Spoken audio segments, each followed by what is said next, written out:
The cultivation world believes that a first-tier red-feathered chicken is a worthless pet that even outer sect disciples despise, but you alone know that the beast core inside its belly can allow you to ascend on the spot. Behind Midnight Menial Peak, the mountainside lay in deathly silence. You held your breath and crept toward the stream like a ghost. Just as you clenched your fingers and snapped the red-feathered chicken's neck in an instant, a melodious mechanical voice exploded in your mind. Ding! Beast core detected, charging complete. Thrilled to the point of trembling, you tossed the beast core into the copper rust-speckled crucible of creation. A pale blue notification pops up on your retina. Waste pill conversion complete. Like a starving wolf, you shoved the top-grade pill, glowing with a red radiance, into your mouth. Pure mana instantly washes over your first-grade, worthless mana root like a torrential flood. What divorced holy maiden? In the face of this cyber cultivation, she has nothing but trash. At the start of the game, your soul was reincarnated into a menial disciple of the Yaoguang Guild, and your fiancée turned out to be a holy maiden. You thought you'd finally get to live the high life and ride to the pinnacle of success. Little did you know, she'd turn around and call off the engagement. Being someone who can turn trash into treasure, you decisively agreed if you can't live off her, you can always pop some pills instead, and so, as you kept popping those pills, one day the great tribulation of the 9-9 suddenly descended. Sheen, what the heck? Everyone who entered the sacred land with me is still at the foundation stage and I'm about to become an immortal? Chapter 1, Crucible of Creation, activated. Guan Yuan Realm. Eastern Region. Yaoguang Guild. Our bond has come to an end. As of today, the marriage contract is null and void. If you agree, take this bag of mana crystals and leave the sacred land. Should you encounter trouble in the future, for the sake of the friendship between our two families in years past, I may lend you a hand once. In the servants' courtyard, a breathtakingly beautiful woman, her figure concealed by a black robe, extended her jade-like hand and placed a storage pouch before Qin. With the ethereal beauty of a celestial being, eyes like stars, and a cool, aloof demeanor, a faint, delicate fragrance wafted toward him, snapping Qin out of his stunned silence. What's going on?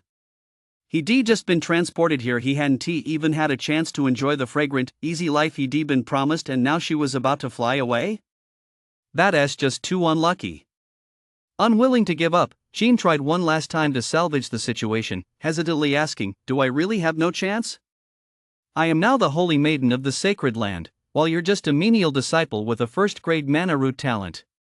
We're from completely different worlds. To put it bluntly. No.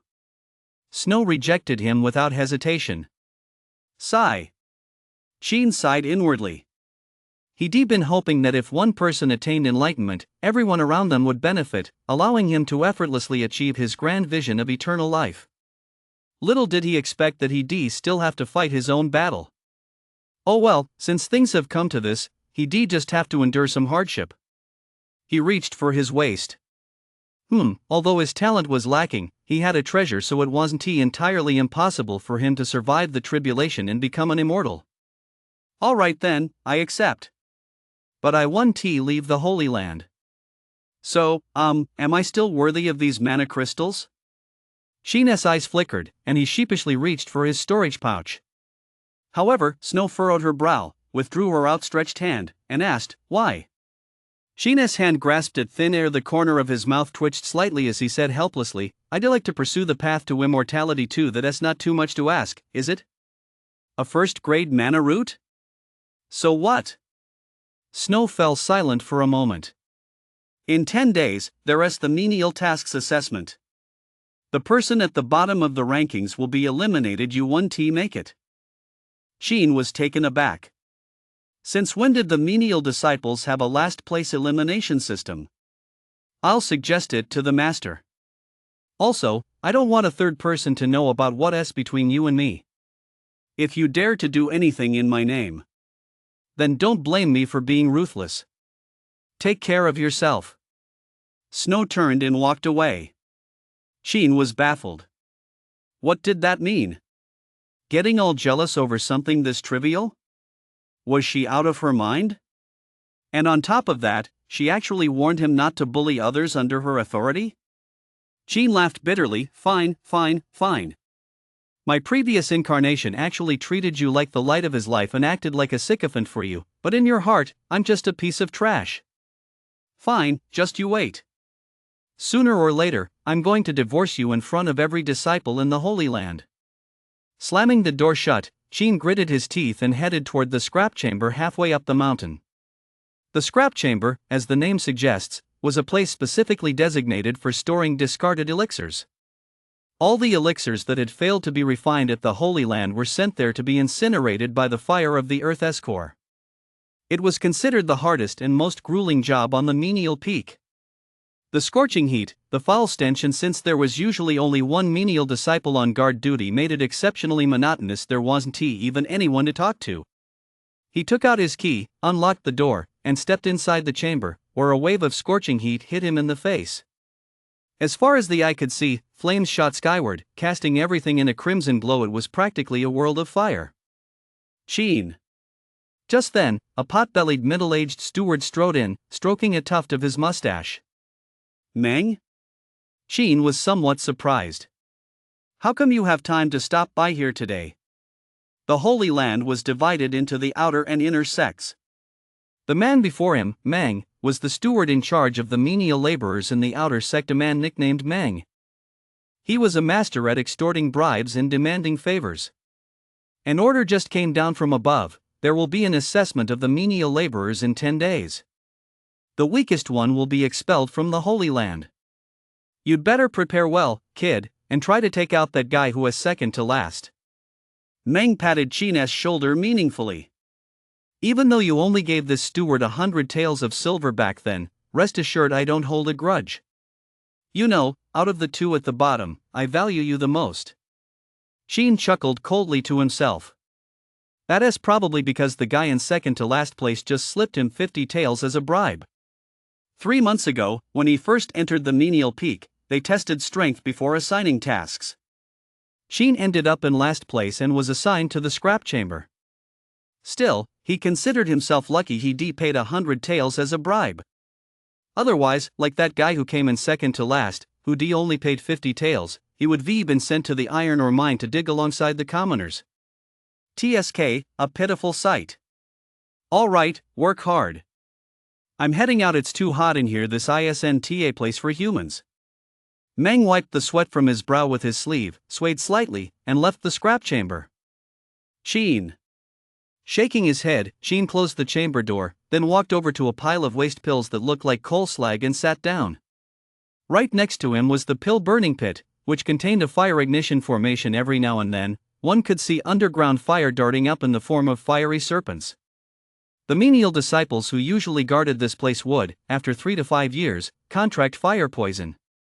It was practically an occupational hazard, and a particularly grueling one at that. However, if one could cultivate to the foundation stage and possess powerful protective spiritual energy, it wouldn't be much of a problem. But Sheen was merely a first-grade mana root, the weakest among the 9-grade mana roots, and even among first-grade mana roots, he was a 5-element mana root. His cultivation speed was practically at the very bottom of the cultivation world. When it came to talent, he was truly the lowest of the low. Compared to Snow, a 9th-rank ice mana root, well, it's an insult to the Holy Maiden. No sooner had she left than the assessment began. Once a woman's heart turns cold, she can be truly ruthless. Deep down, Sheen couldn't help but admire her a little. If it were him, he certainly wouldn't be able to go that far. After all, if the Yen family hadn't had the Sheen family's help back then, they would been wiped out to the 9th generation long ago. How could they possibly enjoy such wealth and prestige now? Never mind. Sheen sighed softly. Since things had come to this, he didn't feel like dwelling on it anymore. He'd rather focus on how to pass the assessment. He ran his hand over his storage pouch, infused it with a faint trace of gathering stage spiritual energy, and pulled out a palm-sized bronze incense burner. It was covered in rust, looking as if it had been scavenged from a garbage heap. It looked old at a glance. Though it appeared unremarkable, that was far from the truth. Sheen had been able to soul travel here precisely because he picked this up from a street vendor's stall, so it was obvious that this was a treasure. On the lid of the burner were 2 small characters, treasure refining. At first, Sheen didn't know the purpose of this treasure, but last night, when he tried to bind it to himself by dripping a drop of blood onto it. He understood. Activate the crucible of creation. Sheen thought to himself. A mechanical voice suddenly rang out in his mind. Crucible of creation activated. Insufficient energy. Urgently requires a beast core to replenish. Insufficient energy. Urgently requires a beast core to replenish. TSK, such a modern-looking thing. Looks like I'm getting into the cyber cultivation business after all. Sheen smacked his lips, then broke into a grin. Sheen had no idea which great power had created this crucible of creation, but he knew it was a treasure that defied the heavens. It possessed extraordinary abilities. To be more precise, particle pulse decomposition, energy conversion, and reconstruction. In plain English, turning trash into treasure. Each time it was used, all one had to do was place a single beast core into the furnace. The beast core of a level 1 demon beast could transform an entire furnace of first-grade waste pills into first-grade finished pills. Beast-type creatures are divided into the mundane and spirit ranks. Mundane rank beasts have 12 levels, corresponding to the 12 layers of the gathering stage, while elixirs are divided into 9 grades, corresponding to the 9 major cultivation realms: gathering stage, foundation stage, core stage, nascent stage, spirit transformation, soul projection, union with the Tao, tribulation crossing, and great perfection. In other words, provided there is a sufficient supply of level 1 demon beast cores, Sheen would have virtually no need to worry about the elixirs required for his gathering stage cultivation. After all, while the scrap chamber may not have much else, it certainly has an endless supply of scrap elixirs. Beast core, beast core, beast core. A gleam of excitement flashed in Sheen's eyes. If he remembered correctly, the outer sect's spirit cuisine hall raised quite a few level 1 red-feathered chickens on the back mountain of the menial laborer's peak. Although he didn't have the money to buy beast cores, nor the strength to hunt in dangerous places, a living person wouldn't let themselves die of holding it in. After all, those things were ugly, and even outer sect disciples didn't much care for them. Rather than wasting mana keeping them alive, why not let him, a menial disciple, help work them into his diet? Why let the benefits go to outsiders? We're all disciples of the Holy Land. Who cares who eats them? Chapter 2, I Become a Tao Master. At dusk, Sheen emerged from the scrap chamber and quietly made his way to the back mountain under cover of darkness. Don't let the lowly status of the menial peak within the Holy Land fool you. It's a place of spiritual beauty and natural splendor, a paradise in the eyes of mortals. With babbling streams and silver moonlight, the mountains and forests were transformed into a fairyland on earth. Under normal circumstances, Sheen would have recited a poem or two, but right now, his attention was entirely focused on the crimson-feathered koan before him. What scenery could compare to the beauty of little chicks? Beast cores, so many beast cores. As he gazed at the crimson-feathered chicks by the river, Sheen was so overcome with excitement that tears streamed down the corners of his mouth. I can't stand it anymore.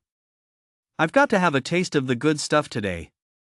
Without a moment's hesitation, Sheen crept cautiously toward the crimson-feathered chickens.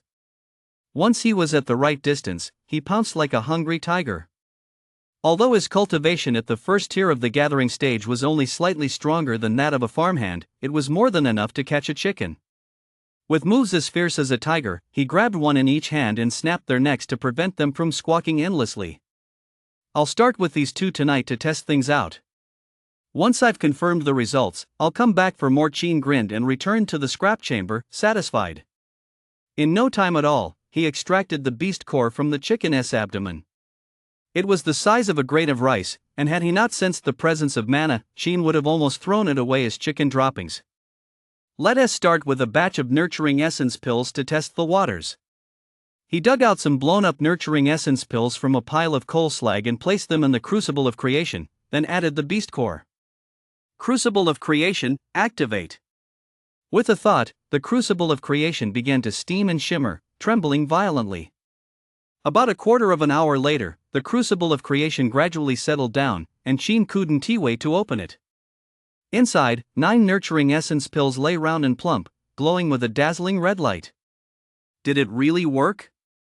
Sheen was so excited he held his breath. He swallowed hard and tremblingly reached his hand into the crucible of creation. He pulled out a nurturing essence pill and felt the abundant spiritual energy within. Now he could finally be certain. He had truly succeeded in refining the pill. Ha ha, this master has made it, this master has made it. Sheen danced around like a madman. Even without the Holy Maiden's financial support, he could now cultivate and achieve immortality on his own. Once the excitement subsided, Sheen wasted no time in popping the pill into his mouth. Cultivation, cultivation. Starting today, the scrap chamber is my home. No one can kick me out, not even Jesus himself. He chewed it a couple of times. Nice and crunchy, that's the taste he was looking for. Sheen sat cross-legged, channeled the 5 elements art, and quickly refined the Peiyuan pill to boost his spiritual power. However, after cultivating for a while, Sheen's face suddenly turned as dark as the bottom of a pot. Damn, this mana root is way too weak. After swallowing a whole pill, the absorption rate is only about 10%. No wonder so many of the others who came in with me have already reached the second tier of the gathering stage, while I'm still stuck at the first tier. No way. I've got to keep popping these. Sheen, seething with indignation, grabbed another nurturing essence pill and tossed it into his mouth. If I don't have enough mana root, I'll make up for it with pills. I damn well refuse to believe I can't even get past the second tier of the gathering stage, And so, fueled by 2 batches of pills, Sheen cultivated all night long. Finally, just as dawn was breaking, a thunderous boom echoed from within his body. He had broken through the second tier of the gathering stage. Phew! Sheen exhaled a breath of stale air. Though the process had been arduous, the outcome was promising. I've finally reached the second level of the gathering stage. With this, I'm definitely set for the menial task assessment, but it's still not enough to catch up to Snow. But it's okay, I've got plenty of elixirs. Gurgle. Just as Sheen stood up, a rumbling sound suddenly came from his stomach. An intense feeling of hunger washed over him. I haven't tea eaten all night. I'll head over to the spirit dining hall. Sheen rubbed his stomach, intending to leave the scrap chamber, but just as he took a step, he seemed to remember something and suddenly stopped. He immediately turned to look at the 2 loot items by the fire pit. Sheen scratched his head. I almost forgot about them. This red-feathered chicken meat is top-notch, I can't let it go to waste. With the fire already going, roasting some chicken would be great. Too bad he didn't have any oil cakes, otherwise, he could had a meal with them. TSK, everyone eats breakfast, but I'll have 2 servings. Once I'm done with the roasted chicken, I want to pass up the spirit dining hall. Either it's all great stuff for replenishing mana, so I definitely can't miss it. Sheen excitedly prepared 2 roasted chickens. After eating until grease was dripping from his mouth, he headed to the spirit dining hall to slurp down a few bowls of spirit ginseng porridge to round things off. He then rested in the scrap chamber, sleeping until nightfall. Only then did he get up, cover his face, change into a set of ragged clothes, and head out into the darkness toward the back mountain. On this second night, having confirmed the power of the crucible of creation, Sheen went straight for 10 red-feathered chickens. But these 10 chickens weren't Sheen's limit, they were the limit of his storage pouch. If he had enough space, he'd even want to snag a few dozen at once. After all, with these creatures roaming the mountains and valleys everywhere, no one would notice if 100 or 80 were missing. And even if someone did discover them, Sheen didn't care. The fire of the Earth's core would burn everything to ashes, leaving not even a single feather behind.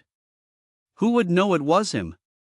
With these 10 chickens in hand, Sheen stopped sleeping during the day and continued to hole up in the scrap chamber to cultivate.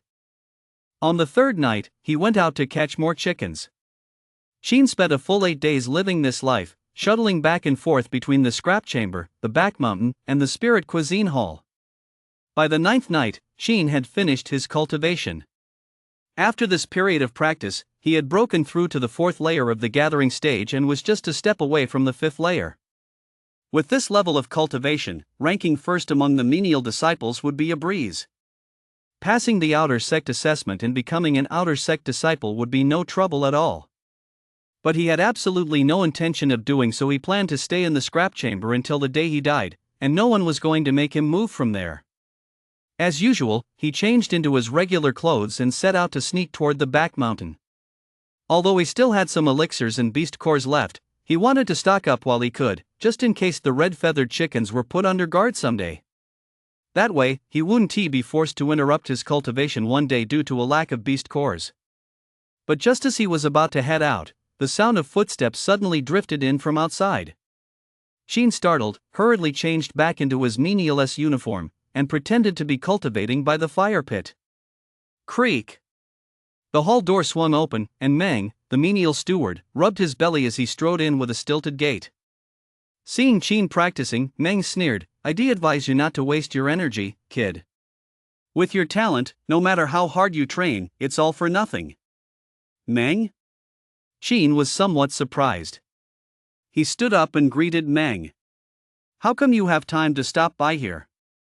Isn't the assessment tomorrow? Someone asked me to come by and bring you something." Meng sat down in a chair and tossed a money pouch at Sheen's feet. "Here's 50 taels. Take this, and just go through the motions during tomorrow's exam." Sheen was taken aback. "Why? You're asking me?" "I'd like to ask you the same thing." Meng asked with a puzzled look, "You spend all day in the scrap chamber. When did you manage to offend one of the inner sect's core disciples?" "Core disciples?" Sheen was baffled. "I have no idea. I don't even know many of the menial disciples. How could I possibly have anything to do with a core disciple?" "Then why did they ask me to warn you?" Meng eyed Sheen suspiciously. "That senior brother told me himself, either you pay up to go through the motions and leave the Holy Land, or he'll have Biao from the third level of the gathering stage cripple you during tomorrow's assessment." This Sheen panicked. How could he have offended a core disciple? This was completely. Suddenly, a thought struck Sheen, and a name popped into his mind. Snow. Could this be her doing? But that doesn't make sense. If she were to use someone else for something like this, wouldn't that be the same as making our relationship public? Sheen was completely baffled. No matter how he thought about it, something didn't add up. But if it wasn't Snow, why would that direct disciple be targeting him like this? Wait a minute. Could it be that Zhang Dachuan, the one who went mining, pulled some strings? Sheen rubbed his chin. The more he thought about it, the more likely it seemed. Since it wasn't Snow, it had to be the work of the second to last person him. Although he reached the first level of the gathering stage before Sheen, the cultivation environment at the mine was certainly no match for the one here. He was probably worried he wouldn't pass the assessment, so he pulled this stunt. "Alright, I've said all I need to say. You decide for yourself. This crappy place is really no place for a human to stay." Meng wiped the sweat from his forehead and left the scrap chamber with a look of disgust. Sheen. Chapter 3, Biao, Swear to Heaven. The Sacred Land. The 108 Peaks of the Inner Sect. Purple Cloud Peak. Flying Immortal Academy. "Senior brother, I've taken care of what you asked me to do." A young disciple dressed in brocade and a blue robe walked in from outside. "Thank you for your efforts, junior brother." In the pavilion, a noble young man dressed in white set down the steaming spiritual tea in his hand. "Senior brother, if you ask me, our junior sister really has terrible taste. How could she possibly take a fancy to a menial disciple? And to sneak off to meet him on her own. Luckily you caught her. If anyone else had seen that and word got out, who knows how our sacred land would be ridiculed." The disciple in the brocade robe and blue tunic sat down beside him and couldn't help but voice his criticism. "Our junior sister has just entered the sacred land. It's only natural that her perspective is limited for now. She'll improve with time." The young nobleman in white replied in a calm tone. "That's true." The disciple in brocade and blue robes nodded, then suddenly remembered something and asked curiously, "By the way, senior brother, how did you find out that our junior sister had gone out?" The young nobleman's hand paused, and a fleeting look of unease crossed his face before he replied calmly, "Our master told me to keep an eye on her to make sure she doesn't slack off in her cultivation." "Oh." The disciple in the brocade robe and blue tunic nodded, taking his word at face value. Behind the mountain of menial labor. All was silent, the moon shone brightly, and the stars were sparse. One by one, crimson-feathered chickens cautiously caught fish in the stream. Lately, their numbers had been dwindling, and they sensed that something was amiss. It seemed a great danger had befallen the back mountain. The 2.5 years of peaceful life were now a thing of the past. In the grassy thicket among the trees, a furtive shadow was creeping toward the stream. It was none other than Sheen. The news old Meng had brought had not affected him in the slightest. If he couldn't even handle such a trivial matter, what was the point of cultivating immortality? As far as he was concerned, nothing was more important right now than catching chickens. The crackdown was getting tighter by the day. If he didn't snag a few more soon, who knew when these red-feathered chickens would all be placed under surveillance? Slurp. Sheen swallowed hard. Tonight's beast core looked even more succulent than before.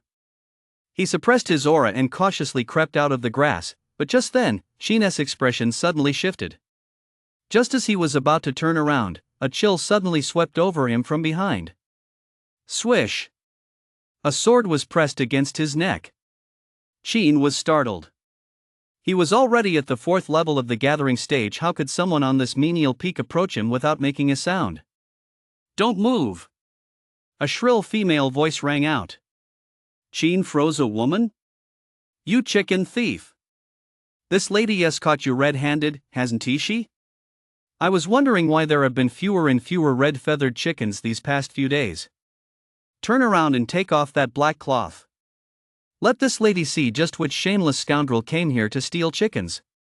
The woman snorted coldly and tapped Sheen's cheek with her sword. Sheen's face went pale in an instant, and he hurriedly said, "Senior sister, please don't do anything rash. This junior brother relies on this face to make a living." The woman spat on the ground and snapped, "Who is your senior sister, you chicken thief?" Sheen sighed in exasperation and turned to the woman. "Senior sister, I'm not a chicken thief. I just came over to take a dump." In the moonlight, the woman appeared to be around 17 or 18, about the same age as Sheen. She had a delicate, ethereal beauty dressed in a blue robe, her brow exuded a heroic spirit, and a white jade sash cinched her waist, accentuating her stunning figure. She stared at him wide-eyed, clearly not believing Sheen's explanation. "Take a shit? Do you take me for a 3-year-old? I really aren't lying. If you don't believe me, just look under your feet." Under her feet? The woman froze for a moment, then her pretty face turned pale in an instant, and she immediately leaped 3 jumps away. Once she regained her balance, she hurriedly looked down at her feet. Nothing there? The woman's expression changed drastically, and she immediately looked up angrily. "How dare you lie? Senior sister, I bow no, I, Wang Dafa, am absolutely not a chicken thief. I just wanted to set these red-feathered chickens free. If I've told even half a lie, may I, Wang Dafa, be struck by lightning. I'm off." Sheen, having shown off, took off running as fast as the wind, grabbing 2 red-feathered chickens on the way. In this area behind the mountain, no one knew the escape routes better than he did. "Diao, stop right there." The woman's pretty face flushed red as she chased after him in a rage. "Senior sister, watch out, there's shit on the ground." Sheen shouted without looking back. The woman jumped in surprise and came to an abrupt halt. But she quickly caught on, gritting her teeth and snarling, "Biao, you're as good as dead. Still trying to run? You can run away, but you can't hide. I'm going to find Meng right now. I don't believe this old lady can't track you down." That was close. After taking a long detour, Sheen finally returned to the scrap chamber. He removed the cloth covering his face, drenched in sweat. That seemed to be Jade from the Spirit Cuisine Hall just now. If she caught me, she'd probably have flayed me alive. The disciples in charge of the Spirit Cuisine Hall were all outer sect disciples, some specialized in cooking, some in raising livestock, and some in serving meals and washing dishes. Of course, none of them were geniuses. They were at the very bottom of the outer sect hierarchy, tasked with serving the Holy Land as 100,000 outer sect disciples. It was incredibly exhausting. If it had been any other Spirit Cuisine Hall disciple, Sheen might not have recognized her. After all, there were easily several hundred disciples working there. But this Jade. TSK. She had a fiery temper and specialized in raising the spirit cuisine hall's spirit beasts. By a stroke of luck, she caught the eye of an elder from the beast garden and became a nominal disciple. As soon as she broke through to the foundation stage and entered the inner sect, she would be taken on as a direct disciple by the beast garden elder. He is something of an outlier in the spirit cuisine hall. With cultivation at the 5th layer of the gathering stage, his cultivation level isn't particularly impressive among outer sect disciples, but his talent is still considered above average. I was actually planning to secretly take care of Biao after catching the chickens. But given the current situation, I'd better wait until the wee hours of the night. That way, Jade won't discover me and ruin my plan. Qin changed into his menial laborer's uniform, sat cross-legged beside the fire pit, and expertly slaughtered the chickens to extract their essence. Menial laborer's peak. At the foot of the mountain. Inside a menial laborer's courtyard. That was satisfying. Come on, let us keep drinking. A burly young man and several menial laborer disciples were clinking cups and toasting one another in the small courtyard, thoroughly enjoying themselves. Senior brother Dabiao, you're being so generous today. Could it be that an elder has taken a liking to you? One of the menial disciples, his face flushed from drinking, asked Biao. Nonsense. Even if nothing good has happened to me, when have I ever not been generous? Biao shot the menial disciple a fierce glare. Hearing this, the group fell into a brief silence, but a moment later, they all burst into laughter. Right. Senior brother Dabiao is definitely the most generous among us brothers. I'll admit it, senior brother Dabiao is absolutely the most generous one. Shaolin, that's not right. Come on, 3 penalty cups of wine. The menial disciple's mouth twitched slightly as he was forced to down 3 cups. After he finished, Biao nodded in satisfaction and said, Actually, I won't keep this from you. It's not that the elder took a liking to me, but rather that a direct disciple from the inner sect has set his sights on me. He promised me personally that as long as I spot Qin during tomorrow's assessment and cripple him, I'll get this much. He held up 5 fingers. The crowd froze for a moment. What did that mean? Biao chuckled smugly, 50 mana crystals. Whoa! Everyone sucked in a sharp breath. 50 mana crystals. That was 5 months' salary for a menial disciple. That is absolutely staggering. Senior brother de Biao, the Qin you're talking about, you don't mean that good for nothing who guards the scrap chamber, do you? One of the menial disciples couldn't help but ask. Who else could it be? Biao retorted. Is there a second Qin on our menial peak? The crowd exchanged glances, then a pang of envy welled up in their hearts. Why didn't this golden opportunity fall to me? It's just that good for nothing who couldn't take him down. Senior brother Dabiao, why don't you ask that inner disciple senior brother if he'd let me join in? I'm in 240 mana crystals is all I need. 30 for me. 10 for me. Enough. Biao's face turned as dark as the bottom of a pot, and he snapped, with your measly cultivation levels, do you really think just anyone can do this? That senior brother said it himself, we have to cripple Qin. Can any of you pull it off before Meng reacts? This isn't a job that just requires brute strength, it's a technical job. Besides me, who among you is up to it? A technical job?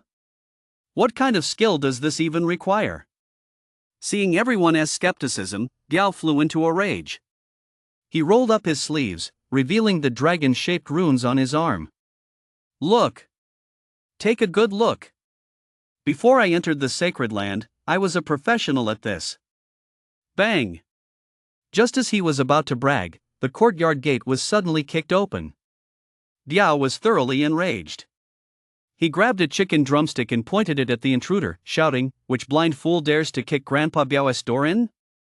You're Biao. Jade, dressed in a blue robe, strode in with a menacing look on her pretty face. Everyone was taken aback, and even Biao seemed a bit surprised. Then, almost instinctively, he flashed a mischievous grin. So you're a junior sister. I wonder what brings you barging in at this late hour. How dare you? Seeing that Biao dared to flirt with her, Jade roared in anger. Just as she was about to strike, she suddenly noticed the chicken drumstick in his hand and the chicken bones on the table. She froze for a moment. Immediately, an unprecedented rage surged through her, and she gritted her teeth, snarling, "So it really was you, Biao, who did this? Fine, if I don't cripple you today, I'll leave the sacred land." Divine Fire Talisman. With that, Jade flung a low-grade spirit talisman. Boom! A massive fireball hurtled straight toward Biao. The 5th level of the gathering stage? Biao and the group of laborers were all stunned. Get out of the way! One of the menial workers was the first to react. He bellowed and decisively darted to the side. The rest of the menial workers followed suit, fleeing in a panic without regard for their safety. Only Biao was so terrified his legs went weak. The next second, the fireball slammed into him, and he immediately spat out a mouthful of blood. He was sent flying backward on the spot. Without a word, Jade darted forward and unleashed a furious barrage of kicks. Trying to pull a fast one, huh? And you had the nerve to flirt with your senior sister, didn't you? The force was so intense that the other apprentices could even hear the sound of bones snapping. Senior sister, spare my life. There must be some misunderstanding here. Please spare me, Biao screamed in agony. Cold sweat broke out on the faces of the other menial disciples, and they didn't dare linger any longer. Senior brother Da Biao, I've got something cooking back in my room. I'm heading back now. Senior brother Da Biao, I think my house collapsed. I'm going back to check on it too. Senior brother Da Biao, I am just going home to take a leak before bed. We'll have a drink another day. You. Biao was so furious he nearly spat blood. Couldn't they at least call an attendant over to put a stop to this? They just walked away like that? Aren't we all brothers here? Chapter 4, Teaching the Fellow Disciples a Lesson. What did you say? He has never been to the back mountain? By the time a few conscientious menial disciples brought Meng over, Biao was already covered in bruises, and a few glistening tears had even fallen from the corners of his eyes. It wasn't from the pain. It was from the sense of injustice. Jade looked at the menial disciple who had testified with a face full of shock and suspicion. You aren't an accomplice trying to cover for him, are you? No. If you don't believe me, you can ask the others. The menial disciple was startled and waved his hands frantically in denial. So, does that mean I really beat up the wrong person? Jade looked at Biao, feeling extremely awkward. Senior sister, I am innocent. Biao burst into tears. Jade. Annoyed by his crying, Jade couldn't help but snort. You spoke disrespectfully. Even if you hadn't stolen the chicken, you'd still deserve a beating. Biao. Old Meng, is there no one else on Menial Peak named Biao? What about Wang Dafa? Jade, too lazy to pay attention to Biao, asked Meng.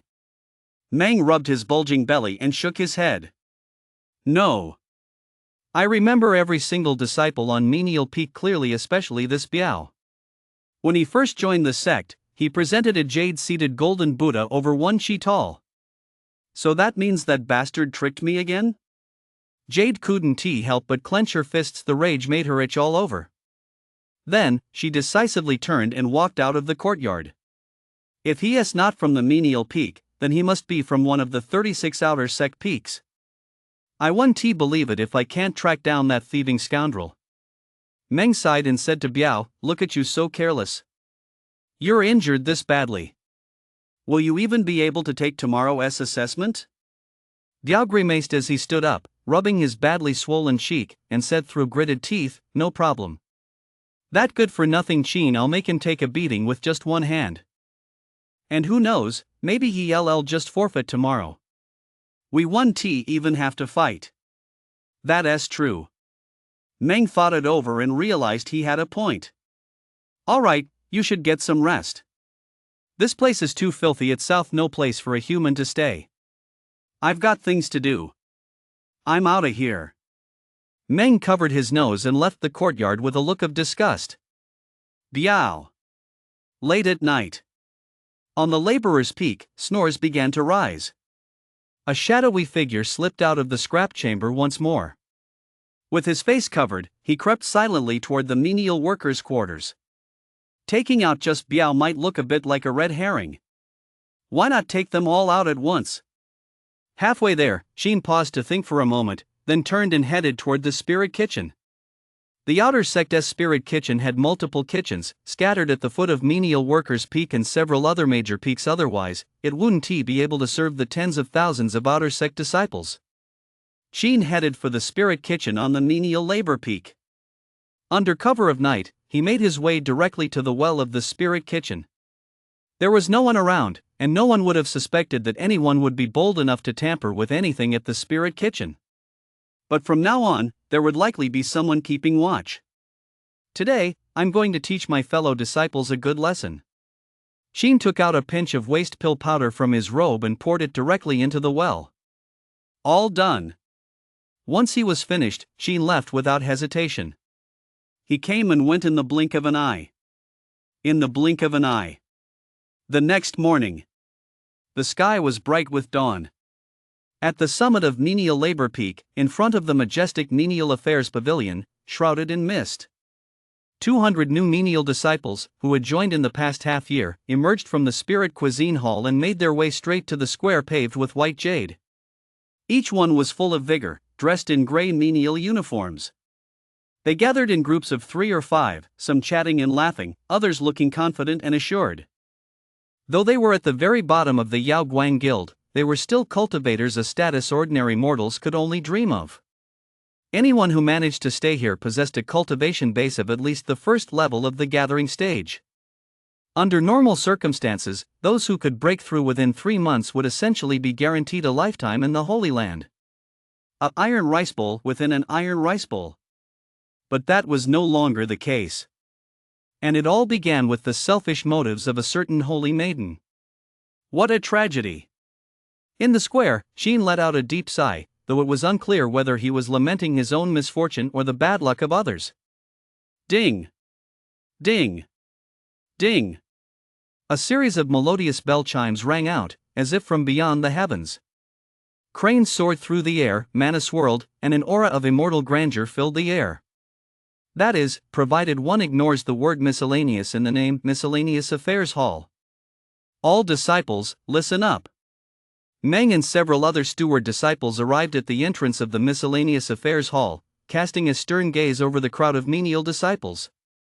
The steward disciples were all gathering stage practitioners from the outer sect with no hope of reaching the foundation stage, but that didn't mean their strength was anything to sneeze at. On the contrary, having spent so long at the gathering stage, each of them was a powerhouse at that level, all formidable figures within the outer sect. Even Meng was a master at the 10th layer of the gathering stage. Step forward one by one to draw lots. Those who draw the same number will be opponents. Additionally, since this assessment is to determine rankings, losers must continue fighting other losers until the last place finisher is decided. The rules aren't complicated, but since your futures are at stake, no one is to slack off. Meng bellowed, and the tremor of his spiritual energy sent a shiver through the hearts of all the menial disciples present. That's Meng's true strength. Impressive, Sheen remarked enviously. He was still lingering at the 4th layer of the gathering stage, just a hair's breadth away from reaching the 5th layer. But to bridge that final gap, he'd need to consume at least 2 more days' worth of elixirs. It was truly no easy feat. After Meng explained the rules, the menial disciples stepped forward one by one to draw lots. Sheen was about to step forward as well. Just then, Diao, wrapped in bandages and accompanied by 2 henchmen, walked over. "Kid, you know exactly what to do in a moment, don't you?" Diao's face was bruised and swollen, but in front of Sheen, he still put on the air of a superior, looking down his nose at him. Sheen froze for a moment. He stared at Biao in astonishment. "Senior brother de Biao, what happened to you? If I'm not mistaken, haven't you been spreading manure in the spirit herb garden all this time? When did you sustain such severe injuries? Could it be that the manure took on a spirit and attacked you? Man manure?" Biao's mouth twitched uncontrollably, then rage surged within him. Gritting his teeth, he snapped, "That's fucking spirit sand from a spirit beast." Is there a difference? Qin asked, puzzled. You fucking Biao's face flushed red. He clenched his fists and raised his hand, ready to teach Qin a lesson. A henchman standing nearby saw this and hurriedly stopped him. Senior brother Biao, calm down, calm down. There are rules in the square. Disciples aren't allowed to fight each other. Don't let him provoke you. Hearing this, Biao forced himself to calm down, then warned Qin with a face as dark as iron, "I hope you remember what that senior brother said. Otherwise, when we face off later, I'll make you beg for mercy on your knees. Let us go." Biao shot Qin a cold glance, waved his hand, and led his men away. Qin curled his lip, completely unfazed by Biao's threat. Beg for mercy on his knees? Who knows who'll be the one begging for mercy later. Chapter 5. It's not that I don't want to lose, it's just that my opponent drew a big one. 77? Before long, the lottery ended, and Qin drew a relatively late number on his wooden token. Fortunately, the menial affairs plaza was spacious enough to accommodate dozens of people fighting at once. He only had to wait until the first round ended. The second round would be his turn, so he wouldn't have to wait too long. It was also a good opportunity to watch the others' matches. Clang! 40 menial affairs disciples took their positions, and the Daohun Yuan bell rang out once more. The moment the signal to begin the competition sounded, the square was instantly filled with the sound of violent collisions. Bang, bang, bang, as swords, blades, fists, and feet clashed, sparks flying in all directions. They traded blows back and forth, neither giving an inch. It was an incredibly intense spectacle. Although old Meng hadn't mentioned it, according to tradition, the top 10 would receive rewards. For the sake of these rewards, each contestant was giving it their all. At first, Qin found the spectacle quite entertaining, but as the fighting went on, he began to sense something was off. Where were the spells? Where were the talismans? Counter spells, right? What the hell are they doing with hand-to-hand combat? This is the Yao Guang Guild, not some damn Yao Kanda. All I wanted was to learn a bit about spellcasting. Can't you guys give me a chance? Just as Qin was silently fuming, Meng walked slowly over to him. Made up your mind? Qin sighed and nodded. I've made up my mind. I'll just go through the motions and then get out of here. After all, my life comes first. Good. Meng patted Qin on the shoulder appreciatively. You're a smart guy. If you run into trouble in the mortal world in the future, come find me at the Holy Land. If I have time, I'll definitely help you. If I have time. What a subtle phrase. Just like you, Meng, even your empty promises are stingy. Ding, ding, ding. Just as the two were speaking, the first round of the trial where fists met flesh had already ended. This was a contest among menial disciples. The strongest were at gathering stage, level 3, while the weakest were at gathering stage, level 1. Without a few blue pills to replenish their spiritual energy, they wouldn't last long. The victors strutted about with pride, while the losers sighed in frustration, but few were truly despairing. Because everyone knew that among this batch of menial disciples, Qin was at the very bottom. Prepare for the second round, shouted a steward disciple. It's your turn. Meng patted Qin on the shoulder. Just admit defeat as soon as you step in. Let us get this over with quickly. Afterward, I'll come over to your place to have a couple of drinks with you, a farewell toast. But I'm a bit short on cash lately, so you'll have to cover the tab for now. I'll pay you back when I'm back on my feet. That's just like you. Too lazy for small talk, Qin strode over to Arena 77. Needless to say, his opponent was undoubtedly Biao.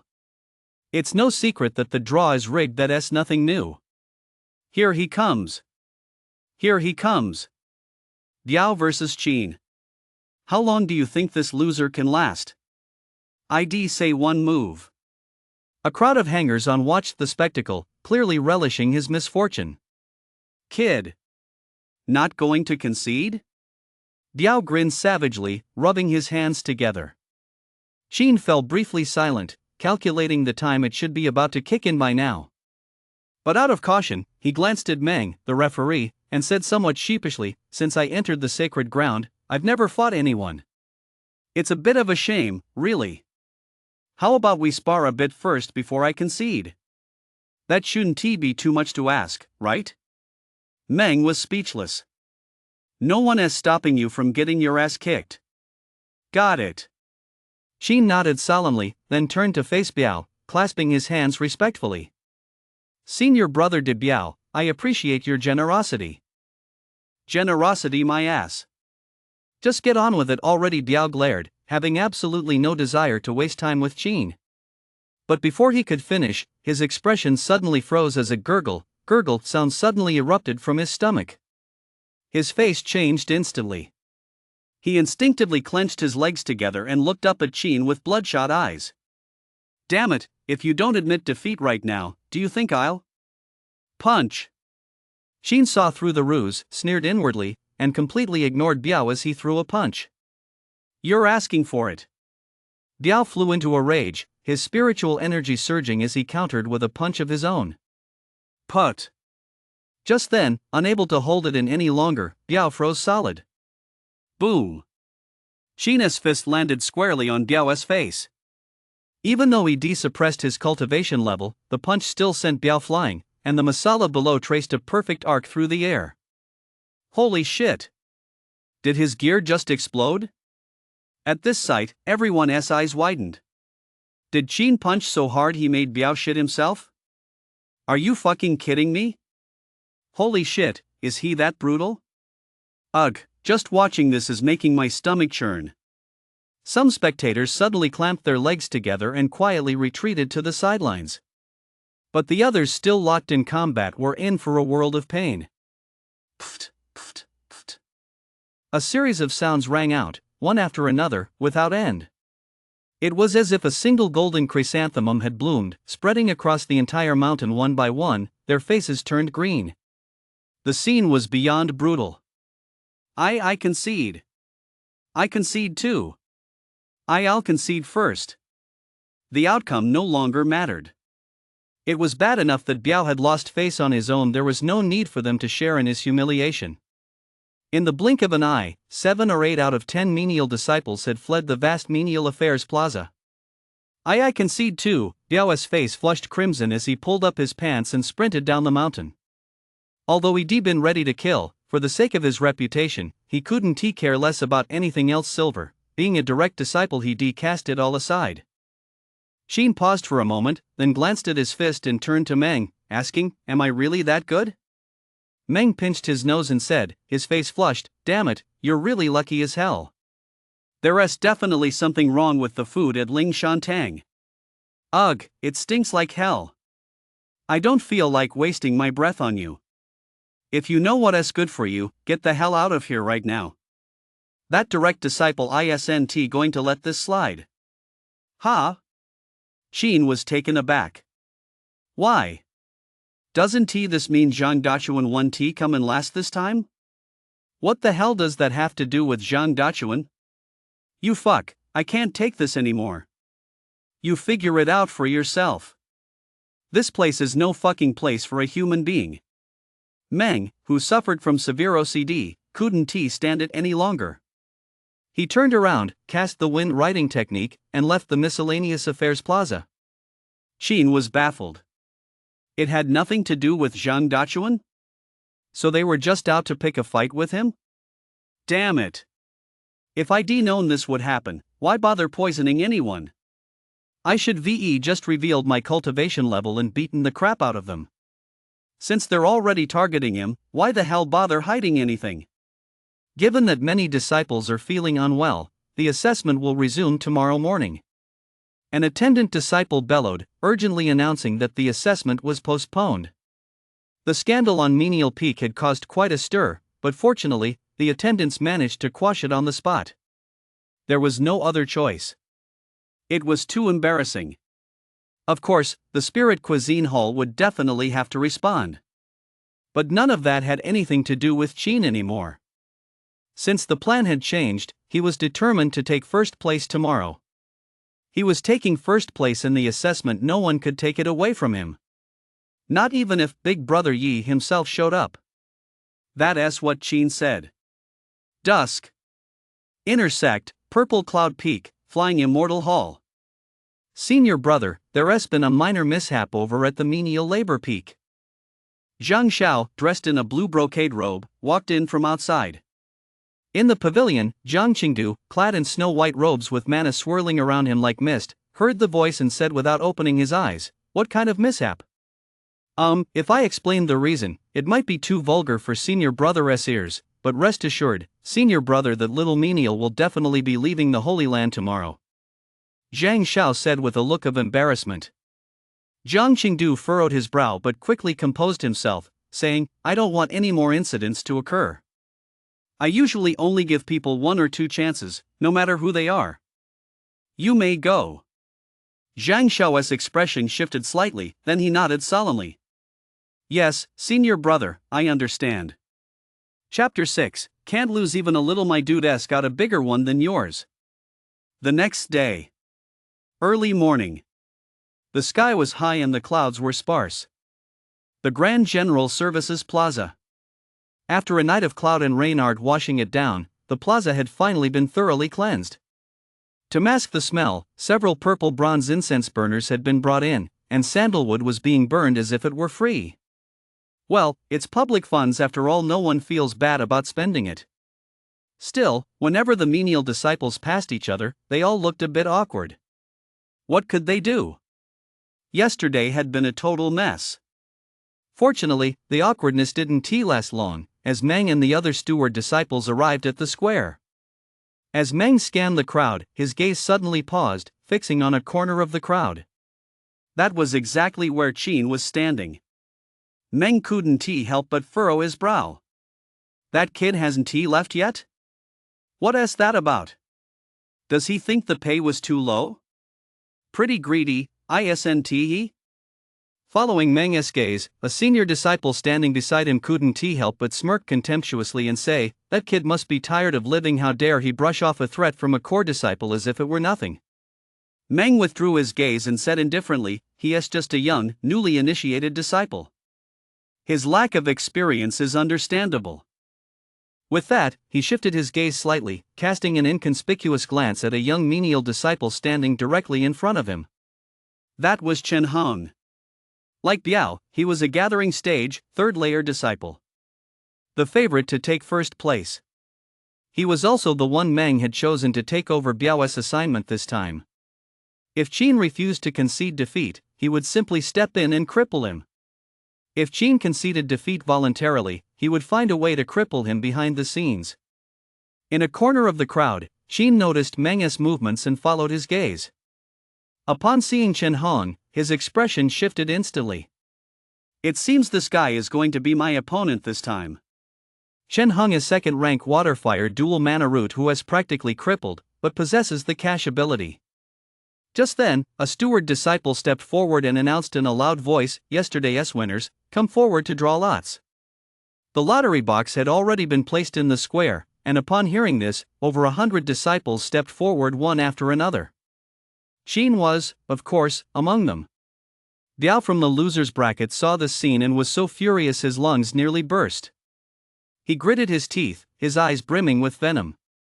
Seeing this, the others were all seething with envy. Damn it, that loser actually snagged the easy win. Unless someone drugged him, how could he have won on his own? If I were Biao, I'd take the hit even if it meant shitting my pants. I'd still take him down. Fuck you. Who the hell is spreading rumors about me? I didn't shit my pants. Biao shot them a fierce glare, and everyone's faces paled. They fell silent as if struck by lightning. The third level of the gathering stage was considered the top tier among the lowly servants. No one dared to mess with them lightly. 21. Qin drew a number near the front. The wooden token read 21. He turned to look at Chen Hong. The old guy had also drawn his lot holding his wooden token. He was staring at Qin with a mocking expression. Qin fell silent for a moment, then slowly extended his middle finger.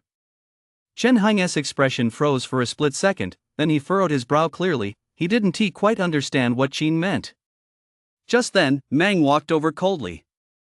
"You're still here in the sacred ground? Have you had enough of living?" Qin's brow twitched slightly. Meng, what do you mean by that? Playing dumb? Meng's expression darkened, and he snorted coldly. Qin, don't say I didn't warn you. Although life and death combat between disciples is prohibited within the sacred ground, you're just a lowly menial disciple. If anything happens to you, no one will stand up for you. TSK, that makes perfect sense. Qin clicked his tongue, then said to Meng, thanks for the warning, Meng, but I believe there is still justice to be found within the sacred land. Meng's mouth twitched slightly. Talking about justice in the cultivation world? Are you playing house? He couldn't help but shake his head in exasperation, reaching out to pat Qin on the shoulder. Listen carefully, he said earnestly. Kid, the sacred land really isn't the place for you. You'd better go home and suckle at your mother's breast. Qin. Ding. Just then, the sound of the Daohun Yuan bell rang out. It signaled that the lottery was over, and it was time to assemble at the competition arena. You'll admit defeat this time, right? After all, you're not at the bottom anymore. Meng raised an eyebrow slightly and suddenly asked Qin. Well, I'd still like to spar a bit first. What if I get lucky and win again? Qin grinned. Meng laughed in exasperation. How many drinks have you had to get this tipsy, you little rascal? Win again? Let me see you win just once. If you do, I'll give you this much. He held up 2 fingers. Qin's expression shifted. 200 taels? No, 2 taels. You're actually pretty generous, aren't you? Number 21. As they spoke, a disciple steward suddenly shouted, if number 21 doesn't enter the arena now, they'll be ruled to have forfeited the match. At those words, the onlookers' expression shifted slightly, and all their gazes turned toward the number 21 arena. There stood Chen Hong, arms crossed over his chest, exuding the air of a master, calmly and composedly waiting for his opponent to appear. So it's Chen Hong. I was wondering why his opponent hadn't shown up yet. I bet he forfeited. If it were me, I'd definitely forfeit too. No kidding.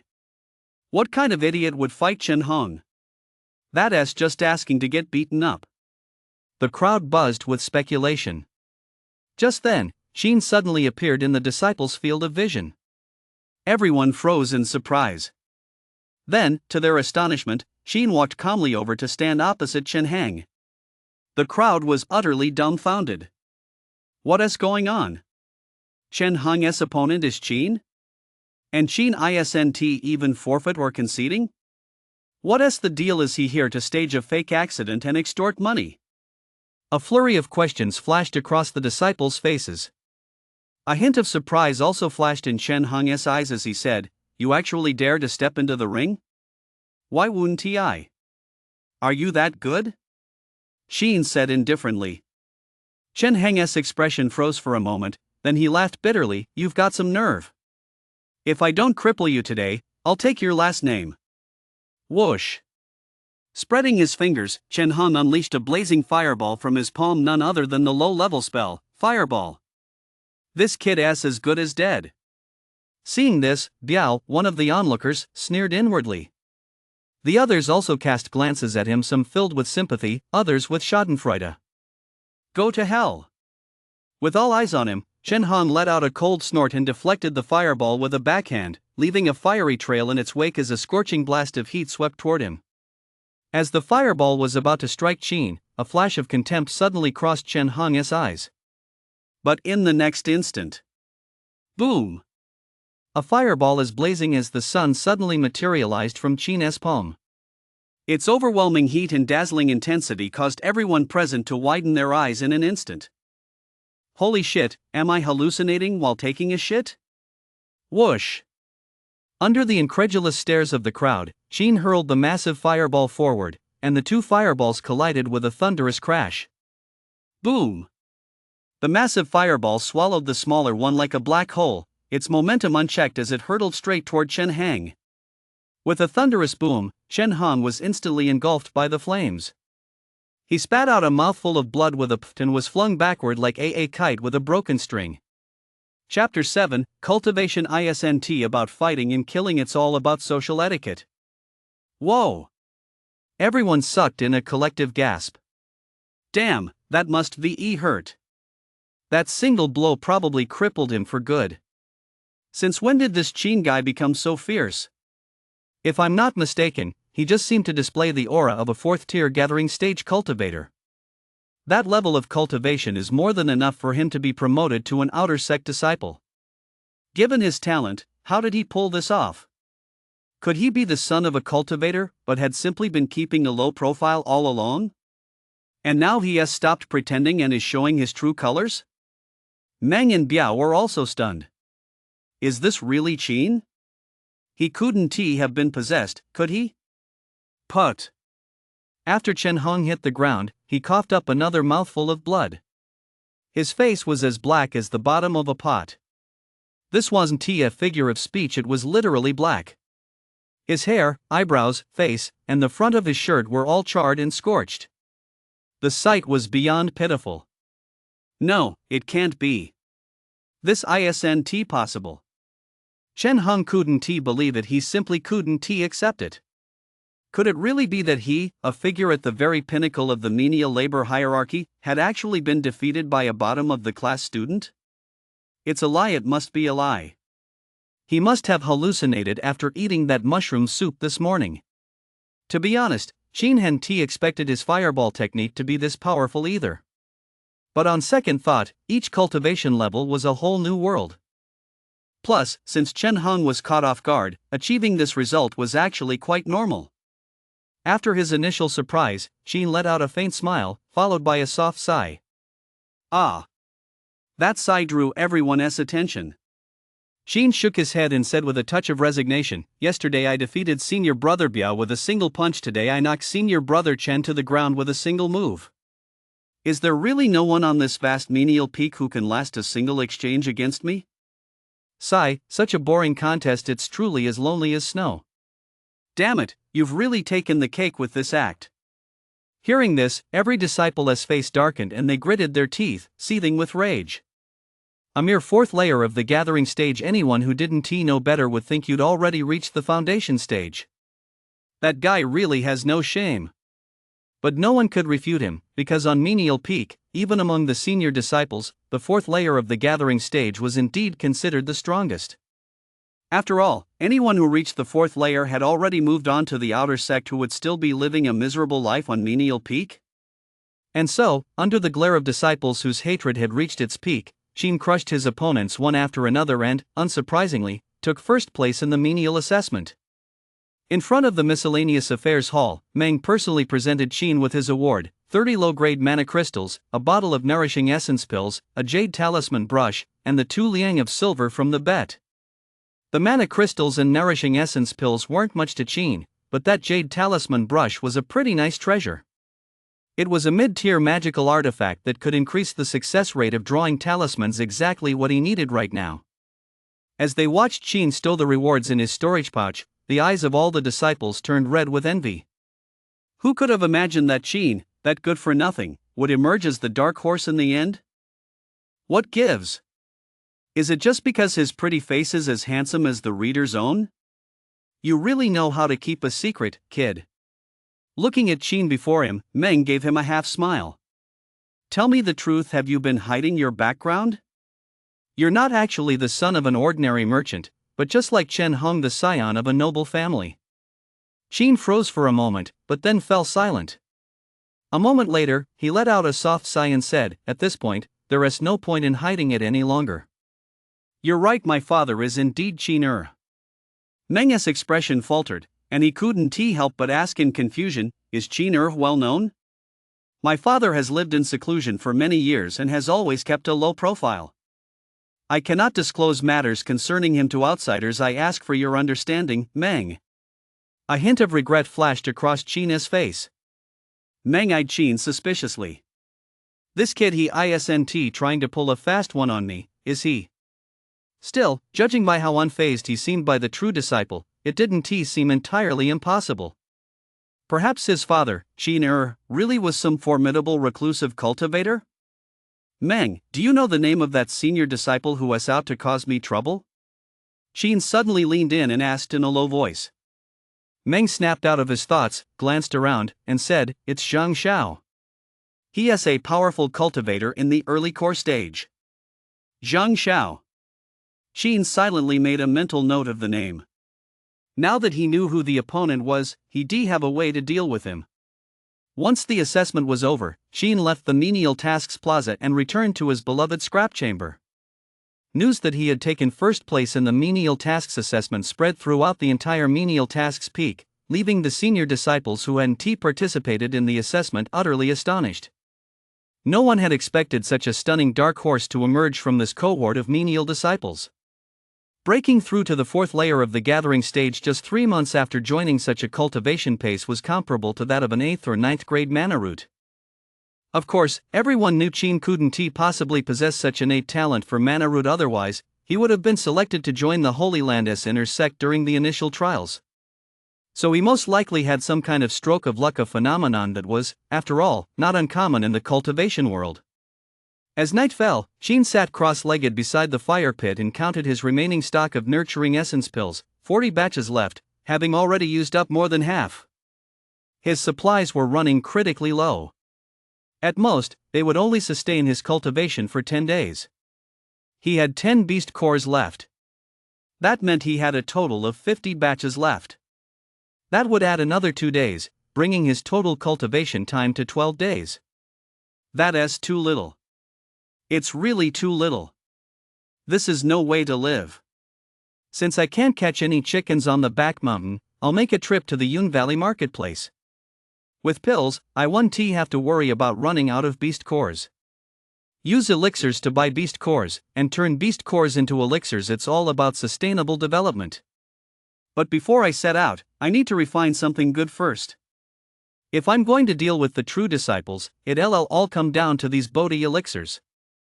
The scrap chamber contained the discarded remnants of all the Holy Land's elixirs, so Qin, in order to counter Zhang Xiao's targeting, planned to secure himself some backing first. What is cultivation, after all? It's not just about fighting and killing, it's all about social graces and political maneuvering. As long as you know how to offer a toast properly within the Holy Land, what is there to fear from a true disciple? What? You say he is a core stage grand cultivator? Give me a break.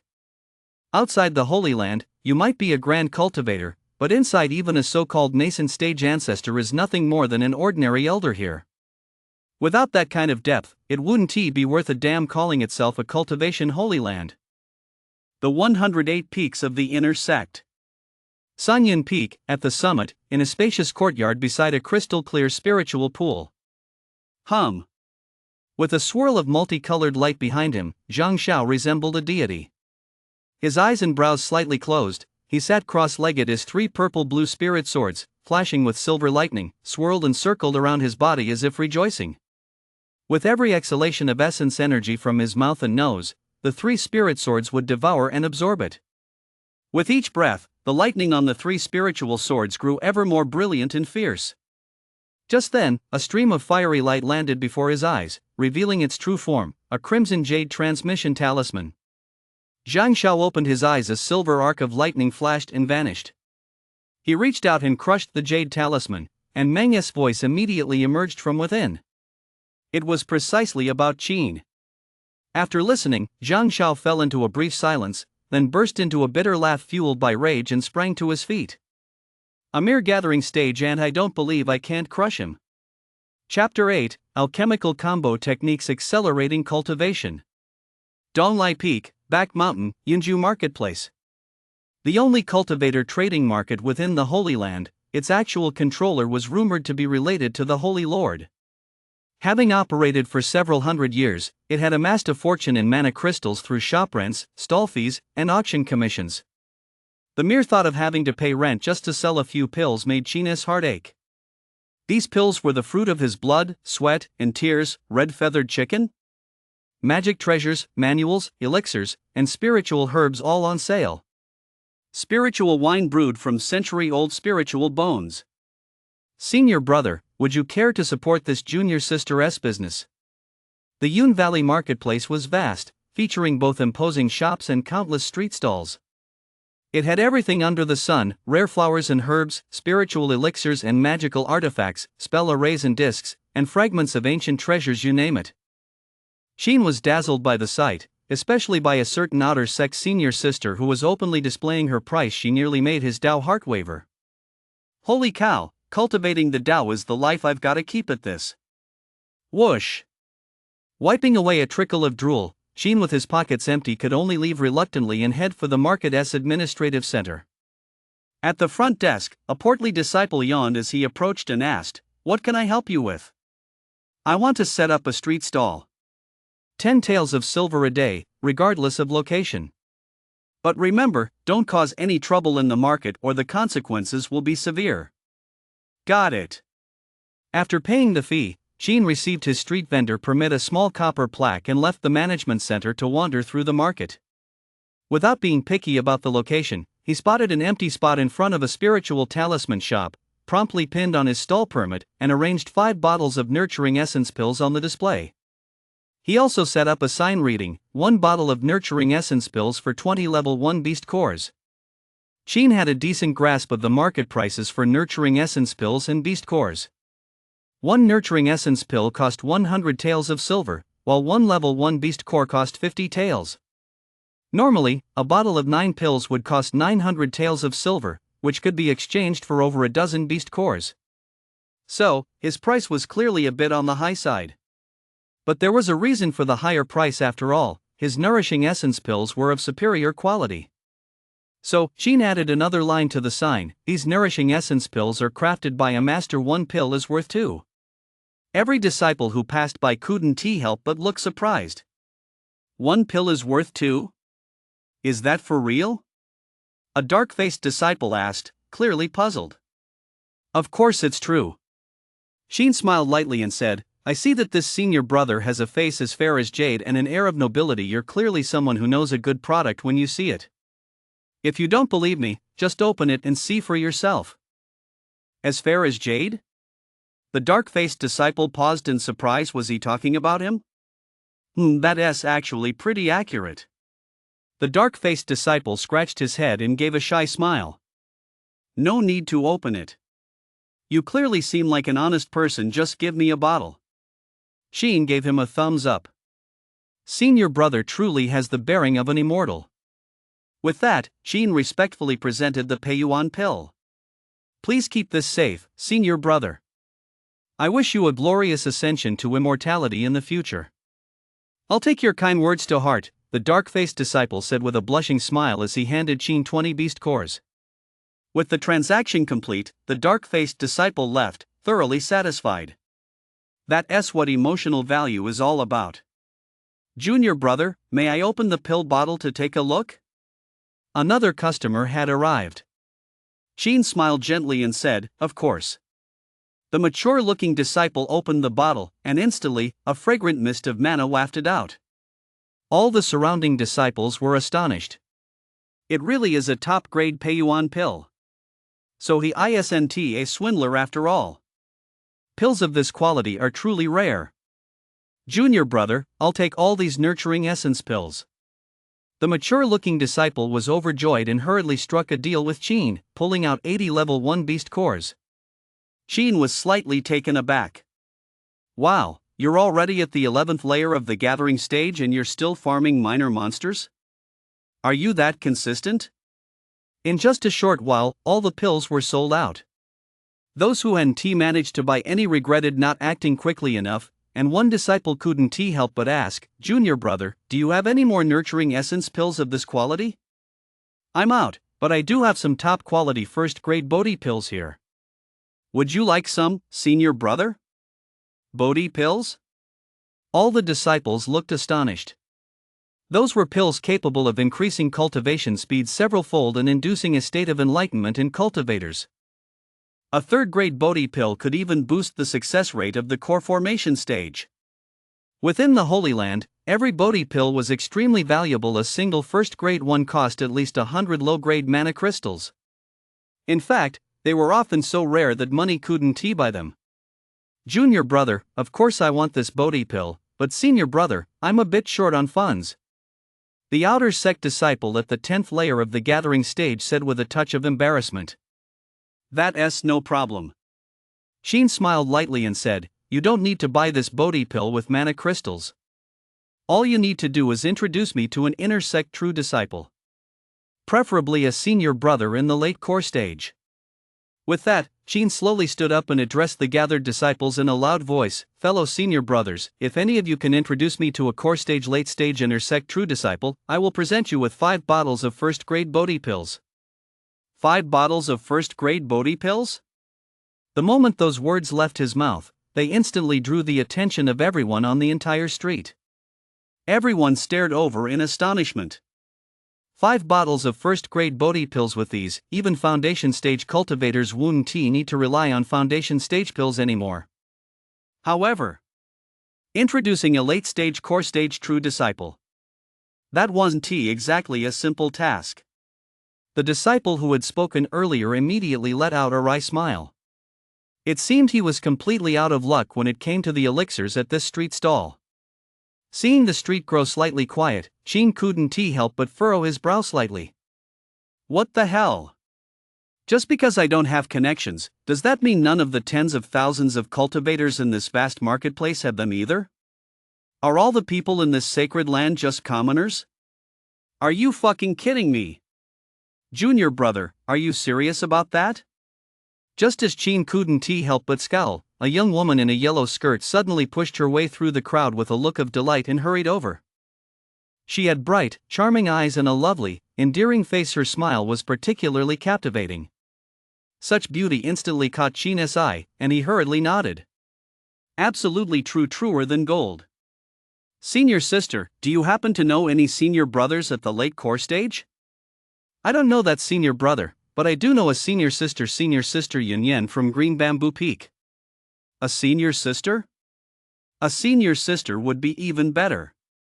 Senior sister, as long as you introduce me to him, all 5 bottles of Bodhi pills will be yours afterward.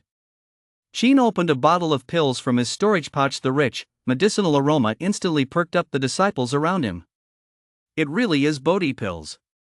Some began to look envious. These were top-notch items, even better than foundation stage pills. Too bad I only know a senior brother in the early core stage. Sigh, I'm even worse off. The senior brother I know is only in the mid-core stage. He has such a disappointment. The woman in the yellow skirt's breathing quickened as well. This was practically a windfall. She had to seize this opportunity. Junior brother, you might have to wait a month for me. In a month, senior sister Yun will return from her travels, and I'll definitely introduce her to you then. A month. Sheen furrowed his brow slightly. That was a bit long.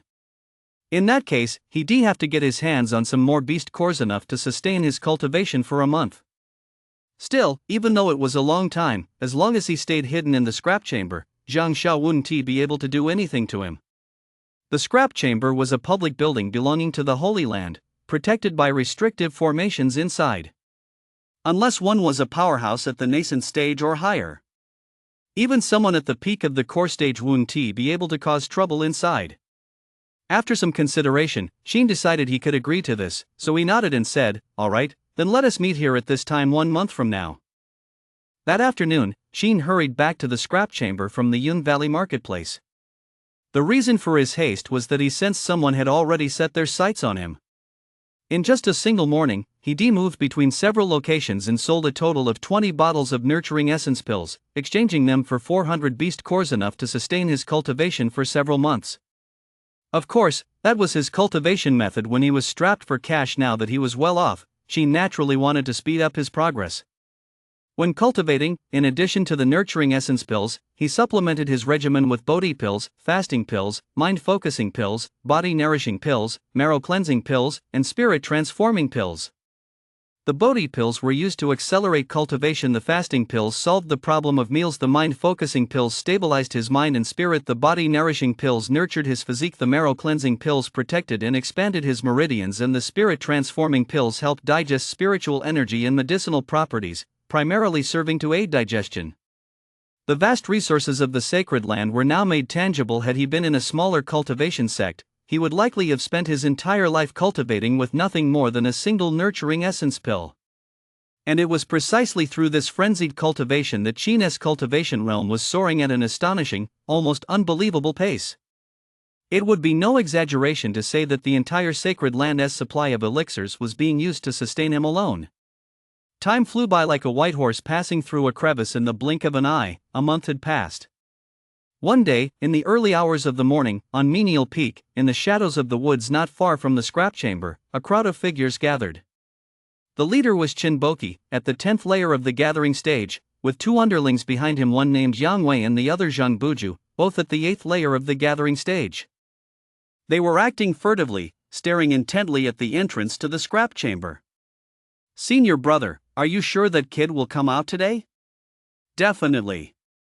I heard it with my own ears. He made an appointment to meet senior sister Yun from the inner sect in a month. Even if it's not today, it's bound to be within the next couple of days."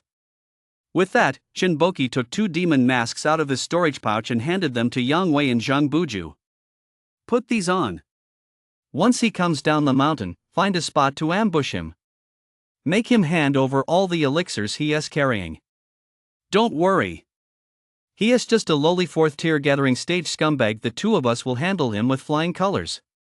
Yang Wei chuckled and put on his mask with great confidence. Creak. Just then, the doors of the scrap chamber, which had been shut the whole time, suddenly creaked open. The three of them perked up and looked over in unison. There, as the sun began to rise, Qin emerged from the scrap chamber hall, a faint smile playing on his lips, bathed in the warm light. Qin was taken aback for a moment. In that fleeting instant, he sensed that something about Qin didn't quite feel right. It had been a month since they'd last seen each other. How come this guy seemed to have gotten even more handsome? Though still not as handsome as our readers. Chapter 9, Where the Enemy Goes, I Shall Go Too. The wind today is quite boisterous. As the warm sun rose and a purple aura swept in from the east, Qin couldn't help but close his eyes in rapture and take a deep breath of mana. After a month of seclusion, he could finally smell that fresh air between the sacred mountains once more. During that month, only the alchemy disciples came by every now and then to deliver failed elixirs, but he himself had never once stepped outside. Talk about dedication. His teeth were practically falling out from the strain. Fortunately, hard work pays off. In just one short month, relying solely on a combination of elixirs, he had managed to break through to the 12th layer, grand perfection, of the gathering stage. He was just one step away from the foundation stage. Unfortunately, his talent was so lousy that even eating Bodhi elixirs until they smoked didn't help.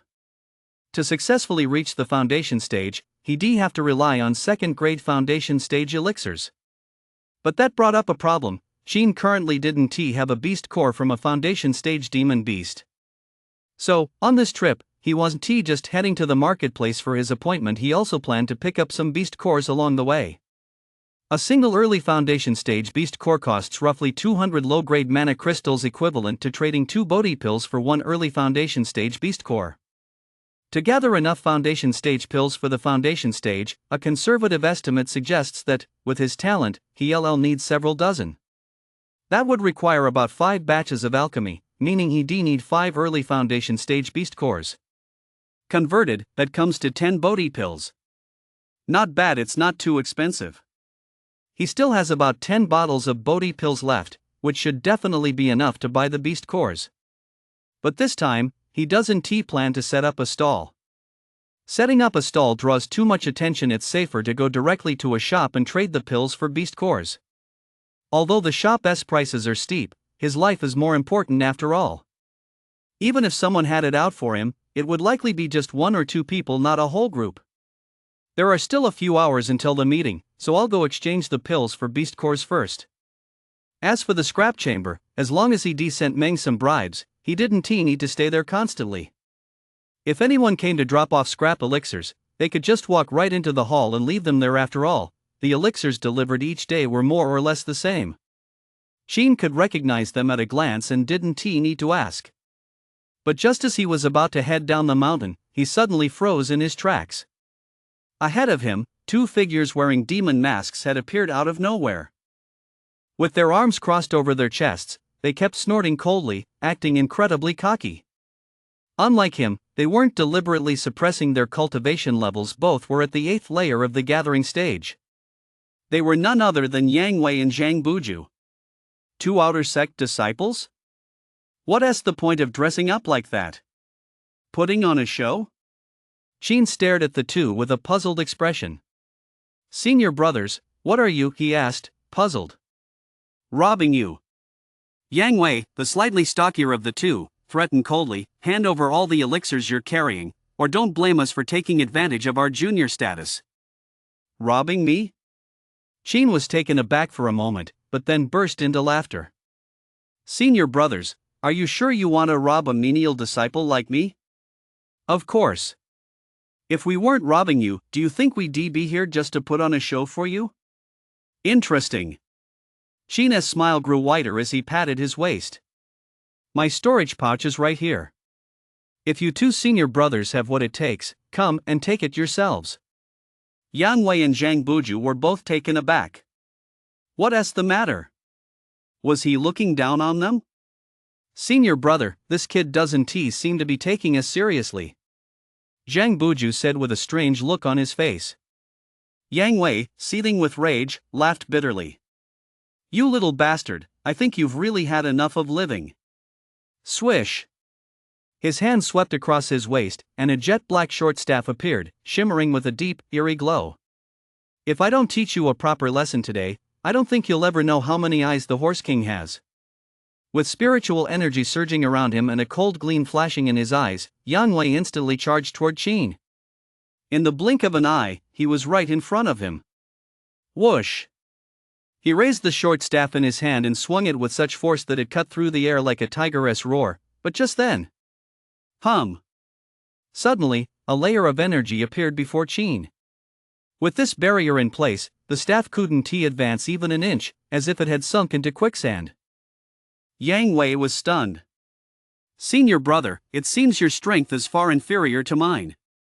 Qin gave a mocking smile, then swept his sleeve. Spiritual energy surged out like rippling water. With a boom, Yang Wei was instantly sent flying backward by the colossal blast of energy. Zhang Buju's eyes widened instantly, his face filled with disbelief. Didn't senior brother Qin say this kid was only at the 4th layer of the gathering stage? How did he suddenly become at the great perfection of the 12th layer of the gathering stage? Was that intelligence correct? Creak. Deep in the woods, Shinboki was also taken aback. He lost control of his strength and snapped a dry branch beneath his foot. His mind was now even more bewildered than Yang Wei's and Zhang Buju's. When he previously inquired with the menial disciples, they said this kid was only at the 4th layer of the gathering stage? Does your cultivation world call the 12th tier grand perfection of the gathering stage the 4th tier? Is there someone else here? Hearing the noise, Qin's expression flickered slightly as he turned to look into the woods. Oh no! Seeing that Qin had spotted him, Shinboki broke out in a cold sweat on the spot. Instinctively, he shifted his feet and began to back away. But before he'd taken more than a couple of steps, Qin's calm voice drifted over. Since you're already here, why the rush to leave? Shinboki's expression changed abruptly, then he wore a bitter look as he reluctantly stepped out of the woods. Junior brother, if I told you I was just passing through, would you believe me? Why don't you take a guess? Qin said indifferently. Junior brother, you're exceptionally gifted. I'd guess you'd definitely believe me, Shinboki said solemnly. Qin narrowed his eyes slightly and said, Senior brother, I'm glad you came out willingly, but what you just said is clearly an insult to my intelligence, and I don't really like that. Thud. Without another word, Shinboki knelt before Qin on the spot, his voice choked with emotion. Junior brother, I was momentarily confused just now. I'm kneeling before you, please be magnanimous and let me off this time. Qin shook his head. That won't do. You come and go as you please, aren't you treating my place like a public restroom? So what do you want, junior brother? Simple. Now we'll switch roles, I'm the robber, and you're the victim. You figure it out yourself. Senior brother understands. Gritting his teeth, Shinboki tossed the storage pouch from his waist to Qin. This contains all of Senior Brother's possessions. Please take it, Junior Brother. Senior Brother is a straightforward guy. Xin gave a faint smile, then turned his gaze back to Zhang Buju and Yang Wei. You too. Junior Brother, please take this. Zhang Buju decisively presented his storage pouch with both hands. Yang Wei, startled, jumped to his feet and respectfully handed his storage pouch to Qin. This is mine. Please accept it, Junior Brother. Qin smiled. 3 Senior Brothers, I didn't force you to do this, did I? No, absolutely not. The 3 shook their heads repeatedly. Then you report me afterward, will you? The 3 shook their heads again. No, absolutely not. Really? Really? Qin nodded. Since the 3 of you are being so sincere, I'll let this matter drop. However, I hope you won't say anything about me to others otherwise. Boom! Before he could finish, Qin waved his hand, shattering the 3 men's masks, and warned them calmly, your junior brother might just demand an explanation from the 3 of you. Chapter 10, Cultivation is great, one must definitely cultivate. Frightened, the 3 broke out in a fine sheen of cold sweat on their foreheads. They dared not move a muscle, merely nodding and replying, yes. All right, Senior Brothers, you may leave. With Qin's permission, the 3 felt a huge weight lifted off their shoulders. They took their leave and fled down from the menial peak as if their lives depended on it.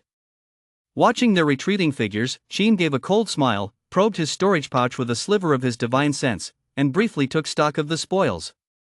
There were several hundred low-grade mana crystals in total. The elixirs were all Peiyuan pills, with no other special elixirs, just a few dozen bottles.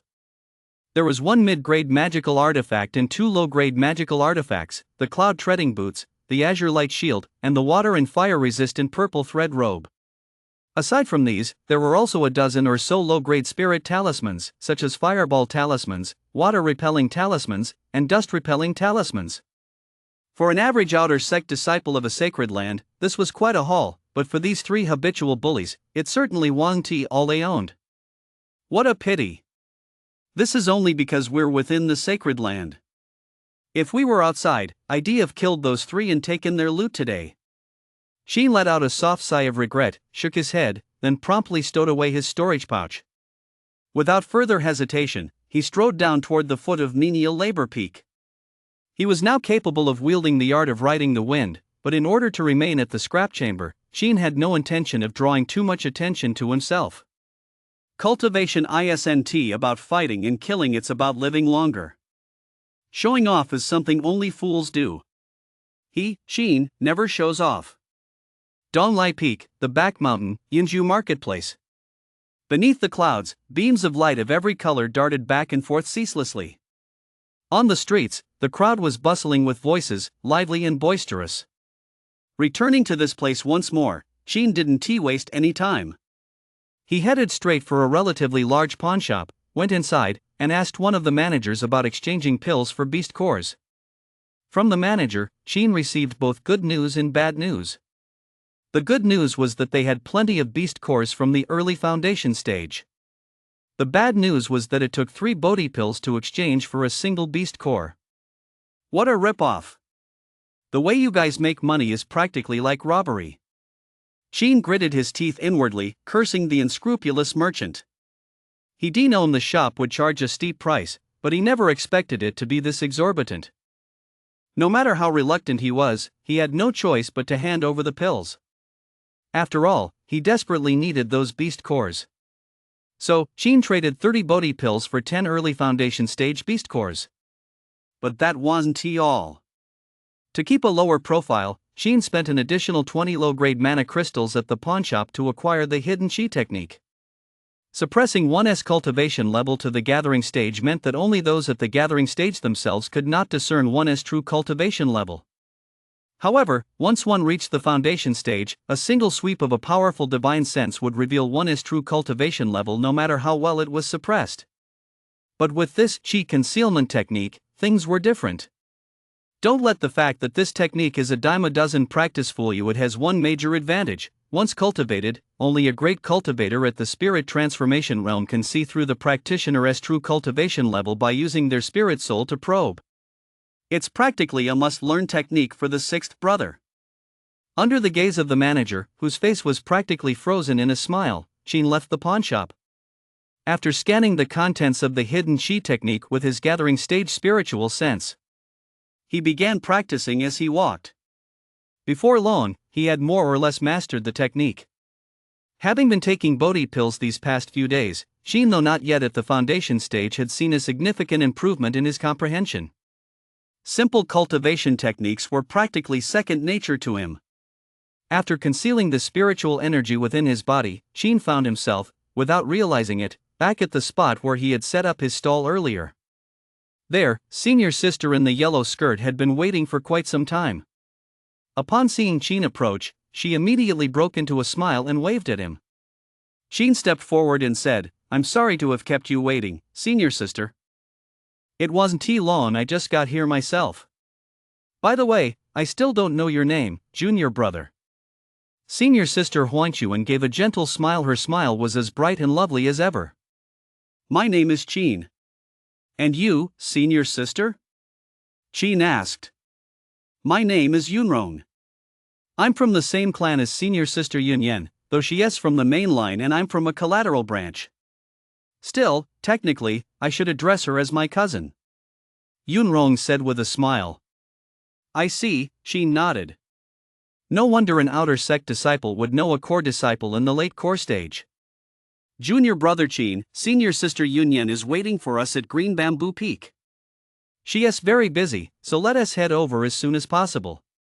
"Alright, thank you for leading the way, senior sister." Qin and Yunrong left the Yun Valley marketplace together. At the entrance to the valley, Yunrong took a green leaf from her storage pouch and infused it with spiritual energy. The leaf instantly swelled in the breeze, transforming into a small wooden boat that glowed like jade and floated at their feet. It was, in fact, a mid-grade flying magical artifact. Green Bamboo Peak is in the inner sect, quite a distance away. If we ride this clear wind boat, we'll get there faster. At that moment, Yunrong revealed her cultivation at the 12th layer of the gathering stage. Qin, however, wasn't particularly surprised. Given her need for the Bodhi pill, she must have already crossed the threshold of the foundation stage. Even if she wasn't at the 12th layer, she was at least at the 10th layer of the gathering stage. Her cultivation couldn't be low. "Junior brother Qin, you should come aboard too." Yunrong stepped onto the clear wind boat first, leaving just enough space for one more person behind her. Qin nodded and, without hesitation, stepped onto the clear wind boat as well. The vessel, which wasn't particularly spacious to begin with, suddenly felt a bit cramped. The two were separated by barely a fist's width. Such close proximity caused Yunrong's pretty face to flush slightly. "Junior brother, could you step back a little?" "Step back?" Qin turned his head to look. If he went any further back, it seemed he'd have no choice but to jump off. "Senior sister, I don't think I can move any further. Why don't you move forward a bit instead?" "Well." Yunrong looked troubled. She couldn't move either. After some hesitation, she finally sighed helplessly. "Well, fine, let us just go like this." It wasn't like they were pressed up against each other anyway. So what if they were close? He was just a 4th-tier menial disciple at the gathering stage. Surely he wouldn't dare harbor any improper thoughts. "Hold on tight." Yunrong gave this instruction, then immediately cast a spell to infuse the clear wind boat with spiritual energy. The boat instantly began to rise slowly, then transformed into a green streak of light, carrying the two of them toward Green Bamboo Peak. Whoosh whoosh. High above the clouds, gales howled, but fortunately, the spirit boat's protective seals shielded them from the storm. Once Qin's mind had settled, he was able to gaze freely into the distance. Before his eyes, endless mountain peaks soared from the earth, their summits hidden in clouds and mist, resembling jade hairpins lost by immortals. Ethereal mist drifted among the mountains, creating a dreamlike, otherworldly scene. Sunlight pierced through, showering the landscape with countless rays of golden light. Immortal waterfalls surged down from the cliff tops, resembling the Milky Way cascading to earth, majestic and magnificent. Spiritual birds and immortal cranes called out in harmony, creating a scene that truly resembled a sacred realm for cultivators. An immortal rides a colorful phoenix, having descended yesterday from Mount Langfong. What is an immortal? One who roams the northern sea in the morning and the Kangwu mountains at dusk, roaming the heavens and earth with utter freedom. This is an immortal. The vast expanse of mountains and valleys before him stirred Qin's spiritual heart. At that very moment, only one thought filled his mind. He must cultivate the Tao to attain immortality. He must witness all the splendor of this world. Only through cultivating the Tao and achieving immortality could he attain true freedom and boundless freedom. Chapter 11. The precious nascent elixir. Master Tao now has a full furnace of it. Hugh.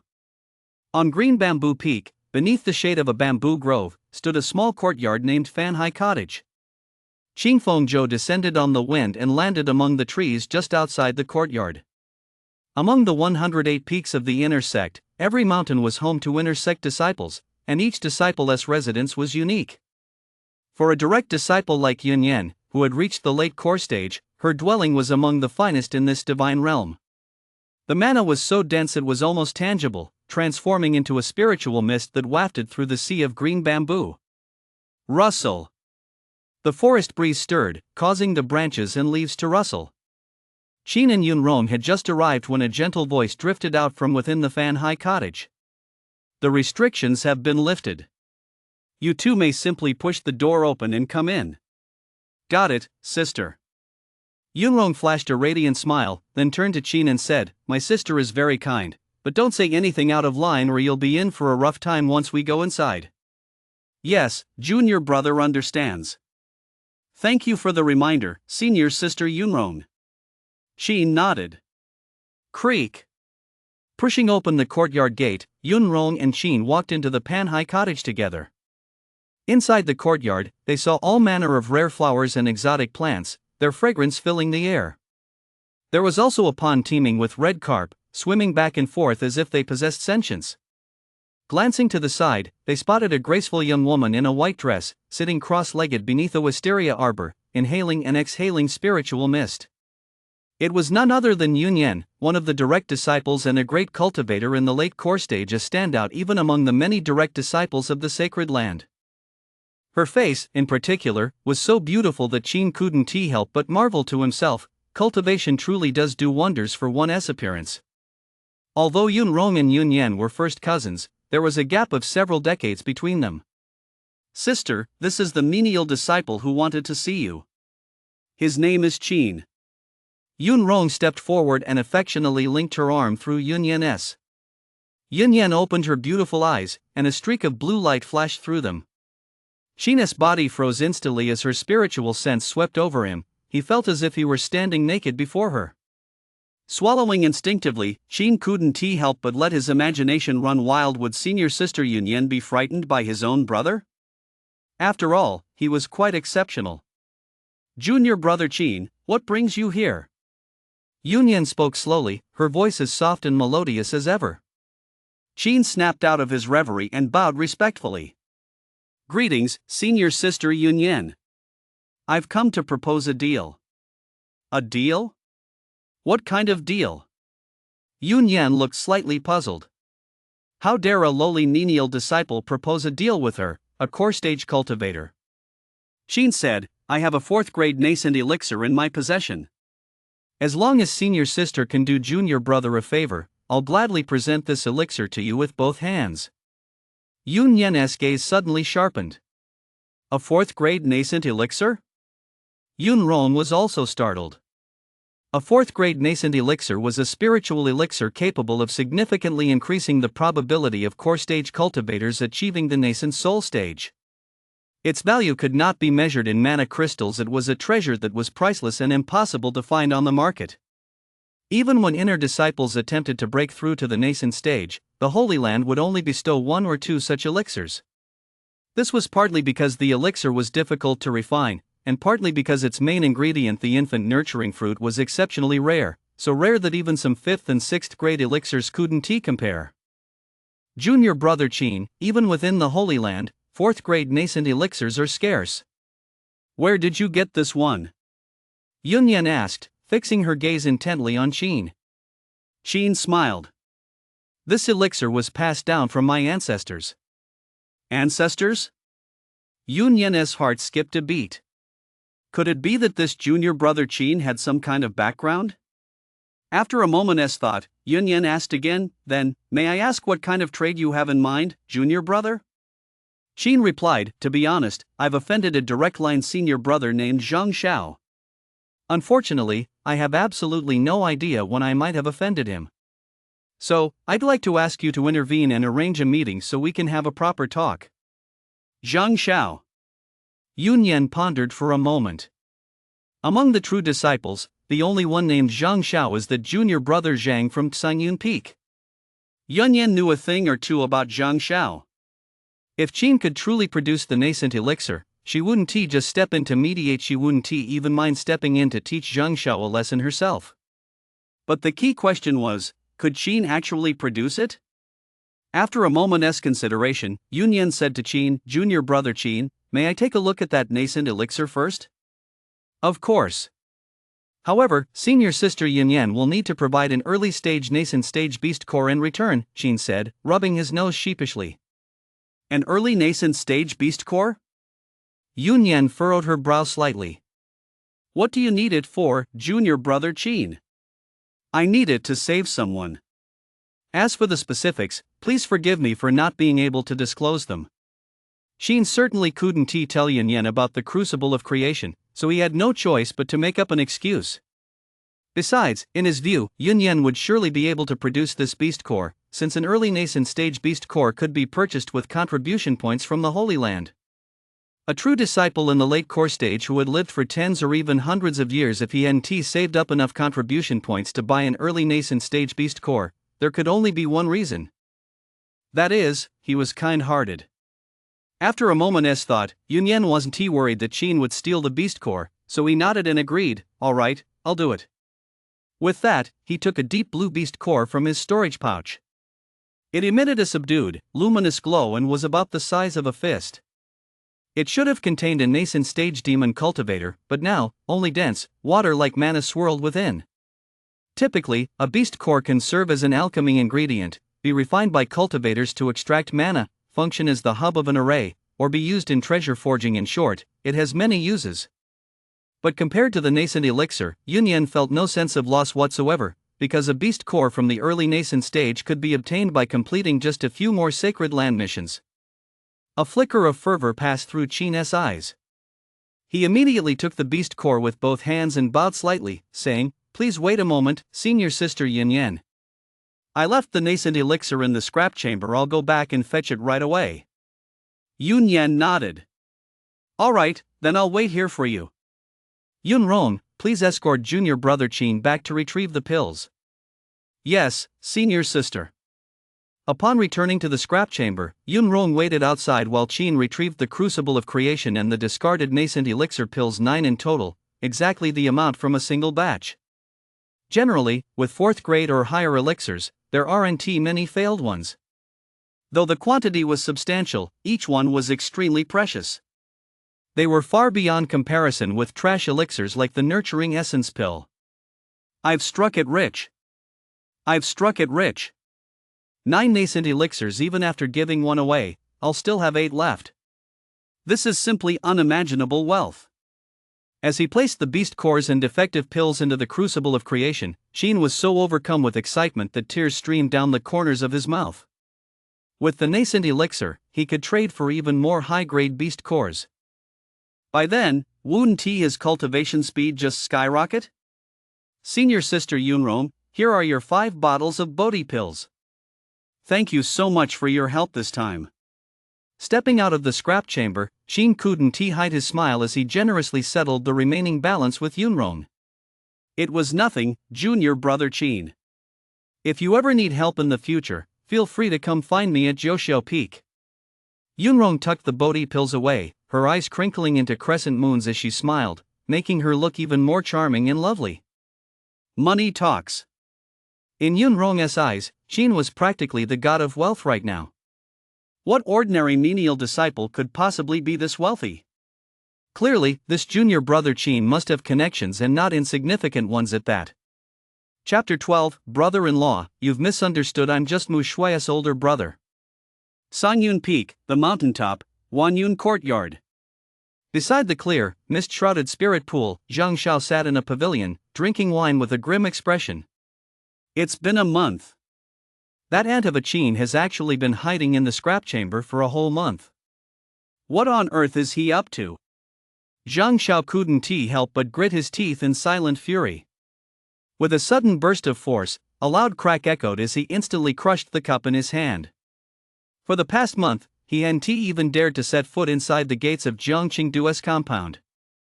A mighty core stage cultivator, and yet he was living his life with such extreme caution.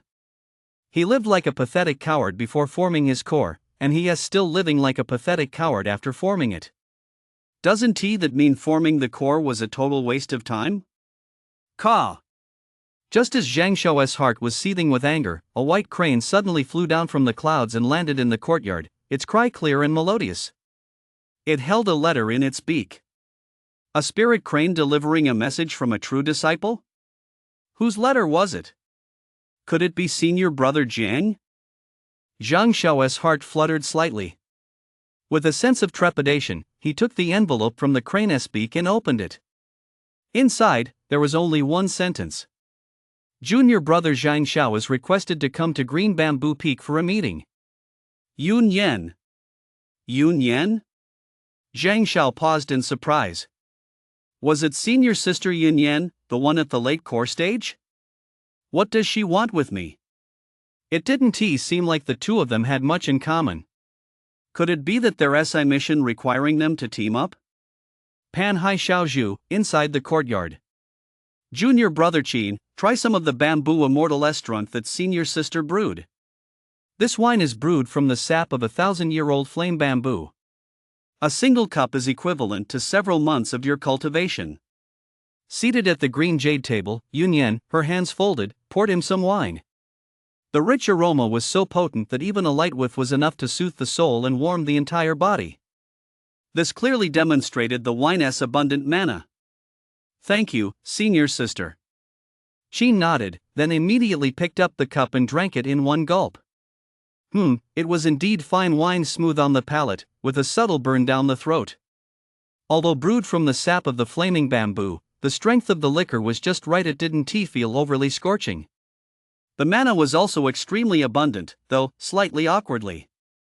His talent was too pathetic that single sip was equivalent to just one nurturing essence pill.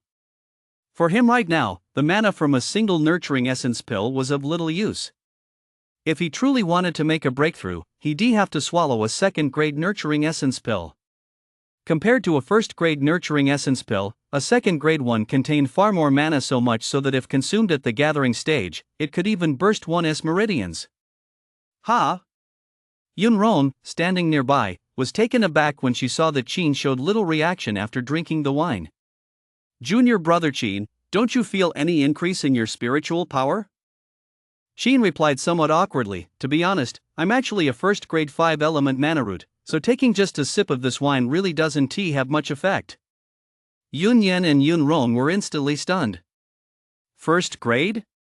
And a 5-element mana root? Originally, Yun Yan had wanted to befriend Qin, which was why she treated him so generously and even brought out the bamboo immortal's drunkenness. But she never expected him to have such talent. No matter how prestigious his family background, he is unlikely to achieve much in the future. In an instant, she suddenly felt as though she'd been dressing up for a blind man. Never mind. No need to befriend him after all. Once matters here are settled, let us simply part ways and forget each other in the martial arts world. Since junior brother Qin didn't feel any effect after drinking it, Yun Ron, why don't you have a sip? Yun Yan held out the bamboo immortal's drunkenness to Yun Ron, then slowly stood up and walked back to sit cross-legged beneath the wisteria arbor. This sudden change in attitude caught both Qin and Yun Ron off guard for a moment. However, Yun Ron quickly caught on and said delightedly, "Thank you, sister." Then I won't hesitate to accept it. Qin. What a damn pragmatic woman. Just as Qin was feeling dejected, a clear, resonant voice suddenly rang out from outside the courtyard. Junior brother Zhang Xiao has come at senior sister's invitation to pay a visit to senior sister Yun Yan. He is here? The moment those words were spoken, Qin perked up instantly, fixing his gaze on the courtyard gate. Come right in, junior brother. I've already lifted the restrictions outside the courtyard, Yun Yan replied slowly. Her gentle voice made one unconsciously overlook her snobbery. Then I'll take the liberty of intruding. Zhang Xiao replied, and then the courtyard gate was slowly pushed open. Dressed in a blue robe, Zhang Xiao stepped inside from outside. In the cultivation world, there were few core stage cultivators who were young, so despite Zhang Xiao's youthful appearance, his actual age might well be over 100. As soon as he entered the courtyard, Zhang Xiao spotted Qin sitting by the table at a glance and couldn't help but look slightly taken aback. He had never seen Qin before, but he recognized the menial disciple robes he wore. How could a lowly menial disciple be here in the inner sect? Junior sister greets senior brother Zhang Xiao. Yun Rong, on the other hand, was respectful. She set down her wine cup and clasped her hands in a bow to Zhang Xiao. Immediately afterward, Qin also rose slowly. Under Zhang Xiao's astonished gaze, he clasped his hands and said, Junior brother Qin greets senior brother Zhang Xiao. Qin? Zhang Xiao's expression changed instantly. How could Qin be at Yun Yan's Panhai cottage? Didn't T Meng say this young man had no background? Could it be that he, a mere outer sect attendant disciple, actually dared to deceive him? Junior brother Zhang. Just as Zhang Xiao's expression kept shifting, Yun Yan spoke again, saying calmly, I've heard that junior brother Zhang and junior brother Qin have some history, but I'm not sure in what way has this junior brother Qin offended you? Zhang Xiao's pupils suddenly contracted. Was Yun Yan really going to stand up for Qin? In an instant, a fine sheen of cold sweat broke out on Zhang Xiao's face. After all, Yun Yan's cultivation level was only one minor tier below that of senior brother Jiang Qingdu. If she really intervened to teach him a lesson on Qin's behalf, even senior brother Jiang would likely find it difficult to help him seek justice. After all, it wasn't as if the two of them would fight to the death over this matter, so in the end, he would most likely have to swallow this injustice in silence. Senior brother Zhang, I'm not sure when I might have offended you. Please enlighten me, Qin asked, clasping his hands in a respectful gesture. Having offended a direct disciple for no apparent reason left Qin thoroughly baffled. Zhang Xiao's expression wavered. If any ordinary inner door disciple had stood up for Qin, he would have either walked away or fought back, but when it came to Yun Yan, he had no choice but to back down. Zhang Xiao fell silent for a moment, then asked Qin, Junior brother Qin, do you know junior sister Snow Yan? Snow? Both Yun Yan and Yun Rong's expressions shifted. Wasn't she the holy maiden personally chosen by the holy master, the virtually certain future holy master? How could Qin, a lowly menial disciple, be on familiar terms with her? Qin was taken aback as well. So it really was because of Snow, but what was her motive? Didn't she want to keep their relationship a secret? Furrowing his brow slightly, Qin asked Zhang Xiao, Senior brother Zhang, what do you mean by that? What difference does it make whether I know her or not? If you do know her, then I advise you to distance yourself from her as soon as possible. Otherwise. He understood. Qin understood everything. He couldn't help but press his hand to his forehead and smile wryly. He shook his head. Then, with a resigned air, he walked up to Zhang Xiao, grabbed his hand, and said earnestly, Brother-in-law, you've misunderstood. Mu Shui and I are just siblings. She is my younger sister, my adopted sister. The truth is far from what you think. Chapter 13, Outer Sect Candidate? What does that mean? Did I get automatically promoted? Sis brother-in-law? Hearing Qin's words, Zhang Xiao's eyes widened instantly. He yanked his hand away and waved it frantically in panic. I didn't. I'm not. Don't spread rumors about me. I'm telling you. Yun Yan and Yun Rong were also dumbfounded. The holy maiden of the sacred land is Qin's adopted sister? But that doesn't quite add up. If that were truly the case, why would Qin have joined the scrap chamber? Could it be to avoid any appearance of impropriety? Or perhaps because they thought his talent was too lacking? Looking at it that way, no matter which possibility it was, Chin seemed pretty pitiful. For a moment, the sisters couldn't help but look at Chin with a touch of sympathy. It isn't? Chin was taken aback for a moment.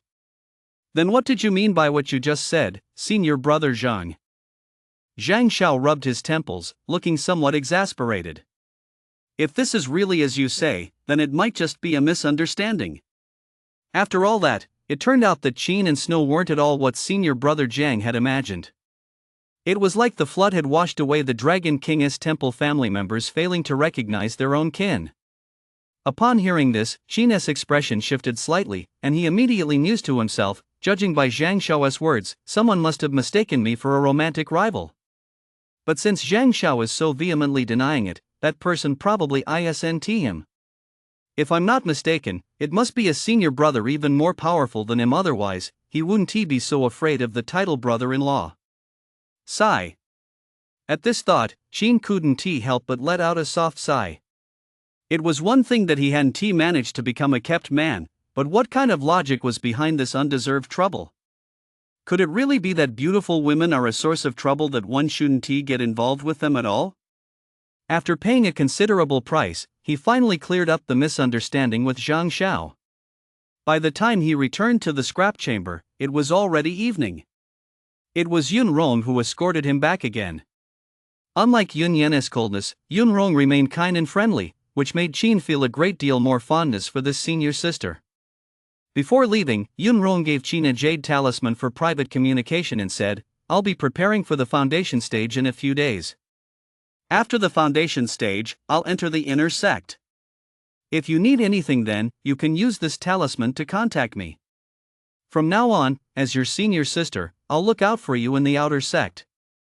Yun Rong patted her chest, her eyes crinkling into crescent moons as she smiled. She was truly lovely and charming. Qin felt a slight warmth in his heart as he accepted the jade talisman. This was only possible within the sacred land once he left it and entered the cruel world of cultivation. Where else would he ever encounter someone as kind as this senior sister? Whoosh! Finally, the wind stirred and the boat rose under Qin's gaze. Yun Rong transformed into a jade-green streak of light and vanished. After a moment, Qin turned his gaze away and walked back to the scrap chamber, preparing to refine foundation stage elixirs. Once he had the foundation stage elixirs, he would begin his seclusion to reach the foundation stage. But just as Qin was about to take out the crucible of creation, Meng the Fat One unexpectedly showed up. Meng sat down in a chair, his potbelly protruding, a silk handkerchief pressed to his nose, and asked Qin, "When are you planning to take the outer sect trials?" Qin was taken aback and replied, "Can't I just not take them? I don't think I have the strength to pass the trials." Meng was at a loss for words. The outer sect exam only goes up to the 4th layer of the gathering stage. Anyone with 2 legs can pass it. How could you possibly fail? But I really don't think I'm strong enough, Meng. I don't think our sacred land has a rule that menial disciples have to join the outer sect, does it? Qin couldn't help but ask Meng. Meng, you're such a strange one. Instead of joining the outer sect to cultivate steadily and see a wider world, you insist on staying on menial peak as a menial disciple, guarding this filthy, dilapidated scrap chamber. What were you thinking? Meng looked at Qin with a peculiar expression. Well, I was actually planning to wait until I broke through to the late gathering stage before joining the outer sect, so I wouldn't get bullied once I got there. Meng was momentarily speechless, then shook his head and said, "I still don't get you." "Never mind, I'm not in the mood to waste my breath on you. Here, take this." With that, he tossed a purple copper token to Qin. The token was about the size of a baby's palm, engraved with auspicious cloud patterns around the edges, and in the center, 4 large vermilion characters were inscribed from top to bottom, "Outer Sect Candidate." What does that mean? Qin looked completely baffled. It's a newly established rule. All menial duty disciples within the Holy Land who have reached the 4th level of the gathering stage must, just like outer sect disciples, go out every 3 months to complete a mission. Those who complete it receive neither reward nor punishment but can earn contribution points. However, those who fail to complete it will have to work in the mines for a year.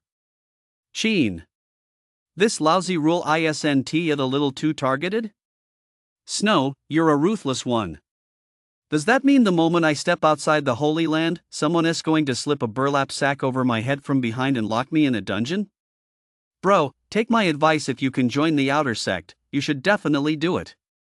Once you're in the outer sect, you'll be able to claim more mana crystals and elixirs, so your strength will definitely improve faster than it is now. Then, going out on quests will be a lot easier. Meng let out a soft sigh, stood up, patted Qin on the shoulder, and said earnestly. Qin remained silent. After a moment, he shook his head and said, I think I'll wait a little longer. It's up to you. Here is another piece of advice: if you feel like you can't handle a quest on your own, you can find other disciples to team up with at the quest hall. If you don't know who to ask, I can put you in touch with someone. As for the silver, I won't take any. Qin couldn't help but be slightly moved. Among all the opportunists here, Meng was actually the one with the most compassion. Give me mana crystals instead. But before he could even say thank you, Meng's next sentence made Qin swallow the words right back down. He nearly choked on his own spit. Damn it, Meng, that's just like you. Alright, I'm out of here. Take care of yourself. This crappy place really isn't fit for human habitation. Covering his nose, Meng left the scrap chamber with a look of utter disgust. Qin.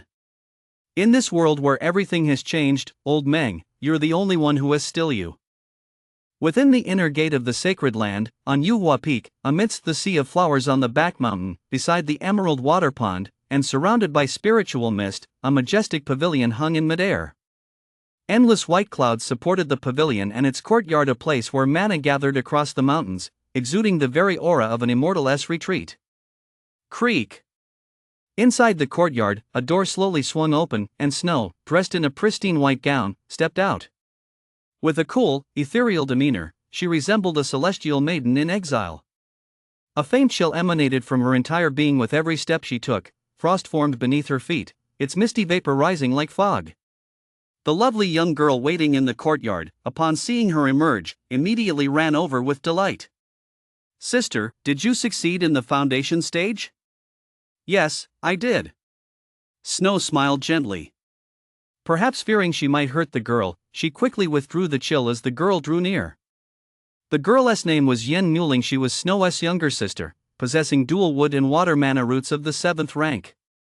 She was now an inner door disciple of the Holy Land, and her master was a powerful elder there. Chapter 14, Foundation Stage Success. The Taoist Master takes off, selecting a Holy Land mission. You successfully reached the foundation stage in just 3 days. You're truly amazing, sister. Yen Muling's large eyes were filled with admiration as she looked at Snow. Snow chuckled softly, with your talent, I imagine it won't take you too long either. After speaking, Snow walked slowly to the pavilion and sat down. With a gentle sweep of her long sleeves, a pot of premium spiritual tea appeared on the warm jade table. Its fragrance was crisp and refreshing, soothing the soul.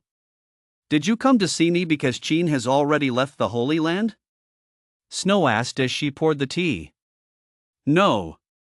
Yen Muling shook her head and said helplessly, after I gave him the token for the outer sect candidate, he spent a few days in the scrap chamber first, then ran off to the Yun Valley marketplace to rent a cultivation room, where he stayed for another 10 days or so. A first-grade useless mana root. I don't even know what he is practicing so hard for. Snow couldn't help but furrow her brow slightly. Cultivation rooms at the marketplace aren't cheap. Where did he get the mana crystals to rent one for so long? That goes without saying. He has definitely been secretly using your name, sister, to scam a bunch of perks from who knows where. If he didn't do that, how could he possibly have broken through to the 4th layer of the gathering stage? With his talent, he wouldn't make any progress even if he buried his head in cultivation for 100 years. Yen Muling pursed her lips, looking down on Qin's talent with utter contempt. Snow's expression darkened slightly, and she couldn't help but look a bit displeased. She hadn't expected Qin to be such a despicable person after all. Sister, why don't I go teach him a lesson? All this beating around the bush is such a waste of time. I really don't want to wait any longer, Yen Muling suggested to Snow, sounding frustrated. Snow pondered for a moment, shook her head, and said, "We cannot do that. Our master and the elders know about Qin and me. If I set aside our past ties and go too far against Qin, my standing in their eyes will surely suffer greatly. That would inevitably be detrimental to my future control of the Holy Land. After all, I'm not just an ordinary direct disciple as the Holy Maiden, I must keep the entire Holy Land in mind. Let us wait a little longer. We'll talk about it once Qin fails to complete the Holy Land's mission." But what if he succeeds? Snow cast a sidelong glance at Yen Muling. With you following him around, do you really think that's possible? You've got a point. Yanggu Marketplace, Lingxiao Pavilion, a first-tier spirit gathering training room. Phew. Thick mana completely enveloped Qin, who was seated cross-legged on a meditation cushion. A radiant glow shone all around him, a truly wondrous sight. The reason cultivation with a first-grade 5 elements mana root is so slow is precisely because it requires the 5 elements mana to reach a state of balance during practice. This means he must put in several times the effort of cultivators with a heavenly mana root. Coupled with the abysmal refinement efficiency of a first-grade mana root, that effort might need to be multiplied yet again. But no matter how difficult the path to immortality might be, Qin would never give up easily. Take his current foundation stage cultivation, for example. He had been in seclusion for over 10 days and consumed more than 40 foundation stage pills. Though he hadn't succeeded yet, he still had no intention of stopping there. He wanted to become an immortal, he wanted eternal life. One more time. The spiritual energy in his qi was compressed again and again, yet it still showed no signs of liquefying. Qin refused to accept defeat. Since 40 foundation stage pills weren't enough, he'd simply take another 40. So what if they're just pills? This Taoist master may lack many things, but he's certainly isn't short on pills. And so, his seclusion continued. Time passed bit by bit. Qin had no idea how many foundation stage pills he'd consumed, nor how much time had elapsed in the outside world. Just as his spiritual energy was nearing its limit, a faint sound suddenly echoed from within his qi and dantian. Tick-tock. That sound was like music to his ears, instantly invigorating Qin as his spiritual energy finally liquefied. Keep going. The beginning is always the hardest. Once the first drop appeared, the second would follow. As long as the foundation stage pills kept coming, there would be no further obstacles in the foundation stage. In the blink of an eye, a month had passed. Inside the cultivation chamber, the mana had formed a cocoon, enveloping Qin in a multicolored chrysalis. At a certain moment, a thunderous boom rang out as overwhelming spiritual energy erupted, shattering the spiritual cocoon in an instant. It transformed into a sky full of radiance, like dazzling fireworks, as if to celebrate Qin's successful attainment of the foundation stage. Phew! Exhaling deeply, Qin's gaze burned like a torch, and his aura rapidly receded like a tide. After more than a month of seclusion, he had finally broken through to the early stage of the foundation stage. Having reached this point, he was now eligible to take the inner sect examination and become an inner sect disciple of the Holy Land. Yet Qin still had no such intention. As for this scrap chamber, even if he were to die, he would die inside it. The fire used for his cremation could only be the core fire of the scrap chamber. A full 60 foundation stage pills. This trash talent, there's really no one worse than me. A pile of empty vials lay at his side, and Qin couldn't help but feel speechless. No wonder this first-grade 5-element mana root was so despised. Who in their right mind would want to consume a full 60 foundation stage pills just to build a foundation? And that's not even counting the Peiyuan pills needed to cultivate up to the 12th layer of the gathering stage. This massive amount of resources would be enough to sustain a small clan's cultivation needs for several years, or even a decade or more. Only a sacred land possesses such resources for a slightly weaker cultivation sect. Even with the crucible of creation, they wouldn't be able to unleash its true potential. Before coming in, I paid a month and a half's rent, a total of over 4,000 low-grade mana crystals. Since no one has come to kick me out yet, my time here clearly isn't up. But now that I've successfully reached the foundation stage, there is no need to stay any longer. I'd better go settle the bill. Even though I'm not short on mana crystals, I can't just waste them like this, can I? After packing up his belongings, he stepped out of the cultivation chamber and made his way to the counter on the first floor of Lingxiao Pavilion. The middle-aged steward behind the counter looked utterly astonished when he saw Qin emerge. You've broken through? Qin paused for a moment. How did you know? He had clearly practiced the hidden qi technique to conceal his cultivation level. How had the steward figured it out? The steward chuckled softly and said, "Young man, haven't you looked in a mirror? You're even more handsome now than you were before." More handsome? Oh. So he'd actually become even more handsome. It suddenly dawned on Qin that was the reason. But come to think of it, the foundation stage wasn't just a process of liquefying spiritual energy, it was also a process of purifying the marrow and refining the meridians. It wasn't strange at all to have a different appearance. He'd simply forgotten this detail because he lacked experience. Judging by your appearance, breaking through to the fifth layer of the gathering stage shouldn't have caused such a drastic change. I suppose you were concealing your cultivation level before you came in? The middle-aged steward looked at Qin with a half-smile. Qin smiled faintly and said, "No, I just took a beauty-enhancing pill." The middle-aged steward. After leaving the Yun Valley marketplace, more than a month later, Qin returned once again to his beloved scrap chamber. Although dust covered everything before his eyes, it could not dampen the excitement in his heart.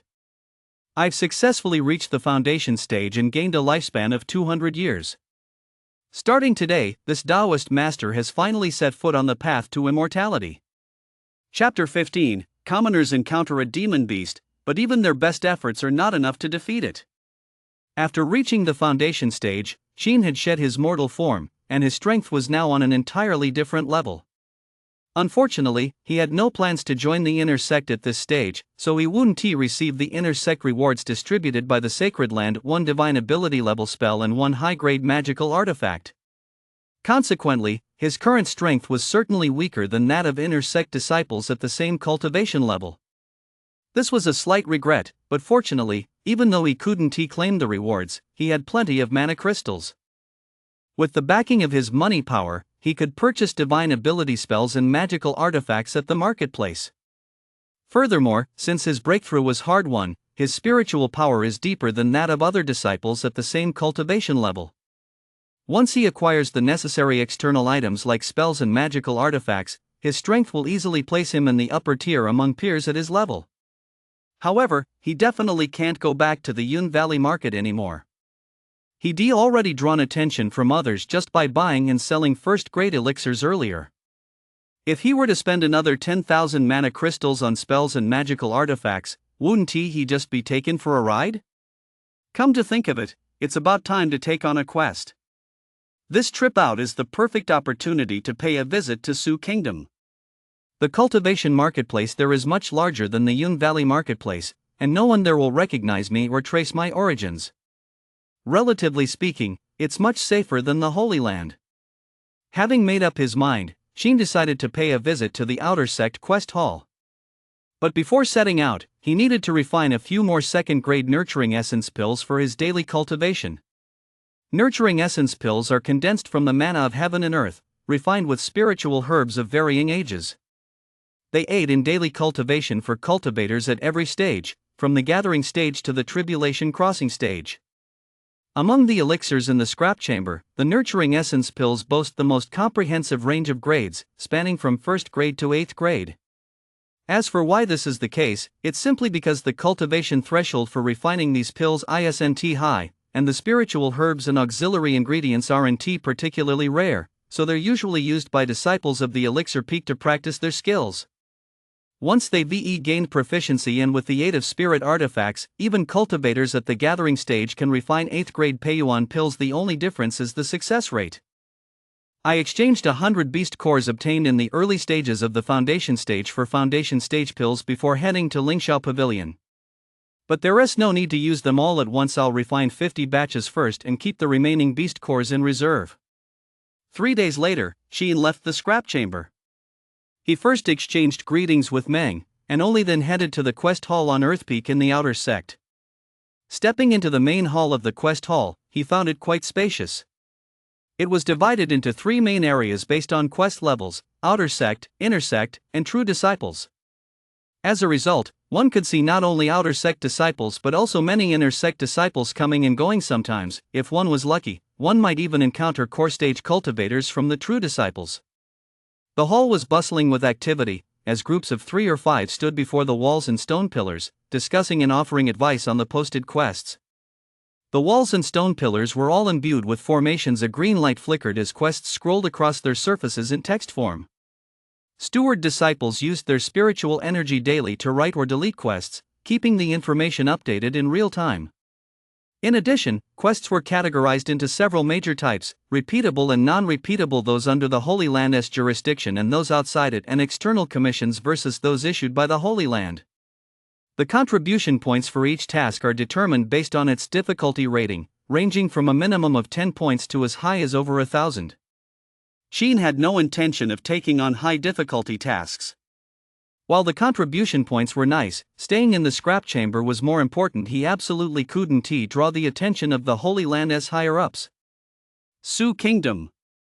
Since we're going to the Sioux Kingdom, let us look for tasks under the Holy Land's jurisdiction. Near the capital of Sioux Kingdom. And it has to be a unique quest, so I don't run into fellow sanctuary disciples. Sheen stood on the outskirts of the crowd, scanning the bulletin board with his foundation stage spiritual sense. In the outer sect quest area, no one could detect his subtle movements. After scanning for half a quarter hour, Sheen finally found a quest that met his criteria. Posted by the Holy Land, a level 4 demon beast, the blood-tailed wolf, is roaming Taoyuan County in the capital of Sioux Kingdom. Slay it and obtain its intact beast core to earn 40 contribution points. Deadline, within 1 month. Cannot be accepted more than once. That's the one. Although 40 contribution points were only equivalent to 40 low-grade mana crystals. And the capital of Sioux Kingdom wasn't exactly close to the Holy Land, making it completely uneconomical. But what matters is getting out of here. Completing the quest is just a side benefit. Without hesitation, Sheen selected the quest, withdrew his divine sense, and immediately walked toward a steward disciple standing outside the crowd. Upon approaching, he flipped his hand to show the outer sect candidate token. "Senior brother, I'd like to accept the quest, the one to slay the blood-tailed wolf in the capital of Sioux Kingdom." The attendant disciple looked at Sheen in surprise. "An outer sect candidate? Junior brother, Haven T, you joined the outer sect yet?" "Not yet. I plan to wait a little longer." Sheen shook his head. The attendant disciple couldn't help but give him a strange look. In this day and age, was there really anyone who wasn't in a hurry to join the outer sect? That was truly rare. He took the token and, after verifying its authenticity, asked, "What is your name, junior brother?" "Sheen." "All right, I'll make a note of that.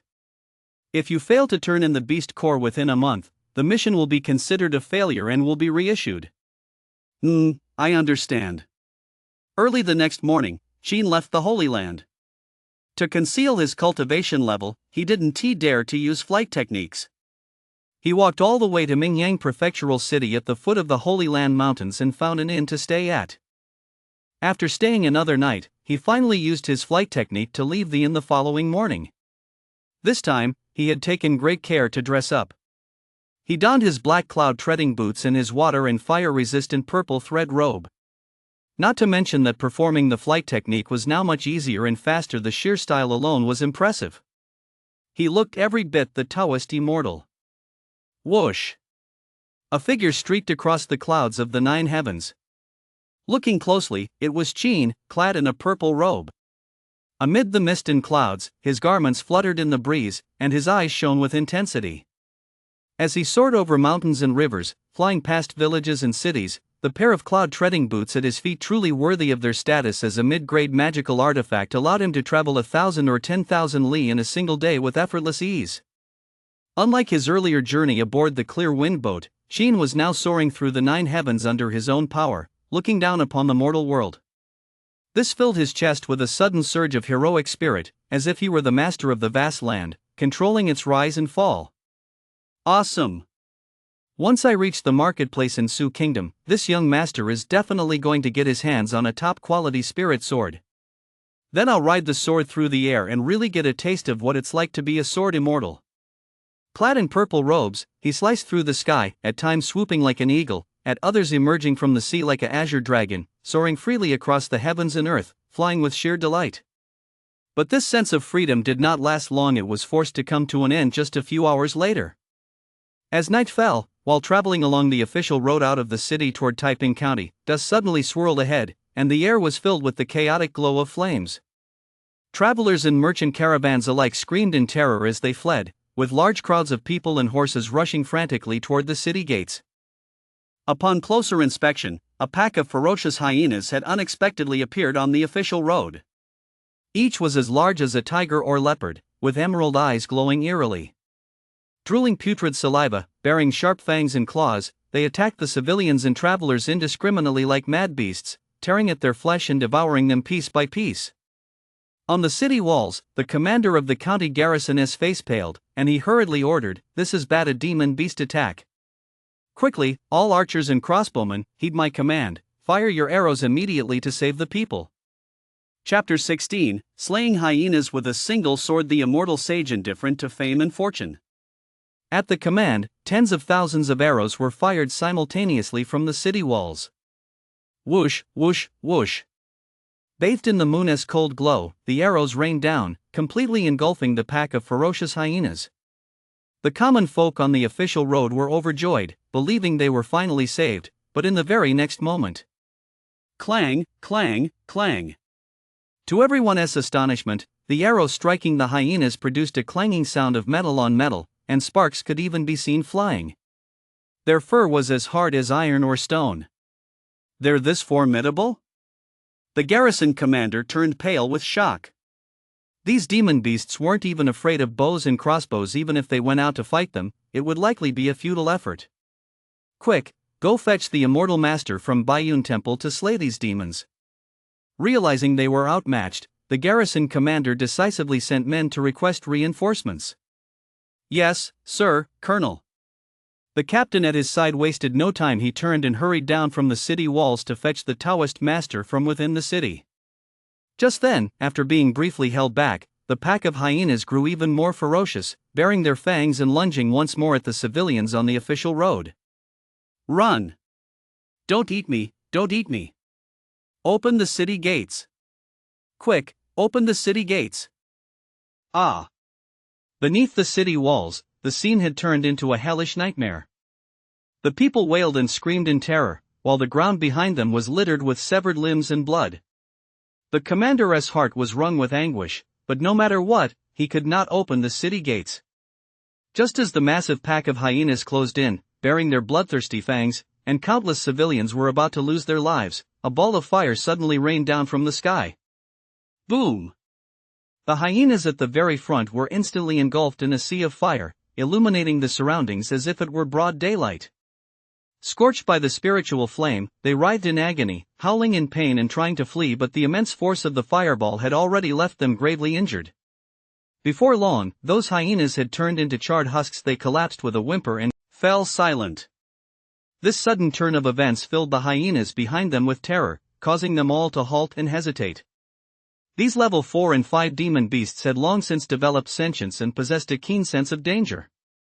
The garrison soldiers and the crowd of civilians were equally stunned, but they quickly came to their senses, their eyes lighting up with joy.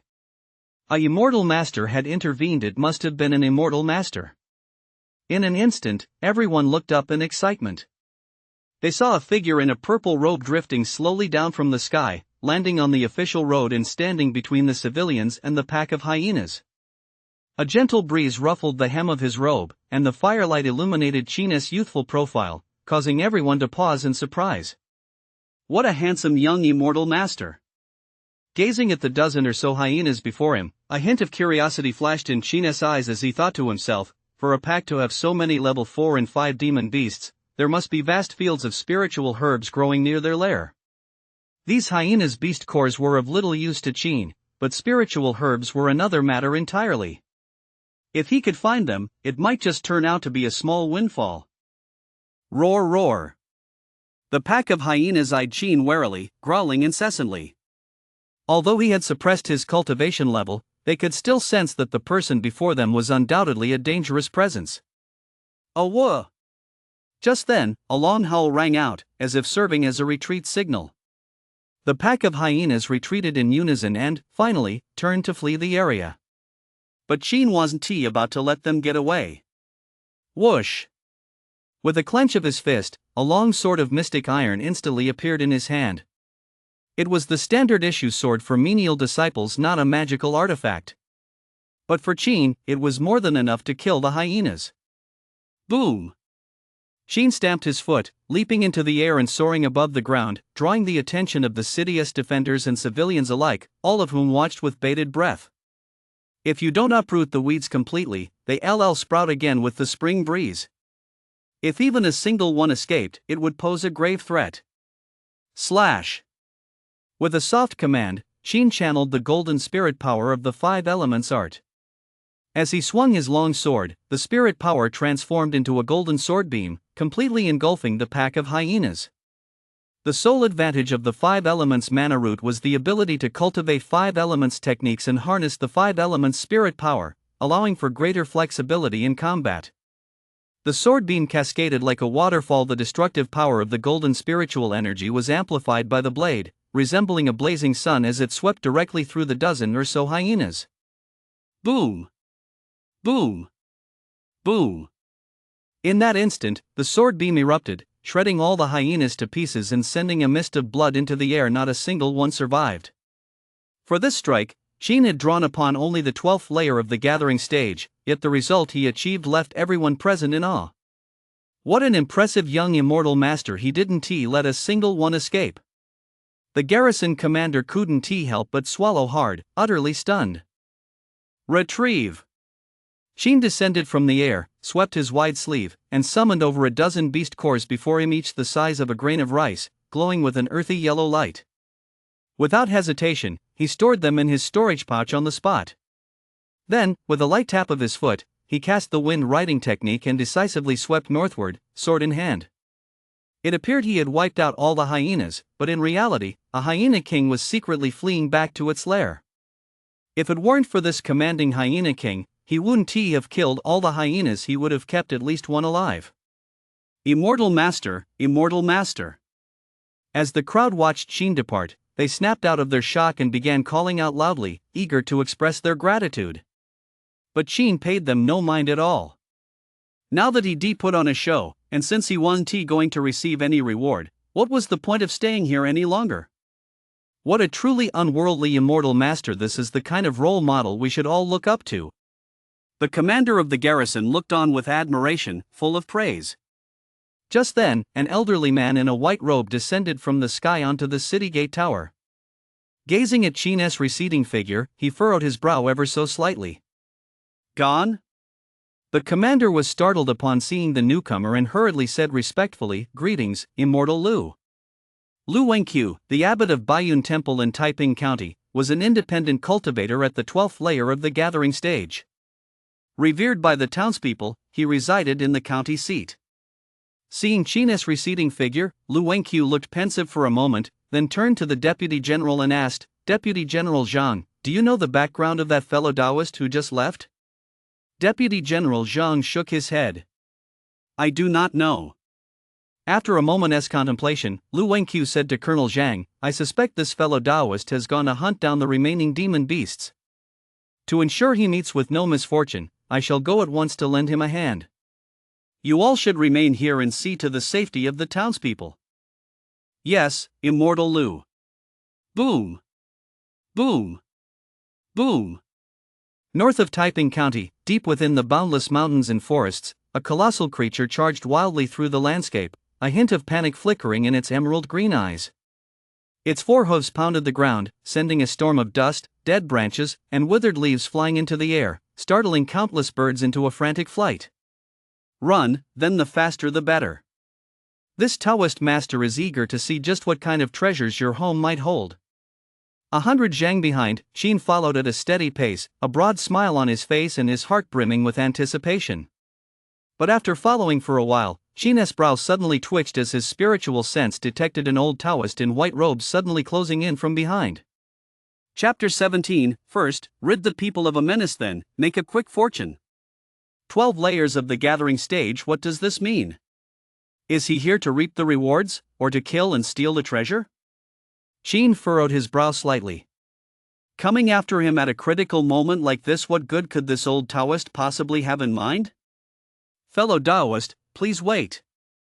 Seeing Qin turn his head, Lu Wenqiu called out from a distance. Why did those words sound a bit ominous? Never mind. I'll just see what this old Taoist is up to first. Qin already knew the direction the Dog King had fled, so he wasn't too worried about losing track of him. He decisively landed in a clearing in the woods.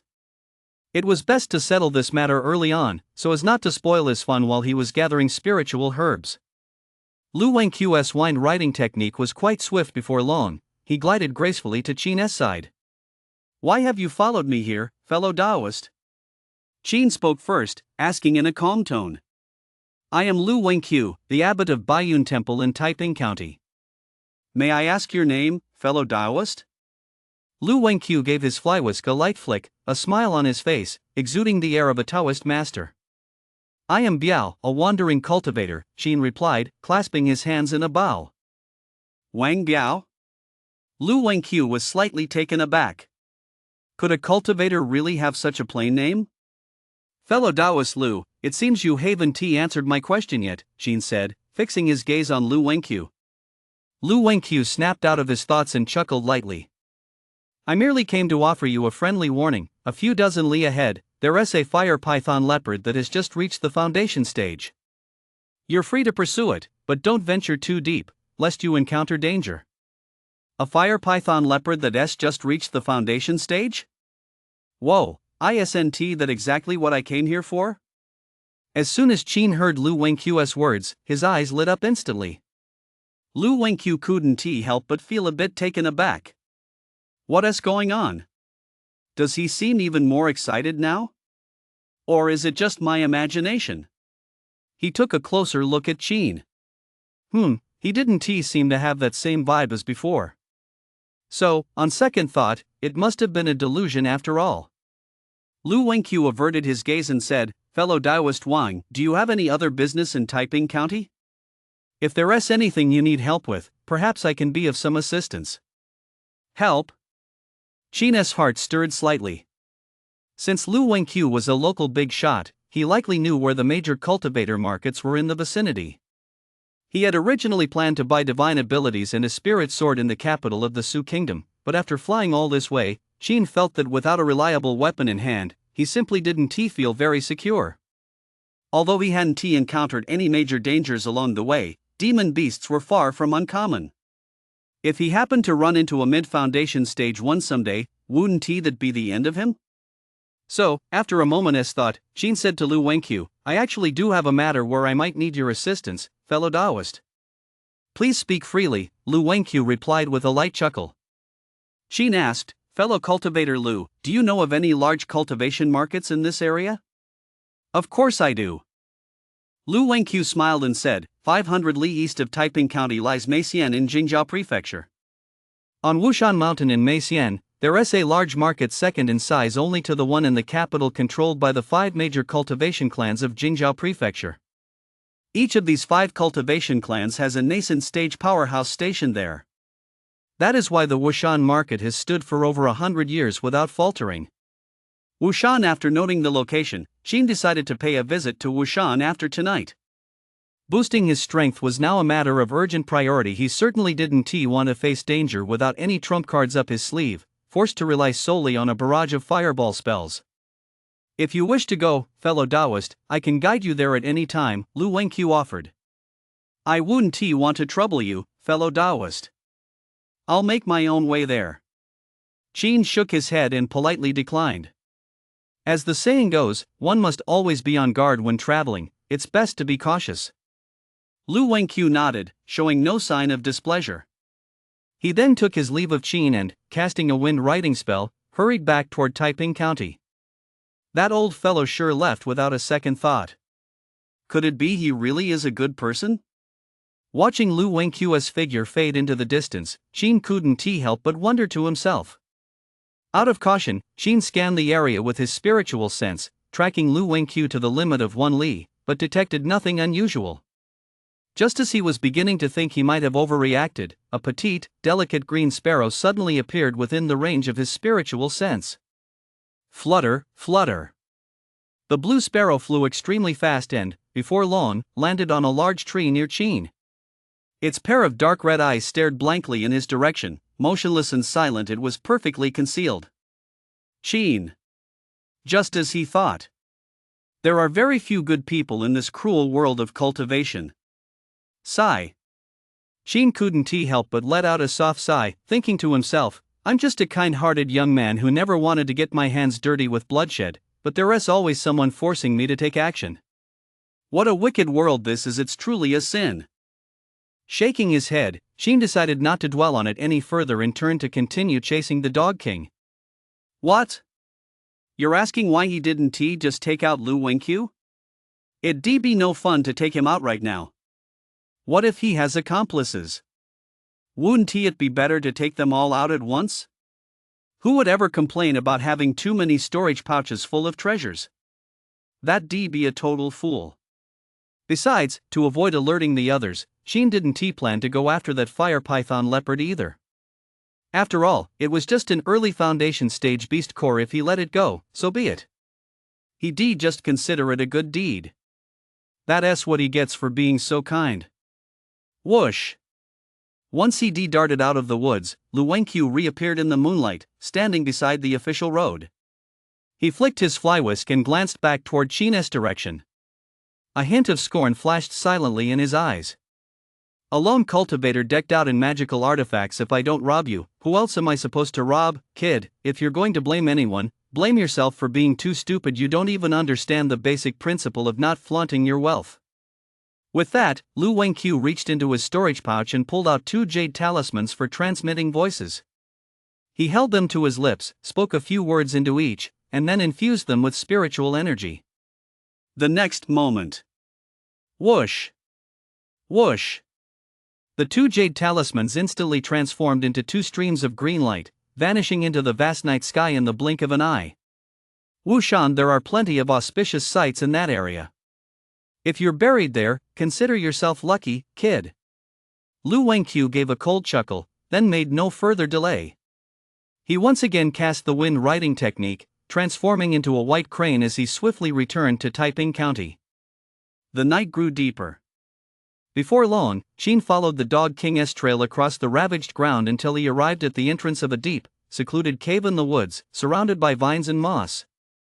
Clearly, this was the lair of that pack of hyenas. Awoo. Without even using his spiritual sense to probe, Qin could tell from the chaotic howls coming from inside the cave that there were at least several dozen hyenas within. First, I'll rid the people of this menace, then I'll make a quick profit.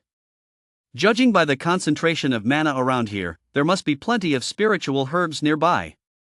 This trip's going to be a real windfall. A flicker of fervor passed through Qin's eyes. Without further ado, he raised his mystic iron sword and charged into the hyena's lair. Chapter 18, a big shopping spree at the Mist Mountain Market by whatever's best. The next day. Dawn broke. The thin mist shrouding the entrance to the hyena's lair gradually dissipated. Qin, who had spent the night inside, emerged from the cave. In truth, it hadn't even taken a quarter of an hour to kill that pack of hyenas. The only reason he stayed inside was to cultivate undisturbed through the night.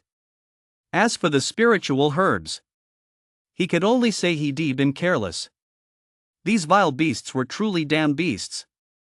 Inside the lair lay a vast expanse of spiritual herbs and flowers, many of which were over 100 years old, more than enough to refine second-grade elixirs.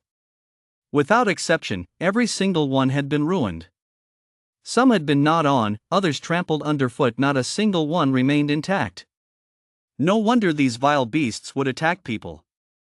With no cultivation resources left, what else could they do but devour humans and absorb their vital energy? The only stroke of luck was that these vile beasts hadn't destroyed the spirit milkstone. And that is precisely what made that patch of spiritual herbs possible. It was a spirit milkstone over 1,000 years old, containing vast amounts of mana, its value comparable to a single top-grade mana crystal. Converted to low-grade mana crystals, it would be worth roughly 10,000 pieces. If put up for auction, the price would certainly be even higher. It was quite a windfall, but he could have made so much more. "You bastards, from now on, I'll kill every single one I see." Sheen gritted his teeth. In his rage, he spun around and cast a fireball spell. Boom! A deafening roar echoed as the cave entrance collapsed, the earth shook violently, and dust billowed into the sky. Whoosh! Without lingering, Sheen turned and cast the wind riding technique, soaring straight toward Wushan. That blue sparrow was still watching him, so he couldn't use flight magic just yet and risk exposing his true strength. Jingzhou Prefecture, Mei County, Wushan Market. Compared to teleportation, the art of riding the wind was indeed much slower. This journey of several hundred li took Sheen more than a dozen hours. Fortunately, the official road was smooth, and Sheen encountered no mishaps along the way, arriving safely at the foot of the mountain the following morning. The Wushan market lay at the foot of Wushan Mountain. As Lu Wengqiu had said, it was indeed quite large, resembling a small town. From time to time, streaks of lighter sword riders would fly in and out. Most were gathering stage cultivators, with quite a few foundation stage practitioners as well. He hadn't spotted any core stage cultivators yet. They came in all shapes and sizes, and most had concealed their appearances, making it difficult to discern their origins. Naturally, Sheen wouldn't overlook this. He had already prepared a black robe and a conical hat along the way. After donning them, he set off toward the Wushan market. On the main street, shops stood side by side like fish scales, and street stalls were countless. The chaotic mix of mana occasionally sent a slight chill down Sheen's spine. It was clear that Wushan Fang was teeming with hidden talents. Many people, just like him, were surely concealing their cultivation levels. This wasn't all that surprising after all. In the cultivation world, the one thing that is never in short supply is old silver coins. Come take a look. Top-grade elixirs, divine abilities and cultivation techniques, spiritual treasures, and formations, we've got it all. Fellow Taoist, you clearly possess the bearing of a true immortal. Would you like a divine weapon that suits you? Fellow Taoist, please don't leave. I truly need a Tao companion. The price is negotiable. The moment he heard the words cultivation partner, Sheen's expression flickered slightly, and he instinctively glanced toward the street corner. Wow, this little immortal maiden had quite striking features. She was quite a lively and charming young woman. However, the only fly in the ointment was that she was a bit too open-minded. Completely open. What a pity. Sheen regretfully withdrew his gaze and looked ahead. Business came first, so he wasted no more time and strode toward the most imposing building in the distance. The Treasure Tower was likely the largest shop in Wushan district. As the name suggested, it was bound to be full of treasures. As soon as he stepped inside, Sheen's eyes lit up. Displayed in the rosewood cabinets of the main hall were magical artifacts. Not a single one of them was below mid-grade. That's it, this high-end feel. It's just right. Young master, may I ask what treasures you're interested in purchasing? Just as Sheen was taking a closer look, a maid in a green skirt approached from a short distance away and asked with a smile. There were dozens of customers in the hall. The weakest among them were all at the 7th layer of the gathering stage, while the most powerful included a cultivator in the early foundation stage. Yet, when facing these customers, not a single one of the mortal maids in the hall showed the slightest fear, a clear indication of the immense power behind Duobao Tower's owners. Do you have any spirit artifacts here? Sheen cut to the chase without beating around the bush. Spiritual artifacts? The green-skirted maid paused for a moment, then her smile grew even broader as she said softly, "We do have them." May I ask what grade you're looking for, young master? Do you have any specific requirements for the spiritual artifact? For example, are you seeking one for offense, defense, flight, or perhaps one that combines both offense and defense? I want a spirit sword. As for the grade, what is the highest grade you have here? Until he reached the peak of the foundation stage, Sheen wouldn't be able to forge his own life-bound spirit sword. Because of this, the spirit sword he bought now would have to serve him for quite some time, so he didn't want to settle for anything less than the best. The highest grade we have in the store is upper grade, but it's not a spirit sword. We only have 3 spirit swords, all of which are middle grade. Middle grade given his current cultivation level, that should be the limit of what he could wield. If he were to use a top grade spirit artifact against an enemy with his current strength, who knows who would get hurt first? After a moment's thought, Qin asked the maid, "May I take a look at those 3 spirit swords first?" "Certainly." The maid gestured, "Young master, please follow me upstairs." Qin nodded. Led by the maid, Qin arrived at a private room upstairs. Inside, the scent of sandalwood wafted gently through the air. The maid gestured for Qin to take a seat and wait a moment. She then stepped out of the room. Before long, an elderly man dressed in a long, blue brocade robe walked in, making no attempt to conceal his early foundation stage cultivation. "I am Chen Yuan, the manager of the Duo Bao Tower. May I ask if you are here to purchase spirit artifacts?" The old man smiled gently and inquired kindly of Qin. Qin stood up and nodded. "That is correct. May I ask your name, fellow Taoist?" "Biao." Chen Yuan's mouth twitched slightly, but he quickly composed himself and smiled at Qin. "Please take a seat, fellow Taoist Wang. Let us sit down and discuss this in detail."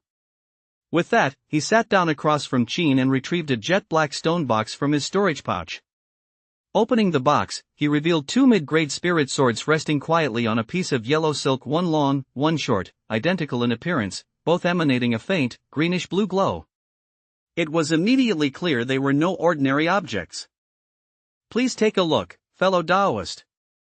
These are the Green Dragon Mother and Child swords, crafted by a master artifact smith. The 2 swords can be joined or separated.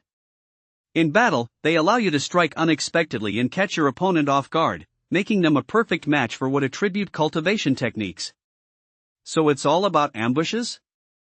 Now that's a real gem."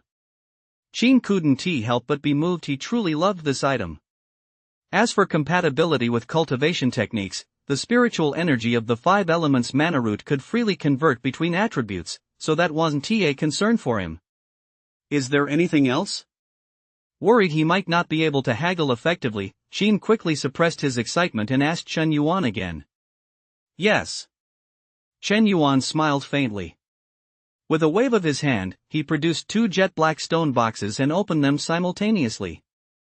On the left was a wooden spirit sword with faint flashes of lightning. On the right was a stone sword that looked as if it had been carved from marble, exuding a profound sense of weight. Chapter 19, The cultivation path of the Yuan people is just this simple and unadorned. This wooden sword is called the Spring Thunder Sword. It's forged from spirit wood struck by lightning. When it strikes, it's like casting a thunder spell. Even a mid-foundation stage cultivator won't dare block it head-on.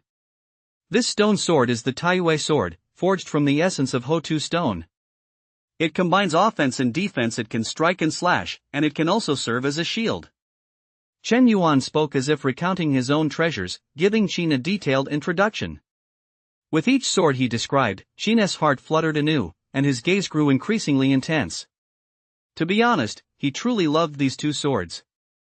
But as always, to haggle over the price, he had to remain completely composed. He absolutely couldn't let the other party sense his true intentions. Therefore, Qin maintained a calm demeanor throughout. Once the introduction was complete, he paused to ponder for a moment before speaking again. "Manager Chen, may I try out these 3 swords?" "Certainly. However, given your cultivation level, wielding a mid-grade spirit sword might be a bit of a strain. Please be careful not to injure yourself." "Yes, I understand." With Chen Yuan's permission, Qin took a deep breath and, feigning a full power display, first grasped the Spring Thunder Sword. As he channeled his spiritual energy into it, the blade instantly trembled, and flashes of lightning burst forth, its fierce aura truly astonishing. "What a fine sword." Qin praised it inwardly, then proceeded to test the Green Dragon Mother and Child sword and the Mount Tai sword one after another. Each was truly extraordinary. Adhering to the principle that, since I'm already here, Qin ultimately decided to take all 3 swords. Only children have to choose. As an adult, he wanted them all. However, there is a proper way to shop, not only must you keep your preferences a secret, but you must also conceal your wealth. So, after finishing his tests, a look of hesitation crossed Qin's face. Seeing this, Chen Yuan couldn't help but ask curiously, "Do you have any further questions, fellow Taoist?" Qin hesitated for a moment before saying, "May I ask, Manager Chen, what is the price for these 3 spirit swords?" Chen Yuan immediately understood and chuckled lightly, saying, "The Green Dragon Mother and Child Sword costs 50,000 low-grade mana crystals, while the Spring Thunder Sword and the Mount Tai Sword are both 40,000 low-grade mana crystals each.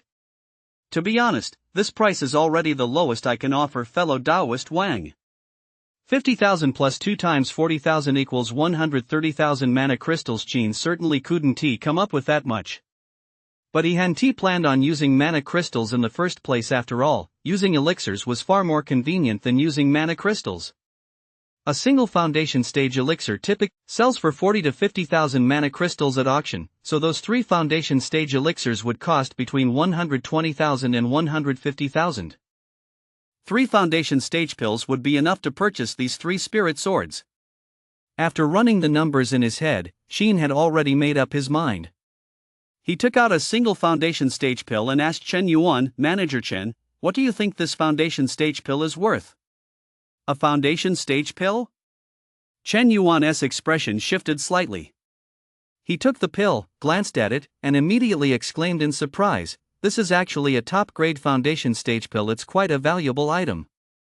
He looked up at Qin and asked, "Where did you acquire this pill, fellow Taoist Wang?" "It was a windfall. May I ask, Manager Chen, how much would you estimate it to be worth?" Chen Yuan whistled in admiration. "If this single foundation stage pill were put up at an auction, it would be worth at least 50,000 low-grade mana crystals." 50,000? Are you sure, Manager Chen? Qin raised an eyebrow slightly and asked Chen Yuan, "Do you think that is too low, fellow Taoist Wan?" "Well, then, how about I add another 5,000? Chen Yuan said hesitantly. "All right, let us settle it then." Qin smiled faintly, then immediately produced 2 more foundation stage pills. 55,000 each, that's 16,500 in total. "I'll take all 3 spirit swords, and Manager Chen, please give me 3 5,000 low-grade mana crystals in change." Chen Yuan. Stepping out of the treasure tower, Qin's posture was even straighter and more confident than when he entered. He walked with a spring in his step. What can you do? Money talks. Now his storage pouch contained no fewer than 3 spirit swords, each with astonishing power enough to hold its own against a mid-foundation stage cultivator. If he encountered a weaker opponent, he could even give them a thorough thrashing. The only downside was that the treasure tower didn't sell divine abilities or spells, so he'd have to stay in this area a little longer. Fortunately, thanks to Chen Yuan's reminder, he wouldn't have to wander around aimlessly. According to Chen Yuan, the Chen Yuan Pavilion was the largest auction house in the area, where divine abilities and spells were a common sight. Moreover, there is no need to rely on luck as long as you go. They'll definitely show you the spells, even if they can't say for sure whether they're suitable for you. However, the Chen Yuan Pavilion isn't located at the foot of Wushan Mountain, but rather within the clouds and mist high up on the mountain. The reason for this air of mystery is that the clouds and mist are a manifestation of the array's restrictive power, capable of blocking divine sense and ensuring the safety of guests to a certain extent. Whoosh! Climbing the steps, Qin soon reached the mountain's mid-slope. Without hesitation, he strode directly into the mist. Instantly, thick fog engulfed him, causing him to instinctively stop and look ahead. About several dozen zhang away, he could faintly make out a majestic pavilion standing amidst the mist. Whoosh, whoosh, whoosh. Just then, numerous cultivators descended from the sky into the mist, concealing their forms. Qin attempted to probe the area with his divine sense but discovered that, just as Chen Yuan had said, his divine sense could only extend 2 zhang outward. He couldn't see as far or as clearly as he could with his own eyes. This formation is actually quite interesting. If the Chen Yuan Pavilion sells formations, I might as well buy a few for self-defense. After this experience, Qin unexpectedly developed an interest in formations. If the opportunity arose, he might even purchase 1 or 2. Once he confirmed that his divine sense was useless here, Qin actually felt much more at ease, so without wasting any time, he strode purposefully toward the Qianyuan pavilion. As soon as he entered the Qianyuan pavilion, his vision cleared considerably. With the mist no longer obstructing his view, his divine sense could function once more. That said, it was unlikely anyone would dare to cause a scene inside the Qianyuan pavilion. According to Chen Yuan, a late core stage cultivator was stationed here. Young master, are you here to attend the auction? As soon as he stepped into the magnificent hall, a beautiful maid came forward to greet him. That familiar, professional smile made Qin strongly suspect that she had been trained alongside the maids at the Duobao Tower. I'd like to purchase a divine ability. Do you have any available here at Qianyuan Pavilion? Qin asked the maid straight to the point. Yes, we have 2 available for sale, and one of them is listed in the auction catalog. The attendant nodded and replied to Qin with great proficiency. May I take a look? Certainly, but you may only view a copy of the general outline. The attendant nodded and gestured toward Qin. Please follow me this way, young master. Qin followed the attendant and soon arrived at a stone chamber, which was also protected by a restriction that blocked any spiritual sense from peering inside. As soon as they entered the stone chamber, the maid poured Qin a cup of tea, then asked him to wait a moment while she went out to fetch the steward. I apologize for keeping you waiting, fellow Taoist. Before long, a steward at the early foundation stage walked in from outside and smiled lightly at Qin. My name is Su Zhixing. May I ask your name, fellow Taoist? Diao. So it is fellow Taoist Wang in person. Su Zhixing smiled lightly, sat down across from Qin, and took 3 jade slips from his storage pouch, placing them on the table. Please take a look, fellow Taoist. These are all the divine abilities and spells currently held by our Qianyuan Pavilion. As you surely know, divine abilities and spells form the foundation of a cultivator's cultivation. The more powerful they are, the less readily they are shared with outsiders. Don't be fooled by the fact that my Qianyuan Pavilion has only 3 divine abilities. These 3 are far beyond what those run-of-the-mill techniques can compare to. Chapter 20, The Prodigal Divine Ability, Tailored for Whales. That sounds pretty good. However, just how powerful are these divine techniques, really? I'll have to see them for myself to find out. So, after consulting Su Zhixing, Qin picked up the jade slips one by one. The first divine technique was called the 9 Heavens Divine Thunder Art, the very one slated for the auction. But after reading just the first line, Qin decisively set it aside. Although lightning magic is powerful, it wasn't well suited to his 5 elements mana root. Not only would it be difficult to cultivate, but it would also be extremely hard to cast and wield. Next, Qin picked up the one in the middle. This divine technique was called the 1000 Illusions Sword Art of Clouds and Mist, and it was also a technique compatible with a specific mana root, the Wind mana root. With 2 consecutive divine techniques proving incompatible, Qin felt rather helpless now. He could only hope that the third one would be different. Having traveled all this way, he certainly didn't want to return empty-handed. Setting aside the second jade slip, Qin picked up the third one. This third divine technique was called the Immortal Weapon Sword Art. This time, the Immortal Sword Art finally resonated with his mana root, so Qin read through the entire outline in its entirety. The Immortal Sword Art consists of 3 techniques. The first is Hidden Sword. Once mastered, it allows one to conceal countless sword energies within their body, maximizing both area of effect attacks and surprise attacks. The second form is Sword Escape, Flowing Light, which combines sword energy with teleportation techniques. It transforms the practitioner into sword energy, increasing escape speed and enabling short-range teleportation during combat. The third form is Ultimate Sublimation, which uses sword energy and spiritual power to nurture a flying sword. In battle, the flying sword can be self-detonated, with its destructive power directly proportional to the flying sword's grade and the number of self-detonations. Each form is quite remarkable, but to cultivate them, one must first refine a sword pellet. The quality of the refined sword pellet determines the upper limit of this divine technique's power. Theoretically speaking, if one could refine it to the level of an immortal artifact, this divine technique would remain usable even after attaining the rank of true immortal. It must be said that the person who created this divine technique is undoubtedly a genius and a being with boundless ambition. It's just a pity. Ideas are always good, but putting them into practice is never as simple as one might imagine. According to the general outline, the refinement of the sword pellet is intricate. Engraving array patterns within such a tiny space would require a lifetime's effort, yet one could only produce a top-grade spirit artifact at best. With just this one sentence, the value of this divine technique plummeted like a waterfall. Fortunately, Sheen had never expected to get such a bargain in the first place. Although the founder of the Immortal Sword Manual had been bragging, it didn't in the least diminish his status as the undisputed king of the lower tiers.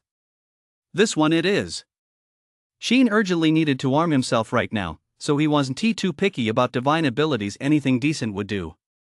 But as the saying goes, when doing business, you must keep your cool. You absolutely can't let anyone take advantage of you. And so, after taking a look, Sheen's face once again betrayed a look of reluctance. He set down the jade slip and said to Su Zhixing, "Manager Su, does your shop really have no other divine abilities or spells?" "None." Su Zhixing sighed lightly. "These days, good divine abilities and spells aren't that easy to come by." "That's true." She nodded, then paused for a moment before asking Su Zhixing, "So, how many mana crystals would you ask for this immortal weapon sword manual?" Su Zhixing hesitated for a moment before saying, "If fellow Daoist Wang is truly serious about buying it, then let us say 100,000 low-grade mana crystals. I'll be going now." As soon as he heard the price, Sheen decisively stood up. "Do you really think I'm some kind of sucker? If this divine technique were truly a treasure everyone was scrambling for, why wouldn't you put it up for auction instead of selling it in your shop? Are you running a charity? Let us be honest, this Immortal Sword Manual is meant for big spenders. If you don't have mana crystals in your pocket, you can't even get started. The people at this auction are all independent cultivators who in their right mind would buy such a wasteful cultivation technique? Does he really think everyone can fleece the Holy Land like he does?" This. Su Zhixing was slightly taken aback. He hadn't expected Sheen's reaction to be so strong. He quickly regained his composure and hurried to stop him. "Friend Wang, please wait a moment, this is a business transaction, we're supposed to negotiate. If you're not satisfied with the price, just say so. I never said you couldn't haggle, did I?" Su Zhixing said with a conciliatory smile. Sheen cast a sidelong glance at Su Zhixing. "Manager Su, I came here because I trust your Qianyuan pavilion. You can't just assume I'm some thug just because my name includes the character for Biao. Can you 100,000 mana crystals? Do you think I'm worth that much?" "Wang Daoyu, you're joking. How about this, 50,000 mana crystals? What do you think?" Su Zhixing held up 5 fingers and asked Sheen. Sheen shook his head and held up 5 fingers as well. 5,000 mana crystals. A basic gathering stage cultivation technique is usually worth a few mana crystals, and one that can be cultivated all the way to the foundation stage is worth a few dozen. This immortal weapon sword art looks pretty powerful, but in reality, it's questionable whether it can even handle the core stage. 5,000 is already a fair offer. Deal. Before Qin could finish speaking, Su Zhixing decisively sealed the deal. He flipped his hand to produce the jade slip containing the complete divine ability spell and placed it firmly in Qin's hand, saying with utmost sincerity, 5,000 mana crystals. It's settled. Qin. Damn it, so you knew too that no one would buy this wasteful divine ability. He emerged from Qianyuan Pavilion in a foul mood. Behind him, Su Zhixing waved him off with a beaming smile, a smile so warm it was almost sickening. Come visit again next time, fellow Daoist Wang. Go to hell, you crooked merchant.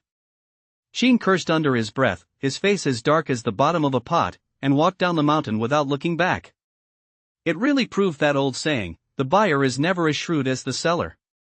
The power to set prices lies in their hands. No matter how careful you are, you still can't escape getting ripped off. Leaving the Wushan marketplace, Qin planned to follow the official road to Taoyuan County. Once he completed his mission, he would pay a visit to the Divine Weapons Hall in the capital. According to Su Zhixing, the Divine Weapon Hall was staffed by master artifact smiths and sold top. I wouldn't call it a purchase, I merely bought a few spiritual artifacts. Qin clasped his hands behind his back and said with a calm expression. Chapter 21, A horse doesn't grow fat without night grass. A man doesn't grow rich without unexpected wealth. Bought a few spirit artifacts? The corner of Lu Wenqiu's mouth twitched. You're just a small-time independent cultivator. Do your family members know you're bragging like this? Buying spirit artifacts, and a few at that? Do you think you're buying cabbages? Lu Wenqiu gave a wry smile, then shook his head. Fellow Daoist Wang, you're joking. Who said I was joking? Xin replied calmly, do you think I can't afford them? Or that they aren't for sale here at the Wushan market? Lu Wenqiu couldn't help but be slightly taken aback. Fellow Daoist Wang, by the sound of it, have you actually bought spiritual artifacts? What do you think? Lu Wenqiu's expression instantly turned cold. Since you're toying with me like this, it seems you're well aware of the purpose of my visit today. Blocking my path in broad daylight with two henchmen hiding their faces. If you weren't trying to kill me and steal my treasure, I really can't think of what else you'd be up to. Don't you agree, fellow Daoist Lu? Xin looked at Lu Wenqiu with a half smile. Ha! Lu Wenqiu let out a cold laugh. You're quite vigilant, fellow Daoist Wang. I never expected you'd notice even this. Just then, from behind two large trees, one on the left and one on the right, two figures emerged slowly, an old man and a young man. This old man is Zhang Buping. It's a pleasure to meet you, fellow Daoist Wang. The old man, dressed in brown robes, stroked his goatee lightly and said to Qin with a cheerful smile. I am Chen Xu Yuan. I, too, have long heard of your illustrious reputation, fellow Daoist Wang. I have the utmost admiration for your noble deeds in slaying demons and saving lives. The young cultivator, dressed in pale blue robes, had narrow, slanted eyes and a faint smile on his lips as he clasped his hands in a bow toward Qin. Of the two, the elder at the 12th layer of the gathering stage and the younger at the 11th, neither carried a single magical artifact. They were both dressed in ordinary silk, clearly indicating that, like Lu Wenqiu, they were independent cultivators. TSK, a bit disappointing. But never mind, even a fly's leg is still meat. Being too picky isn't a good habit. Since you've all shown up, let us cut the nonsense. Let us get this over with. This Taoist master is in a hurry to attend to important matters. I don't have time to waste here with you lot. With his allies in tow, Qin remained unfazed. With his hands clasped behind his back and a calm expression, he addressed Lu Wenqiu. Lu Wenqiu and his two companions were all taken aback. What does that mean? Is he looking down on them? Interesting. Lu Wenqiu smiled. Since fellow Daoist Wang is so confident, the three of us won't stand on ceremony either. After all, when it comes to killing and looting, the last thing you want is for things to drag on and complications to arise. Professional. Qin gave a thumbs up. Lu Wenqiu's smile faltered slightly, and his expression immediately darkened. What's going on? This Biao isn't afraid at all? Daoist Lu, this old man recently came across a mid-grade magical artifact by chance. I'd like to borrow your hand, Daoist Wang, to thoroughly test its power. Zhang Buping chuckled softly, flipped his palm, and a pair of golden scissors appeared in his hand. As he infused them with spiritual energy, a brilliant golden light burst forth, causing them to hover above his palm. Ladies and gentlemen, please bear with my clumsy display. Go! With a soft command, the golden scissors instantly transformed into a streak of golden light and shot toward Qin. That's incredibly fast. Lu Wenqiu was slightly taken aback. He hadn't expected Zhang Buping to have acquired such a decent magical artifact. But in the very next moment, a layer of earth-yellow light suddenly materialized out of thin air around Qin, resembling a swamp, trapping the golden scissors in front of him and preventing them from advancing even an inch. I never would have thought, fellow Taoist Zhang, that you'd really be showing off your shortcomings. Qin gave a mocking smile and plucked the golden scissors from the air as if taking an item from his pocket. He weighed them in his hand, then decisively stowed them in his storage pouch. Loot +1. This. Feeling the aura of cultivation Qin had released, Lu Wenqiu and his two companions were instantly struck with horror. Early foundation stage? The Biao standing before them was actually an early foundation stage cultivator? When you were hunting that demon beast last night, did you actually take the trouble to conceal your cultivation level? Lu Wenqiu asked, his face a mask of shock. Is there a problem with that? Well, there is certainly no problem with that, but the real question is, don't you find it a hassle? When traveling, safety comes first. If you don't even understand that, you deserve to be killed in return. Qin clenched his palm, and a spirit sword glowing with a faint greenish-blue light appeared in his hand. Was none other than the green dragon mother and child sword he purchased earlier. A spirit artifact? A mid-grade spirit artifact, no less? You actually bought a spirit artifact? Lu Wenqiu was dumbfounded. Concealing his foundation stage cultivation was one thing, but actually buying a spirit artifact? How could anyone be this powerful? Daoist Lu, I suddenly remembered that my wife is about to give birth, so I won't be staying any longer. We'll take our leave now. Chen Shuyuan was drenched in cold sweat, his face deathly pale. Without another word, he tossed out that sentence and turned to run. But Qin wasn't about to let him get away. Trying to run? Ha! Can you outrun a flying sword? Whoosh! No sooner had he spoken than a piercing whistle filled the air. The green dragon mother and child swords transformed into a streak of blue light, instantly piercing Chen Shuyuan's body. With a plop, the blade sent a spray of blood mist scattering across the ground. Chen Shuyuan felt a chill in his chest. Looking down, he saw a huge, gaping hole in his chest. It's over. I've spent my days hunting eagles, only to have an eagle peck out my eye in the end. A bitter expression crossed his face as Chen Shuyuan's eyes gradually dimmed. Finally, with a thud, he collapsed to the ground. Fellow Daoist Chen. Lu Wenqiu's heart skipped a beat.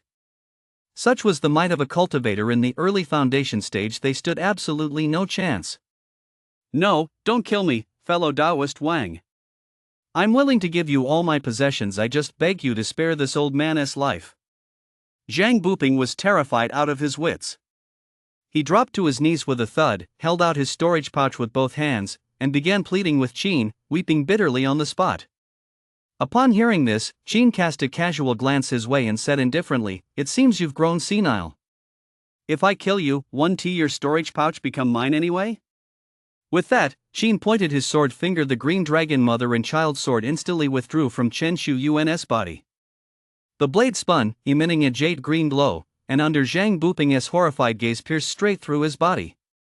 It happened so fast he had no time to react. Whoosh! Lu Wenqiu, too, was terrified out of his wits. Without a word, he turned and fled, pushing his wind riding technique to its absolute limit. But he hadn't run far before a streak of green light appeared not far ahead of him. Caught completely off guard, Lu Wenqiu was momentarily unable to react. He could only stare wide-eyed as he crashed head-on into it. Thud! A sword instantly pierced his heart. Lu Wenqiu was stunned.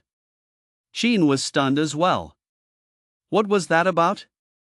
Was fellow Daoist Lu helping him reduce his karmic debt? He wouldn't have guessed it. He actually seemed like a pretty decent guy. Filled with gratitude, Qin summoned the 3 storage pouches into his hand, then sent the 3 fellow cultivators back to dust and earth with 3 fireball spells. Having done all this, Qin did not linger any longer. He sheathed the green dragon mother and child sword and flew directly toward Taoyuan County. After flying for a little over an hour, the vast county town of Taoyuan came into view. Fearing he might disturb the common folk, Qin landed in the woods just outside the city.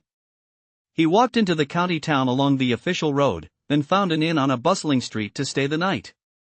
Once in his room, he placed the 3 storage bags on the table, rubbed his hands together, and sat down to take inventory of his loot one by one. You know what? This first time looting and opening mystery boxes actually got me pretty excited. Chapter 22, Killing Demons Outside the City, Yen Muling's Tale. Qin opened Chen Shuyuan's storage pouch first.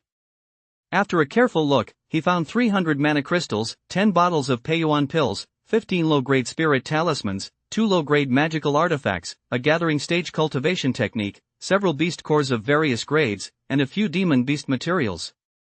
All in all, this young man had some decent resources, not bad for an independent cultivator. Next, Jean opened Zhang Buping's storage pouch. The contents weren't much different. Excluding that pair of golden scissors, this old guy didn't even measure up to the young man. 2 words summed it up: what a waste of a life. Daoist Liu has the support of the county town's residents, so his wealth should be even greater than these 2s. Let us hope he is more generous. After putting away Chen and Zhang's storage pouches, Jean took a deep breath and, with a hint of anticipation, opened Lu Wenqiu's storage pouch. He probed inside with his divine sense, but the moment he looked, Jean was instantly dumbfounded.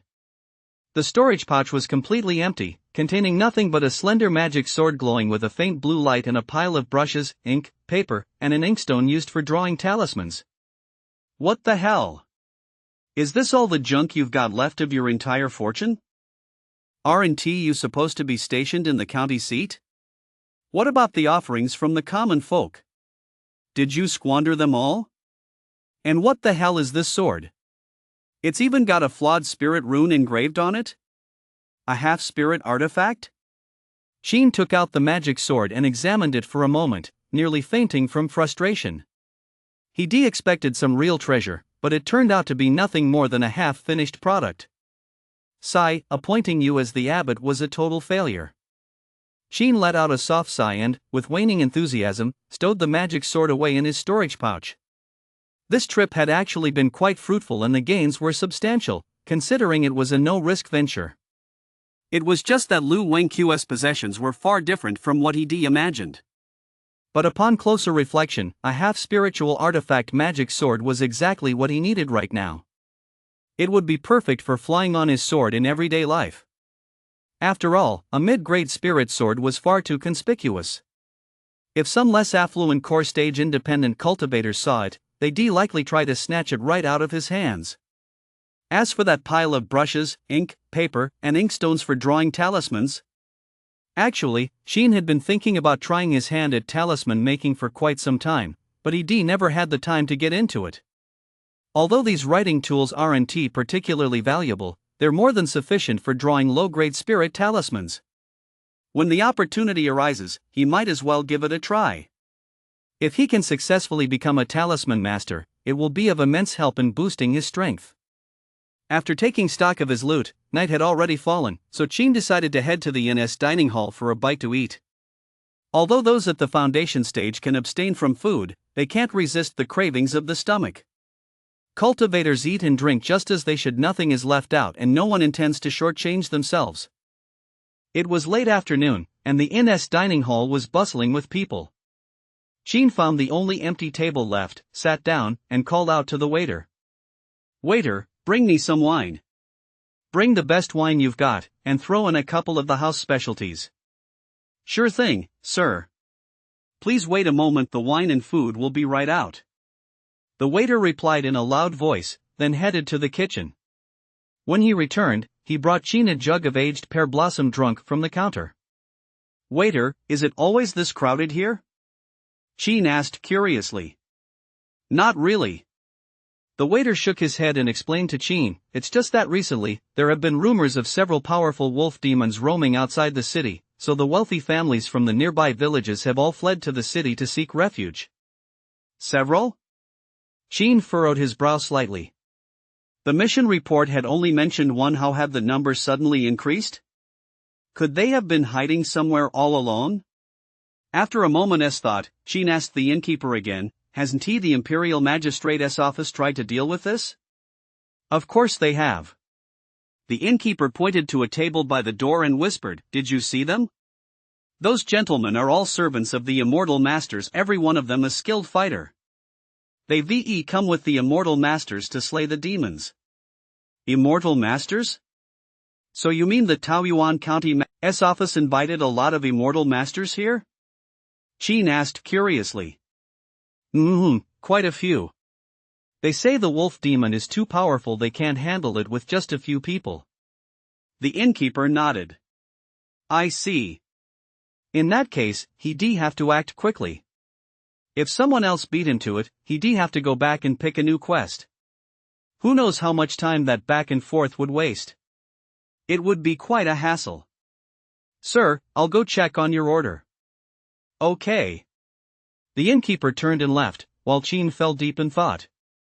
The mission did indeed need to be completed as soon as possible, but he couldn't take his own safety lightly either. The sudden surge in wolf demons, what was the cause? Were there any among them with cultivation levels above the early foundation stage? These were all unknowns.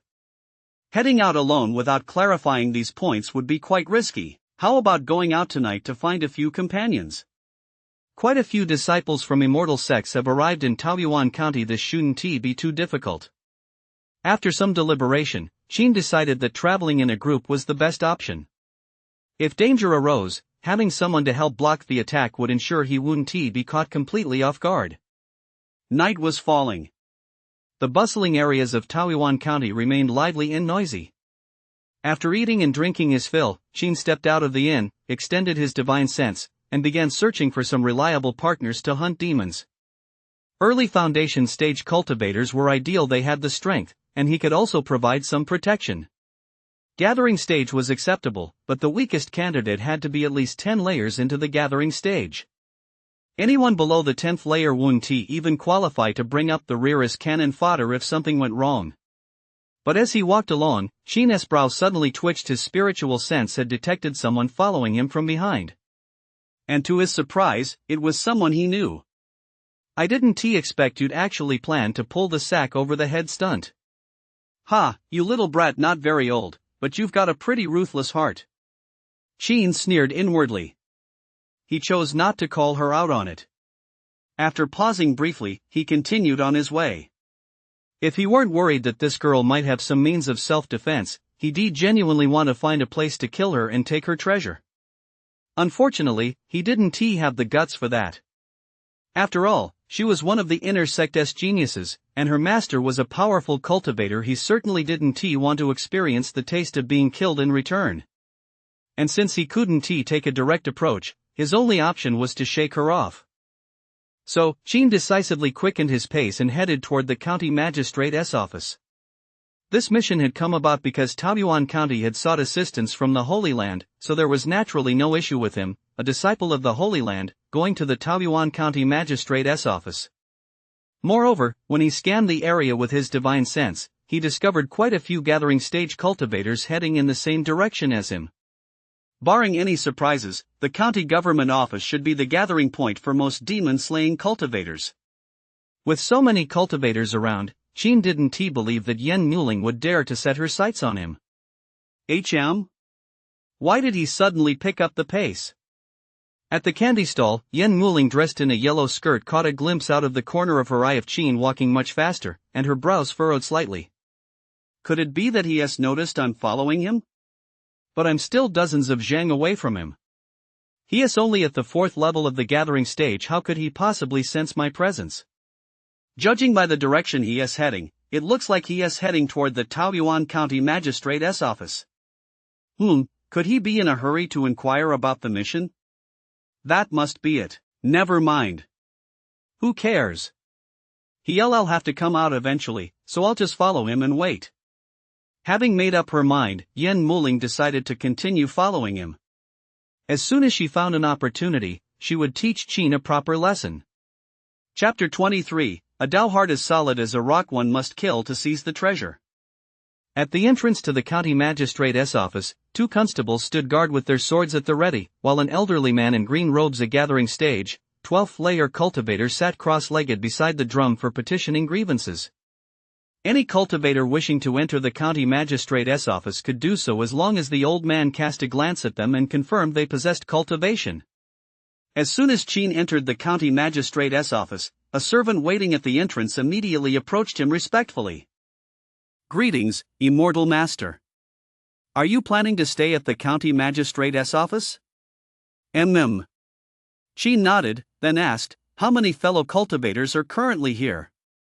About 20 or 30, though some have gone out on errands and aren't currently in the prefectural office.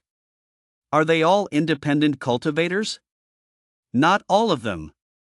There are also cultivators from nearby immortal sects, some of whom are as young as you, master. Qin nodded in understanding, then, led by the servant, made his way to the guest quarters in the rear courtyard of the prefectural office. As he made his way through the corridors and courtyards, he encountered several cultivators, all at the 5th or 6th layers of the gathering stage. According to his spiritual sense, the most powerful cultivator in the county office was at the 12th layer, great perfection, of the gathering stage. There were no cultivators at the early foundation stage in plain sight, and secretly, he was the only one. He couldn't rule out the possibility that others might be concealing their cultivation levels just as he was, or that there might be foundation stage cultivators among those who had gone out, but in Qin's view, the likelihood of that was slim. According to the servants, the most powerful wolf demon currently was one that had appeared 3 days ago, a level 12 demon beast. This is equivalent to the 12th layer of the gathering stage. If the situation remains unchanged, then the county magistrate's office currently has sufficient strength to wipe out the wolf demons in one fell swoop. There is absolutely no need to call in foundation stage cultivators after all, their services come at a hefty price. Don't assume that cultivators come down from the mountains to exterminate demons out of the goodness of their hearts. You must understand that, for cultivators, time is the most precious commodity. Without any reward, who would be willing to waste their time risking their lives for you? Of course, there may be a few chivalrous souls out there, but such people are, after all, few and far between. Most are drawn by the imperial bounty. The Holy Land is no different, though the Su Kingdom's imperial family has long since paid its share to the Holy Land. Even so, whether the Holy Land sends help depends entirely on the mood of its disciples. If no one is willing to take on this mission, there is nothing you can do about it. That is just the way of the world. Without power, you're the cold and hot dishes on the table. With power, you're the one looking at the menu. Before long, a servant led Qin to a guest courtyard with a side room. The courtyard was simply furnished, with few decorations, just a single peach tree, and beside it, a set of bluestone table and chairs. At that moment, 2 men and a woman were sitting at the stone table, drinking and chatting. Upon seeing Qin arrive, they all looked somewhat surprised. The 3 stood up together, and one of them, a young cultivator with a refined and handsome appearance, asked curiously, "You look unfamiliar, fellow Taoist. Have you just arrived here?" "Mm." Qin nodded and introduced himself to the young cultivator. "My name is Biao. I am a lone cultivator. May I ask how the 3 of you are addressed?" "A lone cultivator?" Upon hearing Qin's words, the expressions of all 3 shifted slightly, and then smiles appeared on their faces. "My name is He Xiuwen, an outer sect disciple of Lingwan Mountain." The handsome young cultivator smiled gently and clasped his hands in a bow toward Qin. He turned to the white-robed cultivator and the green-robed woman beside him and introduced them. "This is my senior brother, Lu Heng, and my junior sister, Qining. Like me, they are both at the 7th layer of the gathering stage. Greetings, fellow cultivators." Qin gave a slight nod. Qining chuckled softly and said, "Fellow Taoist Wang, you've arrived a bit late. The only room left in this courtyard is that small one in the corner. If you wish to stay here, I'm afraid you'll have to make do with it for the night." "That is fine." Qin chuckled lightly. "I don't have any particular requirements regarding room size. As long as you don't mind, that is all that matters." Qining nodded. "First thing tomorrow morning, we'll head out to Daqing Mountain outside the city to slay demons, led by the chief constable from the magistrate's office. Would you like to join us on the mountain?" He Xiuwen took the initiative to extend an olive branch to Qin. In truth, the cultivation levels of these 3 didn't meet Qin's criteria for teaming up, but judging by the current situation, Daqing Mountain might not be all that dangerous. Team up with these 3, it wasn't out of the question. So, after a moment's thought, Qin finally nodded in agreement. "Very well." Throughout their conversation, the 3 showed no signs of rejecting Qin, nor did they look down on him for his low cultivation level. But that was precisely what made Qin feel something was off. He didn't become overly wary, though he simply kept a slight guard up. When the moon was directly overhead, the 4 returned to their respective rooms. Just as Qining had said, Qin's guest room was indeed small, but it was neat and clean. Presumably, the magistrate's office had sent someone to clean it. A mattress was laid over a wooden plank bed, giving off a faint scent of soapberry. Taking off his shoes and sitting cross-legged on it, Qin, as usual, prepared to cultivate through the night. His natural talent was too poor, he had to fight for his life, otherwise, how could he ever attain the path of immortality? Swish! With a light flick of his palm, Qin produced a bottle of second-grade nurturing essence pills. With practiced ease, he poured out a single pill and was just about to pop it into his mouth. Suddenly, a faint sound of a door opening echoed from the courtyard. Is someone coming out? Qin's expression shifted. He opened his eyes and curiously extended his spiritual sense, only to discover that Lu Hong had unexpectedly pushed open Chenning's door. Junior sister, I'm here. Did you miss me? Immediately afterward, Lu Hong was seen carefully climbing onto Chenning's bed, his breath heavy as he wrapped his arms around her slender waist. You don't get carried away. Be careful, someone might hear us. Chenning's voice trembled slightly in the darkness, her face was flushed with embarrassment, as if it could drip with sweat. It's fine. I spiked my junior brother's when he won wake up tonight. As for that guy surnamed Wang, he's just a cannon fodder ant. He's as good as dead once we enter the mountains, so it doesn't matter if he hears us. But that's still not right, senior brother. My injuries from before haven't healed yet. Let us wait a little longer. So you wanted me to go into the mountains as cannon fodder. No wonder you were acting so friendly once we got in. Interesting. Listening to their conversation, sneered inwardly. In the cultivation world, there wasn't much else, but schemes were plentiful. Killing to seize treasures was commonplace, but he'd never been one to take the initiative in such matters, not because he feared the karmic consequences. After all, cultivating the Tao is, by its very nature, defying the heavens. He simply held on to a shred of human decency. But if someone came knocking on his door looking to die, well, he couldn't be blamed for that. Who wouldn't jump at a surefire deal like that? The next day, dawn was breaking. In the muddy alley across from the county magistrate's office, Yen Muling glared at the county office's main gate, her teeth clenched. She'd waited all night for Qin to emerge, and her inner rage toward him had now reached its peak. As a prodigy of the inner sect of a sacred land and the beloved daughter of the Yen family, she had never before endured such humiliation. Just you wait, Qin. You won come out, will you? Well, then I'll go outside the city right now and slaughter every bloodtail wolf, then wait for you on the way back. I just don't believe this lady can't track you down. Chapter 24, Three fellow Taoists, why are you so far away from me? The rear courtyard of the county magistrate's office. The spring breeze had blown all night, and a few peach blossoms had fallen. The magistrate's office had prepared some food for the immortal masters, and early in the morning, servants knocked on each door to deliver it to their rooms. I'll tell you what, this government-provided food really has a unique flavor. By the time Qin had finished eating, it was nearly noon. He Xiuwen knocked on the door to find him, saying it was time to set out. And so, led by the prefectural magistrate's chief constable and the prefectural garrison troops, the group of cultivators set off together toward Dacheng Mountain to the east of the city. It was thanks to the presence of that green-robed elder who had reached the great perfection of the 12th layer of the gathering stage that the magistrate's office was able to keep these cultivators in check, otherwise, they truly wouldn't have been able to manage them. In truth, none of the magistrate's office staff wanted to get involved in this matter. They all felt it was unnecessary to accompany the group. The sole reason they were leading the way was because the county magistrate had ordered them to go and disperse the onlookers, preventing anyone from accidentally wandering in and losing their lives. From this, it was clear that the magistrate of Taoyuan County was, all things considered, a competent and responsible public official. Dacheng Mountain stretched for hundreds of li, a boundless sea of green shrouded in mist year-round, with abundant, misty earth energy. Taoyuan County has long been known as the County of Longevity, and the reason for this is inextricably linked to the Great Green Mountains.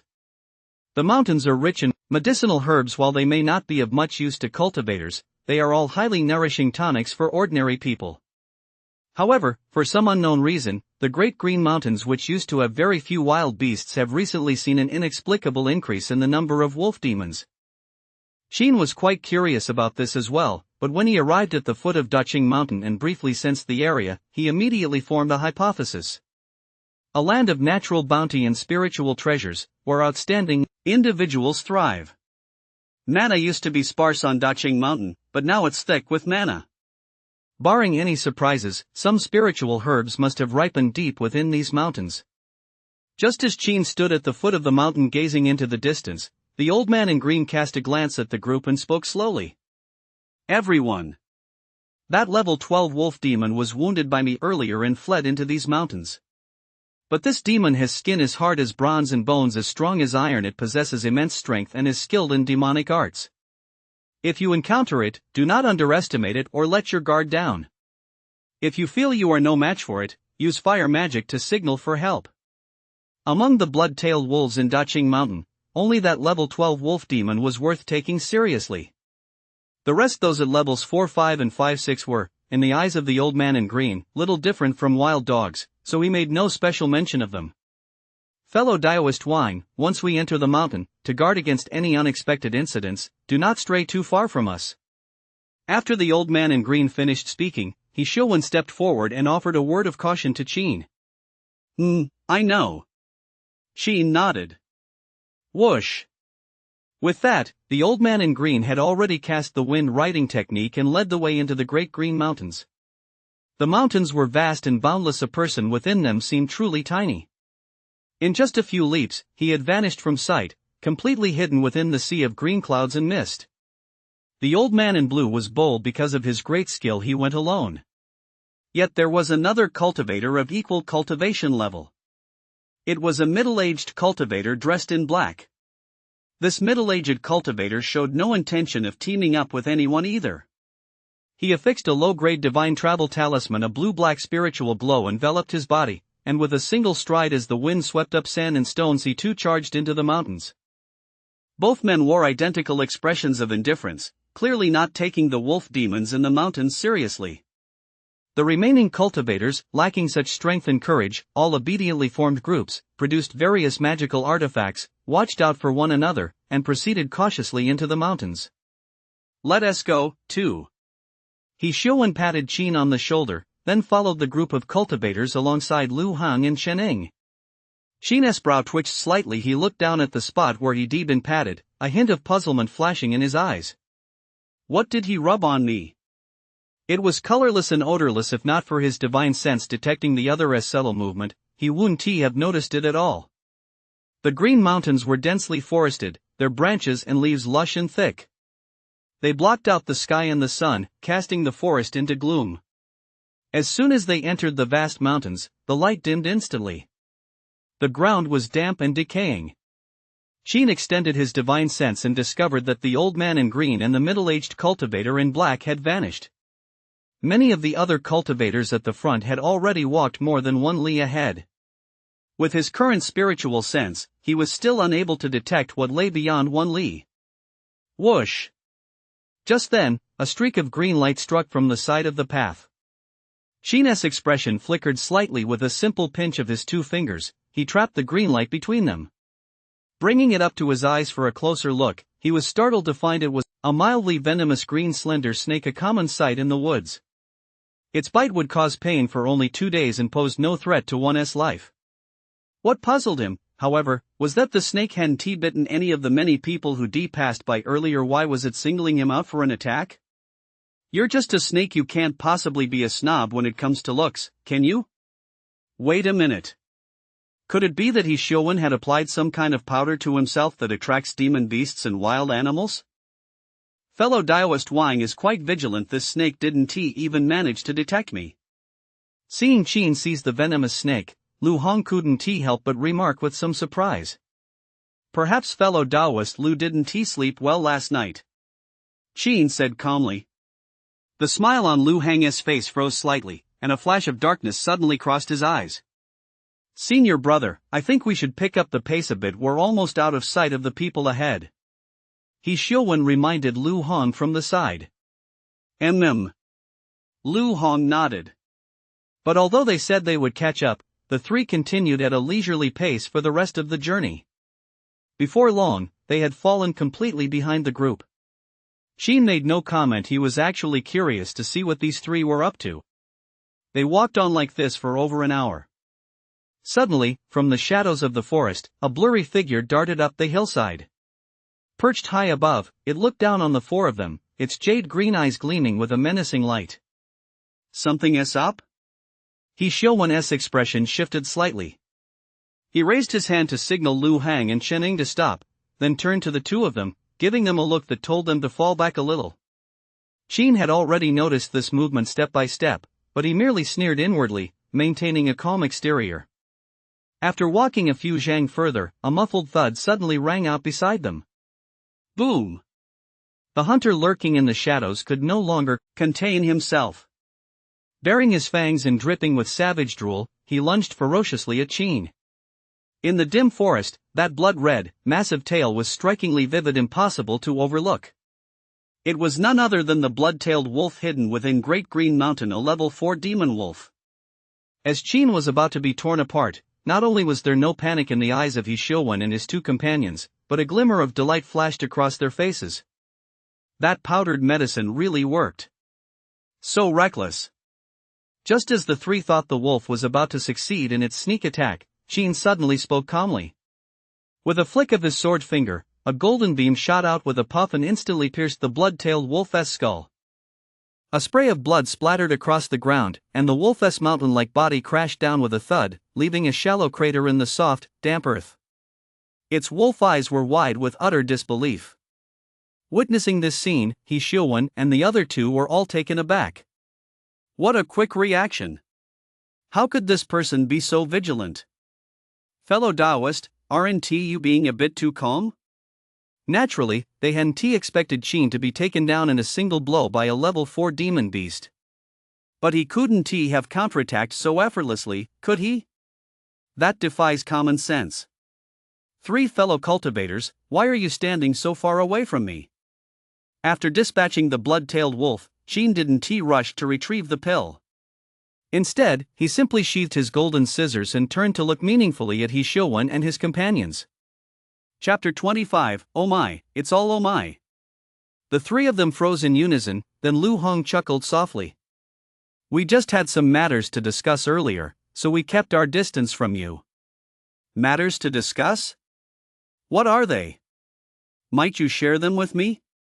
Qin's tone was calm as he spoke. He had already used the golden scissors to extract the beast core. I'm afraid that's not possible. Lu Hong shook his head apologetically. This is a secret of our sect, so. A secret? Qin gave a scornful smile, then looked meaningfully at the three of them and said, after all, Lingguang Mountain is a major immortal sect. Surely the secret you three are referring to isn't that you intended to use me as bait to lure the demon beast here, is it?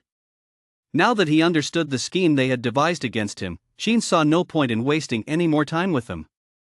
Hearing Qin expose their scheme, the three of them paled simultaneously, and a cold, icy glint flashed in their eyes. You figured it all out? Lu Hong narrowed his eyes as he stared at Qin. I must say, Taoist, that pat on my shoulder you gave me earlier was a bit too forceful. Qin stood with his hands behind his back, looking at the three of them with a hint of mockery. He Xiuwen couldn't help but furrow his brow slightly. Since you'd already caught on, why did you come into the mountains with us? What do you think? Qin looked at He Xiuwen with a half-smile. Could it be that you have something to rely on? He Xiuwen asked Qin suspiciously. Or perhaps I'm concealing my cultivation level. What do you think? He Xiuwen's expression shifted slightly, but then he suddenly burst into laughter. We're here to slay demons on Great Green Mountain. Even if you're concealing your cultivation level, so what? You can't possibly be a foundation stage cultivator, can you? What foundation stage cultivator would waste their time coming all the way out here? Shaking his head, He Xiuwen felt that Qin was most likely just throwing them off the scent. If I'm not mistaken, you've only just figured it out. Lu Hong, standing nearby, also looked at Qin with derision. You're saying all this just to make us wary. Too bad you've seriously underestimated us. We're not as stupid as you think. Qin gave a wry smile, then shook his head. When this man tried to act clever, he ended up hurting both himself and others.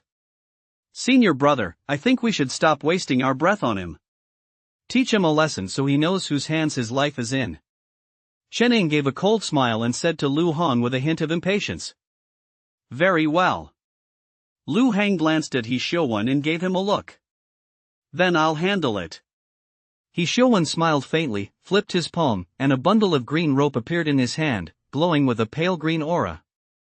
Friend Wang, I don't wish to attack you. If you're willing to obey us, I can let you off the hook. What do you say? You sure have a big mouth. Qin said indifferently, you're merely at the 7th layer of the gathering stage. Do you really think you're invincible? You don't know when to quit. He Xiuwen's expression darkened instantly. Without further ado, he infused the rope with spiritual energy. Whoosh! The rope burst into a brilliant blue light, like a dragon emerging from the sea, and shot through the air toward Qin in an instant. A high-grade magical artifact? Qin's eyebrows twitched slightly. He hadn't expected this. A mere outer sect disciple from Lingwang Mountain actually had quite a few tricks up his sleeve. Not bad. This trip to Taoyuan County was definitely worth it. Time to take it. Qin raised his cultivation to the grand perfection of the 12th layer of the gathering stage. A water-blue spiritual glow emanated from his body, and watery ripples surged as he used a low-tier water shield spell to block the dark blue rope before him, preventing it from advancing even an inch. Loot +1, Qin smiled faintly and, with effortless ease, reached out to grab the rope in his hand. My Qingling rope. He Xiuwen turned pale with shock. You're actually at the 12th layer, grand perfection of the gathering stage? I told you I was hiding my cultivation level, but you didn't believe me. Qin stowed the Qingling rope into his storage pouch, gave a mocking smile, and said to He Xiuwen, if you have any other tricks up your sleeve, go ahead and use them. I'd like to see just how powerful a disciple of Lingwang Mountain really is. 12th layer of the gathering stage? That Biao actually did conceal his cultivation level? Lu Hong and Chen also looked stunned, completely unprepared for the fact that Qin's true cultivation was so much higher than theirs. But soon, Lu Hong snorted coldly and said, so what if you're at the 12th layer of the gathering stage? As long as you're not at the foundation stage, you're still going to die. Whoosh! Lu Hong flipped his hand and produced a fiery red jade talisman. The talisman shimmered with radiant light and was engraved with spiritual patterns, clearly no ordinary item. He infused it with spiritual energy, and with a crack, the talisman shattered, unleashing a surge of blazing flames. Roar! A startling roar followed as the flames transformed into a dragon, charging straight toward Qin. A mid-grade spirit talisman? Qin's pupils suddenly contracted. Low-grade spirit talismans contain gathering stage spiritual energy, and their power is directly proportional to the quality of the user's spiritual energy. Mid-grade spirit talismans contain foundation stage spiritual energy, and their power follows the same principle.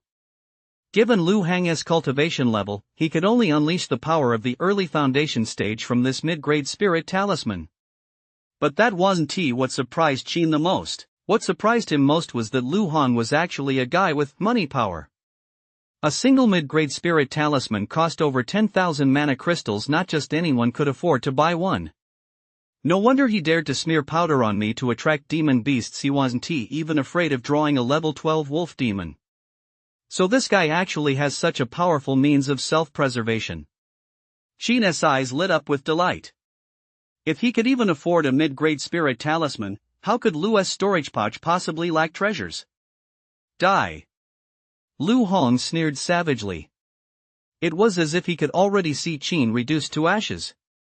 But just then, fireball! Qin suddenly hurled a fireball blindingly bright and massive, like the blazing sun. With a thunderous boom, it shattered the fire dragon into pieces. Whoosh! A wave of heat swept out in all directions, clearing the mist within a radius of dozens of zhang in an instant. Witnessing this scene, Lu Hong, He Xiuwen, and Chen all stared wide-eyed, their faces filled with horror. At that moment, Qin no longer concealed his cultivation level. The aura he now revealed was, to everyone's shock, even stronger than before early foundation stage. That's impossible.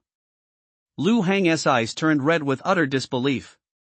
How could a foundation stage cultivator like you end up here at Duching Mountain? That's completely ridiculous. Who says a big shot can't come to the newbie village to pick on noobs? Sheen said indifferently, though the probability is low, it's not entirely impossible. All I can say is that evildoers will get what's coming to them. If you lot hadn't been up to no good, I wouldn't have bothered to take action against you. With that, Sheen wasted no more time. He pointed his sword, and the golden scissors snapped in two with a crisp crack, suddenly transforming into two streams of golden light that shot toward Lu Hang and He Xiuwen. Fire Rock Shield. Lu Hong was taken aback and hurriedly produced a high-grade defensive magical artifact, a massive, pitch-black stone shield with molten lava flowing within, radiating intense heat. Clang, clang, clang. A series of metallic clashes rang out as the shield managed to block several of the golden scissors' strikes. Though the golden scissors were blocked a few times, their immense force still sent Lu Hong reeling backward repeatedly. The final blow sent him flying backward, coughing up blood, before a single slash severed his throat. Whoosh! A stream of scalding blood spurted out. Lu Hang's eyes widened as his breathing grew weaker and weaker. Before long, he died in a pool of blood, his eyes wide open in a look of unwilling acceptance. Chapter 26, The Qingxian Jade Fruit Ignites the Old Cultivator's Passion. What a treasure! Staring at the fire rock shield on the ground, Sheen's eyes suddenly lit up. A top-grade defensive magical artifact, its value was on par with a supreme-grade offensive magical artifact. Put! Just as Lu Hong was mortally wounded, He Xiuwen was also unable to withstand the force of the golden scissors and was instantly pierced through the heart. Blood gushed forth like a fountain before long, his eyes dimmed, and he collapsed lifelessly in a pool of blood. Unlike Lu Hong, He Xiuwen possessed only a mid-grade magical sword, which was completely incapable of withstanding the golden scissors' assault. In just a few swift strikes, his soul had already departed for the underworld. Thud! Qianing collapsed to the ground in terror, her lovely face ashen. The senior disciples who had been chatting and laughing just a moment ago had, in the blink of an eye, become two cold corpses. This blood-soaked scene filled her heart with terror. Whoosh, whoosh. Sheen summoned the magical artifacts scattered on the ground to his side and stored them in his storage pouch. Only after finishing this did he turn his gaze toward Qianing. His eyes were cold and devoid of any emotion, causing Qianing's heart to lurch violently, as if she had fallen into an ice cave. No, don't kill me. Qianing crawled in terror to Qin's feet, her robe half open, revealing a glimpse of alluring, snow-white skin, as she pleaded repeatedly, as long as you don't kill me, senior, I'm willing to be your servant. Whatever you want, I'll do it. I know so many things. Qin glanced sideways at Qianing and said indifferently, judging by your words, fellow Taoist, are you perhaps offering yourself to me? A flick of joy passed through Qianing's eyes, but she immediately blushed shyly and said, if you wish, senior, then I can do it right now. Hiss! Before Qianing could finish her sentence, a streak of golden light suddenly sliced across her throat. A chill spread across her neck, and Qianing's eyes widened as she stared at Qin in utter disbelief. Sorry, I'm not really interested in scavenging. Qin said coldly, then sent a surge of spiritual energy rippling out from his body, instantly sending Qianing flying backward. Immediately afterward, with a clench of his hand, he summoned her storage pouch, along with those of He Xiuwen and Lu Hong, right before his eyes. A quick sweep of his spiritual sense revealed the contents of the storage pouches. The dazzling array of mana crystals, elixirs, spirit talismans, and magical artifacts caused Qin to raise his eyebrows involuntarily. This scale, needless to say, that kid surnamed Lu was undoubtedly the son of an immortal. Not bad, another day full of bountiful rewards. Qin's south eyes crinkled into crescent moons as he unhesitatingly stashed the storage pouches away. Not only did they contain a wealth of cultivation resources, but also divine abilities and spells. Though not particularly powerful, they could still boost his strength somewhat. Once he returned to the sacred land, he could find an opportunity to practice them. After all, having more tricks up his sleeve was always a good thing. Who knows which divine ability might save his life at a critical moment? After dealing with the three of them, Qin, fearing that Lingguang Mountain might take notice, decisively cast 3 fireball spells to destroy the bodies and erase all traces. Afterward, he took off his purple threaded robe and changed into an ordinary blue tunic. The robe was stained with medicinal substances. If he kept wearing it, he feared it would bring an endless stream of trouble. That was not something he wanted to deal with. Although the wolf demons in the posed no threat to him, they would hinder his upcoming quest for medicinal herbs. Time is money, especially for cultivators, whose time is exceptionally precious. The wood mana is particularly dense to the east. I suspect the spiritual herbs must grow there. Let us go take a look. Beast cores below the foundation stage held little appeal for Qin. Spiritual herbs, however, were another matter. Spiritual herbs growing in this area, where the mana was so dense, were bound to be extraordinary. Deep within the forests of Daqing Mountain lay a clearing, where a cold, secluded cave dwelling was hidden amidst tangled vines. Outside the cave, low growls echoed intermittently. Several blood-tailed wolves stood on high alert, scanning their surroundings with ferocious vigilance. They leaped up the hillside one moment and down tree trunks the next, as if terrified that someone might sneak up on them. Whoosh! Just then, the sound of howling winds suddenly echoed from within the cave, accompanied by flashes of green light. Mana within a radius of several leagues surged madly into the cave, as if being swallowed by a black hole. The thick fog around them gradually thinned, and the wind grew ever more frenzied, rustling the falling leaves. An increasingly powerful aura continued to radiate from within the cave. Woo-woo! The blood-tailed wolves, each as massive as a small mountain, instantly let out terrified whimpers and prostrated themselves on the ground as if in the presence of a deity. Splatter! Deep within the forest, an elderly man in green robes unleashed a wind blade spell, slicing through a tiger that had been lurking in the shadows to launch a surprise attack. The massive beast was cleaved in two and crashed to the ground, a shower of flesh falling into a pool of blood, a rather gruesome sight. Yet he paid it no mind. Instead, his eyebrows twitched slightly as he suddenly turned his gaze eastward. What a commotion! Such astonishing mana! Could it be that a rare spiritual herb has ripened? A flash of sharp insight flickered in the old man's eyes. Without a moment's delay, he immediately cast the wind riding technique and swept eastward. Before long, he reached the edge of the clearing.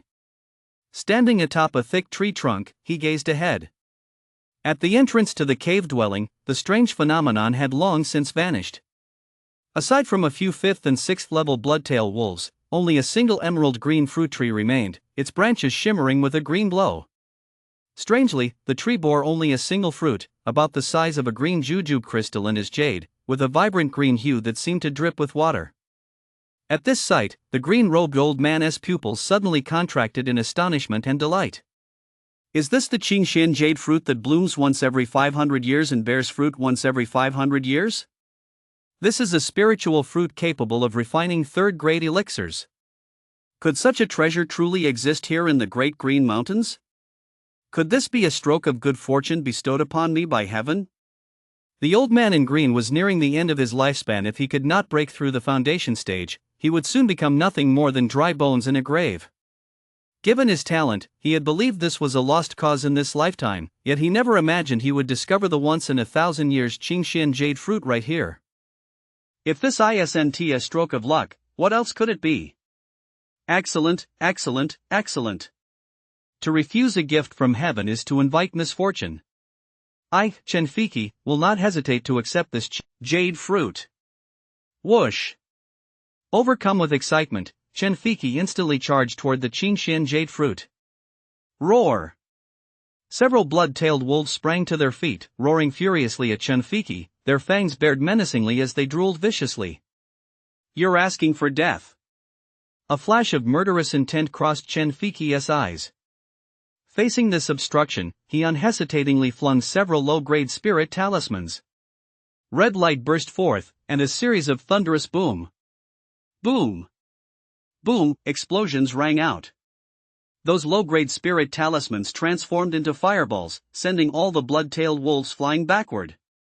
After a wave of agonized howls, they crashed heavily to the ground, their steel-like fur charred black, blood oozing from their mouths. They were barely breathing, their last breaths fading away. Faced with Chenfiki, who had reached the great perfection of the 12th layer of the gathering stage, these 5th and 6th level blood-tailed wolves were completely powerless to resist. Chen Fiki smoothly made his way to the Qingxian jade fruit. Gazing at the tempting fruit, a hint of fervor flickered in his aged eyes. Qingxian jade fruit, it's mine now. Breathing heavily, Chen Fiki reached out toward the spirit fruit, but just as he was about to pluck it, the corner of his eye suddenly caught sight of a nearby branch, and he instinctively froze. There, on that branch, were clear signs that a spirit fruit had already been picked. Chapter 26, Everything's a treasure, even the old man. Chen Fiki was utterly stunned. If there had been 2 Qingxian jade fruits, then who had picked the other one? Roar! Just as Chen Fiki stood there in shock, a deafening wolf's howl suddenly echoed from within the cave dwelling. The very next moment. Boom! A gale swept through the air as a colossal creature, as massive as a small mountain, burst forth. The overwhelming pressure felt like a mountain crashing down or a tidal wave crashing ashore, causing Chen Fiki to hold his breath. As the ferocious, bloodthirsty, emerald-eyed creature's eerie glow closed in, terror filled his eyes. Instantly, he stomped his foot heavily on the ground and struggled with all his might to break free from the oppressive cage. Whoosh! Chen Fiki spun around and darted away, fleeing frantically, his eyes turning red. He understood everything. The level 12 bloodtail wolf he had wounded earlier had plucked an unripe Qingxian jade fruit and used it as an opportunity to forcibly break through to the foundation stage. No wonder there had been such a commotion earlier. It was the phenomenon of this beast's breakthrough. Run! Run as far away as possible. But just then. Boom! A deafening roar erupted behind him, and in an instant, dark clouds loomed overhead. Chen Fiki's heart sank. He looked up and saw the blood-tailed wolf gazing down at him from above with a mocking glint in its eyes. It soared into the air, its body shimmering with a green glow. Though the blood-tailed wolf was a wood attribute demon beast, having successfully reached the foundation stage, its flight speed was far beyond anything a gathering stage creature could match. It's over. In that instant, Chen Fiki's heart sank. Boom! The blood-tailed wolf plummeted suddenly, crashing down on Chen Fiki like a falling meteor. It slammed him hard into the forest floor. A massive boom echoed, shaking the earth and mountains, sending dust billowing into the sky. Crack! Crack! The sound of Chen Fiki's bones shattering filled the air. When the dust settled, the elderly cultivator had been reduced to a pulp unrecognizable as human, his flesh and blood a mangled mess. He was barely clinging to life, his breath as faint as a thread. Help me! He forced his eyes open and gazed in a certain direction ahead, struggling to call for help. Just a moment ago, he had seen someone approaching from that way.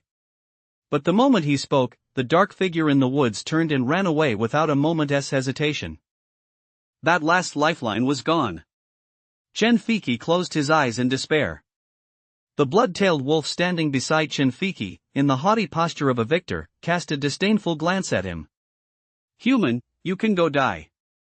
The blood-tailed wolf spoke in human language with contempt, then raised its sharp claws, intending to crush him completely. But just then, a surprised voice suddenly rang out from ahead. An early-stage blood-tailed wolf? A Qingxian jade fruit? Fellow Daoist Chen? There are so many treasures here. Looks like I'm about to strike it rich again. In the final moment before losing consciousness, Chen Fiki paused for a split second. The Qingxian jade fruit was a treasure, and the blood-tailed wolf could barely be considered one as well. But what kind of treasure could an old man like him possibly be? An old man in the family is like a treasure? Who's there? The blood-tailed wolf whipped its head around, its deep voice booming as it stared warily at the newcomer. It was a young figure clad in a green robe, unbelievably young, yet he exuded an aura that made the wolf feel distinctly threatened. The newcomer was none other than Qin. Indeed, foundation stage cultivation. It seems you've just broken through after consuming the Qingxian jade fruit? Qin eyed the blood-tailed wolf with curiosity. The wolf demon's aura was clearly unstable. If he wasn't mistaken, this must be the level 12 wolf demon that had been wounded earlier. Kid, who exactly are you? Qin's composure only made the blood-tailed wolf feel even more uneasy. Beast demon's innate sense of danger was far stronger than that of human cultivators. What do you think? Qin asked nonchalantly. Are you looking down on this king? The blood-tailed wolf sensed the contempt, and rage immediately flared in its eyes. This king? Qin snorted derisively. You're just a puny blood-tailed wolf and you dare call yourself this king? Among the demon race, there must be plenty of wolf demons with bloodlines stronger than yours, right? Aren't you afraid the other wolves will laugh their heads off at you? Roar! The blood-tailed wolf's fury flared, and he immediately let out a furious roar at Qin, sending a vicious gust of wind hurtling toward him. Qin's expression shifted slightly, and he hurriedly summoned his protective spiritual energy. An earth-yellow halo formed into a barrier, enveloping his entire body and blocking out any wind. Phew, phew. I almost didn't make it out clean. Master Taoist reacting just in time, Qin breathed a sigh of relief. He wasn't exactly a neat freak, but getting slobbered on? Ugh, just the thought of it was utterly disgusting. After all, who knows how long it had been since this creature last brushed its teeth? Filling his lungs with that stale, ancient breath would truly be enough to smoke a person to death. You human cultivator, you've successfully enraged this king. I'm going to devour you right now. As if suffering the greatest humiliation, the blood-tailed wolf let out a furious roar and instantly charged toward Qin. Boom! Its speed was so great that it even broke the sound barrier. You've actually got some skills. Qin couldn't help but be slightly surprised, but he didn't underestimate his opponent. He decisively drew the green spirit rope. This top-grade magical artifact possessed considerable power, more than enough to handle a blood-tail wolf that had just broken through. Whoosh! As he infused it with spiritual energy, the green spirit rope transformed into a green streak of light, piercing through the void and heading straight for the blood-tail wolf. Upon drawing near, under Qin's control, it softened and twisted at an awkward angle, attempting to bind the blood-tailed wolf. What a formidable magical artifact! Get out of my way, you wretch! The blood-tailed wolf was taken aback. It flung several bursts of spiritual energy from its blood-red tail. The powerful impact forced the green spirit rope to retreat repeatedly. Boom! Immediately afterward, a thunderous roar echoed out as the blood-tailed wolf crashed heavily to the ground. Then, a green light blanketed the earth, merging with the grass and innate divine ability, entanglement. The blood-tailed wolf let out a low growl. The grass, trees, and vines seemed to come to life, surging and churning across the ground. Finally, with a boom, they all burst through the earth and charged toward Qin. It was as if countless green spirit cords were trying to bind him, coming from all directions. For a moment, there was nowhere to escape. This blood-tailed wolf has actually awakened an innate divine ability. Could it be that its bloodline really is somewhat different? Qin was slightly surprised. He had thought this blood-tailed wolf knew only the charging headlong move, but he never expected it to possess a spell as well. Whoosh, whoosh, whoosh. The grasses, vines, and creepers moved with astonishing speed. In the blink of an eye, they were upon him. A constricting cage formed in an instant, making escape seem impossible. Yet Qin showed not the slightest sign of panic. Just a petty trick of the wither insect. Qin pointed his sword, and the golden scissors transformed into two golden whirls of light, slicing the plant cage to pieces all around him. He then leaped out of the encirclement, simultaneously wielding the azure spirit rope and the golden scissors to charge at the blood-tailed wolf. Wielding two magical artifacts at once wasn't even Qin's limit. With his profound spiritual power, he also unleashed several fireball spells simultaneously. Boom! Boom! Boom! In the blink of an eye, the ground below turned into a sea of fire, and all the grass, trees, and vines were burned to ashes. What a formidable cultivator! The blood-tailed wolf turned pale with shock, realizing he was no match for Qin, and turned to flee. But Qin wasn't about to give him that chance. With a thought, a semi-spiritual artifact sword appeared, hovering before him. This sword, named Shuehan, was attuned to water and ice attribute cultivation techniques. Qin pointed his finger at it, infusing it with water spiritual energy, and instantly, the sword transformed into an ether blue, icy glow, streaking toward the blood-tailed wolf like a meteor. Chapter 27, Show and Run. What a thrill! Oh no! A chill swept over him from behind. The The blood-tailed wolf's heart sank as he turned in horror, only to see the Shueihan sword already closing in. Innate divine ability, wooden shield. Terrified, the blood-tailed wolf hurriedly cast a spell to save itself. Thick wood spirit energy coalesced into a light shield that enveloped its entire body, but in the very next moment. Boom! The water-cold sword struck with unstoppable force, shattering the green light shield into pieces.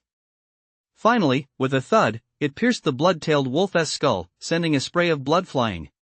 The blood-tailed wolf's jade green eyes dimmed instantly, and its body fell limply to the ground. With a thud, it sent a cloud of dust billowing into the air, leaving a shallow crater in the damp earth, its blood staining the cracks in the ground red. Whoosh, whoosh. Having dispatched the blood-tailed wolf, Sheen retrieved his array of magical artifacts and floated in front of the creature. With a flick of his sword finger, he commanded the golden scissors to extract the beast core. The beast core was no larger than a fingernail, round and translucent, green as fireflies, radiating a rich, emerald glow and brimming with pure wood attribute spiritual energy. Another batch of second-grade elixirs secured. Although there was only one beast core, for Sheen, obtaining it by slaying the demon himself gave him a greater sense of accomplishment than simply buying one. The fur of this foundation stage blood-tailed wolf is also excellent material for crafting artifacts. It must not be wasted. I'll collect it as well. Once I arrive at the Divine Weapons Hall in the capital, I'll sell it and make a small profit. As the saying goes, a drop of water wears away a stone.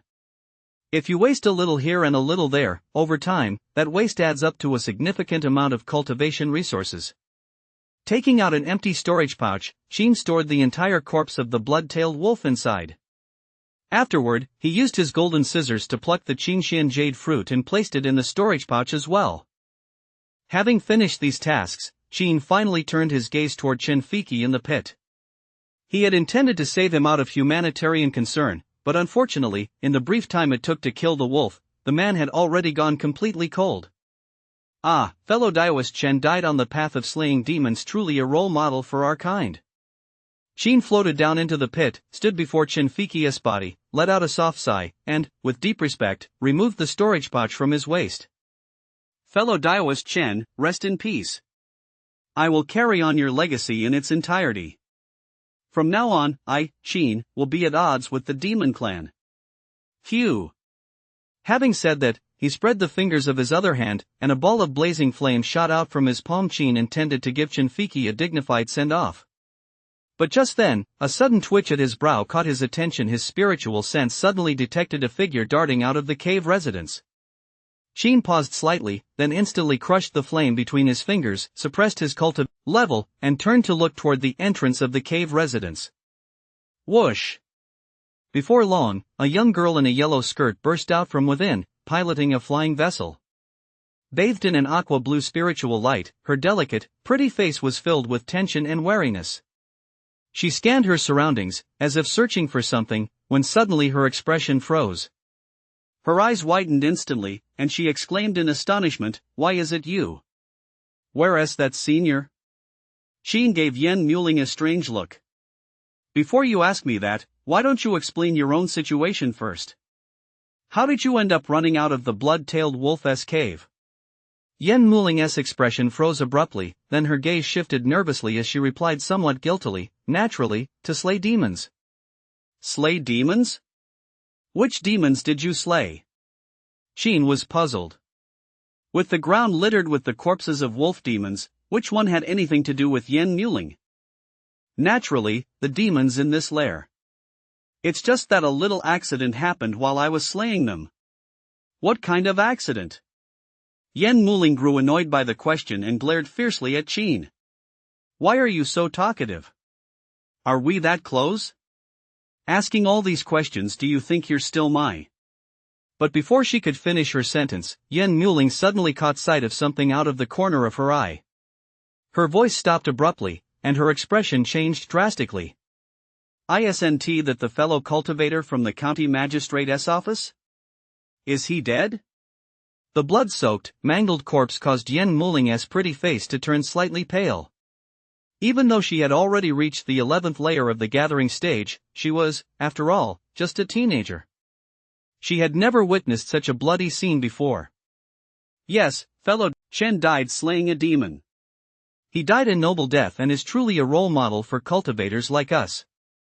Qin sighed softly, speaking to Yen Muling with a touch of regret. Yen Muling pressed her lips tightly together, seemingly unable to accept it for the moment. After all, she was a flower grown in a greenhouse, untouched by wind and frost. Her Taoist resolve was unstable. She was still far too young. Qin felt a pang of emotion and, assuming the role of an elder, took the rare opportunity to impart some profound wisdom. The path of cultivation is, by its very nature, a defiance of heaven. From the moment we set foot on the path to immortality, we cultivators have been teetering on the brink of death. The struggle for survival runs through it all. Today I kill you, tomorrow he kills me. It sounds cruel, but that is the reality.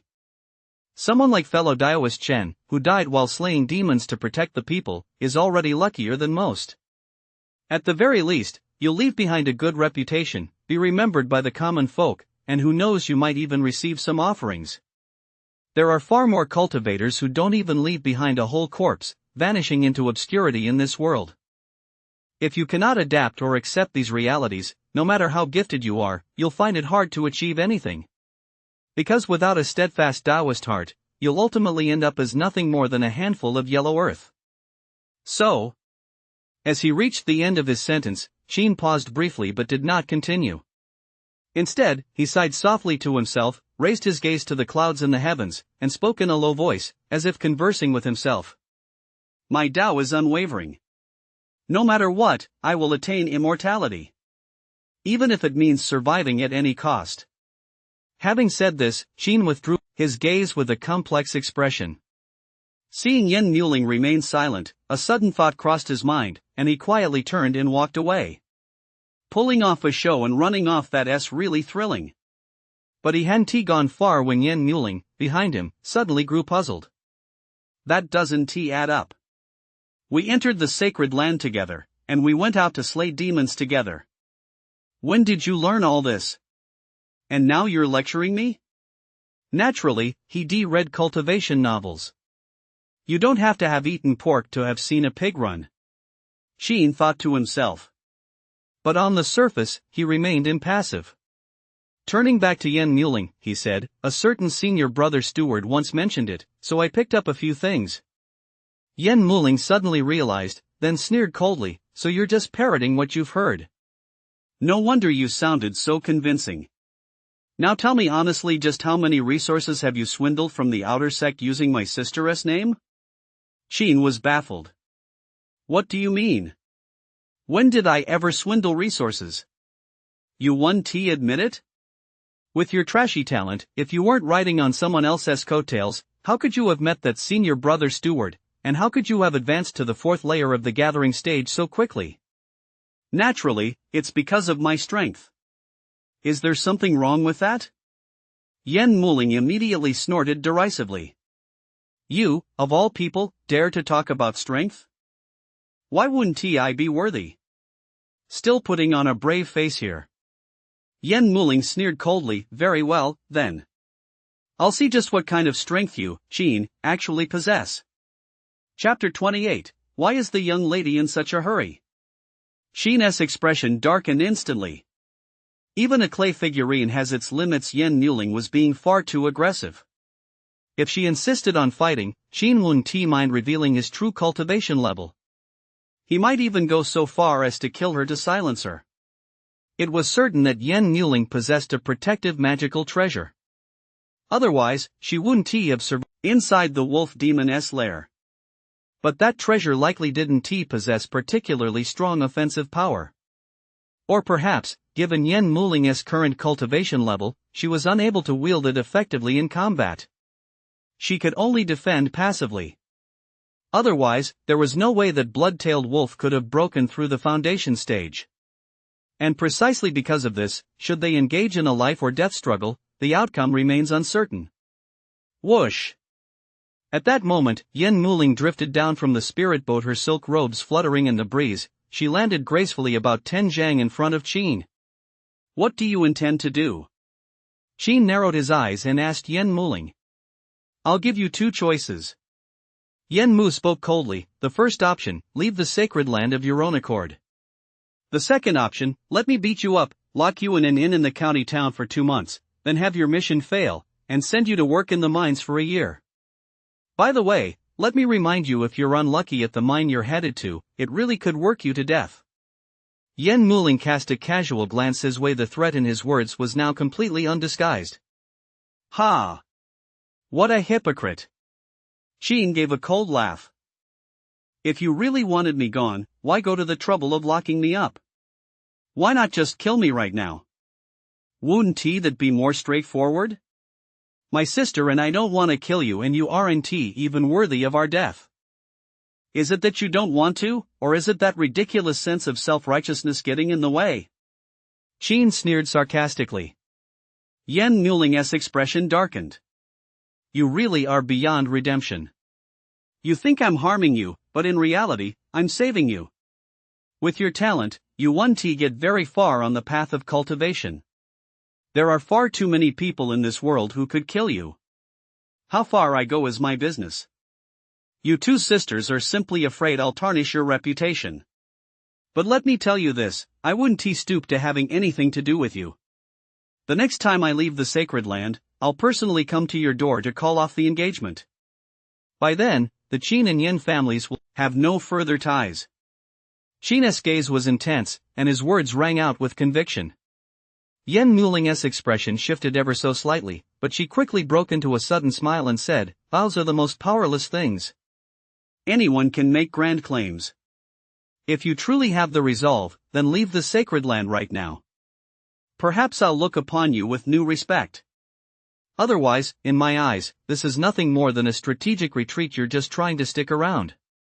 If you want me to leave, you'll have to kill me, Qin said calmly. You're overestimating yourself. With the conversation having reached this point, a surge of inexplicable rage flared within Yen Muling.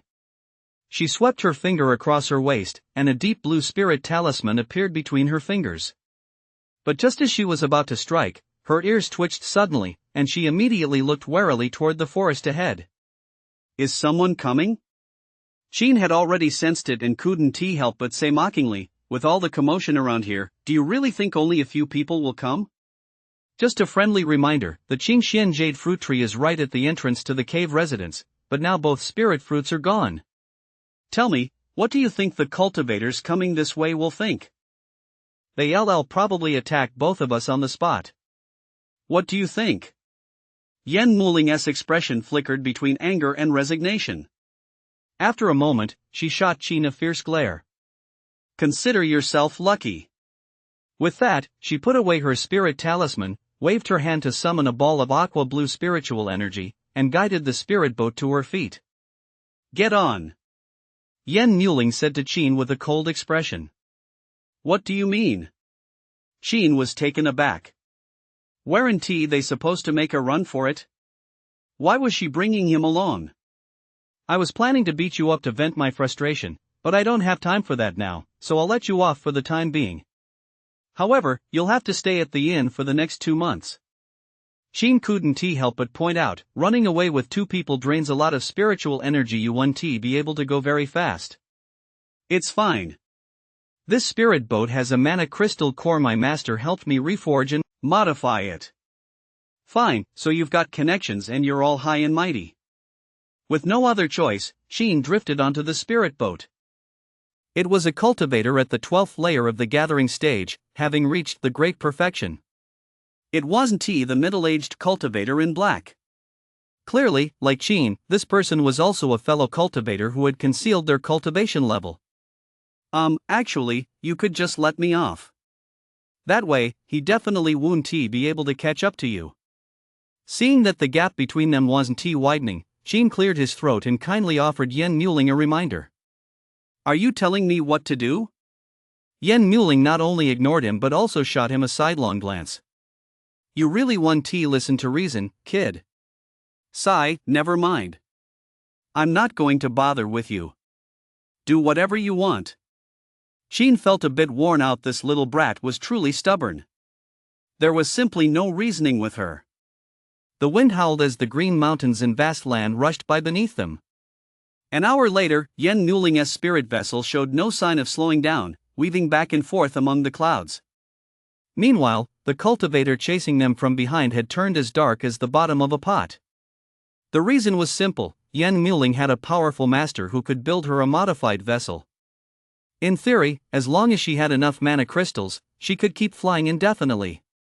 But the pursuing cultivator couldn't keep up.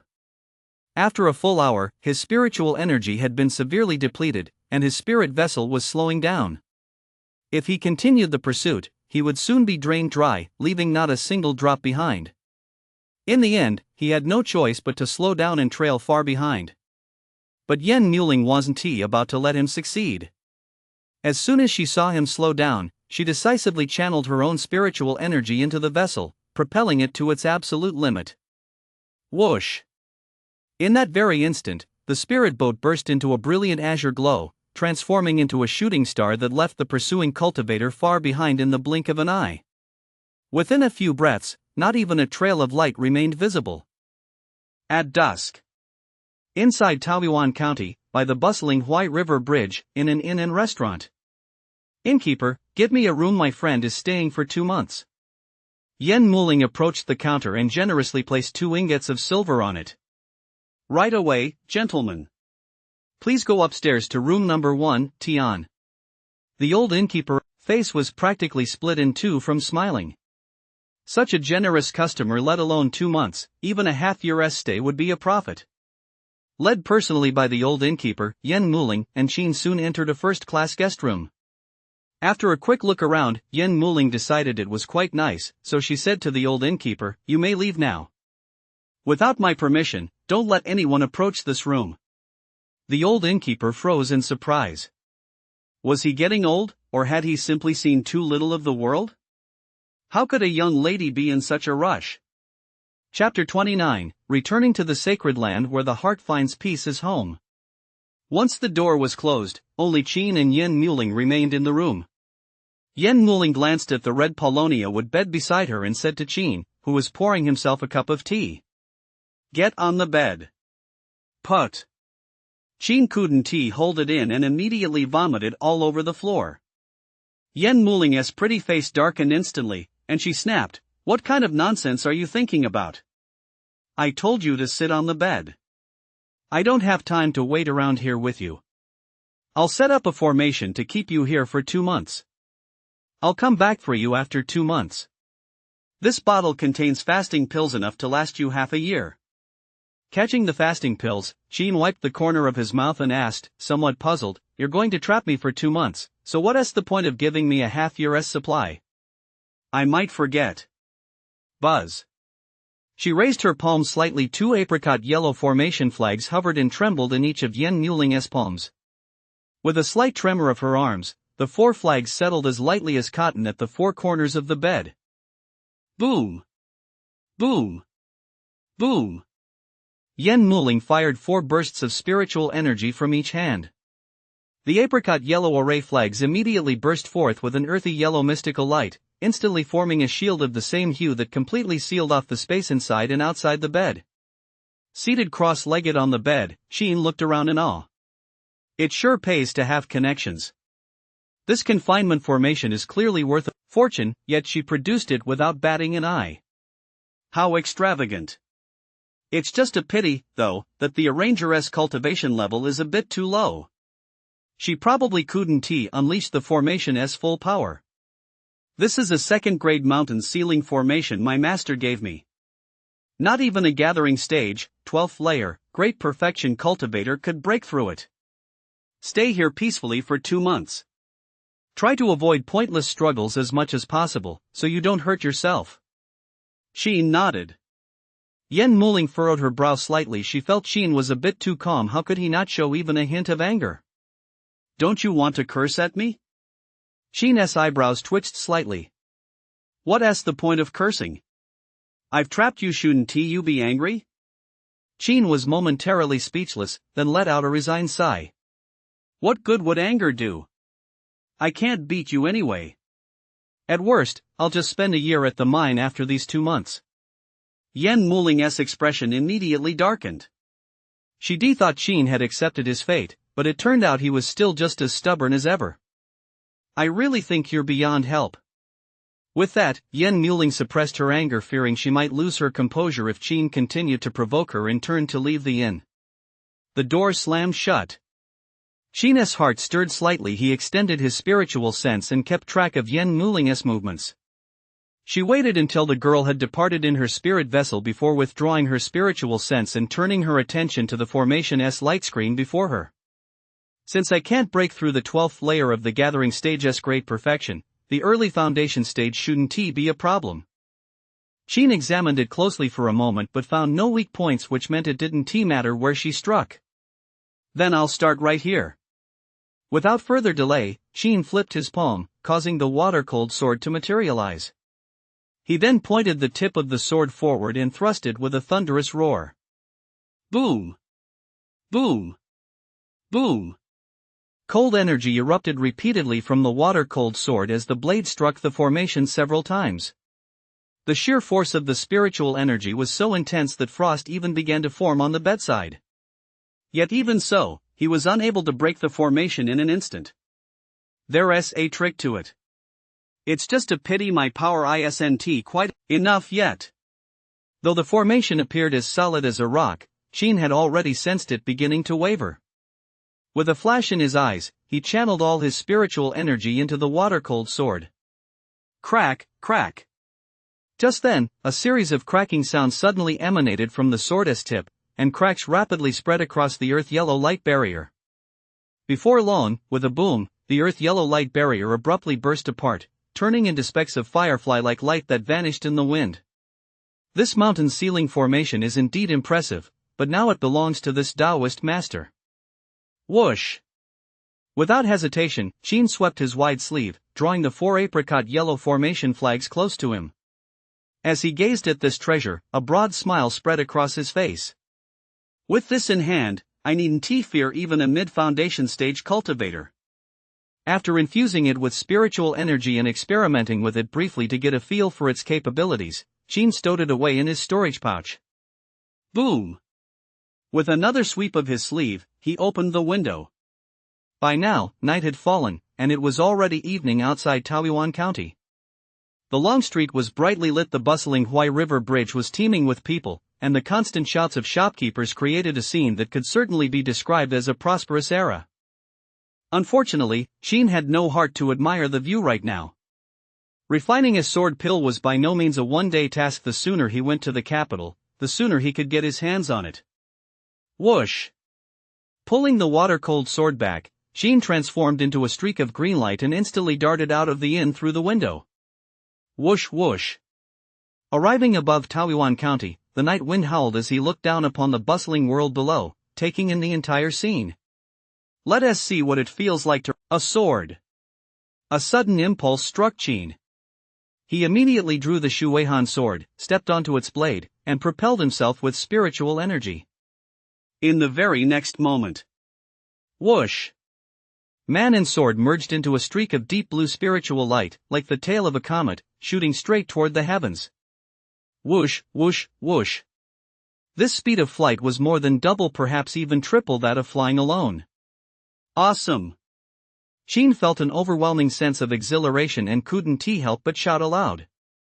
Indeed, aside from the bedroom, humanity's pursuit of speed is a primal desire ingrained in their very blood. The faster one goes, the more exhilarated one becomes. Late at night, in the capital of the state of Su, a sapphire blue beam of light landed in a deserted alley in Yongping Quarter. Across the street stood a majestic building. The sign above its entrance bore 3 large vermilion characters, Divine Weapons Hall. After sheathing the water-cold sword, Qin suppressed his cultivation level to the 12th layer of the gathering stage, then strode out of the alley toward the Divine Weapons Hall. Though the capital was bustling at night, the area around the Hall of Divine Weapons was different. Few ordinary people were to be found, and only cultivators came and went. Rumor had it that the Hall of Divine Weapons was backed by the royal family of the state of Su. Whether this rumor was true or false was unknown, but one thing was certain: no one dared to cause trouble here. As soon as he entered the Hall of Divine Weapons, a thick, fiery heat hit him in the face, giving Qin an inexplicable feeling of being back at his workplace. Clang! Clang! Clang! The sound of hammers striking metal rang incessantly in his ears. "Young master, are you here to purchase some reliable magical artifacts?" A burly clerk in gray robes approached and asked Sheen in a deep, resonant voice. "I'd like to a special spirit artifact crafted." Withdrawing his gaze, Sheen addressed the clerk. "Spiritual artifact?" The clerk looked somewhat surprised, apparently not expecting Sheen to be such a high-profile customer. "Then, young master, what grade of spiritual artifact would you like to craft?" "Top grade, I suppose." "Top grade?" The clerk looked at him in astonishment and asked, "For a top-grade spirit artifact, the user's cultivation level must be." "This spirit artifact of mine is a support type. It doesn't require a high level of cultivation." Support-type spirit artifacts don't possess great power, they merely have some special abilities. The sword pellet is a prime example. Because of this, one's cultivation level doesn't affect the use of the sword pellet. The clerk suddenly understood and said to Sheen, "The artifact masters at our divine weapon hall can indeed craft top-grade spirit artifacts, but the cost is astronomical. You might want to be prepared for that, young master." "Just give me a figure." "It might be around 1 million low-grade mana crystals or possibly even more." "No problem." The clerk looked at Sheen with deep respect and extended his hand, saying, "This way, young master." The next day. Dawn was breaking. After paying 10 Foundation Stage elixirs and a Bloodtail Wolf as a down payment at the Divine Weapons Hall, Sheen left the capital of Su Kingdom and rode his sword back to the Holy Land. Since refining a sword pellet took at least 8 months, he couldn't possibly wait at the Divine Weapons Hall the entire time. 2 days later, Sheen returned to the Holy Land discreetly. The first thing he did upon his return was turn in his quest. Afterward, he returned once more to his beloved scrap chamber. Though he hadn't been there for half a month, the place was still just as thick with dust. The crisp crackling sound of the earth fire burning remained as distinct as ever, but the moment he stepped into the hall, the tension that had been building up outside instantly melted away. He let out a sigh of relief and settled comfortably into the wicker chair inside the hall. Chapter 30, The 9 Transformations. True fire is forged. News from the Tai Su illusion. Though the alchemy chamber may not be ideal, I say, where my heart finds peace is my home. Having said that, Sheen chuckled to himself. After all, home is best. Nothing beats the comfort of this little ramshackle place. Still, this trip was quite fruitful. Not only did I acquire quite a few magical and spirit artifacts, but also mana crystals, elixirs, and cultivation techniques. At the mention of cultivation techniques, a sudden thought struck Sheen. It seemed he had something, and he immediately pulled out a storage pouch. This was none other than Lu Hang's storage pouch. In addition to the top-grade defensive magical artifact, the Fire Rock Shield, this man also possessed 2 mid-grade magical artifacts, a magical sword and a spirit vessel, all of which were fire attributed. Furthermore, there were 2 mid-grade spirit talismans, the Fire Dragon talismans. But what Sheen was interested in now wasn't these items, it was a jade slip placed inside the storage pouch. The jade slip was titled, Divine Fire Shadow Cloning Technique. This was a divine spell. To cultivate it, one must fuse a certain type of celestial fire with fire attribute spiritual energy within the Dantian to condense of 9 transformation true fire. In battle, this fire can manifest 9 illusions of the caster, each possessing 1/9 of the caster's spiritual power. These illusions can be used to deceive enemies or to attack alongside the caster. Their strength is directly proportional to the heavenly spirit fire fused and the caster's cultivation level. At first glance, this divine technique seems quite impressive. Since he had failed to successfully refine the sword pellet, Sheen still lacked a presentable divine ability or spell. This divine fire shadow cloning technique would perfectly fill that gap.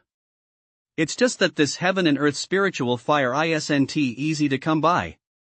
Setting the jade slip aside, Sheen fell into deep thought. But just then, out of the corner of his eye, he suddenly caught a glimpse of a flicker of fire, and an idea immediately struck him. That's right. Isn't the fire of the earth's core also a type of heaven and earth spirit fire? Although the fire of the earth's core ranks at the bottom of the spirit fire hierarchy, it's still far beyond what ordinary flames can compare to. A disciple from Dan Peak once mentioned that if someone below the core stage were to come into contact with it, even a foundation stage cultivator at the peak of their cultivation could only withstand it for a brief moment. Its power is truly terrifying. Why not give this fire of the earth's core a try? Sheen's heart stirred. The more he thought about it, the more feasible it seemed. So, without hesitation, he stood up and sat down by the fire pit. A fire channeling formation had been set up inside the fire pit, so extracting the earth's core fire wasn't too difficult. He simply needed to envelop it with his spiritual energy to draw out a flame. However, with his current cultivation level, he might not be able to contain it for very long. This meant he had to act quickly if he couldn't refine it within a short time. Cultivating this divine ability would be like setting himself on fire, and that was no joke. At the thought of the terrifying scene of being scorched by the fire from the earth's core, Sheen, who had just been about to retrieve the flame, began to hesitate again. Going in so recklessly is too dangerous. I'd better make some preparations first. After a moment's thought, Sheen suddenly recalled that there seemed to be some second-grade violent spirit pills in the scrap chamber. Violent spirit pills could temporarily boost the potency of spiritual power if he used them to assist in refining the earth's core fire. It would certainly speed up the process. Alright, that's the plan. I'll also take a few Bodhi pills. They'll help me stay focused during the refinement. With these pills as backup, Sheen's mental pressure eased considerably. He decisively took out the crucible of creation, selected the defective violent spirit pills, and refined a batch. Afterward, he took out a bottle of Bodhi pills and placed it by his side. Only after completing all this did Sheen prepare to officially ignite the fire and begin the refinement. Here we go. Sheen's gaze sharpened slightly as he swallowed a violent spirit pill. In the next instant, his spiritual energy surged violently throughout his body. Boom, boom, boom. The 5 elements spiritual energy, swirling in 5 colors, surged violently throughout his body, like 1,000 horses galloping, causing his meridians to throb with a faint, stinging pain. This was the downside of the spirit raging pill. While it could temporarily boost his power, afterward his entire body would be in excruciating pain. But Sheen didn't care. Pain wouldn't kill him as long as he could master the divine ability. He didn't care about the pain. Boom! Once his spiritual energy reached its peak, Sheen wasted no time.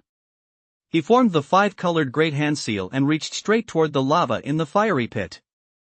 Boom, boom, boom. The fire from the earth's core collided with the 5-colored spiritual energy, sending massive waves of lava surging and churning. Flames shot skyward, illuminating Sheen's profile like the crimson clouds of dusk. Protected by his spiritual energy, Sheen showed no fear of the scorching heat. He was focused solely on capturing the flame. Seize! With a low command, the 5-colored palm precisely captured a flower of core fire, which Sheen immediately enveloped in spiritual energy and slowly brought before his eyes. Whoosh! The flame blossom from the earth's core pulsed and leapt within the multicolored palm, as if it had come to life, struggling to break free. But Sheen would not let it. He swallowed a Bodhi pill, then, without flinching, swallowed the earth's core flame along with it. Scorching heat. Burning. Stinging pain. In that very instant it entered his body, Sheen personally experienced the terror of the earth's core fire. Fortunately, he had swallowed the spirit-suppressing pill in advance. His spiritual energy surged like a mighty river, overwhelming the earth's core fire and suppressing it completely. Next, I must follow the instructions on the jade slip, use fire spiritual energy to refine the spirit, then fuse the two into one. Sheen withdrew the 4 types of spiritual energy other than fire spiritual energy, expanding the protective barrier to envelop both the fire spiritual energy and the spiritual fire within it, just in case anything unexpected happened. At this moment, the earth core fire was like a raw piece of metal, and the spiritual energy was like a hammer, relentlessly pounding it to remove impurities, ultimately transforming it into pure spiritual fire, ready to be shaped and forged by the one wielding the hammer. Although cultivating the 5 elements mana root is extremely slow, it does have its advantages. Namely, one's spiritual energy is several times greater than that of other cultivators, making the process of refining spiritual fire significantly safer than for others. Within the cultivation world, both the 5 elements mana root and the 4 attributes mana root are considered quite unique. Cultivators with these 2 types of innate talents must cultivate multiple types of spiritual energy simultaneously, whereas those with other multi-attribute mana roots need only cultivate one attribute of spiritual energy. The reason for this is that when cultivators with multiple mana roots practice, their mana roots automatically attract mana of the corresponding attributes. Consequently, during cultivation, they must use the mana root of their primary attribute to suppress and purge the mana from their other mana roots. The more diverse the mana roots, the more difficult this suppression and elimination process becomes. One false move could result in self-inflicted injury. This is why practitioners with a single mana root are so highly regarded by the immortal sects. Even the weakest first-grade single mana root practitioners are never looked down upon there. It is precisely because their cultivation focuses solely on refining mana, whereas practitioners with multiple mana roots must consider far more factors. Refining the spirit fire was no overnight task. The entire process lasted a full 3 days. By the 4th day, Sheen had finally refined the spirit fire.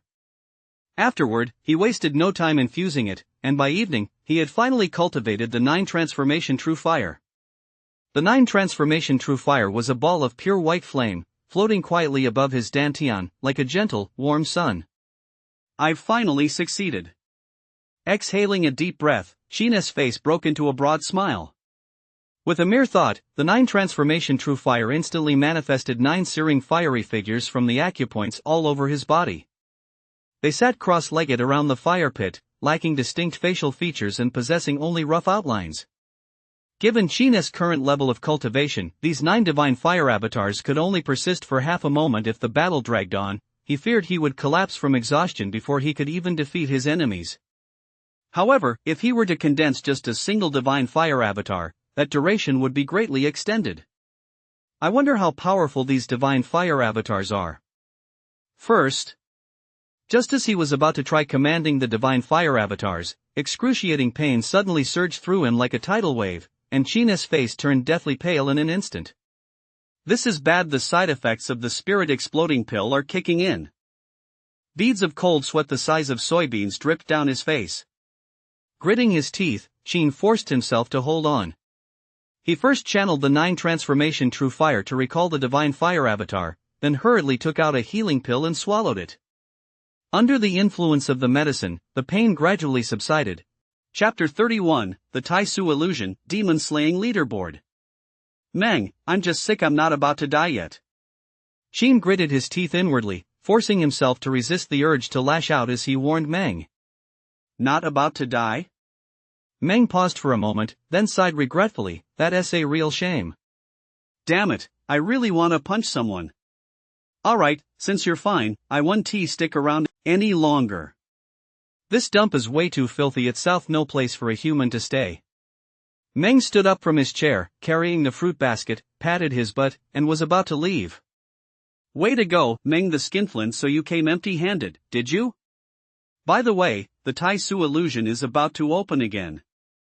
Your strength is pretty good now, so you can go in and have some fun if you have time. Just as he was about to leave, Meng seemed to think of something and turned back to remind Sheen. The Taisu illusion? Sheen's expression suddenly shifted. He'd been so busy lately that he'd actually forgotten all about it. I'm off. Take good care of yourself. Meng walked away, rubbing his belly. Sheen, meanwhile, sat in the wicker chair, recalling what he knew about the Taisu illusionary realm. Back when they had first joined the menial labor peak, Meng had introduced it to their group of menial labor disciples. Within the sacred land lay a vast illusionary array set up by an immortal. This was the Taisu illusionary realm. This Taisu illusion opens once a year, serving both as a training ground for disciples and as a reward for those with strong abilities. As long as one possesses a disciple token, even a menial disciple, they can use it to enter the Taisu illusion out of thin air. Upon entering, the Taisu illusion automatically generates a cave heaven world where you are the only one present. Within this celestial realm, there are numerous demon beasts, each a tangible entity condensed from spiritual energy. Their cultivation levels match those of the disciples within the illusion. The more you slay, the greater the mana reward you receive. If you rank in the top 10 on either the menial demon slaying leaderboard or the outer sect demon slaying leaderboard as displayed on your identity token, the illusion will also reward you with 1 mana infusion. The higher your ranking, the longer the infusion lasts. 10th place grants 2 breaths, while 1st place grants 20 breaths. Don't underestimate those 2 breaths. At a critical juncture in your breakthrough and possess decent talent, those 2 breaths alone might be enough to help you overcome the barrier holding you back. If you can secure 20 breaths of infusion time, the effect will be even more astonishing. You might even break through 2 cultivation realms at once. Of course, this is contingent on your cultivation level not being too high. If you exceed the early core stage, the effect of the infusion will weaken with each subsequent cultivation tier. Overall, the Taisu illusionary realm is one of the few relatively fair cultivation resources within the sacred land. Inside, you cannot hide your strength. The demon beasts generated by the illusion will always match your cultivation level. You also need not worry about attracting jealousy by ranking higher than your fellow disciples, because once inside, you can choose a pseudonym for yourself. Furthermore, disciples who rank in the top 100 of the inner sect demon slaying rankings may seek out any nascent stage elder to become their master, provided they do not already have a mentor. However, this point has little to do with Qin as he is now, so it can be completely disregarded. The Taisu illusionary realm opens for only half a month at a time. If you miss it, you'll have to wait another year. I'm currently in the early foundation stage. If I can receive a mana infusion, my cultivation will undoubtedly see a significant boost. So I absolutely must seize this opportunity. Clutching his disciple token tightly, Qin's eyes flashed as he resolved to enter the Taisu illusionary realm no matter what. However, since one cannot conceal their cultivation level within the Taisu illusionary realm, he couldn't enter as a menial disciple. Otherwise, if news spread that a disciple from the menial peak had slain multiple foundation stage demon beasts, it would likely alarm the higher-ups of the sacred land. Fortunately, he still had an outer sect candidate token. To be honest, though, he wasn't sure if the outer sect candidate token would actually work. If it really didn't work, he'd have no choice but to give up the chance to enter the Taisu illusionary realm. Compared to the scrap chamber, even the Taisu illusionary realm seemed less important at this moment. In that case, I'd better get my hands on some more restorative pills to speed up my recovery. In fact, Qin had almost fully recovered, but the day the Taisu illusionary realm opened was fast approaching. So, even though he didn't want to, he had no choice but to spend this wasted money. Before entering the Taisu illusionary realm, he had to restore his body to its previous peak condition. Yuhua Peak, within the courtyard of Snow's cave residence. Whoosh, whoosh.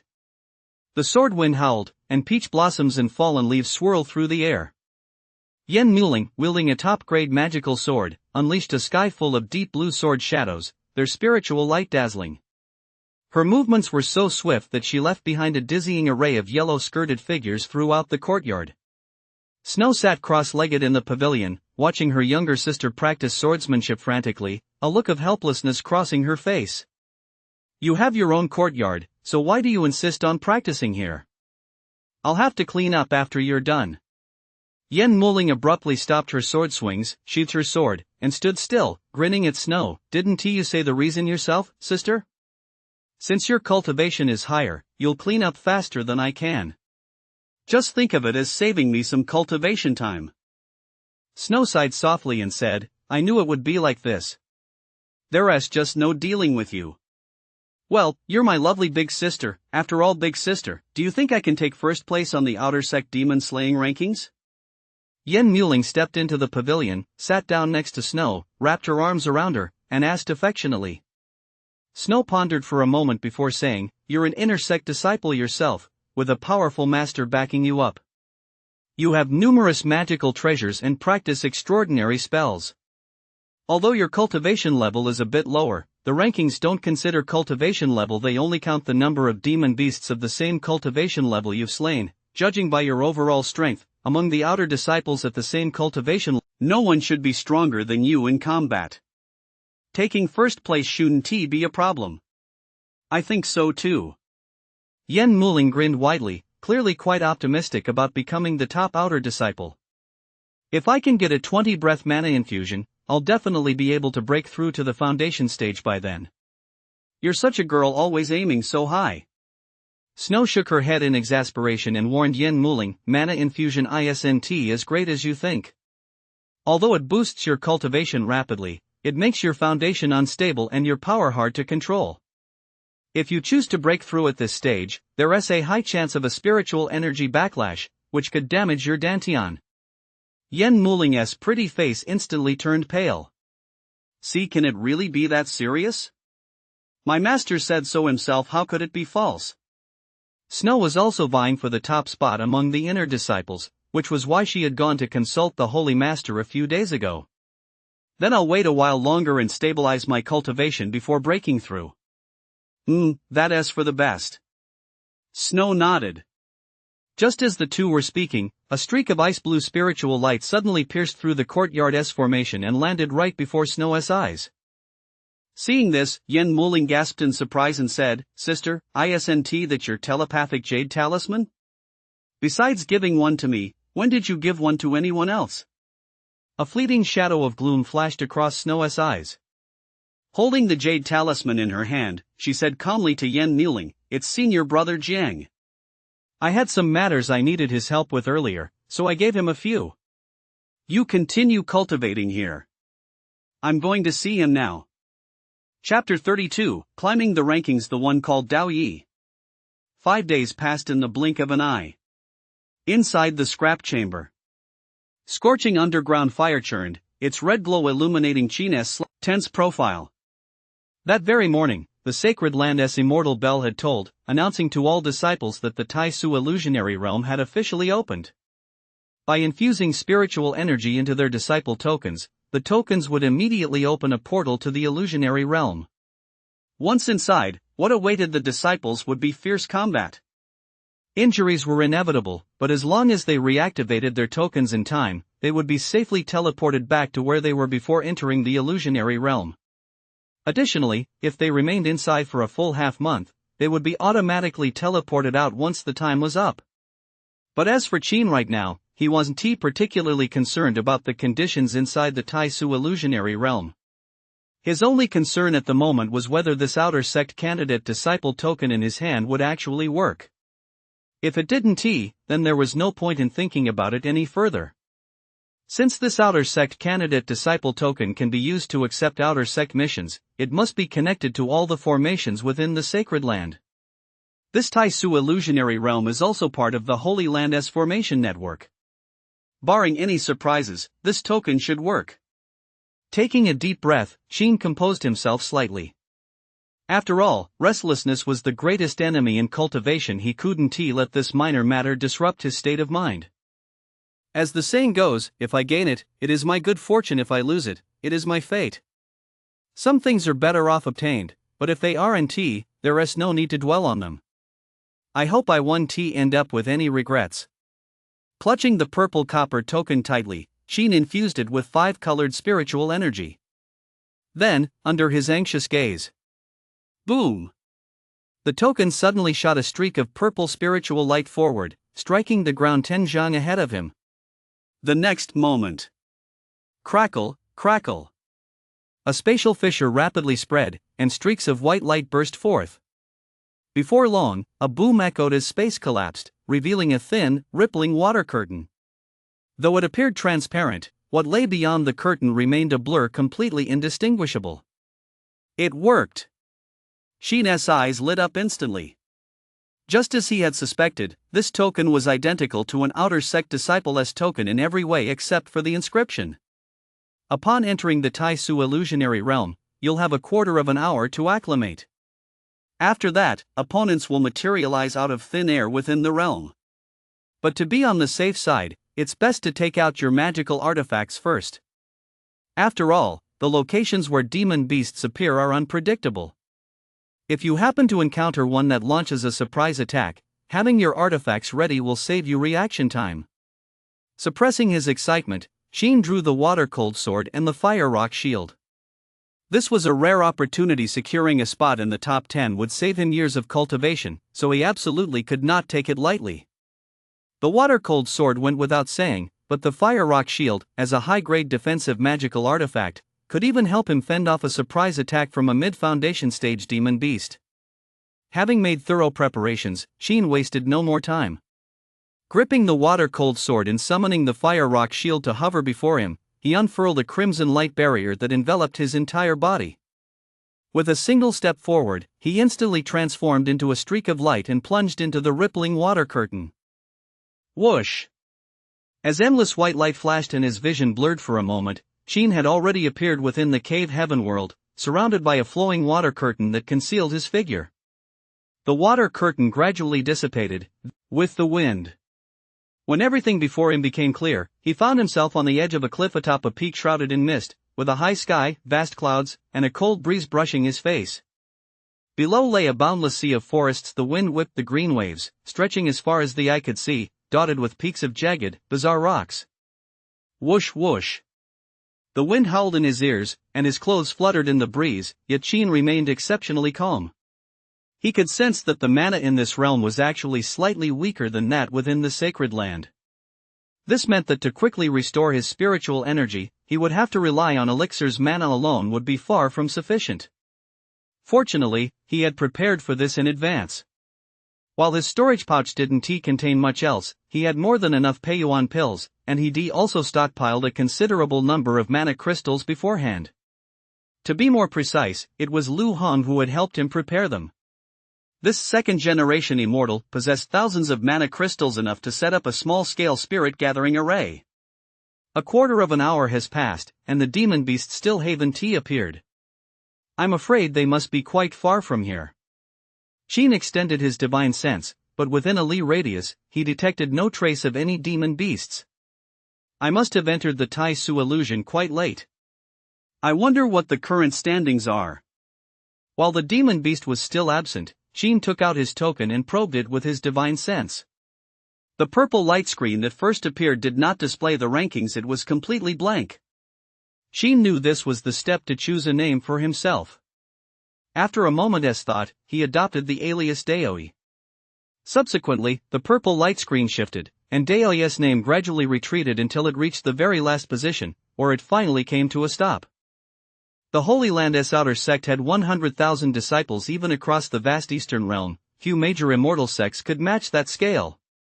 However, the number of names on the rankings was far fewer than 100,000. Clearly, quite a few outer sect disciples had not yet managed to enter the Tai Su illusionary realm. Mu Ling, who's south in first place, has already slain 3 gathering stage, 11th layer demon beasts? Whose disciple is this, to be so valiant? Extending his divine sense toward the disciple at the top of the rankings, Sheen was immediately taken aback. After all, the Tai Su illusion had been open for less than 3 hours at most. Yet Mu Ling had already slain 3 demon beasts of the same cultivation level. By that calculation, wouldn't Mu Ling be able to kill one every hour? Whoa! That's a bit terrifying. And Mu Ling. Why does that name sound so familiar? Could it be, is it that little brat, Yen Mu Ling? But isn't she an inner sect disciple? Could it be that she used her connections to get a special exemption to join the outer sect's demon-slaying rankings for the sake of a mana infusion? At this thought, Sheen couldn't help but furrow his brow. If this Mu Ling really was Yen Mu Ling, then that little brat was being pretty shameless. As an inner sect disciple backed by a powerful master, coming to the outer sect just to pad her ranking, isn't that outright cheating? Who in the outer sect could possibly have as many magical treasures as she does? Boom! Just as Sheen was speculating, a deafening, violent crash suddenly echoed from the distance. Here it comes? Sheen's expression shifted. He immediately withdrew his divine sense and turned to look in the direction of the sound. Below, in the sea of trees, a colossal creature was rampaging wildly, kicking up a storm of dust and destroying entire groves of towering ancient trees. Upon reaching the base of the cliff, Sheen extended his divine sense and finally got a clear view of the colossal creature's full form. It was none other than a Xian Shui python at the early foundation stage, as thick as an adult's waist and over 10 zhan long. Its scales were as hard as pitch-black rock, and its pair of earth-yellow vertical pupils radiated overwhelming ferocity, their eyes flashing with a bloodthirsty crimson glow. Boom! Upon reaching the base of the cliff, its body suddenly shot upward, transforming into a pitch-black meteor as it hurtled straight toward the mountaintop. Roar! It let out a furious roar along the way, opening its gaping maw to reveal venomous fangs glinting with a cold light. A thick, foul wind swept toward Sheen, causing his expression to shift ever so slightly. Damn it, does this illusion have to make the demon beasts this lifelike?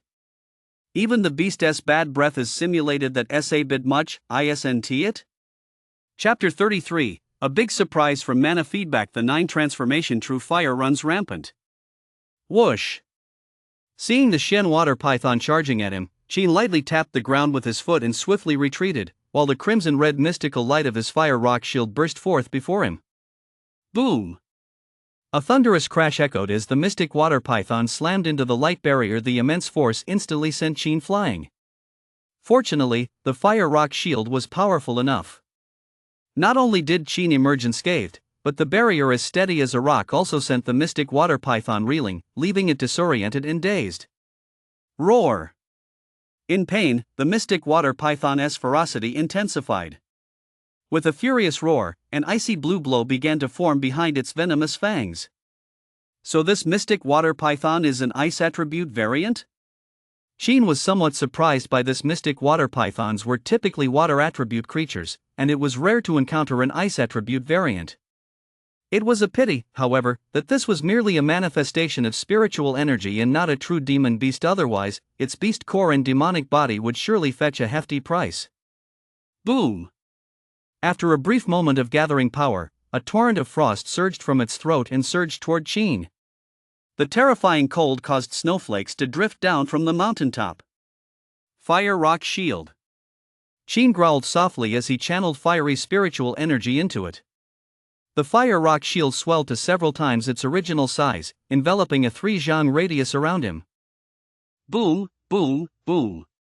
The torrent of frost kept crashing against it, but the fire rock shield held firm. Even as the area beneath the barrier turned into an ice mountain, it remained unshaken. Water cold sword.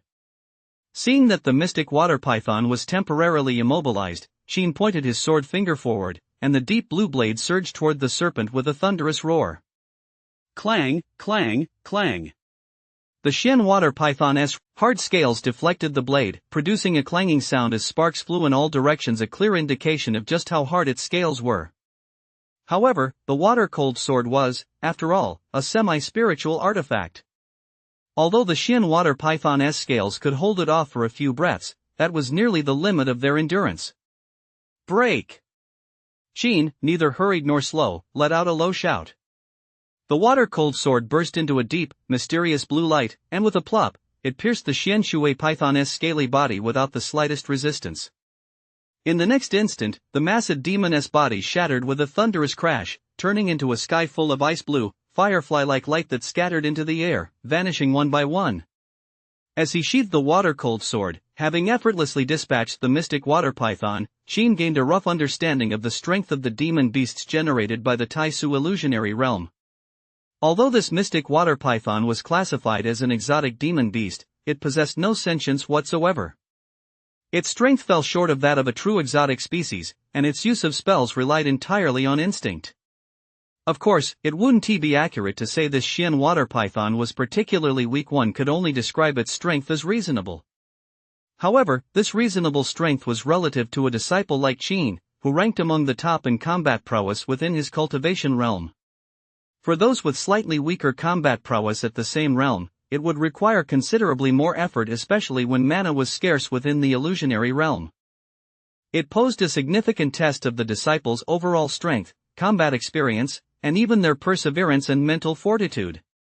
Just as the mystic water python vanished, the mana feedback arrived as promised.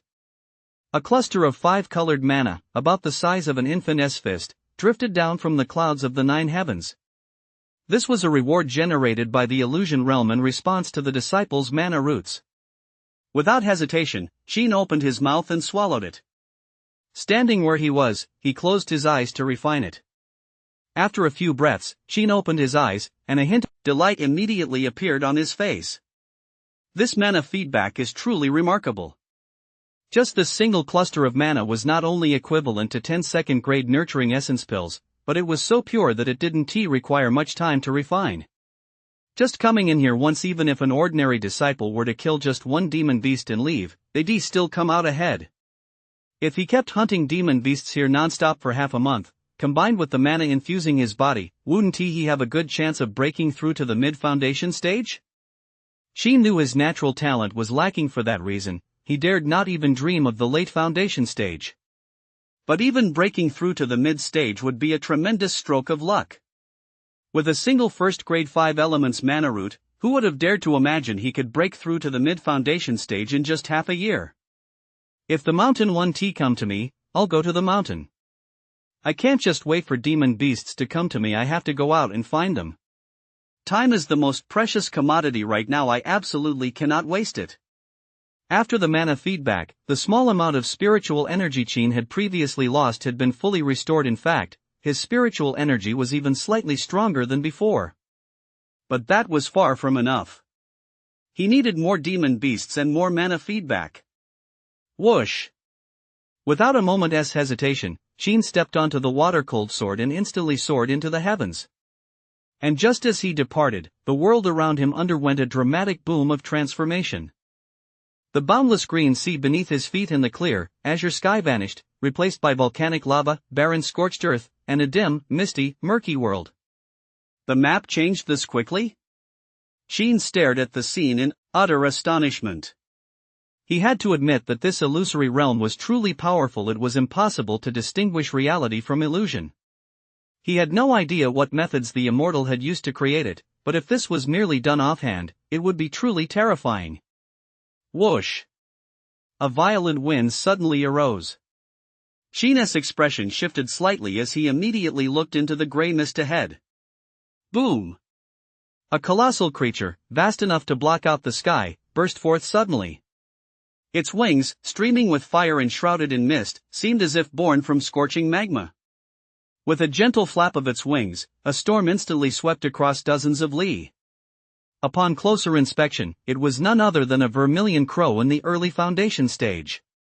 This demon beast was said to possess the bloodline of the ancient ferocious beast, the fire crow, and was extremely powerful.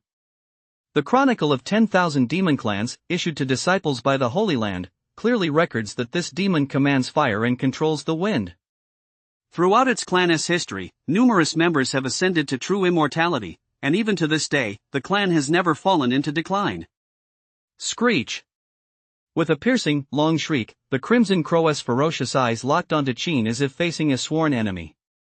Without a word, it flapped its wings and charged straight at him. Boom! Its speed far surpassed that of the Xian water python from earlier. What was even more terrifying was that this demon had condensed countless wind blades around its body, flickering in and out of view. Fortunately, Qin was using his divine sense to scan the area, otherwise, it would have been extremely difficult to detect them with the naked eye alone. Whoosh, whoosh, whoosh. As it closed to within 20 zhang, a barrage of wind blades swept toward him, their piercing whistles tearing through the air. Fire rock shield. At that very moment, Qin gave a soft command. A crimson glow of mystic fire burst forth before him, and in an instant, the light barrier of the fire rock shield enveloped his entire body. But that wasn't all. This time, without a moment's hesitation, Qin activated the divine fire shadow clone technique. Swish, swish, swish. 9 divine fire clones burst forth from his body, blazing fiercely and crackling as they rushed forward. Under the control of Qin's spiritual power and divine consciousness, they charged fearlessly toward Zhuya. In the blink of an eye, the 9 divine fire clones surrounded Zhuya. Simultaneously, Qin thrust out both palms, and 9 torrents of true fire pierced through the void, slamming heavily against the demon's massive body. Boom! Boom! Boom! The might of the 9 transformation true fire erupted. This was no ordinary flame. Its terrifying heat seemed to distort the very fabric of space. Screech! Enveloped in a sea of fire, Zhuya was bathed in a crimson glow that illuminated the heavens, resembling a blazing sun, causing it to scream in agony. After Qin blocked every single wind blade it had unleashed, the Crimson Crow was left utterly helpless. It struggled for only a few breaths before being burned to a crisp with a thunderous crash. The full terror of the 9 transformation true fire was laid bare. Logically, Qin should have been elated, but instead, his lips were deathly pale, his breathing ragged, and a fine sheen of cold sweat beaded on his forehead. He looked as though his body had been completely drained. The energy drain of the 9 transformation true fire is truly terrifying. It can only be used freely within the Tai Su illusion. Elsewhere, unless one is absolutely certain of victory, it's best not to use it lightly. Having learned his lesson, Sheen took it to heart, then sat cross-legged on the water-cold sword to rest, recalling both the Fire Rock Shield and the Divine Fire Avatar. Chapter 34, Rising to the top of the killing rankings. Daoi becomes a celebrity. With the Divine Fire clone technique at his disposal, Sheen spent the following period slaughtering demon beasts day and night without rest. With an ample supply of mana crystals and elixirs to restore his spiritual energy, he had no need to worry about exhaustion. If his energy was truly depleted and he needed rest, he could simply subdue the demon beasts for a short while. As long as they weren't killed, no new demon beasts would spawn within the Taisu illusion realm. Of course, Sheen hadn't done this yet. His resources were plentiful, and with the of mana feedback, even if the Divine Fire clone technique was overused, he could recover in a short time. Thus, amid this frenzied slaughter, Sheen's ranking soared at an incredible pace. Finally, he settled firmly in first place on the Outer Sect's demon slaying rankings. The only thing that continued to change was the number of demon beasts he had slain. 8 early foundation stage. 9 early foundation stage. 10 early foundation stage. By the time the number reached 100, the name Daoi had sent shockwaves throughout the entire Outer Sect. Impossible. This is absolutely impossible. In the Taisu illusionary realm, atop a snow-capped mountain in a frigid world, Yen Muling breathed heavily amid the swirling snow and wind, her gaze fixed intently on the purple bronze token. Her fist was clenched tightly as she struggled to accept the reality before her. She had been chasing him for several days, yet the gap between her and that Dao had not only failed to narrow but had actually grown wider. By now, the gap between them had widened to over 30 demon beasts. This was completely beyond her comprehension. Who on earth is this guy? Slaughtering over 100 demon beasts of the same realm in less than half a month, does he really never rest for a single moment? Mana regeneration can restore one's condition, but it doesn't bring you back to peak form instantly. Absorption takes time. And with such an intense killing spree, he certainly hasn't been resting much. Could it be that this Master Dao has more mana crystals than she does? Are his spells and magical artifacts even more powerful than hers? But is that even possible? Yen Muling bit her lip tightly. She truly couldn't fathom how any of this had happened. Whoa! It's 110. In the imposing main hall of the Outer Sect Mission Pavilion, a group of stewards and disciples including Meng stared at the terrifying numbers flashing in real time on the purple light screen within the hall, all gasping in shock. Who exactly was this Master Daoist to be so formidable? Do you all remember the record for the Outer Sect demon slaying rankings? One of the steward disciples seemed to have a sudden thought and abruptly asked the crowd in the hall. Meng rubbed his stomach, pondered for a moment, and said, "If I remember correctly, it should be 153, set by Elder Feng 200 years ago. There are 4 days left until the Taisu illusionary realm closes.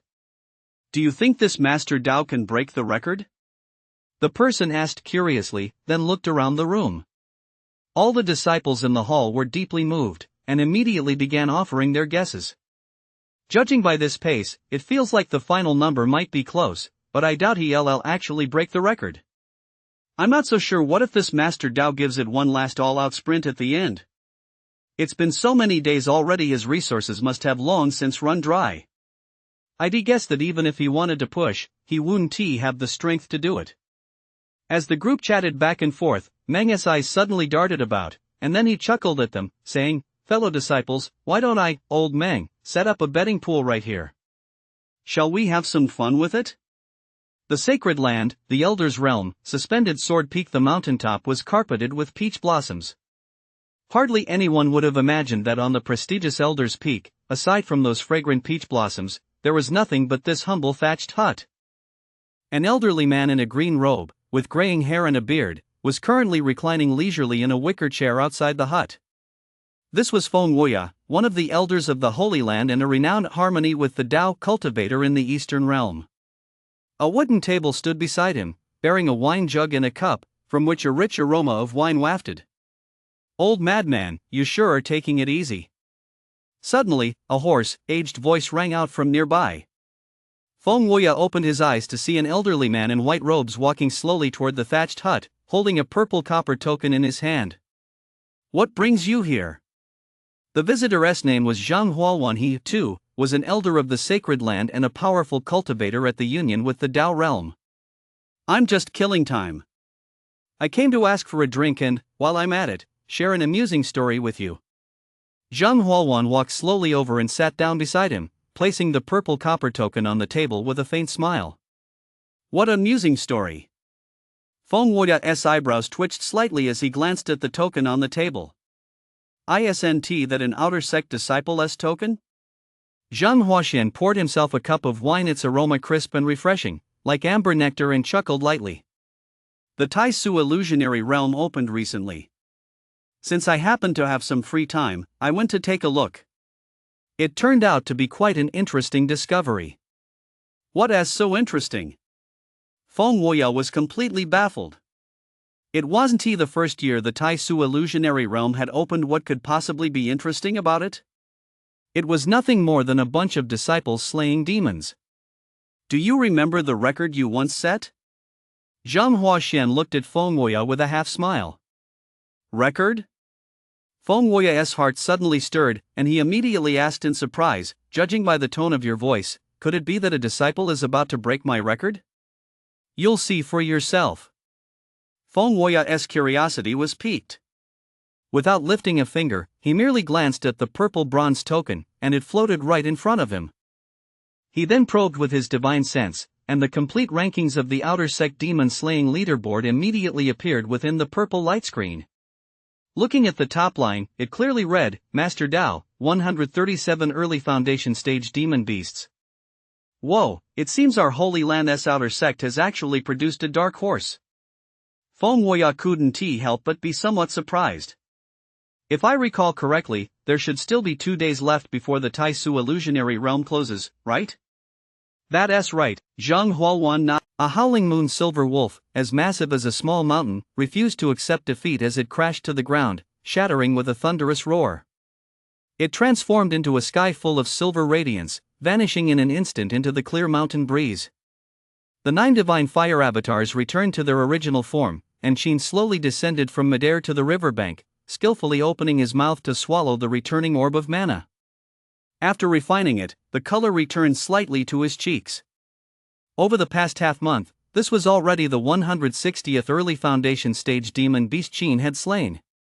This meant that during this period, he had consumed and refined 1,600 second-grade nurturing essence pills. The results were evident. Qin could now cast the divine fire shadow clone technique without completely depleting his spiritual energy. Once he reached the core stage, this technique should no longer cause him significant depletion. My Dantian is now full of spiritual energy. After the mana infusion, I can use its power to directly break through to the mid-foundation stage. Qin took a deep breath and looked up toward the clouds in the 9 heavens. His eyes appeared calm, but his heart was filled with anticipation. Ding! Ding! Ding!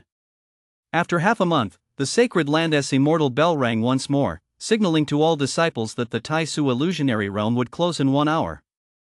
The next time it would open would not be until a year later. And it was precisely the moment the bell fell silent that golden ripples suddenly appeared in the clouds of the 9 heavens, showering Qin with dense, 5-colored mana that enveloped his entire body like a waterfall. Qin felt as though he were bathed in a spring breeze. His entire body was warm, all traces of weakness vanished, and he was completely lost in the sensation of mana flooding through him. It wasn't until 20 breaths later that this extraordinary phenomenon finally ceased, coming to an abrupt halt. Only then did Qin open his eyes, still reluctant to let the moment end. It's over just as I took off my pants. That's really not satisfying enough. Qin let out a light sigh of regret, then took out his purple copper token and infused it with spiritual energy. The Tai Su illusion instantly teleported him back to the scrap chamber. The immense energy from the mana infusion lingered within him. If he didn't go out and refine it soon, it might just burst him open at any moment.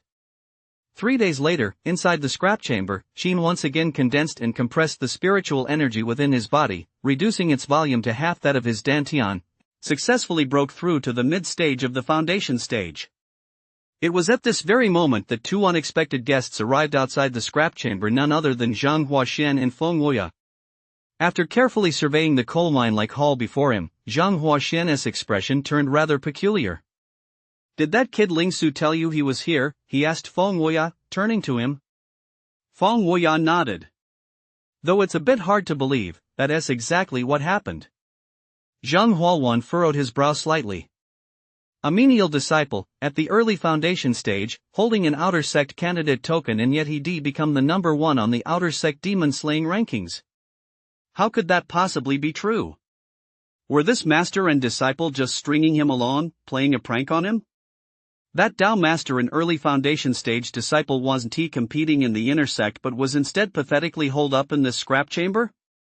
What was he after? A pile of dust? Just for the thrill of it? Ling Su may be a bit slow, but he is reliable when it comes to getting things done.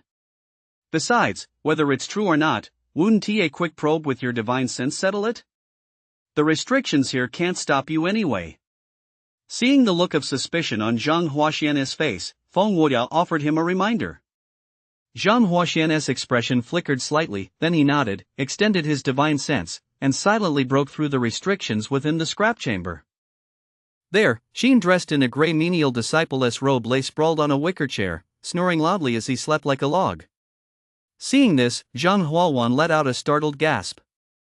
Feng Wuya, standing beside him, looked equally astonished.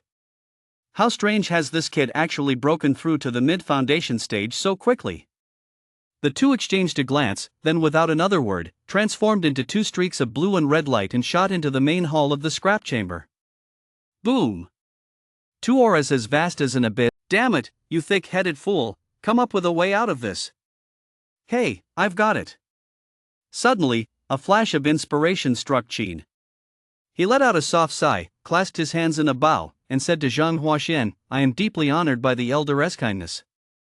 If I could become your disciple, it would be a tremendous blessing I could only dream of. However, I'm afraid I might fail to live up to your high expectations. What do you mean? Zhang Huaxian furrowed his brows. This disciple's natural talent isn't very good. Your natural talent isn't good? You've reached the mid-foundation stage in less than half a year and even broke the record on the outer sect demon-slaying rankings.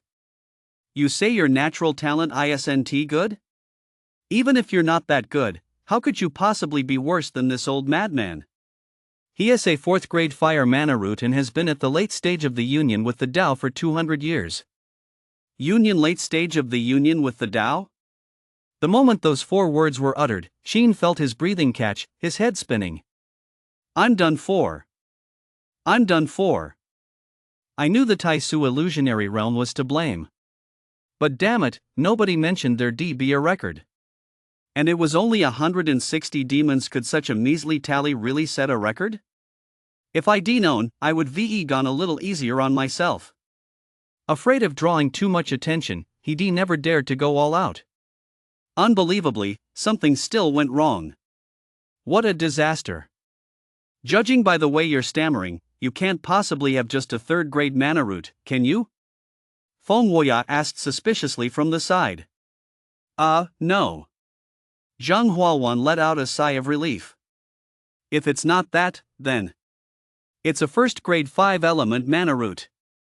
Zhang Huaxian's words trailed off abruptly, and he immediately stared at Qin in astonishment. 1st grade, and a 5-element mana root? Qin rubbed his nose and said sheepishly, I guess that's okay, right? Zhang Huaxian couldn't help but ask, how did you reach the mid-foundation stage so quickly? I accidentally ate a divine herb once, and with the mana infusion this time, so. A divine herb? Feng Wuya, who had been standing by in stunned silence, suddenly perked up and asked Qin curiously, do you know what that divine herb looked like? It looked just like a normal herb. To be honest, I'm actually pretty clueless about it myself. Qin scratched the back of his head as he replied to Feng Wuya. Ah. Upon hearing this, Zhang Huaxian couldn't help but let out a soft sigh. If that's the case, then that divine herb has truly been wasted. Come on, that's a bit insulting. Chapter 36, Breaking Through to Mid-Foundation Stage, Becoming an Inner Sect Disciple. Elder Zhang, do you think I'm still worthy of being your disciple? Though he grumbled inwardly, Qin dared not show any disrespect outwardly. He merely cleared his throat and asked Zhang Huaxian. If that's okay, I'll go pack my things right away. You old madman, aren't you looking to take on a disciple too? I'll leave this kid to you. Come to think of it, I've got something to do, so I'll be heading out now. But before Qin could finish his sentence, Zhang Huaxian patted Feng Wuya on the shoulder, turned, and vanished into a streak of light within the scrap chamber. He left with remarkable speed and efficiency. It was clear now this first grade 5 element mana root was pretty worthless. But just as Qin thought he'd escaped unscathed, Feng Wuya, who had been deep in thought, suddenly spoke up. Kid, would you like to take me as your master? Ha! Qin was dumbfounded. Elder, don't you find me unworthy? Of course I do. Then why would you still take me on? Although your talent is abysmal, since you've managed to get this far, you must possess some destiny. Destiny? Qin couldn't help but be a little surprised. Feng Wuya nodded. That's right, destiny. It may seem ethereal and elusive, but it's very real. Someone like old Zhang, with a 7th rank wood mana root talent and a good family background, whose cultivation has gone smoothly all along, he doesn't have as deep a sense of destiny as I do. Because it's precisely through destiny and hard work that I've made it this far. The reason I decided to take you on is precisely because I see a reflection of my younger self in you. So that's how it is. However, your mana root talent is exceptionally poor. I can't imagine how much destiny it would take for you to achieve anything. Therefore, you can only be a nominal disciple. Are you willing? Well, Qin found himself in a dilemma. If it weren't for the crucible of creation, he would have accepted the position of nominal disciple without a second thought. Only a fool would turn down the chance to be the nominal disciple of a late-stage union with the Dao powerhouse. But he couldn't do without the elixirs from this entire sacred land. You're not going to refuse, are you, kid? Feng Wuya furrowed his brow. For a mighty late-stage union with the Dao expert to be rejected when taking on a disciple and by a menial, no less wouldn't look good if word got out. It's not that I'm unwilling, it's just that. Qin hesitated for a moment before saying to Feng Wuya, if the elder would grant this disciple one condition, I'll kowtow and become your disciple immediately. Go ahead, tell me. I only wish to cultivate in the scrap chamber. I don't want to join the inner sect. Why? Because I'm afraid I won't achieve anything in my studies and will bring shame upon you, elder. It's better to just stay here in the scrap chamber and avoid being laughed at. I see. Feng Wuya gave it serious thought. After a short while, he nodded at Qin and said, you're quite right. Then this matter of you being a nominal disciple will remain between heaven and earth and between you and me. Unless you have a compelling reason, don't mention that I'm your master when you're out in the world. That stung a little. Disciple pays his respects to master. Qin still resolutely knelt and kowtowed to pay his respects. Rise, disciple. By the way, I still don't know your name. Feng Wuya nodded and asked Qin. My name is Qin.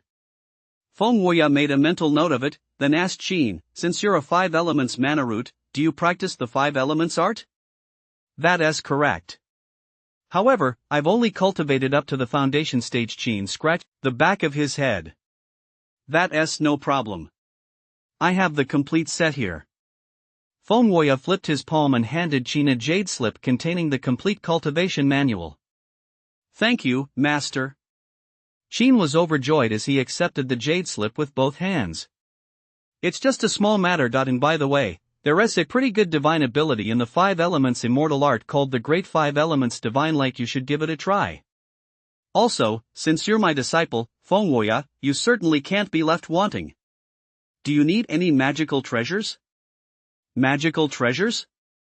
Qin's breath caught in his throat, and he immediately began wiping away tears with a choked voice. Sniff sniff, this disciple dares not deceive master. I don't even have a single iron sword. That outer sect steward disciple, Meng, has withheld all my resources. I dare not speak out against him, even though I'm furious.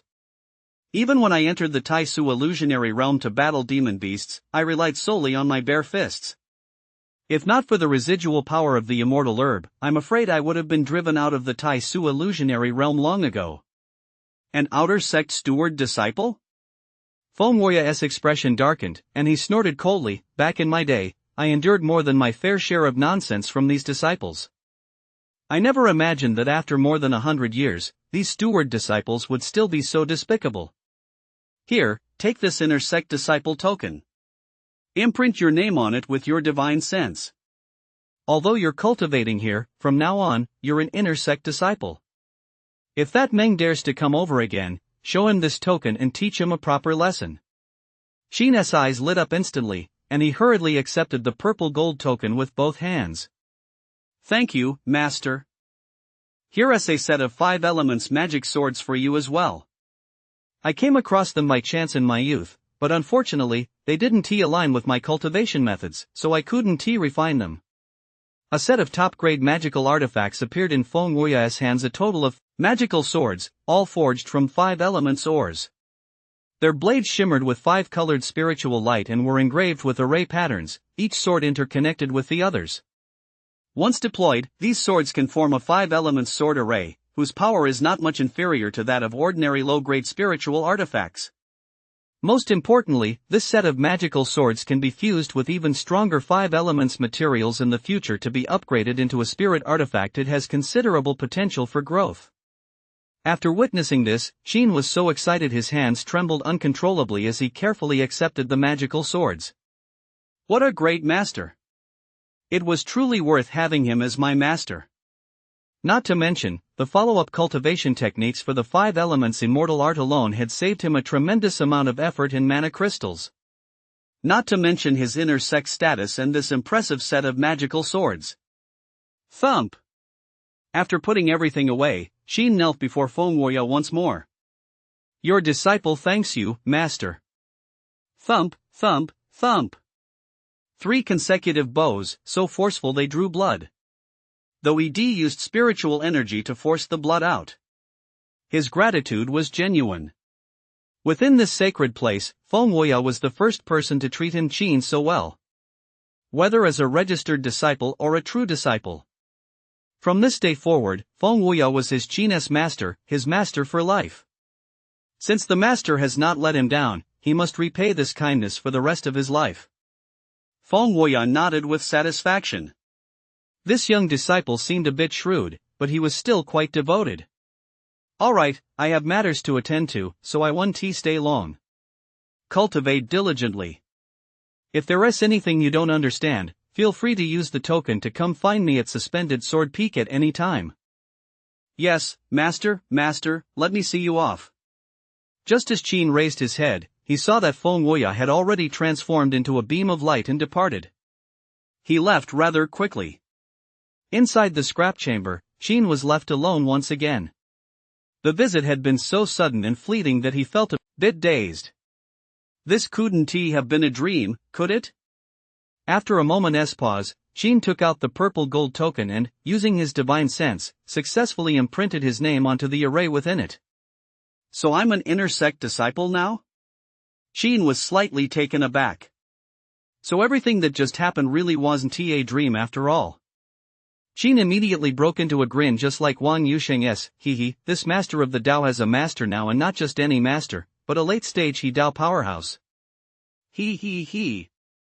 Chapter 37, Cultivating the Great 5 Elements Divine Light, Gathering the 5 Elements Spiritual Herbs. The unexpected opportunity to become a disciple of such a powerful figure kept Shin excited for quite some time. But once the excitement subsided, he knew he had to get back to cultivation. No matter how powerful his master was, he could only offer guidance and protection. The rest was still up to Shin himself. He had consumed over 100 second-grade nurturing essence pills within the Tai Su illusion realm, and now he still had over 300 left. At his current rate of refinement, these nurturing essence pills would only last him a little over a month. Fortunately, he still had over 40 beast cores on hand, which would allow him to refine a few hundred more pills. However, from a long-term perspective, he absolutely could not stop purchasing beast cores.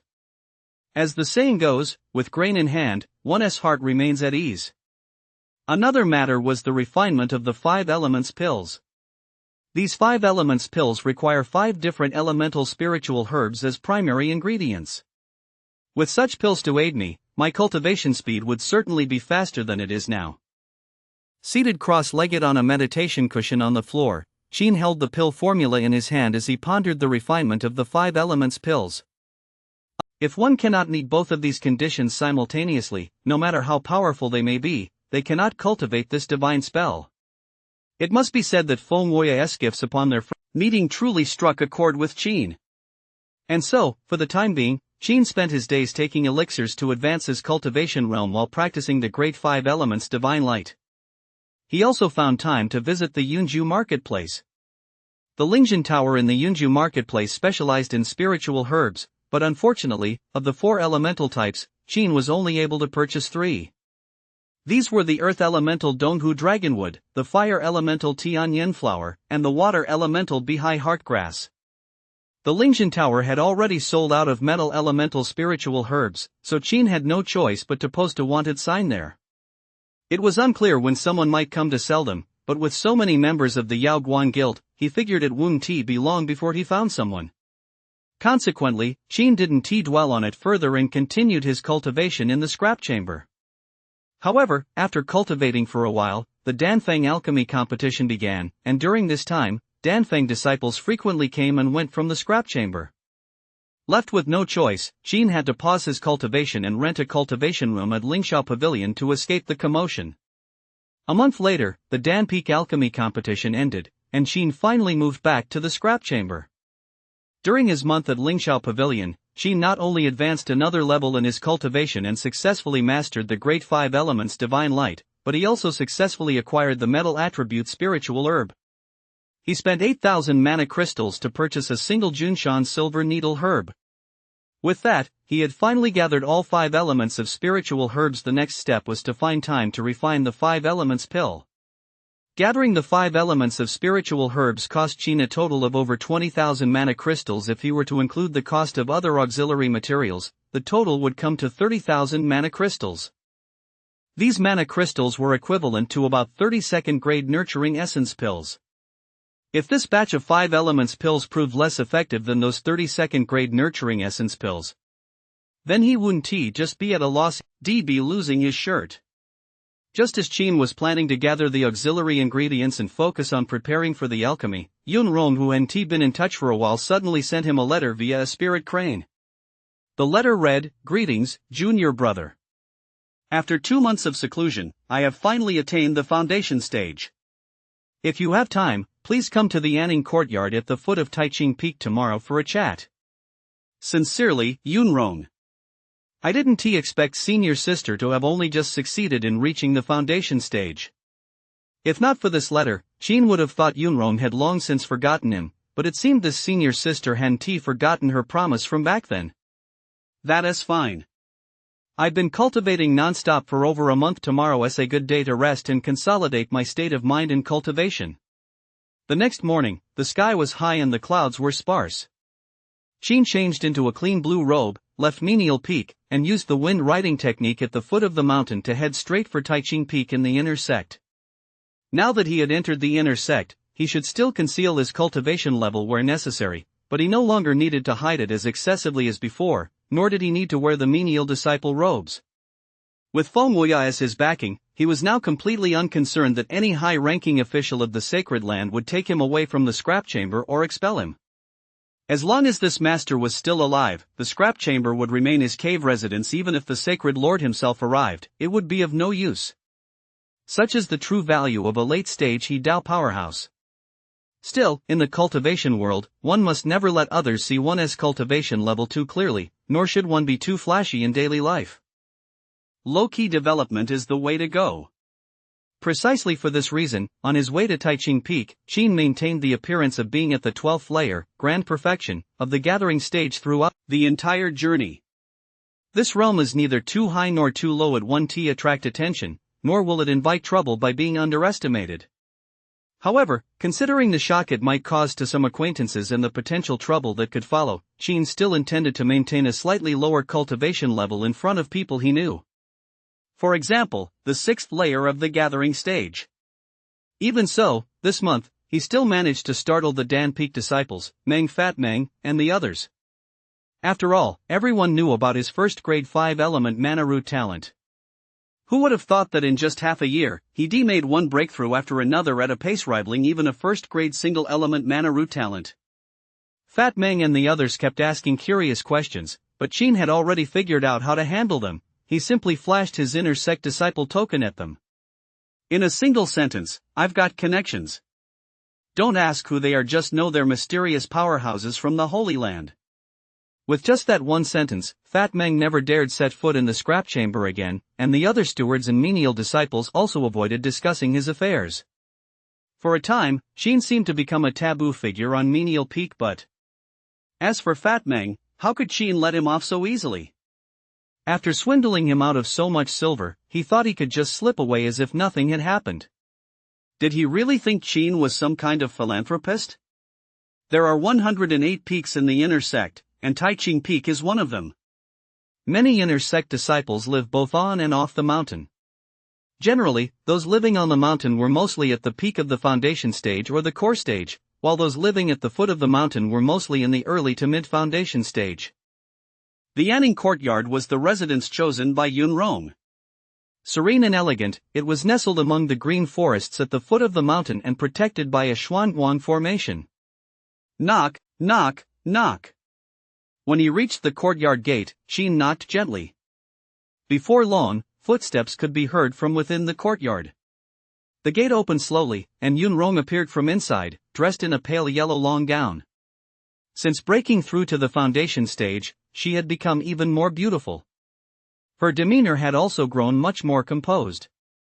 Congratulations, senior sister, on successfully breaking through to the foundation stage. You're getting more and more beautiful. Qin smiled gently and was the first to offer his congratulations. Chapter 38, Early Foundation Stage. Yin Muling's shock. It's all thanks to your Bodhi pill, junior brother Qin. Otherwise, I wouldn't have broken through to the foundation stage so smoothly.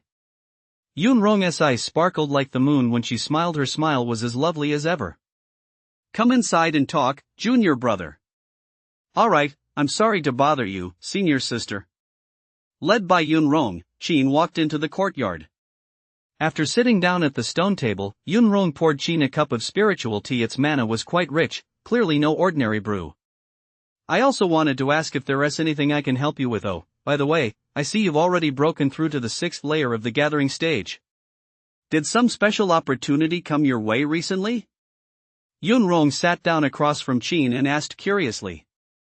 It wasn't really an opportunity, one just made some progress in the Tai Su illusion realm a few days ago. Qin replied. Yun Rong suddenly understood, then said regretfully, I missed the chance to enter the Tai Su illusionary realm this time because I was in seclusion. It's truly a pity. The Tai Su illusionary realm opens every year. You can still enter next year, senior sister. Yun Rong shook her head. That's not the same. After breaking through to the early foundation stage, I won't have the same advantage when fighting peers at that level as I do at the 12th layer of the gathering stage. After all, my overall cultivation base at the foundation stage is still too weak. Qin was taken aback. I hadn't really thought of that. By the way, junior brother, now that the new rules for menial workers are out, on his way back to the scrap chamber, Qin kept mulling over Yun Rong's final warning. Under the suppression of the righteous cultivators, the demon cultivators of the Eastern Realm had been quiet for nearly 1,000 years. Who would have thought they'd become active again now? This was not a good sign. It seemed he'd have to be even more cautious when leaving the Holy Land from now on. About half an hour later, Qin returned to the menial labor peak. But upon reaching the entrance to the scrap chamber, he was surprised to find someone waiting for him outside the hall. And that person was an old acquaintance. It was Yen Muling, whom he hadn't seen in nearly 2 months. This little girl had now successfully reached the foundation stage. Dressed in a pale blue long gown, her demeanor bore an ever stronger resemblance to her older sisteress. Both possessed that same icy aloofness. She seems to have grown quite a bit too. Seeing Qin return safely from outside, a surge of anger immediately flared up in Yen Muling's heart. She clenched her teeth and snapped, I wondered why you weren't the least bit upset back then. So you already had a way out all along. Well done, Qin. I really did underestimate you. Qin was also a bit surprised. Why did you come here? You ask why I came here. I'll ask you, where is my formation banner? Yen Muling snapped at Qin through gritted teeth. Formation banner? What formation banner? Qin froze for a moment. Don't you dare play dumb. I'm asking you, where is the banner for my mountain ceiling formation? Yen Muling darted forward to stand right in front of Qin, grabbed him by the collar, and demanded angrily. Qin's expression instantly turned cold as he said in a deep voice, "For the sake of the past ties between the Chen and Yin families, I can tolerate your transgressions once or twice. But if you keep overstepping the mark time and time again, don't blame me, your elder brother, for being unsparing." You're the one who is unsparing? You took my magical artifact. If anyone is being unsparing, it's me. Yen Muling's eyes blazed with fury as she glared intently at Qin.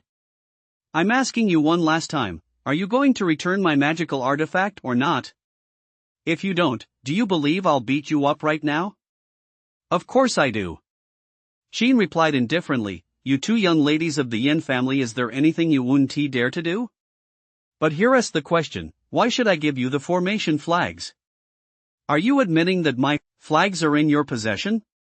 Sorry, I do have a few formation flags, but they're mine, not yours. You Qin scum, you're truly shameless, you still dare to deny it even now. Let me tell you, my name is even engraved on those formation flags. Do you dare bring them out so I can take a good look? Your name? Qin gave a cold laugh. What right do you have to engrave your name on my battle flag? You're asking for it. The moment those words left her lips, rage exploded within Yen Muling's chest, and she raised her hand to slap Qin. But just as her palm was about to strike Qin's cheek, a colossal surge of spiritual energy erupted with a thunderous roar. This sudden impact struck Yen Muling's chest instantly with a loud boom. She was sent flying backward on the spot. After landing, she stumbled back several steps before finally regaining her balance. Yen Muling's face, contorted with pain, was etched with shock and disbelief as she stared at Qin in disbelief. At that very moment, the cultivation aura emanating from the person before her was, to her astonishment, exactly the same as her own, the early stage of the foundation stage. The difference, however, was that the five-colored spiritual energy surging around him was several times more powerful than her own water attribute spiritual energy. How was this possible? I told you, if you go too far, I won't hold back anymore. This time, it's just a warning.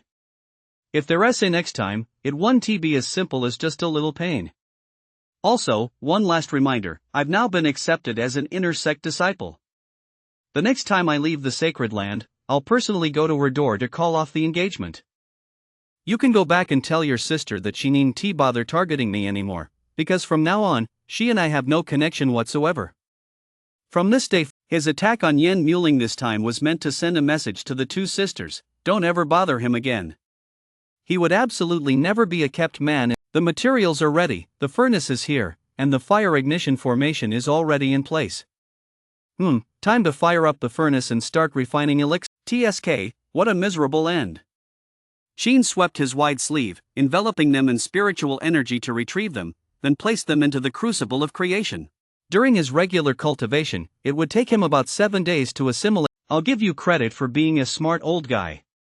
Qin gave a cold chuckle, turned, and walked back to his wicker chair to lie down, saying indifferently, Go ahead, tell me what brings you to see your senior brother.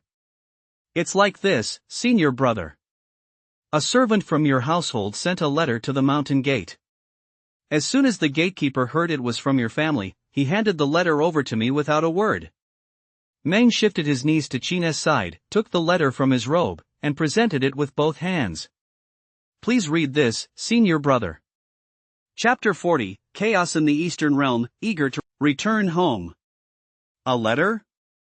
Qin's expression shifted slightly, as if taken by surprise, and he reached out to take the letter. It had been half a year since he left home, and this was the first time his family had written to him. In his memory, his adoptive parents had doted on him after not seeing them for so long. He really did miss them. If he hadn't followed Snow into the immortal sect, he'd probably still be back home, living the carefree life of a rich kid. Those days were far more carefree than cultivating the Tao. After a moment of reflection, Jean snapped back to the present and opened the letter.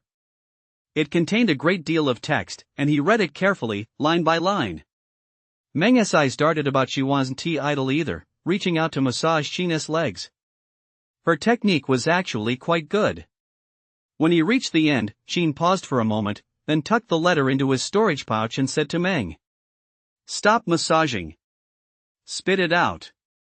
I've got to run an errand. I don't have time to waste on you." Meng gave an awkward smile and said to Jean, "Since you've already figured it out, I won't keep you in suspense any longer. You should know me well enough. I'm not a bad person, just a bit greedy for small change. So please, be magnanimous and don't report me to the Enforcer Guild. Give me a chance to live." Jean cast a casual glance at him. "You want me to let you off this time?" Meng nodded rapidly, like a chick pecking at grain. "All right. Return the silver, mana crystals, and elixirs to me, and I won't pursue the matter," Jean said indifferently. Upon hearing this, Meng's expression froze for a moment, then he forced a bitter smile. "Junior brother is a bit short on cash right now. Could senior brother please give me a little more time?" "Short on cash?" She laughed in exasperation and said, "If even you, Fat Meng, are short on cash, then are there any rich people left in the outer sect of this sacred land?" Meng's face was full of bitterness as he said, "I wouldn't dare deceive you, senior brother. I've truly been short on funds these past few days, but I can write you a promissory note promising to return all the silver, mana crystals, and elixirs within 3 months. 3 months? And what if I refuse? Then I'll have no choice but to accompany you to the Enforcer Guild." Jean was taken aback for a moment. Could it be that this fatso Meng would rather go to the Enforcer Guild than pay up? Was he really completely penniless? But that didn't quite add up. This guy had never hesitated to skim off the top from him in the past. He might not know who was the richest in the outer sect, but when it came to which steward disciple was the best at skimming off the top, if this guy claimed second place, no one would dare claim first. With so many resources at his disposal, how could he have run out so quickly to the point where he couldn't even pay back a few months' wages to a menial disciple like him? "Did you get robbed?" Jean asked Meng, full of suspicion. "No. The circumstances are rather complicated. It's hard to explain in a few words. But senior brother, rest assured I'll definitely pay everything back within 3 months." Meng assured Jean solemnly. "You sound pretty sincere. You aren't trying to pull the wool over my eyes, are you?" Jean eyed him suspiciously. It was clear that Fat Meng wasn't even afraid to go to the Enforcer Guild. He figured it probably wasn't a lie. So, after some deliberation, he nodded. "All right, for the sake of our senior-junior brotherhood, I'll give you 3 months." Meng breathed a sigh of relief and said gratefully to Jean, "Thank you, senior brother Jean." Earth Peak, Outer Sect Quest Hall. After leaving the menial laborer's peak, Jean didn't immediately rush back to his hometown of Huainan Prefecture. Instead, he came to the quest hall to select inner sect quests. Since he was leaving the sacred land anyway, it made sense to complete a few inner sect missions along the way, which would free up more time for his future cultivation. At that moment, the mission hall was still teeming with people. It was a good thing the hall was spacious enough, otherwise, it truly wouldn't have been able to accommodate these several thousand people. However, unlike last time, Jean didn't linger in the outer sect area. Instead, he headed straight for the inner sect mission section. The inner sect area was less crowded, but every cultivator there was at least at the foundation stage, and there were quite a few core stage cultivators as well.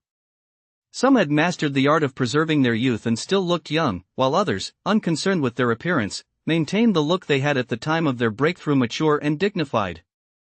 "I need to find some missions in the capital or Huainan Prefecture. Repeat missions are fine too." A green glow flickered on the walls and the stone pillars carved with coiled dragons. Standing in an inconspicuous corner, Jean extended his divine sense, carefully sifting through each listing one by one. The entire process lasted about a quarter of an hour. Finally, he managed to narrow it down to 2 missions. Harvest 10 ghost face herbs from the poison barrier forest in Huainan Prefecture. Escort the family of the Marquis of Donlin from Huidong Prefecture to the capital. Note, 3 people have already accepted this mission need at the Marquis's residence in 15 days. In fact, there were quite a few missions suitable for the early to mid-foundation stage, but unfortunately, they were all quite far from Huainan Prefecture. After looking through them all, only these 2 missions were available to accept. Fortunately, neither seemed to pose any major danger. As long as his cultivation was sufficient, he could complete them. After selecting these 2 missions, Qin approached the inner sect steward disciples. Just as he was about to speak, the dark blue light screens on the walls and coiled dragon pillars within the mission hall suddenly flickered. The next moment, the hall, which had been bustling with noise, fell instantly silent. It was so quiet you could hear a pin drop. Even the steward disciples turned deathly pale. What's happening? Qin was also slightly taken aback, puzzled by the sudden change, so he curiously turned to look at the coiled dragon pillars. He saw that on the dark blue light screen, most of the previously diverse quests had vanished, replaced by a series of identical ones. Su Kingdom, exterminate demons in 36 prefectures, 50,000 contribution points for early foundation stage, 500,000 contribution points for early core stage. Yu Kingdom, exterminate demons in 18 prefectures, early foundation stage, 50,000 contribution points. Jing Kingdom, exterminate demons in 72 provinces. At that very moment, all the disciples in the quest hall could see nothing but the words exterminate demons filling the screen. This meant the demonic cultivators of the Eastern Realm had made a comeback once again. Boom! In an instant, the outer sect mission hall erupted into chaos. Hurry up and grab a mission. I'm taking the escort mission. I was here first for this mission. In an effort to avoid the demon extermination missions, the entire outer sect mission hall descended into pandemonium. Oh no! Qin finally snapped out of it at that moment. His expression changed abruptly as he quickly grabbed the inner sect steward disciple standing before him and dragged him toward a corner. Senior brother, I'm taking the Poison Barrier Forest mission and the mission to escort the Marquis of Donlin. News of the demonic cultivators' uprising had spread. As he walked past the cloud bridge, the bustling, worldly scene left Qin deeply moved. The old me would have looked down on this, the new me savors every moment. I gave up an entire forest for a single tree. What a failure as a rich second-generation heir. It was a pity his younger brother was on the of death, otherwise, he would have definitely found a place with good service to go in and thoroughly explore the true meaning of life. With a light sigh of regret, Qin didn't linger any longer and hurried back home. The Qin family was one of the wealthiest in the provincial capital, with connections even extending to the capital of Su Kingdom. Back when the Yan family faced a great calamity, it was thanks to the Qin family's assistance that they were able to weather the storm safely. Ever since then, the two families had been as close as 2 peas in a pod. Qin and Snow's marriage stemmed from this very connection. Unfortunately, the 2 young ladies of the Yan family had looked down on him since childhood. However, perhaps out of respect for the Qin family, they had never made their disdain too obvious. Precisely because of this, Qin had always clung to the fantasy of the marriage. As soon as he heard that the 2 young ladies of the Yin family were entering the immortal sect, he eagerly followed them there. The journey from Huainan Prefecture to Mingyang Prefecture spanned 10,000 li. It took several months to reach their destination. If you do the math, he'd been away from home for well over half a year. The Qin residence was a grand, prestigious estate, with 2 armed guards standing watch at the gate. Just then, one of them suddenly gasped in surprise. The man beside him paused for a moment. What's wrong? Look over there, that man looks exactly like our young master. The other guard's expression shifted as he looked in the direction of the voice.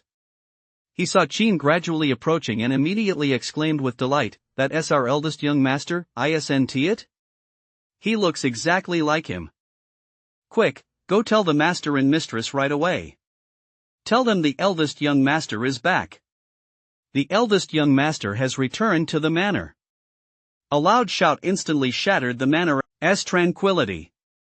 Mr. and Mrs. Qin Liang, accompanied by a crowd of servants and maids, rushed en masse toward the mansion gate, their faces beaming with joy as they welcomed their eldest son home. My son, my son! Let me see if you've lost any weight.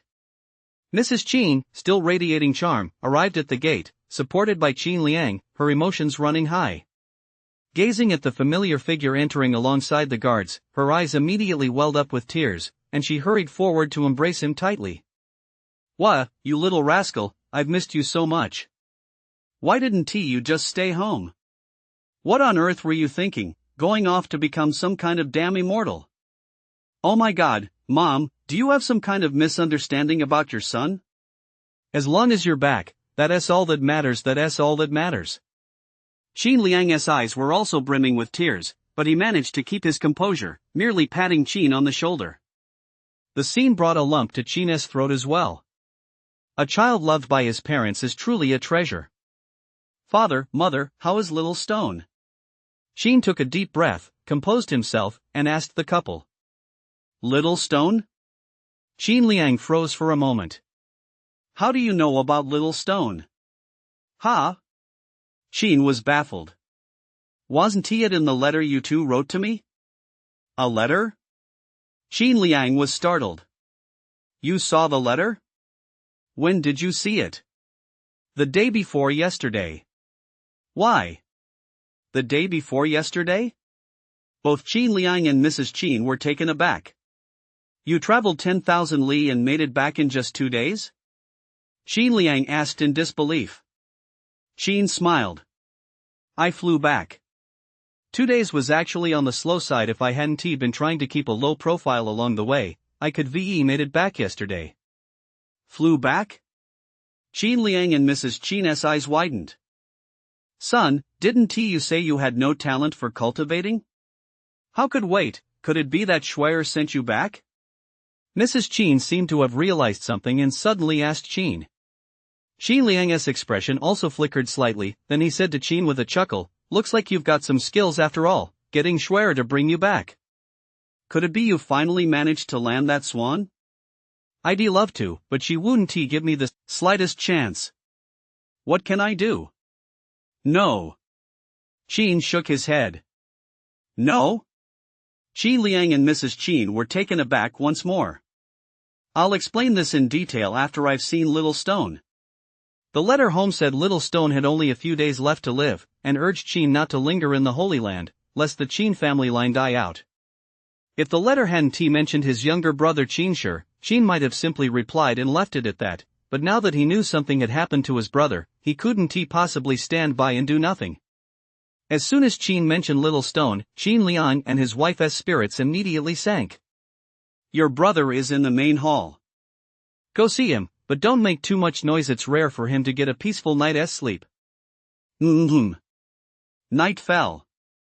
Qin, alone, made his way to the main room in the back courtyard with practiced ease. He gently pushed open the door and walked in slowly. In the bedroom, the candle had gone out. Moonlight streamed through the window onto the floor, and everything was silent. A 2-month-old porcelain doll lay in a cradle by the bed, his brow furrowed as if he were having a nightmare. As he approached silently, Qin felt an inexplicable sense of tension. But when he looked down at the little one, that tension vanished in an instant, leaving only a deep sense of tenderness. And after that tenderness faded, a surge of rage and murderous intent welled up within Qin. "Daring to lay a hand on my little brother? You must be tired of living." Without hesitation, Qin touched his forehead with the tip of his sword, decisively channeling 5 elements spiritual energy into little Stone's body, all while scanning his surroundings with his divine sense. The next moment, he saw something struggling and writhing within little Stone's heart. "It's a poisonous insect, just as I thought." A cold gleam flashed in Qin's eyes. He swiftly enveloped the bug with spiritual energy, but instead of killing it, he traced a line across his chest with his sword finger and extracted the bug from the little Stone's body. Afterward, he took out a high-grade spiritual herb, extracted its juice, and dripped it onto the little Stone's chest, restoring the wound to its original state. Only after completing all this did Qin turn his gaze back to the bug floating in the palm of his hand. Chirp, chirp, chirp. The bug was about the size of a bee, with a pair of wings on its back. It struggled and thrashed incessantly, even injecting black venom into the spiritual energy enveloping it. Unfortunately, it was all in vain. What a formidable little creature. I'll see just who was foolish enough to harm my little brother. Sheen's gaze sharpened slightly. He enveloped the bug with his spiritual sense, then invaded its mind to implant a mark within it. This was the simplest method of beast taming. Any demon beast or wild animal of a lower cultivation realm than his own could be controlled using this method. But to command those of a higher cultivation realm would require other, more subtle methods. Take me to your former master. As soon as the command was given, the bug shot out the window in an instant. In a mansion in the eastern part of the city, the lights were blazing. Chinyu, the only son of the second master of the Qin family, was respectfully offering a toast to a young man dressed in black. In the courtyard, several dancing maidens were swaying their sleeves with alluring grace, their charms so captivating that one could not tear one's eyes away. I owe it all to the young immortal's intervention this time, otherwise, I would have had no hope of becoming the junior manager of the Qin family trading house. I shall never forget the young immortal's kindness for the rest of my life. After these words of gratitude were spoken, the young man in black paid them no heed whatsoever, his gaze fixed intently on the dancers outside the pavilion. A thought suddenly crossed Chinyu's mind, and he chuckled lightly. If you've set your sights on any of them, young immortal, simply take her with you after the banquet. Which one? The young man in black raised an eyebrow and shot Chinyu a contemptuous glance. Just one is too few. I'll take all of them. Chapter 42. Who does the Yin family think they are? I, the Taoist master, kill whomever I please. Whoosh. In front of the mansion's gates, a bean-yellow glow fell from the night sky, with Qin, his blue robe fluttering, following close behind. As the insect suddenly halted, suspended mid-air above the long street, Qin also came to a stop and slowly descended. The street was dim and deserted. Qin's gaze was icy as he extended his divine sense, instantly enveloping the entire mansion. Having thoroughly scanned both inside and outside the estate, every word and action of Chinyu and the young man in black were now under his control. So it's you. Upon seeing Chinyu, Qin's expression darkened slightly. He had already guessed everything. But he still needed confirmation. After all, they were blood relatives. He could not strike him down lightly. Go. Return to your former master. At his command, the bug did not hesitate, darting instantly into Chinyu's residence. In the backyard, Chinyu and the young man in black were drinking leisurely when, suddenly, the bug flew onto the latter's shoulder. Chinyu froze in surprise. Isn't this your disease bug, little immortal? You actually have another one? The young man in black furrowed his brow slightly. My disease bug isn't supposed to return for another month. That way, the victim would appear to have died of illness. How come it flew back so soon? Chinyu paused for a moment. Is this the one inside that little brat's body? The young man in black nodded. This is the only disease bug I have. Chinyu's heart stirred slightly. Could it be that the little brat died prematurely? The young man in black thought for a moment. Now that you... Chinyu's expression changed abruptly, and he instinctively took 2 steps back. Little Stone is sick. If you want to save him, you should go find a doctor. What are you doing here? Of course to drag you before our ancestors' spirit tablets to face judgment. A cold gleam flashed in Qin's eyes as he extended his right hand. Chinyu's breath caught in his throat. His body slowly began to float upward as a massive hand, radiating 5-colored spiritual energy, clamped down on his throat, causing his entire face to flush crimson. You don't have the talent for cultivating immortality, so how could this be? Chinyu's eyes widened as he stared at the scene in utter horror. Qin paid him no mind. He simply pulled Chinyu closer, bound him tightly with the azure spirit rope, gagged him, and tossed him onto the ground nearby. Afterward, he slowly rose into the air and, bathed in moonlight, gazed at the young man in black in the back courtyard, whose eyes were filled with shock and suspicion. A mere gathering stage, 5th layer trash, you actually dare to come out and harm others? I can't help but ask, who exactly gave you the courage to do this? The cold, clear voice echoed throughout the estate. The young man in black's pupils suddenly contracted. An early foundation stage cultivator? Whoosh! With almost no hesitation, the young man in black turned and ran. His movements were incredibly swift. In the blink of an eye, he reached the courtyard wall. Just as he was about to leap out of the estate, a streak of aqua-blue sword light suddenly sliced through his legs. Two soft plop sounds followed, and the young man in black instantly let out a blood-curdling scream as he collapsed to the ground, landing in a pool of blood and writhing in agony. The water-cold sword had cleanly severed his lower legs. The smooth, even cut was a testament to the blade's sharpness. This blood-soaked scene instantly filled Chinyu with terror. He could even feel a faint dampness in his pants. Whoever dares lay a hand on my younger brother, Qin, will pay with their blood. Qin landed above the young man in black, looking down on him from above without a shred of pity. You can't kill me. My master is Du Zhong, a retainer of the Yin family. He is a foundation stage cultivator and a mid-stage foundation stage powerhouse at that. The young man in black turned pale, his eyes filled with terror as he threatened Qin. But Qin showed absolutely no reaction. His expression remained impassive as he said, "Even if your master were a royal attendant of the Su kingdom today, this Taoist master would still kill him at will." A mere Yin family attendant. Who does he think he is? You. The young man in black was stunned, but before he could finish his sentence, the Shuehan sword sliced through his throat with a hiss. In the next instant, his scorching hot head fell off and rolled to the wall. Even in death, his face still bore an expression of disbelief. This bloody scene left the dancing maid and the servants in Qinyu's mansion trembling with fear, their faces ashen. Qin cast a casual glance around and, with a wave of his hand, bestowed 100 taels of silver on each of them. This is compensation for emotional distress from Master Dao. Why aren't you thanking Master Dao? The crowd perked up and immediately knelt on the ground in unison. "Thank you, Master Dao." "Thank you, Master Dao." Having avenged his younger brother, Qin saw no reason to linger. With a flash, he appeared before the stunned Qinyu. Grabbing him by the shoulders, he instantly mounted his sword and soared into the night sky, flying toward his family's residence. The Qin family residence. In the main hall, the lamps flickered. Qin Liang paced anxiously back and forth in the parlor. Qin's sudden disappearance without a word had him as frantic as an ant on a hot skillet. He hadn't even dared to tell his wife, for fear of frightening her. "Master, we've searched the entire estate, but there is no sign of the eldest young master anywhere." Shortly afterward, Li Chang, the head of the guards, walked in and reported to Qin Liang.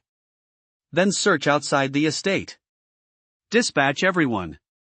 If he is still not found, go to the magistrate's office and find Magistrate Chen. Tell him to mobilize the city garrison as well." Qin Liang's eyes reddened as he stepped forward and issued a stern order to Li Chang. He was determined to find his precious son at any cost. His youngest son was already on the brink of death. If something were to happen to his eldest son as well, what would be the point of living? "Master, good news. The eldest young master has returned." Just as Qin Liang's anger was reaching a fever pitch, the old steward, Fu Bo, suddenly rushed in, visibly excited. Qin Liang's expression froze for a moment, then without another word, he jogged out of the main hall. In the front courtyard, Qin Liang threw Qinyu onto the hard blue stone floor, causing him to widen his eyes in pain. Qin Liang hurried over with his men, about to ask what had happened, but the moment he saw Qinyu, his expression suddenly changed. "My eldest nephew? How could you have been bound like this?" Qin retracted the Qingling rope and removed the gag from Qinyu's mouth. Qinyu had been holding his breath the entire way. Now that he could finally speak, he immediately looked up at Qin with a furious glare and snapped. "Do you have any idea what a huge mess you've caused? You killed Junior Immortal Jiang Jiao. The entire Qin clan will be dragged down with you because of this." Chapter 43, Qin Liang's worries, Immortal Duo's arrival. Hearing Qinyu's furious rebuke, Qin Liang froze in his tracks. Just as he was wondering if he'd imagined it, Qin calmly replied. "On what grounds? Just because that piece of trash has a mid-foundation stage master?" Qin Liang was even more bewildered. "A piece of trash? Who? Young Immortal Jiang Jiao? You little rascal. Are you trying to scare your father to death?" Qin Liang couldn't help but ask Qin in a trembling voice, "Son, is what Qinyu just said true? Did you really kill little Immortal Jiang Jiao?" "Dad, you know him too?" Qin looked at Qin Liang in surprise. Good heavens, what kind of skills did you learn at the Sacred Land? You're supposed to have no talent for cultivation. How could you possibly have killed even little immortal Zhang Jiao? Qin Liang felt like crying but had no tears to shed. In just a moment of inattention, how could his son have caused such a huge disaster? Isn't it forbidden to kill that man? Qin asked in confusion. Of course it is. His master, immortal Du Zhong, is a great immortal who can fly through the heavens and vanish into the earth. They say his flying sword can sever a person's head from 1,000 li away. How could we possibly afford to provoke someone like that? Qin was speechless. A mid-foundation stage cultivator claiming to be able to behead someone from 1,000 li away? As if he were a nascent stage cultivator. That kid really knows how to brag. Father, don't worry. Everything is fine. Also, just a reminder, it was Zhang Jiao and your eldest nephew, Xinyu, who harmed Little Stone. That's why I killed Zhang Jiao and brought Xinyu back in chains. Qin Liang's expression suddenly changed, and he hurriedly asked Qin for confirmation. Are you saying it was Xinyu and Zhang Jiao who harmed your younger brother? Qin nodded. Yes, Xinyu wanted to take your place, so he had Zhang Jiao implant a bug in Little Stone. That bug made Little Stone appear to have an incurable congenital disease. Qin Liang's heart gave a slight jolt. He couldn't believe it. How is that possible? Then is your younger brother still salvageable? I've already completely removed the bug and administered spiritual medicine to Little Stone. He is fine now. Qin Liang's face lit up with excitement. Are you telling the truth? I am, after all, a disciple of the Holy Land. How could this be a lie? Qin sighed helplessly. Come on, Dad, don't you have any faith in your own son? It's not that I don't have faith, it's just that you lack talent, isn't it? Qin Liang said sheepishly. That actually made a lot of sense. You beast. Just then, Qin Liang's eyes widened as he glared fiercely at Xinyu. Xinyu turned pale with fear. Uncle, I just let greed get the better of me for a moment. I know I was wrong. Please forgive me this once, Uncle. Forgive you my ass. You'd even go so far as to harm your own brother. I'll beat you to death, you good for nothing. Qin Liang vented his rage, unleashing a barrage of punches and kicks on Xinyu. Thud, thud, thud. He beat out all the pent-up frustration he'd been holding in these past few days. Xinyu was beaten to a pulp, his face bruised and swollen, screaming in agony. Only when he was completely exhausted did Qin Liang stop, panting heavily. Immediately afterward, he ordered Uncle Fu, send someone to fetch the second son and the uncles. We'll hold a meeting in the family ancestral hall to decide whether to hand this beast over to the authorities or beat him to death with sticks. Yes, Master. Uncle Fu nodded in response, then turned and left. Upon hearing the words beat to death, Xinyu panicked. Uncle, you watched me grow up. Please spare me this once. I truly know I've made a mistake. Xinyu wept bitterly as he kowtowed to Qin Liang, begging for mercy. But Qin Liang remained completely unmoved. He merely said impatiently to his guard, Li Chang, tie him up and take him to the ancestral hall. Yes, Master. Li Chang nodded, then turned and ordered his men to tie Xinyu up tightly, gag him, and escort him to the ancestral hall at the back of the estate. No matter how much Xinyu struggled, Qin Liang acted as if he hadn't heard a thing. It wasn't until the courtyard had fallen silent that Qin Liang let out a soft sigh and said, What a disgrace to our family. Your second uncle was an upright man all his life. How could he have sired such a wretch? Qin furrowed his brow slightly and asked Qin Liang, Father, do you think my second uncle didn't know my cousin was doing this? Qin Liang shook his head. Your second uncle certainly didn't know. To be honest, he is more capable than I am. If he really wanted to get his hands on some silver, he'd have plenty of ways to do it. He doesn't really have any interest in our family's estates. Qin was taken aback for a moment. It was the first time he'd heard his father speak of his alcoholic second uncle in such terms. All right, let us not talk about that for now. Let us talk about you instead. Qin Liang looked at Qin with a mixture of pride and concern. You little rascal, you've become so skilled without saying a word. It's just a shame you're so impulsive. That Master Du is incredibly powerful. You killed his disciple, he certainly won't let this go. For now, you'd best return to the Holy Land and lie low for a while. Come back once the dust settles. And don't worry about your mother and me. He is a consultant for the Yan family. With the Yans interceding on our behalf, he won't take his anger out on us. Besides, our family has a long-standing relationship with Prince Ning, so he'll be even less likely to act recklessly. With that, Qin Liang pulled several high-denomination silver notes from his robe and pressed them into Qin's hand. Your old man isn't much of a man, but I still have some silver. This is 15,000 taels of my personal savings that I've been hiding. Take it, and make sure you live comfortably once you get to the Holy Land. Ha! Qin couldn't help but look taken aback. Father, that's not what you said right before I left. Didn't you say you didn't have any savings left? Qin Liang's face flushed with embarrassment. I just wanted you to realize how difficult it was and come home sooner. Alright, it's all in the past now. Don't dwell on it. Now that you've even managed to kill that young immortal Zhang Jiao, it's clear you've firmly established yourself in the Holy Land. If you want to come back sooner, just train hard and strive to surpass that immortal Du as soon as possible. Of course, if you can win over that girl Shuer, then immortal Du won't be much of a threat anymore. After all, that girl is now the Holy Maiden. Speaking of this, a hint of envy flashed across Qin Liang's face. You have no idea the day that news reached us, the old emperor personally came to bestow the title of Duke upon your uncle Yan.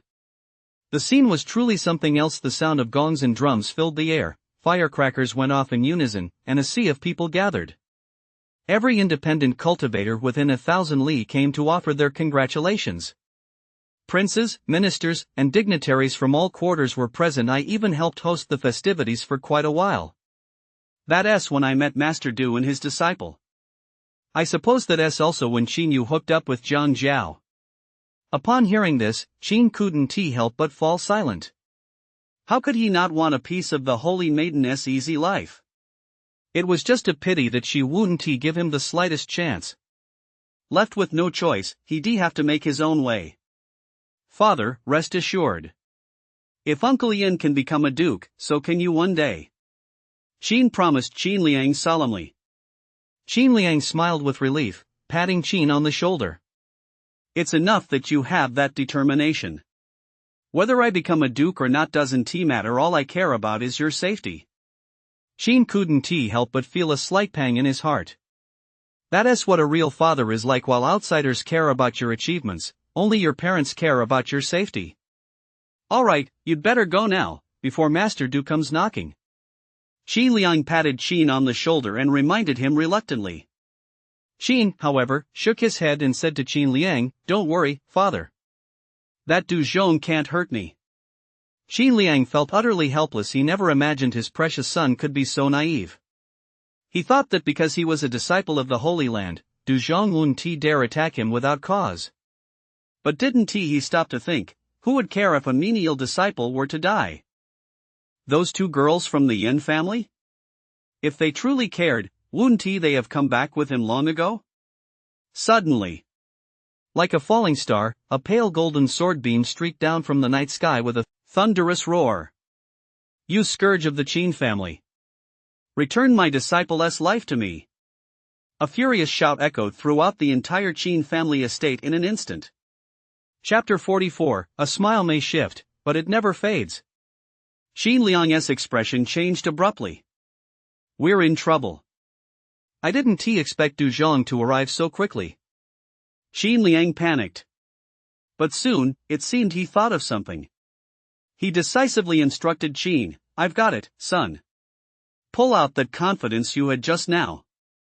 Tell him you've found a great master and joined the inner sect, then flash him your Holy Land disciple token. That Du fellow is a wandering cultivator, he might not be able to tell the difference." Qin's mouth twitched slightly, and he couldn't help but confess, "Dad, actually, your son really is an inner door disciple." To his surprise, a look of delight and surprise immediately flashed across Qin Liang's face. That's the spirit. That's the attitude. You're a real whiz, you little rascal. I never would ve guessed you were a natural-born actor. If I'd known you had this kind of talent, I would ve bought you a theater and made you the troupe leader. You could ve had fun while making a fortune. As he spoke, the golden sword light crashed down to the ground with a thunderous roar. Boom! A deafening explosion instantly blasted a shallow crater into the ground, sending rocks flying and kicking up a cloud of dust. The lanterns began swaying wildly, creaking back and forth as their light flickered on and off. Master, be careful! Li Chang and the others anxiously shielded Qin Liang and Qin. Just then, the dust cleared, revealing a broad golden sword embedded in the ground.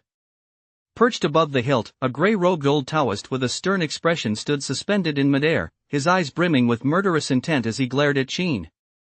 12-layer grand perfection of the gathering stage. Are you the lad who killed my disciple, Zhang Jiao? Cold sweat broke out on Qin Liang's brow. He composed himself, stepped forward to face Du Zhong, and bowed with clasped hands, saying, Master Du, there is a reason behind this. I hope you will see the truth of the matter. See the truth? Your son killed my disciple, and you want me to see the truth? Du Zhong's hair stood on end with rage as he gritted his teeth and said, Qin Liang, for the sake of family head Yen, I do not wish to take my anger out on your Qin family. But your son must give this old man an explanation today. His final, piercing shout rang out across the courtyard like a thunderclap. Qin Liang's heart gave a sudden jolt, but thankfully, having weathered many storms, he did not show any obvious sign of cowardice. After briefly composing himself, he took another step forward and stared defiantly at Du Zhong. Master Du, the young master Zhang Jiao bewitched my nephew, Qinyu, and cast a curse on my youngest son, intending to force me to hand over the Qin family's assets. This matter should have been settled by my Qin family seeking justice. But I never imagined that my eldest son, Qin Song, would return from the sacred land, become a disciple of an inner sect elder, master his skills, save my youngest son, and then kill your most accomplished disciple. As far as the Qin family is concerned, this matter has already been settled an eye for an eye. Of course, I, Qin, am well aware of the rage burning in Immortal Du's heart. If Immortal Du is willing to let this matter rest, I, Qin, am willing to give away all my family's wealth to appease your anger. Qin's heart stirred slightly, and he couldn't help but cast a surprised glance at his own father. My father truly is a master at feigning ignorance. He has actually managed to whitewash my cousin, standing on the moral high ground and pointing fingers. Dispense all your family's wealth? Du Zhong laughed bitterly in his rage.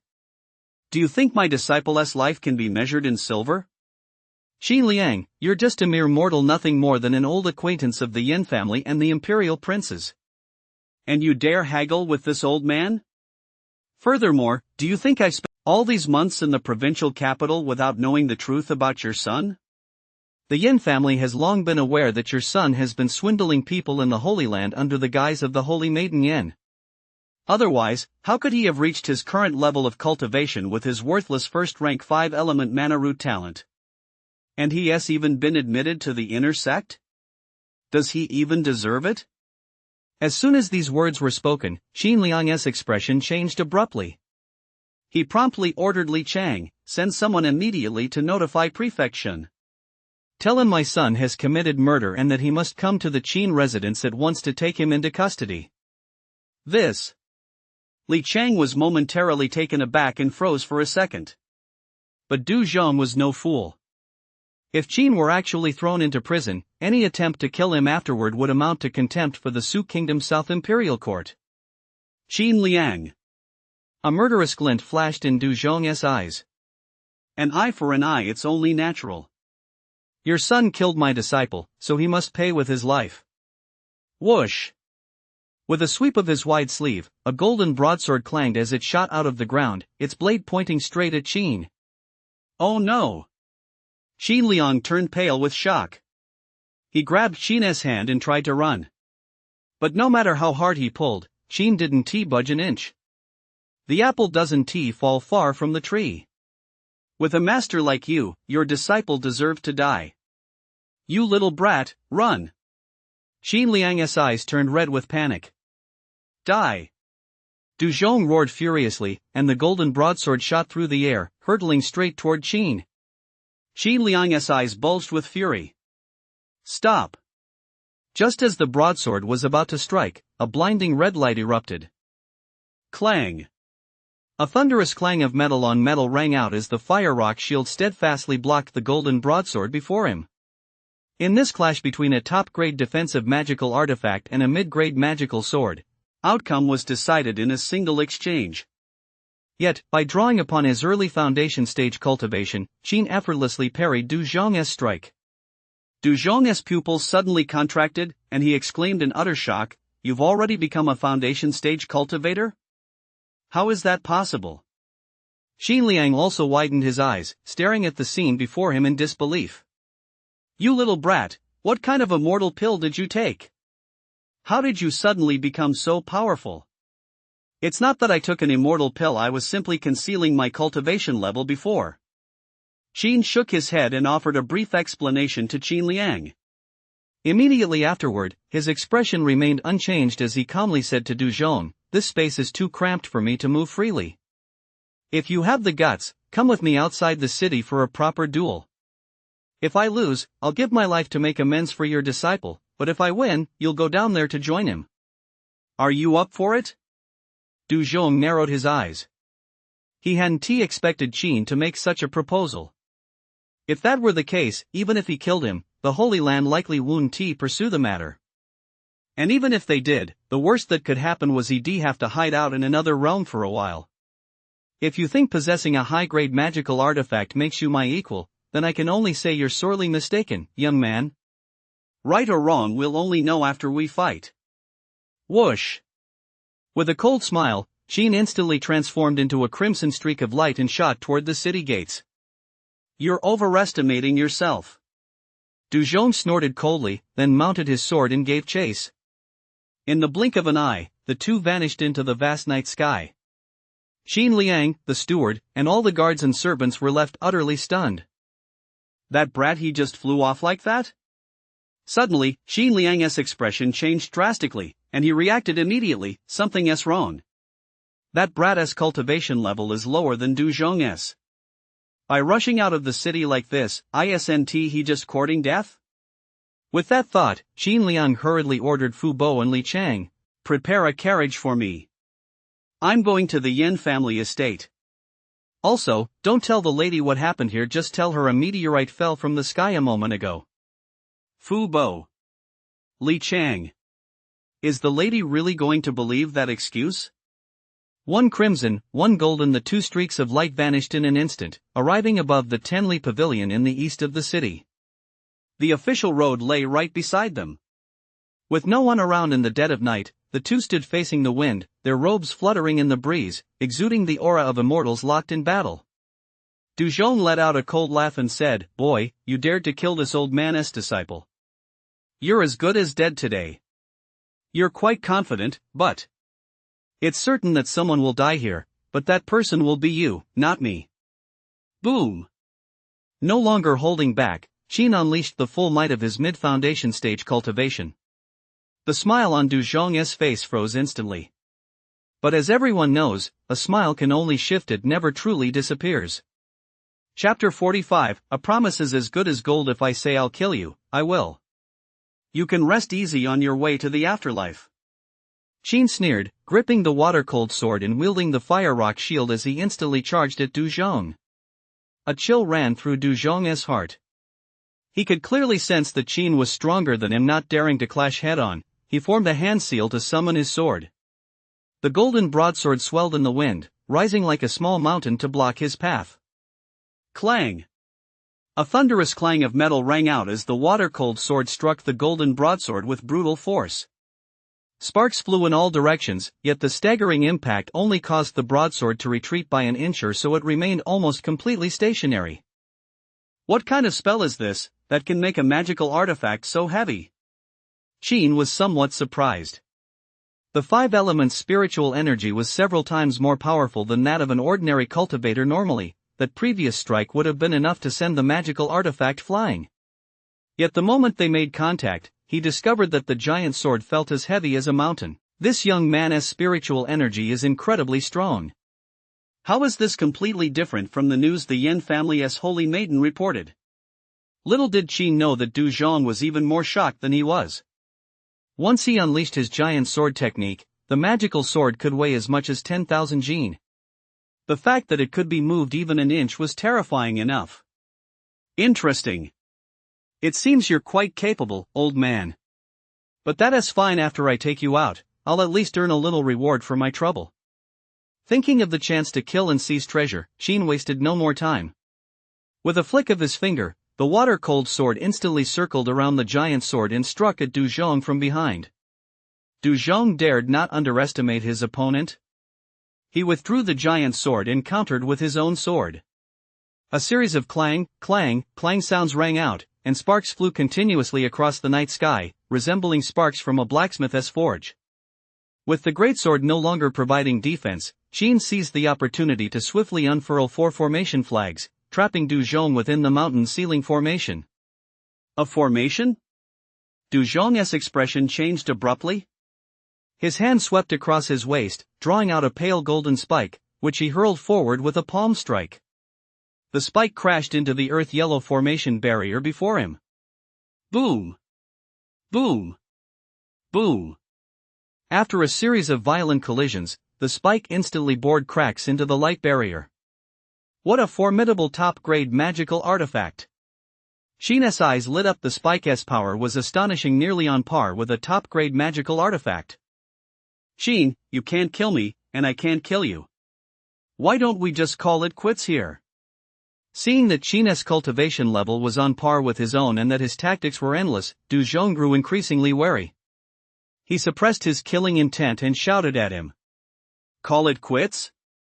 Sorry, but I'm a man of my word. If I say I'll kill you, I will kill you. Qin sneered, determined to kill his opponent and seize the treasure. Just as the golden spike was about to break through the formation, 9 divine fire avatars suddenly burst forth. 9 transformations true fire. Great 5 elements divine light. With a low shout, Qin spread his palms wide. 5 colored auroras surged from his body toward the heavens, a breathtaking sight, and in the very next instant. Boom! The 2 deadly techniques were unleashed simultaneously. 9 torrents of true fire blocked his retreat, while the great 5 elements divine light fell like an aurora. Du Zhong's pupils contracted sharply at that moment. Only one thought filled his mind. Does your Yan family really call this a first-grade 5 elements mana root, you piece of trash? Fear surged through him, and Du Zhong frantically struck out to defend himself.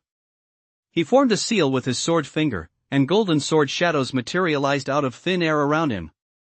Then, with a flick of his finger, the countless sword shadows shot out in all directions like arrows. Boom! Boom! Boom! A series of deafening explosions rang out, but Du Zhong's sword shadows were utterly powerless against Qin's great 5 elements divine light and the 9 transformation true fire.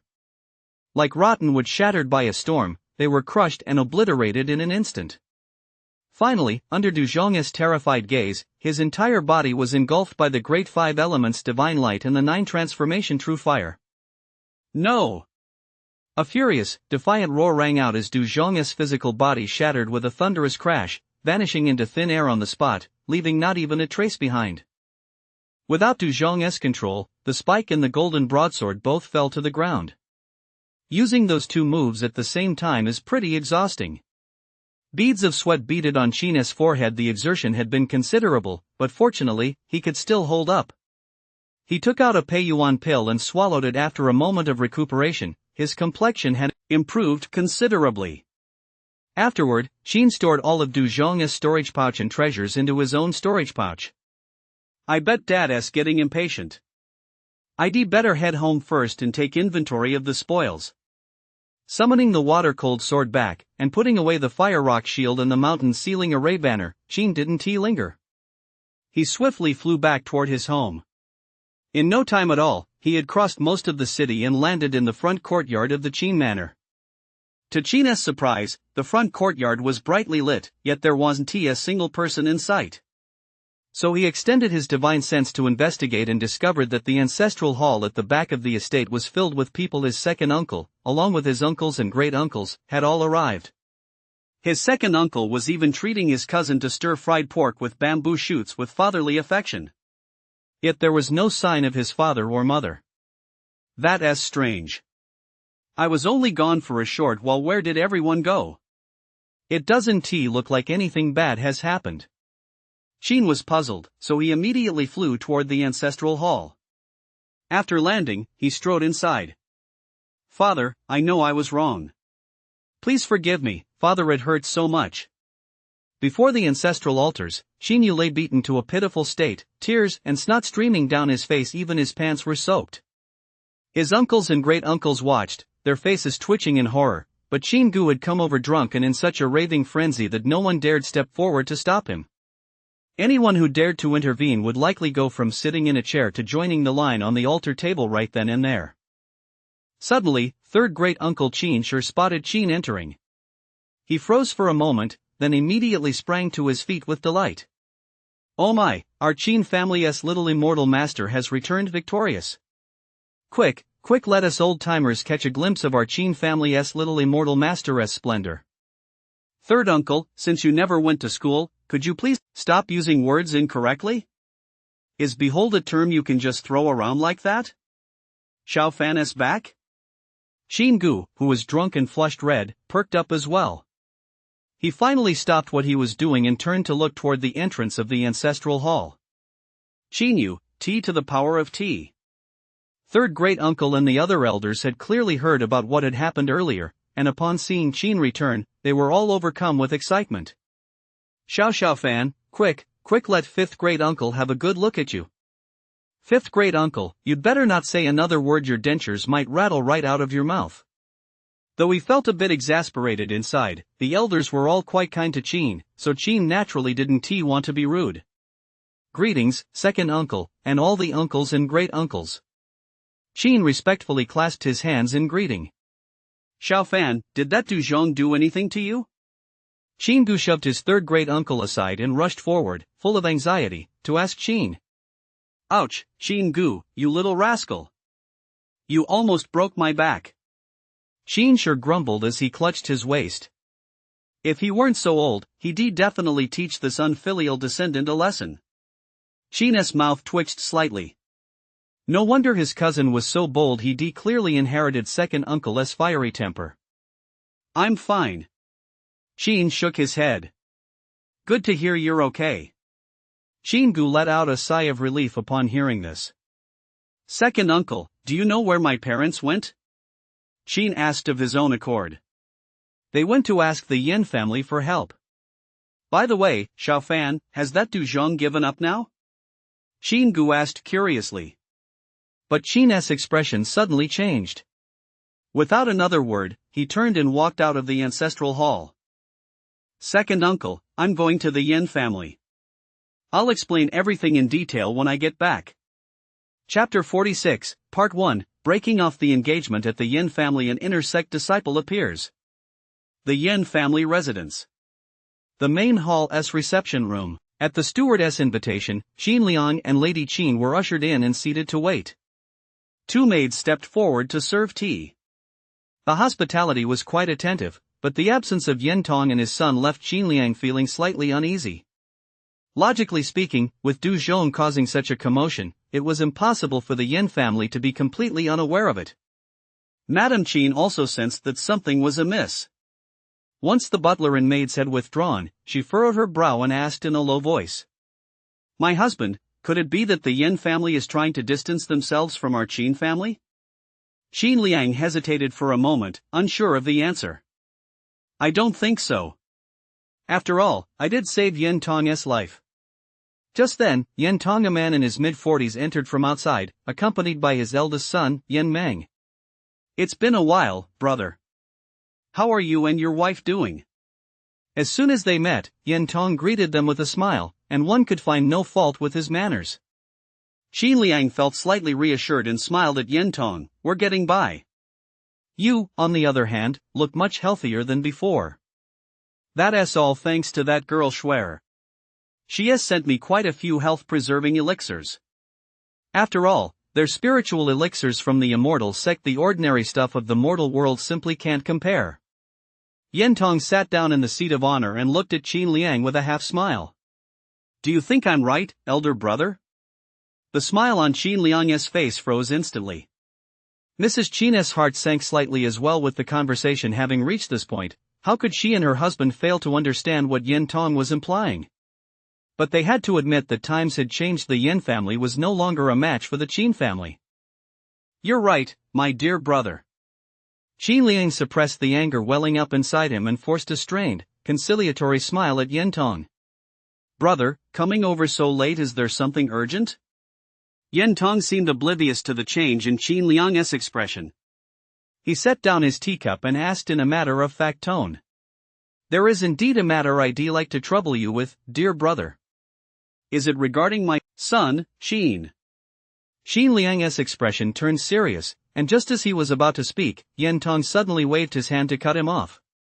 Brother, please do not bring up the matter of pleading with Master Du. Qin Liang's expression finally changed. He sprang to his feet and said, What do you mean by that, dear brother? You've watched Xiaofan grow up too. Are you really going to stand by and let him die? Ah. Yentong sighed softly and explained helplessly, It's not that I don't want to save him, it's just that there is nothing I can do. Immortal Master Du's beloved disciple has been killed. His rage is overwhelming. If I were to speak up, I fear even our Yin family would suffer the consequences. Qin Liang clenched his fists and glared intently at Yentong. By saying this, are you implying that your elder brother is a narrow-minded brute? The Yin family now maintains a large retinue of immortal masters in their service. There are certainly some who are more powerful than Du Zhong. Even if Du Zhong had 100 times the courage, he likely wouldn't dare take his anger out on the Yin family. Brother, please don't get so worked up. I'm not trying to stand idly by. I simply have to put the safety of my Yin family first. Yentong waved his hand, gesturing for Qin Liang to sit down and talk. By saying that, aren't you still just trying to stand idly by? Qin Liang glared at Yentong. See? You're getting impatient again. Yentong sighed in exasperation and rose to address his eldest son, Yen Meng. Bring out the marriage contract. The marriage contract? Qin Liang's expression shifted slightly as he stared at Yentong and asked, What do you need the marriage contract for? Since you're so anxious, brother, and I don't have a better solution at the moment, I have no choice but to resort to this last resort. Father, the marriage contract. Yen Meng took the marriage contract from his robe. He had clearly been prepared all along. Yentong took it and explained to Qin Liang, As you know, brother, Xuer is now the one who calls the shots in our Yin family. So, if we want Master Du to back down, we can only persuade him in Xuer's name. But you also know that Xuer has always had a bone to pick with Xiaofan. If she finds out I'd helped him, she'll surely hold a grudge against me, her father. Yet given the relationship between our two families, I can't very well refuse to help. So my only option is to use the annulment of the betrothal as leverage to negotiate with Xuer. By the time he finished speaking, Qin Liang's face had turned crimson with rage. Yentong, I truly misjudged you back then. I misjudged your entire Yin family. Yentong showed no sign of anger. He simply walked slowly forward and placed the marriage contract on the table. Brother, if I were you, I'd tear up this marriage contract along with the one from your Qin family. After all, Xiaofan's life cannot be put on hold. Qin Liang slumped back into his chair, helpless. Yentong's words had struck right at his weak spot. Mrs. Qin fell silent for a moment, then picked up the marriage contract. This marriage. Just as she was about to speak, a cold, sharp voice suddenly rang out from outside. This marriage can be dissolved, but not because your Yin family is calling it off. It's because I, Qin, am divorcing her, Snow. At these words, the expressions of everyone from the Yin family changed. Qin Liang and Mrs. Qin were also taken aback, but soon, both of them sprang to their feet in delight. Qin walked into the living room with a cold, piercing gaze. With a single step, he instantly materialized in the center of the hall. Yentong and Yen Meng's pupils suddenly contracted. Son, are you all right? Did that Du Zhong hurt you? Mrs. Qin asked Qin, her voice filled with anxiety.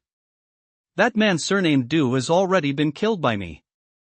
Facing the Yen family father and son, Qin couldn't help but adopt a slightly domineering tone. With a flick of his wrist, a broad golden sword appeared in the palm of his hand. He thrust it down with all his might. With a loud thud, the tip of the sword slammed heavily into the bluestone floor. Yen Tong was deeply shaken and couldn't help but stammer, "Isn't that immortal Master Du's magical sword? You actually managed to kill immortal Master Du?" Yen Meng was also so startled that he took 2 steps back. "Is it that hard to kill him?" Qin said coldly. Qin Liang and Lady Qin stared at their son in utter astonishment. That immortal Master Du Zhong, had he actually been killed by him? It had only been half a year since they'd last seen him. How had that brat become so powerful? Was this really their son? But aren't you only at the gathering stage? Yen Tong swallowed nervously. As for my cultivation level, you'd better ask your 2 daughters to confirm it. With that, Qin sheathed his broad golden sword and turned to Lady Qin. "Mother, give me the marriage contract." Lady Qin snapped back to her senses and handed the contract to Qin. "Uncle Yen, as of tonight, this marriage is officially dissolved. However, I do not intend to tear up this marriage contract just yet," Qin said calmly to Yen Tong. "Why?" Yen Tong asked, furrowing his brow. "Uncle Yen, I'm more than happy to dissolve this engagement, but I don't approve of the way you threatened my parents. So, I don't intend to tear up this marriage contract just yet. I plan to tear it up along with the one from my family in front of all the disciples of the Holy Land during the Intersect Grand Competition in a year and a half. If you're interested, you're welcome to come and watch the spectacle in person." Yen Tong and Yen Meng's expressions changed instantly. "You don't mean to publicly divorce her?" "No." A sudden thought struck Yen Tong. It seemed he had realized something. His face immediately darkened as he said to Qin, "Are you trying to use the marriage contract to threaten Shuer? So you can keep using her name to swindle people at the Holy Land? Think whatever you like, I've already made up my mind, and no one can change it. Father, Mother, let us go home." With matters here settled, Qin had no intention of staying any longer. He linked arms with Qin Liang and Lady Qin and turned to leave. "Stop right there." But just then, a young cultivator in black robes suddenly descended from the sky into the courtyard. Chapter 47, Defeat, Deterrence, and Threats. This is bad. The moment he saw the newcomer, Qin Liang's heart sank. "Son, the Yen family might be planning to use force. Don't worry about me or your mother. If you get the chance, run. It'll be fine." Qin patted Qin Liang on the arm, signaling him not to worry, then asked the newcomer, "May I ask your name, fellow Taoist?" "Zhang Ping, an intersect disciple of 7 Star Peak." 7 Star Peak? Qin's expression flickered slightly, then he smiled faintly and said, "So it's seen your brother Zhang in person." Zhang Ping before him was at the mid-stage of the foundation stage. Unless he was deliberately concealing his cultivation level, there was no need to be overly wary of him. "May I ask, senior brother Zhang, what brings you to the Yin family?" Qin asked. "You injured junior sister Ling earlier, so I've come specifically to seek justice for her," Zhang Ping said coldly. So he was just a sycophant. Injured Ling Upon hearing this, Yen Tong and his son, who were in the living room, immediately rushed out in a panic. "Young immortal, may I ask how my daughter is doing? Is her injury serious?" Yen Tong stepped forward anxiously to inquire. "Greetings, uncle." Zhang Ping put on a smile and bowed with clasped hands. "Just call me Zhang Ping, uncle. Junior sister Linger is fine, it's just a minor injury." "That's good. As long as she's okay." Yen Tong let out a sigh of relief, then immediately turned to glare angrily at Qin. "You little brat, how dare you hurt Linger? I think you're tired of living. Which eye of yours saw me hurt her?" Qin his brow slightly and said, "It was clearly that girl who came looking for trouble with me, wasn't it?" "Bullshit. Junior sister Linger said it was you who attacked her first. If I don't teach you a proper lesson today, I'll write my name, Zhang Ping, backwards." Zhang Ping shouted angrily, clenched his fist, and a top-grade magic sword instantly appeared in his hand. The blade was crimson and radiated intense heat, like a blazing sun, bathing the courtyard in a fiery red glow. Senior brother Zhang Ping, this brat has repeatedly used Xuer's name to swindle people in the Holy Land. Teach him a proper lesson, preferably by stripping him of his cultivation and locking him in the Yin family dungeon. A flash of ruthlessness crossed Yen Meng's eyes as he suddenly stepped forward and whispered a warning to Zhang Ping. Rest assured, brother. This brat won't get away. Zhang Ping gave a cold chuckle. Qin's expression immediately darkened. So the Yen family really intended to take a hard line. Did they really think he was someone to be pushed around? Father, mother, please wait inside the formation for a moment. After giving this instruction, Qin waved his hand, flinging out 4 formation flags to cast the mountain ceiling formation, shielding Qin Liang and his wife within it. That way, they wouldn't be caught in the crossfire later. Is this an immortal masteress formation? As the earthy yellow light swirled, Lady Qin couldn't help but be slightly moved. It was the first time she'd seen an immortal master display his powers from such close range. That brat was even able to slay Du Zhong. Even if he can't defeat the man standing before us, he probably won't suffer any serious injuries, right? Qin Liang looked at Zhang Ping before him, a hint of worry creeping into his heart. Step back a bit.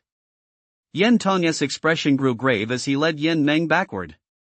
A battle between immortal masters was no joke. Although Qin's power came from dubious sources, he was still far beyond what mere mortals like them could handle. This must be junior sister Ling Er's mountain ceiling formation. So it's in your hands after all. Kid, no one can save you tonight. Zhang Ping let out a low growl and instantly unleashed a sword chi strike toward Qin. Boom! The sword chi blazed like fire, its heat wave coiling like a dragon as it surged ferociously toward Qin.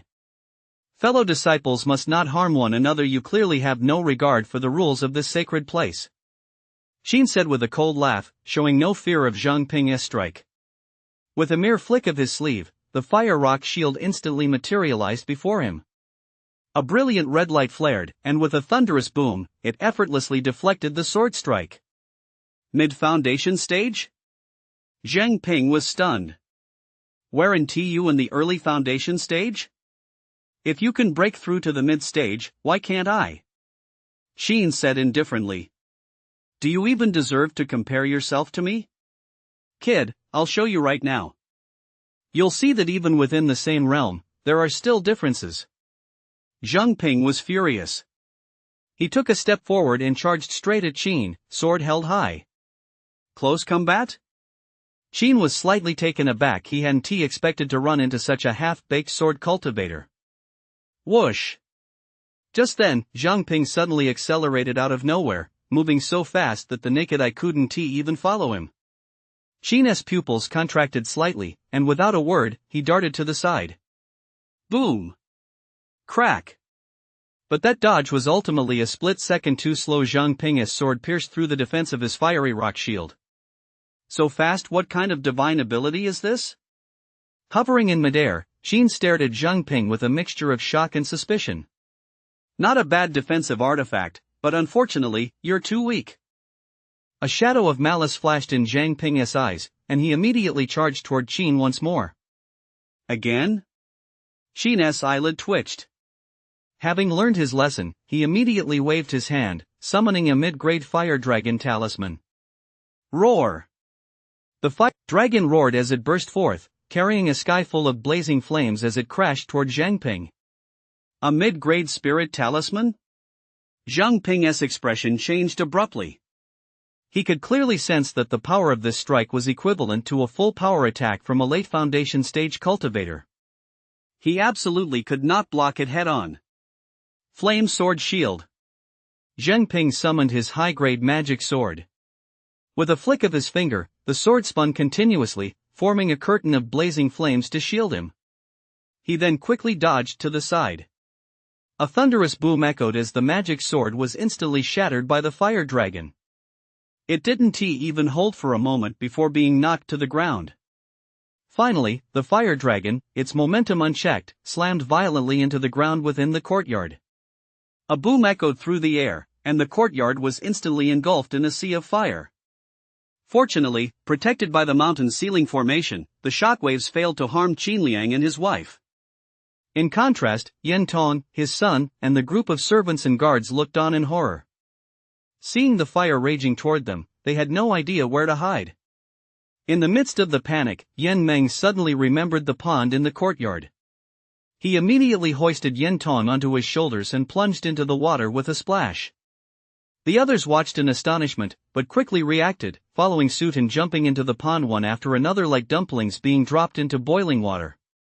Just as Yen Meng was about to break the surface, everything suddenly went black before his eyes. He heard a thud as a figure slammed him back into the pond. Damn it, who the hell is sitting on this young master's face? Yen Meng roared in fury. Uncle! Zheng Ping turned pale with shock. Having failed to protect the father and older brother of the woman he loved, wasn't his journey to the Holy Land now out of reach? You want to save them? I'll send you right in there to keep them company.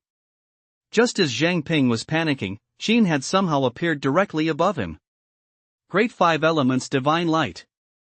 With a low shout, he spread his arms wide, and a five-colored aurora shot skyward, illuminating the night sky in breathtaking splendor. The very next moment. Boom! The five-colored aurora fell like the Milky Way, enveloping Zheng Ping entirely. The overwhelming pressure made it difficult for him to breathe. Great Five Elements Divine Light? How is this possible? You've only been in the Holy Land for such a short time, how could you have cultivated the Great Five Elements Divine Light?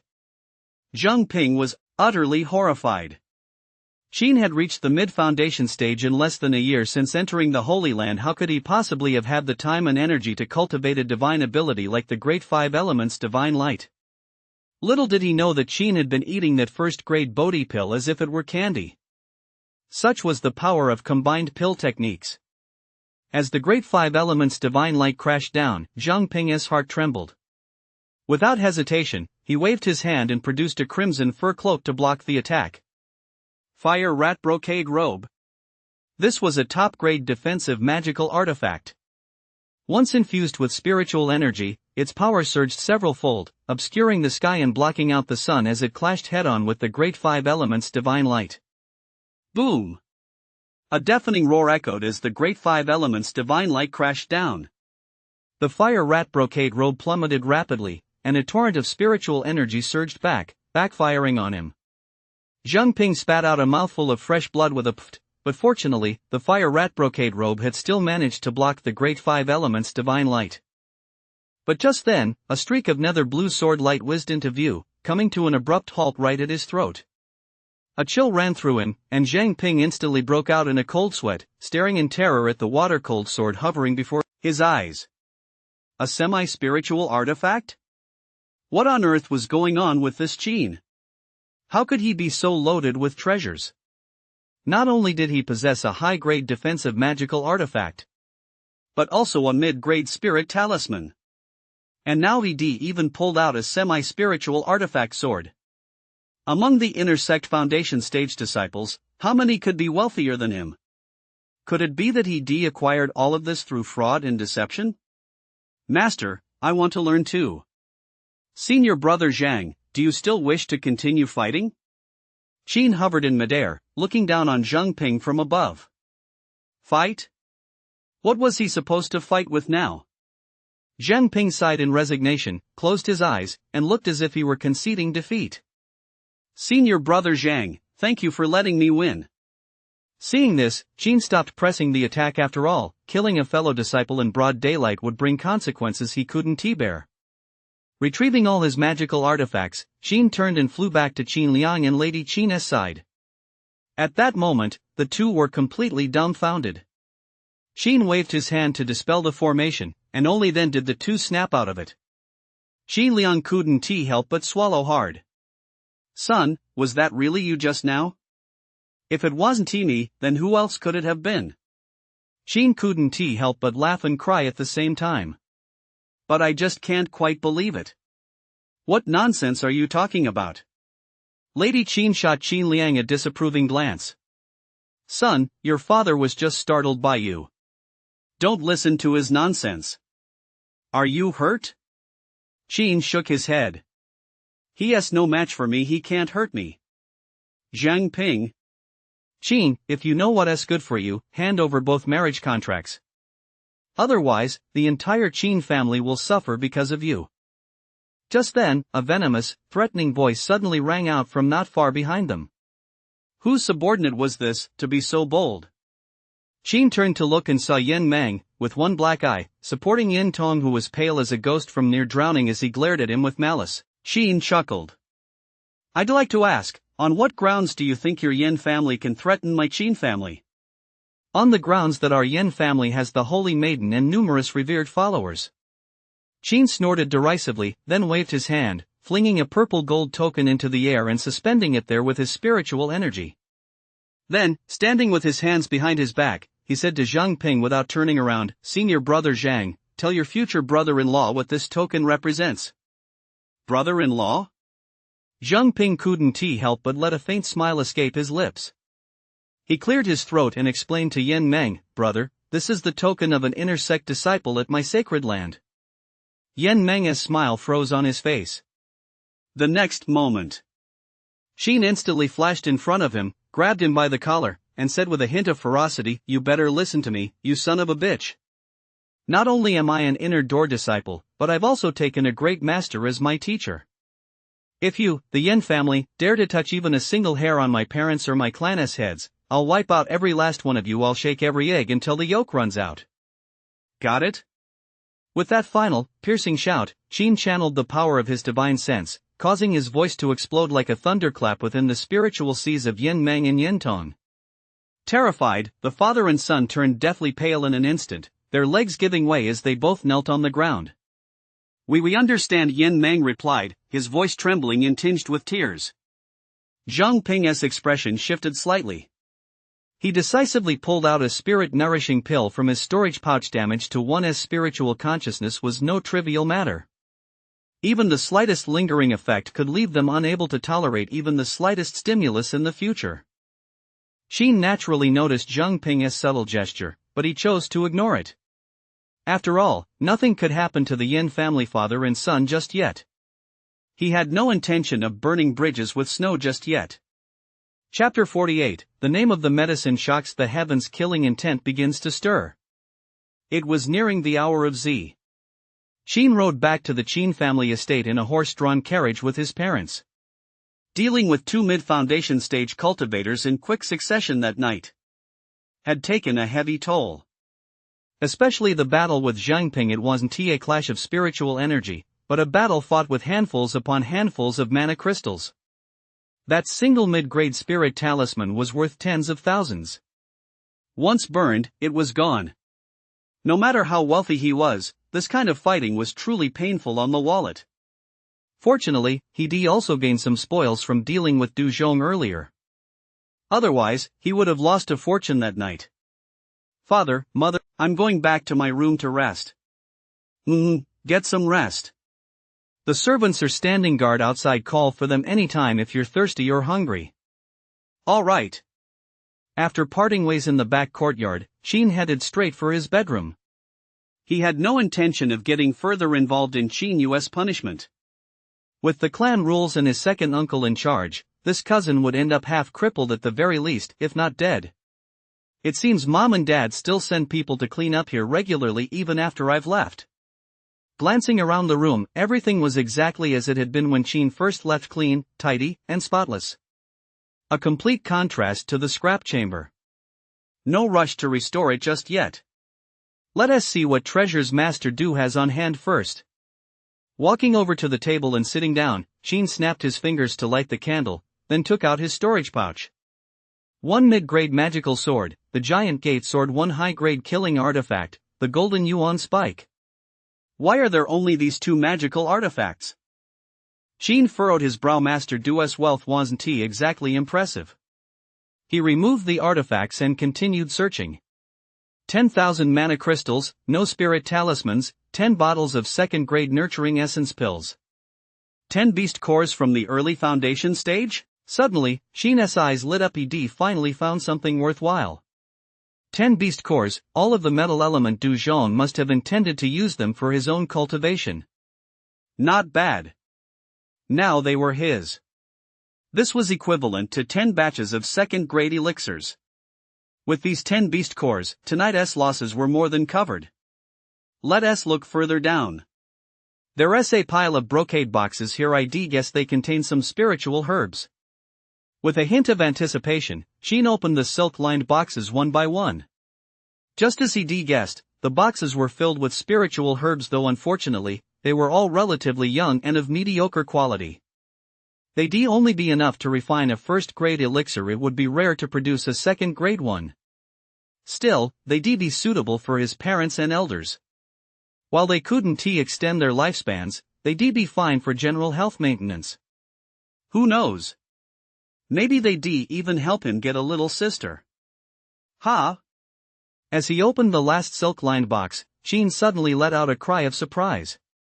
Inside the box lay 20 perfectly intact spiritual herbs. Each spiritual herb was a uniform purple-blue color, and its broad leaves were all engraved with ghost face patterns. They were none other than a specialty of the Huainan poison barrier forest, the highly toxic spiritual herb, ghost face grass. I was planning to go to the poison barrier forest first thing tomorrow morning, but I never expected that Master Du would complete the task for me ahead of schedule. I wouldn't have guessed it. He's actually quite a nice guy. He even threw in an extra 10 plants. Perfect, he could use the remaining ones himself. Grind the ghost face grass into powder, then add some sunflower sap to create a beast core attractant. Once used, it will draw in foundation stage demon beasts from within 1,000 li radius. If we set up the formation in advance, wouldn't we have as many beast cores as we want? Just imagining that scene was enough to make one's mouth water. It's just a pity that ghost face grass is hard to grow. Once these 20 plants are picked, there probably won't be many left. Sheen sighed regretfully, feeling quite sorry about it. He shook his head, decided not to dwell on it, and continued searching through Du Zhong's storage pouch. Giant sword technique. Sheen pulled out a jade slip. It was precisely the spell Du Zhong had used earlier to control his sword. It was also the spell that accompanied the giant sword. To be more precise, it was a specialized spell for the spell-inscribed sword bearing the giant sword formation runes. Not bad. This spell was worth practicing. If used well in battle, it might just yield surprising results. There were also a few manuals on cultivation techniques and supernatural spells in the storage pouch, but unfortunately, none of them were particularly impressive. They were just run-of-the-mill stuff. What's this? Just then, Sheen suddenly spotted an inconspicuous white pill bottle in the corner of the storage pouch. He took it out and saw 3 crooked little red characters written on the small white bottle, Yang Jing Tian. Yang Jing Tian? What the heck is that? The variety of elixirs in the Holy Land's scrap chamber should cover the vast majority of those in the cultivation world. But Sheen had truly never heard of this Yang Jing Tian before. Could it be a powerful ancient immortal elixir? A thought crossed Sheen's mind. It seemed he'd realized something, and he immediately opened the vial. Inside, he saw 9 small blue pills. They smelled a bit strange, reminiscent of some kind of flower. Suddenly, Sheen furrowed his brow, feeling an unexpected sensation. Something was off with his body. Out of nowhere, his entire body was inexplicably feeling hot. Ha! Sheen's expression froze for a moment, then he frantically scrambled to screw the lid back on the bottle. Damn it, I'm a mid-foundation stage cultivator, for crying out loud, and yet I actually have to rely on external aids. What a fucking disgrace to cultivators. Sheen was absolutely livid. Thank goodness no one else was around, otherwise, if it had seen him in such a humiliating state, wouldn't they have laughed him to death? Destroy it. I must destroy it. As a man of integrity, how could he possibly keep something like this around? Wouldn't that ruin his reputation? But this stuff is pretty powerful. I'll have to find the right time and place to destroy it. Otherwise, I might accidentally hurt someone. After just a brief whiff, Sheen could already feel his chi and blood surging. If he sniffed it for half a day or swallowed even a single pill, that would be disastrous. He absolutely couldn't let something like accidentally hurting someone happen. I'd better put it away for now. Acting out of consideration for others, Sheen put the vial back into his storage pouch. After taking inventory of everything, Sheen got into bed, crossed his legs, and began cultivating to restore his spiritual energy as quickly as possible. Once he was back at peak condition, he would practice the giant sword technique. Late at night, at the sacred land, on Yuhua Peak. Whoosh! A streak of fiery light streaked across the sky, landing directly within the courtyard. A 10,000 Li sound transmission talisman? Yen Muling's expression shifted slightly in a flash. She snatched the talisman into her hand. Squeak! Snow sensed the commotion and emerged from her room as well. I suppose we received news from senior brother Zhang Ping's side. Crunch! Yen Muling crushed it in her hand. Sure enough, Zhang Ping's voice rang out from within the talisman. But what he spoke of was the incident that had occurred that evening. He recounted the entire sequence of events, from beginning to end. Finally, he instructed, "My uncle's mind has been damaged. He urgently needs a top-grade spirit-nourishing pill for treatment. Junior sister, you must find a senior brother to deliver it as soon as possible." As he finished speaking, the courtyard fell into utter silence. Crack, crack. At Snow's feet, ice crystals spread rapidly. Her beautiful eyes brimmed with boundless coldness. A year and a half from now, a whole year and a half from now.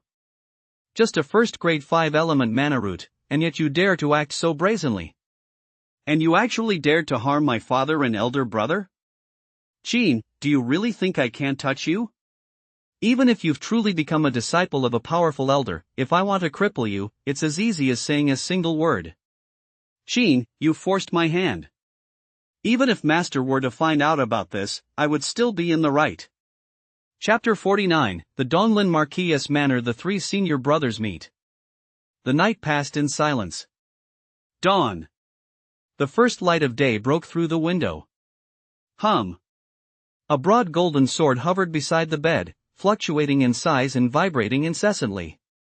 Just then, a knock sounded from outside, followed by Uncle Fu's voice. "Young master, breakfast is ready. The master and mistress are waiting for you in the parlor." "I know. I'll be right there." Sheen replied to Uncle Fu, then pointed his finger at the sword. The giant gate sword instantly transformed into a golden light and returned to his storage pouch. For ordinary cultivators, this giant sword technique consumes an extraordinary amount of spiritual energy. But for me, this level of consumption is nothing at all. Sheen smiled lightly, got out of bed, and sensed the depletion within his body, though he didn't pay it much mind. What can you do? His spiritual power reserves were simply that deep. Of course, if possible, Sheen still hoped to have a good natural talent. Who wouldn't want to cultivate to immortality in a short time? Compared to eternal life, being invincible within one's own realm is nothing. It's just a pity. Realizing this wish would be somewhat difficult. In the living room, Qin Liang and Mrs. Qin had prepared a table full of dishes.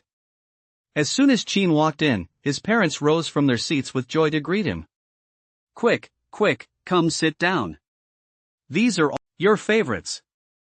Mrs. Qin took Qin's hand, led him to sit beside her, and served him soup and rice, while Qin Liang kept piling dishes onto his plate.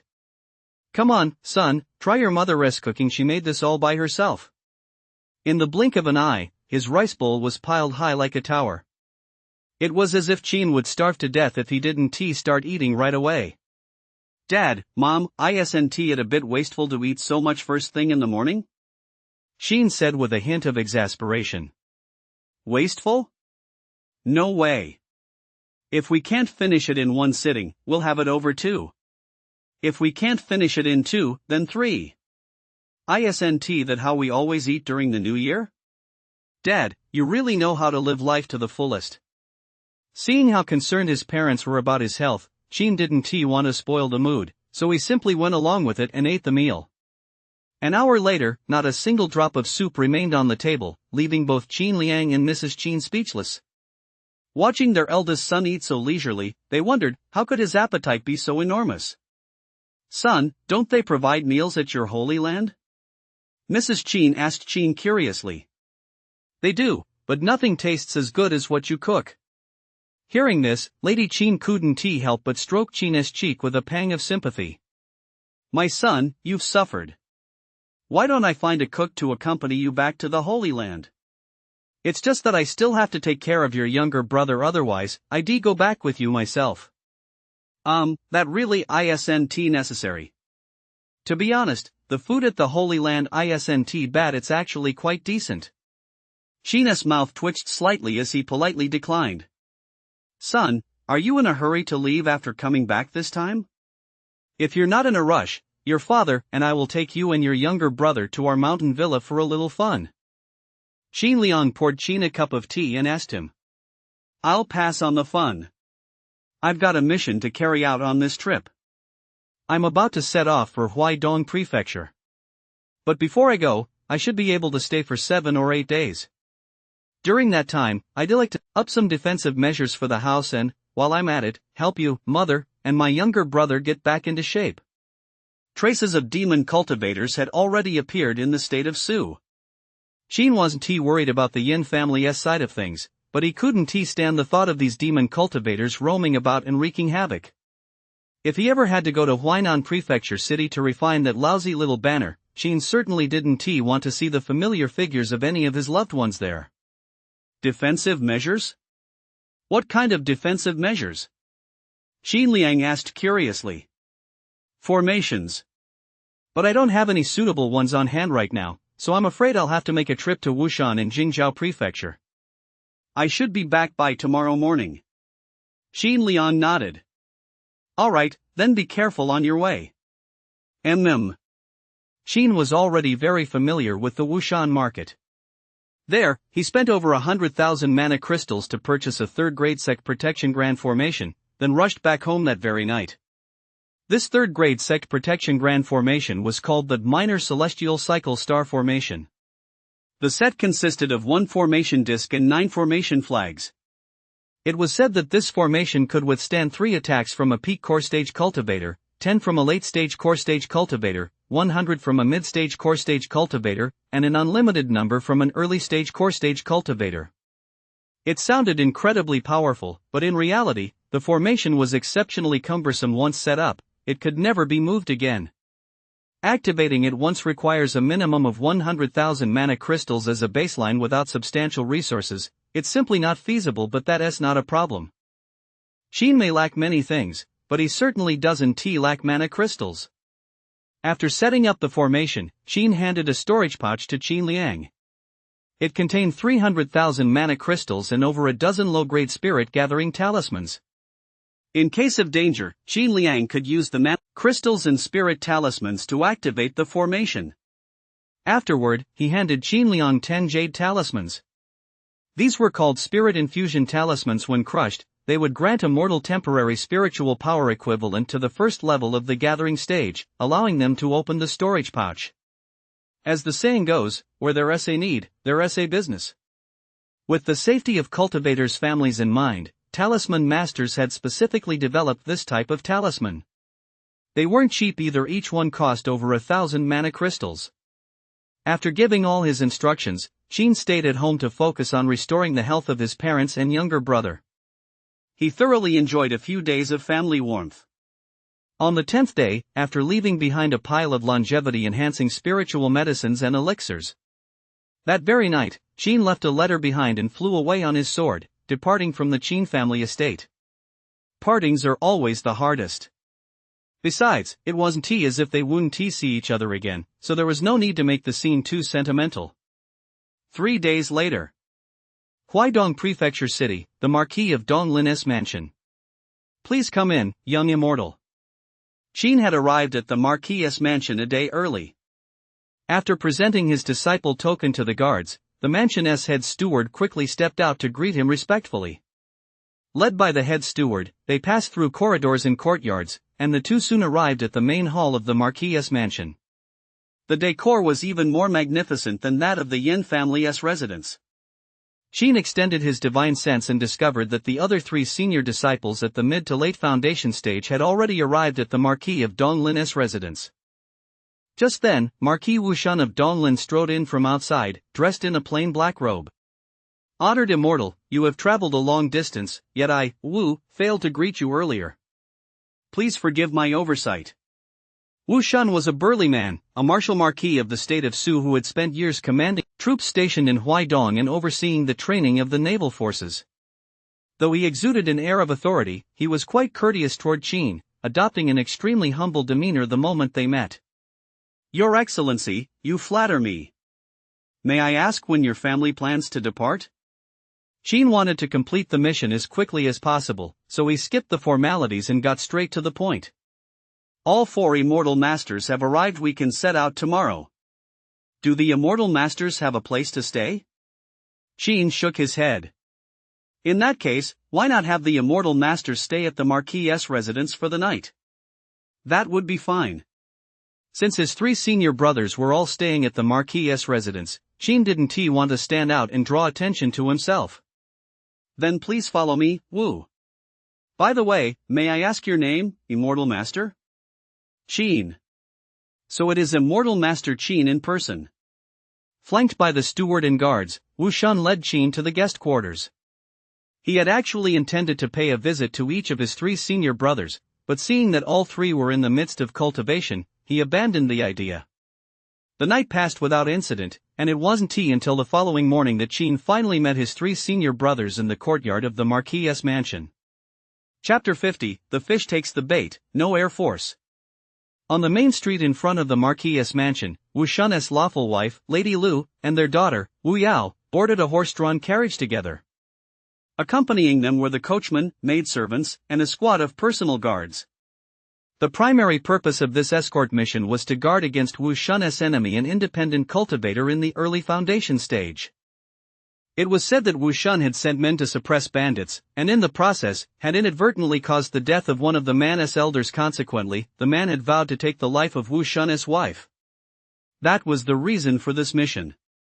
The meeting with his 3 senior disciples was unexpectedly peaceful. When Qin greeted them, he learned that all 3 were from Taiching Peak. One was a burly, mature-looking man named Ting Zhong, another was a lean, young man named Changping, and the third was a scholar-like figure named Zhao Jing.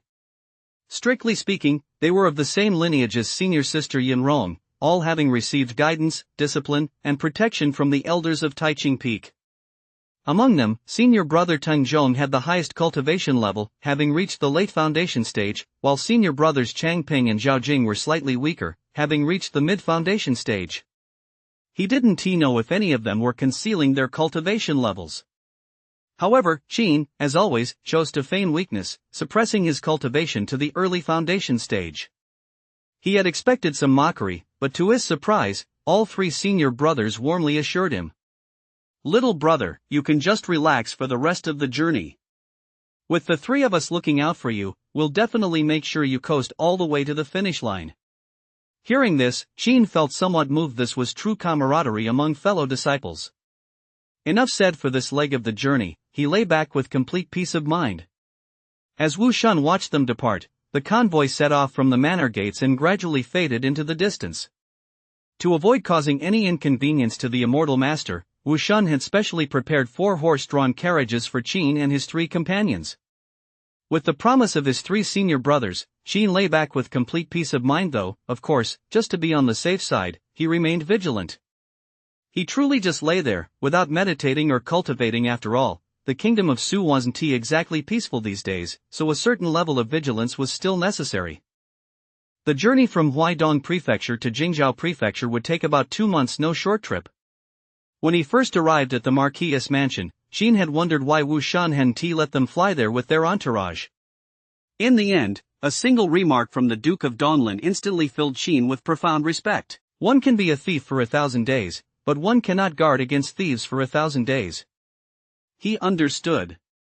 The plan was to use his wife and daughter as bait to lure the snake out of its hole. Impressive, a ruthless man. No wonder he'd been in theft as a duke for his military achievements before turning 40.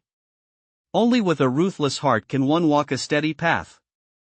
So, throughout the journey, not only did Qin suppress his cultivation level, but his 3 senior disciples did the same. They were afraid of scaring the target away. But even so, after the caravan had traveled for half a month, everything remained calm. They hadn't even encountered a single demon beast. And so, the caravan arrived safely at Nanhua Prefecture. Nanhua Prefecture borders Jingzhou Prefecture. Once they left Nanhua Prefecture, they would enter Jingzhou Prefecture's territory, not far from the capital. After the long, exhausting journey by land and water with both people and horses worn out and with their enemies still nowhere in sight, Lady Lu, after disembarking from the carriage at the inn, took the initiative to approach Tang Zhong and suggested, "Immortal Tang, why don't we linger in the prefectural city for a few more days? First, to let Yao Yao get some rest after all, she is still so young, and second, to give our enemies a chance to strike." No wonder they're a family. They're all ruthless. Qin couldn't help but feel a deep sense of admiration. Since Lady Lu has such courage, we certainly won't back down either. Then let us stay in the prefectural city for a few more days. Tang Zhong and his 2 companions had no objections to Lady Lu's suggestion. After all, having worked together for so long, it would be a shame to complete the mission without tracking down their enemies and facing them head-on. What is the purpose of cultivating immortality? Isn't it simply to achieve clarity of mind? Mommy, I heard someone say on the way here that there's a lantern festival in the prefectural city these next few days. How about we go out for a stroll tomorrow night? Wu Yao asked Lady Lu, batting her eyes. You can go out and have fun, but you mustn't wander off. You have to stay right by my side the whole time. Can you do that? Lady Lu admonished Wu Yao. Yao Yao won't wander off. Don't worry, mother. Wu Yao nodded repeatedly, her eyes brimming with excitement. It was clear that being cooped up these past few days had really gotten to the child. Junior brother Qin, would you like to have a drink with us? Tang Zhong took the initiative to invite Qin. Since senior brother has invited me, I'd be happy to join you. Great, then let us go inside the room and have a drink. Tang Zhong and the other 2 were very close according to him. They often went on missions together. In the inn room, after Tang Zhong had heartily drained his cup, he asked Qin, "When did you leave the Holy Land, junior brother?" "I left a month ago," Qin replied. A month ago? Then have you heard about the demon cultists causing trouble? Yes, I've heard about it. Tang Zhong was somewhat surprised. Since you knew about it, junior brother, did you still dare to come out on a mission alone? The 3 of us left the Holy Land a little later than you did. I heard that 90% of the missions in the Holy Land right now are demon hunting. Any mission that gets snapped up in the blink of an eye. The fact that the mission hall has been pushed to this state clearly shows just how dire the situation is right now. Is it that serious? Qin paused slightly. He really hadn't been aware of this. Are the demonic cultivators really that terrifying? Our Holy Land has numerous great powers, and other righteous immortal sects are also teeming with strong cultivators. Why would we be so wary of a few demonic cultivators? Qin furrowed his brow slightly and asked Tang Zhong with some confusion. Junior brother, you're not aware of the situation. Tang Zhong set down his wine cup and explained to Qin, the demonic cultivator factions are exceptionally powerful. They occupy the vast majority of the immortal islands off the coast of the Eastern Realm. They possess deep-rooted foundations, and crucially, they're even more united than the orthodox immortal sections. No matter which sect the orthodox immortal sects target, the entire demonic cultivator faction will swarm in, mobilizing all their forces. This is precisely why the great cultivators of the Eastern Realm dare not act lightly. Without the threat of these great cultivators, the disciples of the demon cultivation sect naturally act with impunity. Then how were the demon cultivators suppressed 100 years ago? Tang Zhong was momentarily taken aback. He truly had no knowledge of this matter. I've heard that the demon cultivation sects turned on each other at the time. As for the specifics, I'm afraid only the high-ranking members of the demon cultivation sects know. Changping suddenly interjected from the side. Internal strife? Qin paused in surprise. It said that the demon cult factions are incredibly united? So-called unity is merely a sign that there aren't enough incentives for betrayal yet. Zhao Jing clicked his tongue and remarked thoughtfully, looking at the nations of the Eastern Realm, when they're united, they're as close as brothers. But when it comes to disputes over core interests, they're quick to stab each other in the back one after another. Upon hearing this, all three in the room were deeply moved. Though the words weren't exactly pleasant to hear, they were remarkably insightful. Perhaps a peerless immortal treasure that everyone was vying for appeared in the overseas demon realm at that time? Sheen speculated to himself. After 3 rounds of wine, it was already late at night. The group didn't linger after taking their leave, they each returned to their rooms. Sheen chose not to rest but instead spent the night cultivating. As morning broke, Nanhua City was decked out in festive decorations and gradually came alive with activity. Parades of deities passed through the streets in wave after wave, accompanied by the clanging of gongs and the beating of drums, creating a true festive atmosphere. Lady Lu and Wu Yao, however, did not go out. They stayed put at the inn, resting for the entire day until the Lantern Festival began that evening. Only then did the mother and daughter, escorted by their personal guards, head toward the North Lu River to admire the lanterns, solve riddles, and watch the fireworks by the riverbank. Qin, Teng Zhong, and a third person concealed their cultivation levels and followed the mother and daughter from a short distance behind, their spiritual sense constantly scanning the surroundings. It certainly had the feel of fishing. However, although fishing was somewhat risky, it had to be said that this method was indeed highly effective. They hadn't been walking for long when the fish they'd been waiting for finally surfaced. Chapter 51, The Guxian Sect's Demon Cultivators One-on-One or Group Fight? On the second floor of the Yunlai Tavern up ahead. Teng Zhong transmitted his voice through spiritual sense, alerting Qin and the others. I see it. Qin glanced over casually and replied to Teng Zhong, early foundation stage. His attention has been fixed on Lady Lu and her daughter the whole time. Barring any surprises, this should be the one. Changping narrowed his eyes slightly, a faint chill flickering in their depths. Senior brother, should I make my move now? Let us wait and see for now. We'll act only after this person makes a further move, to avoid targeting the wrong person and alerting the enemy. Although the figure in black by the window seemed to fit the description, there was no conclusive evidence. Acting rashly could easily lead to unexpected complications. All right. After a brief exchange, the four had everything settled and continued to follow Lady Lu and her daughter without arousing suspicion. The streets were teeming with people.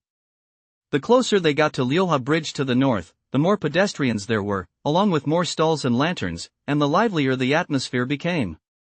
On the second floor of the Yunlai restaurant, the figure in black coldly stared at Lady Lu and her daughter until they were out of sight. Only then did he withdraw his gaze and turn to leave. He has gone? Qin looked somewhat surprised. His spiritual sense had detected that the figure in black had no further plans. Instead, he had gone straight back to his guest room to rest. If I'm not mistaken, this person is likely biding his time for another opportunity. There are too many people here, and he certainly won't dare make a move. After all, the Su Kingdom, South Imperial Court isn't just for show. He can't openly cause a disturbance. The great cultivators stationed in the provincial capital would definitely intervene. Teng Zhong said to the three of them via mental transmission. If we stay in the provincial capital the whole time, won't he have no chance to act? Changping asked with a frown. If there is no opportunity, then we'll create one. Teng Zhong glanced at Lady Lu. We'll rest here tonight and set out first thing tomorrow morning. Qin naturally had no objections to Teng Zhong's proposal. However, he couldn't shake the feeling that the Donglin Marquis' enemy wasn't as straightforward as he seemed.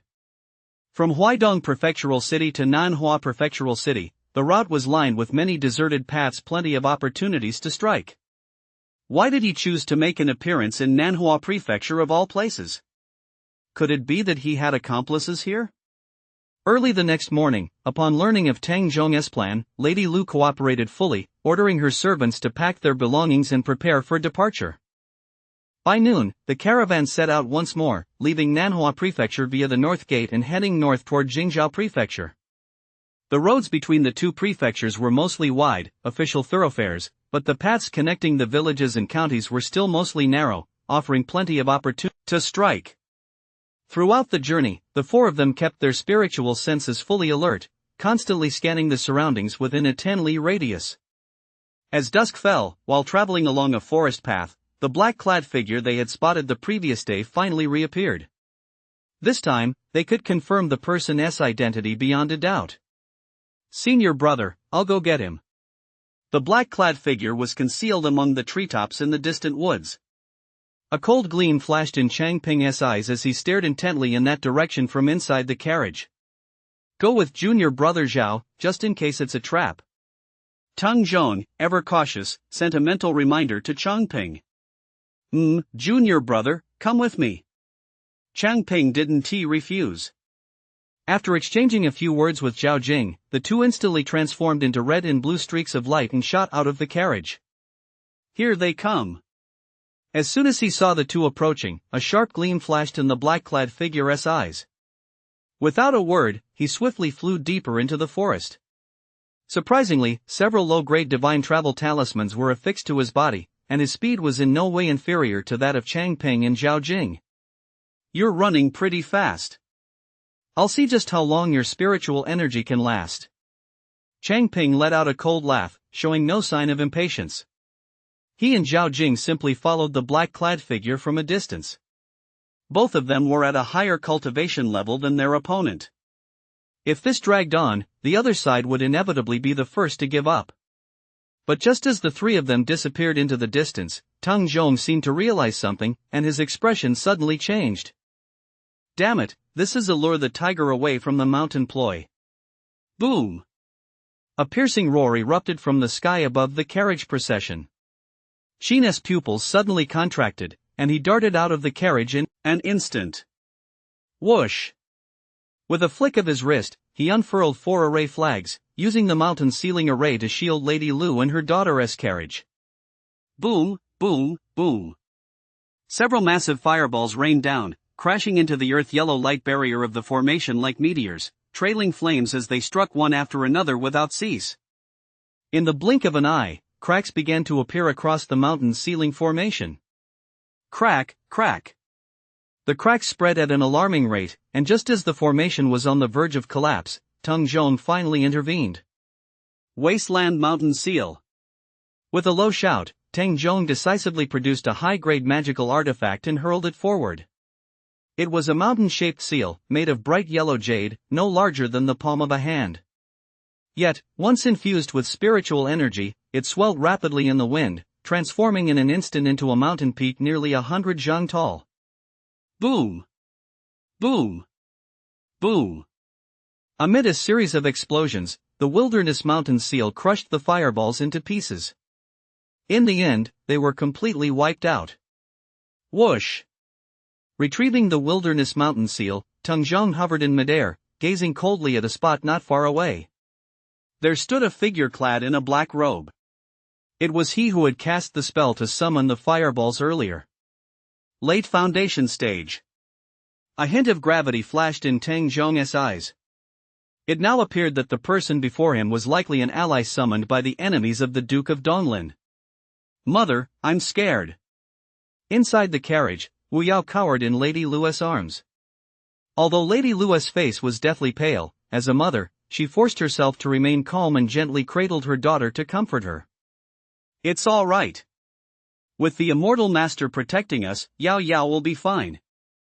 This sudden turn of events startled the Marquis's personal guards as well, but after a brief moment of shock, they all quickly regained their composure. Quickly protect the lady and the young miss." A group of soldiers, fearless in the face of death, took up positions at the outer perimeter of the formation, staring intently at the black-robed figure hovering in midair. Interesting. The black-robed figure's lips curled slightly as he looked coldly at Qin ahead of him. "You're quick on your feet, kid. You actually managed to protect them. It's mainly because you're too weak.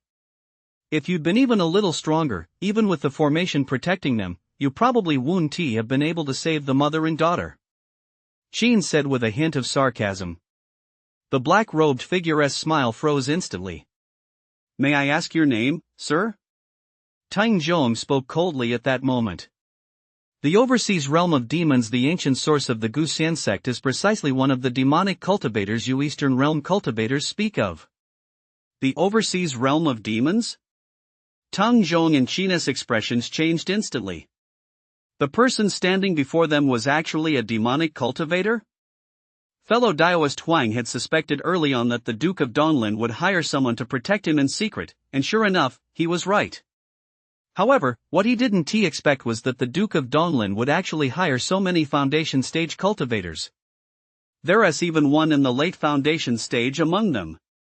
In that case, the price for this assassination won't be what we originally agreed upon. 3 words summed up the meaning of this statement: pay more. What? From the sound of it, fellow Daoist, do you think you can kill both me and junior brother Qin all by yourself? After a momentary shock, Tang Zhong regained his composure and asked Gu Yuan coldly. By myself? But Gu Yuan let out a cold laugh and said, who told you I was alone? When we of the Guxian sect engage in combat, it's always a group brawl. There is no such thing as a one-on-one duel. Chapter 52, A Bottle of Yangjing Tian sets the stage for an action blockbuster. Qin and Tang Zhong's expressions froze instantly. In the next moment, countless black insects burst forth with a thunderous roar from beneath the hem of Gu Yuan's wide robe, obscuring the sky and blocking out the sun. The sheer scale of the swarm was enough to make one's scalp tingle. Buzz. Amid the resonating hum of the endless sea of insects, it seemed as though space itself was trembling. Whoa! Qin instantly sucked in a sharp breath. His whole body went numb. Is this what they call a brawl? This is clearly a swarm attack. Senior brother, I think maybe we should just retreat.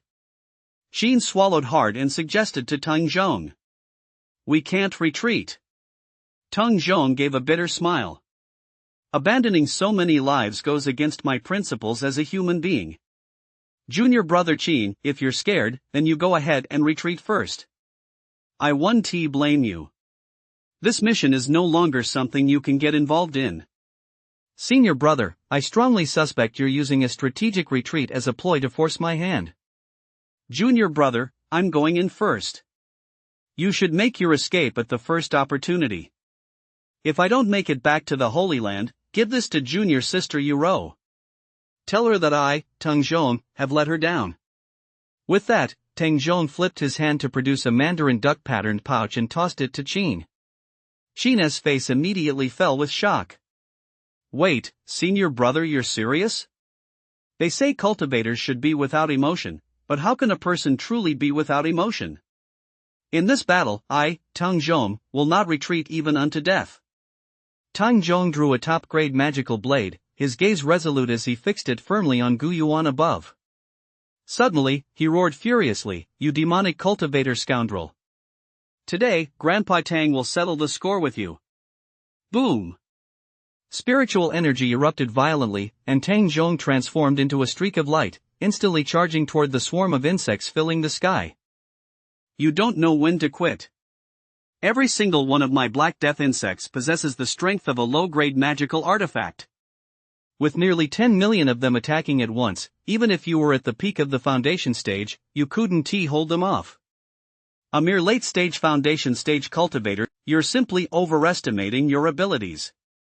Gu Yuan smiled contemptuously. With a wave of his hand, the dense, pitch-black sea of insects surged toward Tang Zhong in an instant. My little ones, enjoy this feast. Dense as a dark cloud bearing down on a city, the crowd of personal guards below turned pale in an instant, their legs going weak without them even realizing it. It was too terrifying. This was simply beyond human ability to withstand. Tang Zhong's pupils contracted sharply. As he drew closer, he finally truly sensed just how overwhelming the oppressive pressure of this sea of insects really was. It was like a dungeon in the depths of the abyss, filling one with despair. Tang Zhong's eyes turned red. Desolate mountain seal. The time to fight with everything he had come. Tang Zhong let out a furious roar and pushed the desolate mountain seal to its absolute limit. Boom! Boom! Boom! The mountains surged forward, like an unstoppable tsunami, crushing everything in their path. Once he had broken out of the swarm's encirclement, Teng Zhong swung his blade with all his might. A brilliant yellow blade aura sliced through the air, striking toward Gu Yuan with overwhelming force and momentum. But Gu Yuan remained unfazed, offering only a cold smile. Boom! Just as the blade aura closed in, a massive swarm of black death insects suddenly surged from behind him, followed by a thunderous boom. The insect tide shattered, yet Gu Yuan remained unscathed. Solid foundations. Few at this cultivation level could block that strike so easily. Pity you're still too weak. Gu Yuan spoke indifferently. In the next instant, the sea of insects surged forward once more, completely engulfing Teng Zhong and the wasteland mountain seal. Boom! Boom! Boom! Teng Zhong's eyes bulged with fury as he fought desperately amidst the sea of insects, occasionally hurling a few low-grade fire spirit talismans. For a moment, it seemed as though a rain of insects was falling from the sky, but there were simply too many black death to kill them all. No sooner had he created a gap than another wave of insects filled it in the blink of an eye. Gradually, Teng Zhong began to sustain injuries. The insect claws, as sharp as low-grade magical artifacts, tore streaks of blood across his body. Yet no matter how badly he was wounded, Teng Zhong still showed no intention of fleeing. He continued to grit his teeth and hold on. This scene caused Qin, who had been about to flee, to begin wavering. His grip on the money pouch grew tighter and tighter. His principle was to play it safe and survive at all costs, and a voice inside him kept telling him that it wasn't too late to run now. But, damn this conscience of mine, you've really put this master in a bind. Enough said, let us do this together. Swish! With a clench of his fist, a white porcelain bottle appeared in his hand. So what if it's a group attack tactic? Who the hell doesn't use one? Qin jerked his head up and roared decisively at Teng Zhong. Senior brother Tang, I'm here to help you. With that, Qin shielded himself with a fire rock shield and charged headlong into the swarm of insects. Junior brother Qin, what are you? Teng Zhong was instantly taken aback. Could junior brother Qin have been hiding his cultivation level? Senior brother, hold your breath. Qin warned him via spiritual sense. The next moment. Boom! He suddenly crushed the medicine bottle in his hand. With a push of both palms, a shower of fluorescent blue powder instantly scattered from the bottle. Teng Zhong was slightly startled and immediately held his breath. Senior brother, use the wilderness mountain seal to clear a path. After doing all this, Qin transmitted his voice through spiritual sense once more. All right. Teng Zhong instinctively trusted Qin, so he summoned the wilderness mountain seal, and the two swiftly burst out of the sea of insects. Using poison? Gu Yuan had witnessed everything that had happened in the sea of insects, but he merely gave a cold smile. It's nothing but last-ditch struggle. My black death insects are immune to all poisons. I'm not the least bit afraid of your poison. But just then, as the swarm of black death insects inhaled the fluorescent blue powder, they gradually ceased their pursuit of the two men. Their advance came to an abrupt halt, and then, in droves, they fell into the forest. Whether on the ground or among the leaves, everything began to tremble violently. It was like watching a series of thrilling insect world action blockbusters. The smile on Gu Yuan's face froze instantly. Teng Zhong? The bodyguards, stable hands, and maidservants? Yang Jingtian, that's impressive. Qin praised him sincerely. I wonder who developed this stuff. If I ever find out who developed it or where it's sold, I'll definitely go and criticize them. Criticize them harshly. Junior brother Qin, what was that stuff you just scattered? Teng Zhong asked Qin in astonishment. Well, Qin felt a bit awkward as he explained to Teng Zhong, it's a tonic, a health tonic that's good for the body. A tonic? Teng Zhong looked at Qin suspiciously. Are you sure? I'm sure. Qin nodded solemnly. As a man of integrity, how could he possibly possess something as filthy as an aphrodisiac? Teng Zhong fell silent, then held out his hand to Qin. Junior brother Qin, could you give me back that pouch? Sure. Qin was taken aback for a moment but didn't suspect anything amiss and handed the pouch back to Teng Zhong. Junior brother Qin, if there is someone you like, you should go after them as much as you can. The sense of accomplishment you get from winning them over is no less than breaking through to a new realm. I've been there myself, I wouldn't lie to you. Tang Zhong tucked the pouch away, patted Qin on the shoulder, and looked at him with a complex expression as he offered his advice. Damn it, so you wanted that damn pouch to keep the Taoist master at bay. Senior brother, how can you slander my good name out of thin air? I'm truly an upright and honorable man. Senior brother understands you, young man. It's only natural for a young person to struggle to control their impulses. All right, enough said. Senior brother is off to exorcise demons. Without the bugs to help, this guy is nothing but a mere nobody. Junior brother, you just cover my back. Tang Zhong nodded, pursed his lips, gave Qin a firm pat on the shoulder, then turned to face Gu Yuan and bellowed. Hey! You demonic scoundrel! Grandpa Tang will wipe you out right here today. Boom! With that, Tang Zhong charged forward in a rage, lunging at Gu Yuan once more. Seriously, what were you thinking? How could you lose control like that? Senior brother, I really am a man of integrity. Qin felt like crying but had no tears left. How was he supposed to save someone when he just ruined his own reputation in the process? Hovering mid-air, his black robe billowing, Gu Yuan's eyes were bloodshot as he glared intently down at Qin. Despicable. Shameless. Meanwhile, the black deathworms below had lost their connection. No matter how the queen worm summoned them, they showed not the slightest response. He didn't know if they could ever be used again. They were the result of years of his hard work. Who would have thought they'd be ruined by a single bottle of aphrodisiac? All of you die. Boom! As Tang Zhong charged toward him, Gu Yuan descended into utter madness.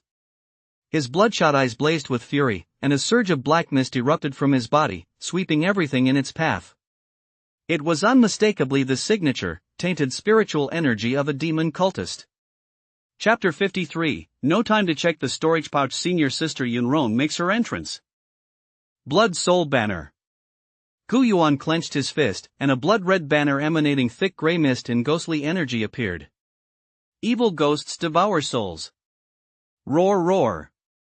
As the banner swung, countless skeletal specters and malevolent ghosts burst forth with piercing screams, clawing and snarling as they charged ferociously toward Tang Zhong.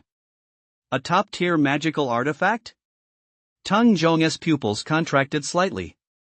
Soul-refining banners were a traditional specialty of demon cultivators. The more souls refined, the stronger their cultivation levels, and the better the materials used, the higher the banner's grade. This blood soul banner wielded by Gu Yuan before him had reached the level of a top-tier magical artifact. The bloodshed involved in its creation must have been immense.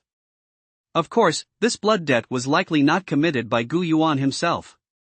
Given his cultivation level, it was absolutely impossible for him to forge such a top-tier soul banner. This clearly indicated that this person must have significant connections within the Guxian sect. Wasteland Mountain Seal. With 10,000 ghosts attacking, Tang Zhong dared not take them lightly and immediately summoned the Wasteland Mountain Seal once more. But there were simply too many fierce ghosts on the soul banner. The Wilderness Mountain Seal alone was completely insufficient to hold them back. Tang Zhong had no choice but to halt his advance and swing his sword in defense. In the blink of an eye, he found himself once again in the midst of a mob attack. You think I'm helpless without the Black Deathworm? What a joke. Today, I'm taking both of your pathetic lives. Gu Yuan snorted coldly, his eyes surging with murderous intent. After the Blood Soul banner had entangled Tang Zhong, he drew a mid-grade magical sword and charged forward decisively. Black mist raged behind him like a raging fire, but just as he closed in on Tang Zhong and was about to strike, a cold shout suddenly exploded from behind him. Watch my elixir. An elixir? Gu Yuan's heart jolted violently, and he instinctively halted his advance. The black mist swirled, instantly transforming into a sky-obscuring ghostly hand that enveloped his entire body. But in the very next moment, watch out for the spirit talisman. Roar! The fire dragon talisman shattered, and a fiery dragon roared forth, crashing violently into the sky-obscuring ghostly hand. The overwhelming power of the mid-grade spirit talisman was laid bare in the blink of an eye. It shattered Gu Yuan's defenses and tore a gaping hole in the ghostly hand. The fire dragon showed no sign of slowing down. Under Gu Yuan's horrified gaze, there was a loud boom as it slammed squarely into his chest. With a pft, he spat out a mouthful of blood. His entire body was scorched and charred beyond recognition, and he was flung backward like a kite whose string had snapped. "You bastard, how dare you trick me!" Gu Yuan's eyes bulged with fury as he roared at Qin. "All is fair in war, you're just too stupid. Senior brother, crush that little bastard to death." Qin sneered coldly. "Here it comes." Without Gu Yuan's control, the soul banner ghost swiftly returned to the blood banner. A flash of delight crossed Teng Zhong's eyes as he cradled the wasteland mountain seal in one hand and hurled it with all his might. Boom! The wasteland mountain seal, as massive as a small mountain, crushed forward, causing space itself to tremble. Gu Yuan was caught off guard by Qin's sneak attack. Unable to defend himself in time, he panicked and could only channel his spiritual energy into a sky-obscuring ghostly hand to envelop himself once more. However, Teng Zhong's strike was clearly more powerful than a mid-grade spirit talisman after all. The difference in their cultivation levels was plain to see.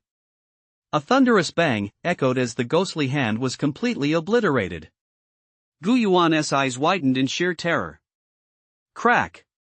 The moment the wasteland mountain seal made contact with Gu Yuan's body, a crisp sound of cracking bones rang out, and Gu Yuan spat out another mouthful of blood with a pft. Finally, with a thud, his entire body was slammed into the ground. When the cloud of dust cleared, he was seen, his flesh mangled and bloodied, a gruesome sight that bore no resemblance to a human being. He was still breathing in, but no longer breathing out.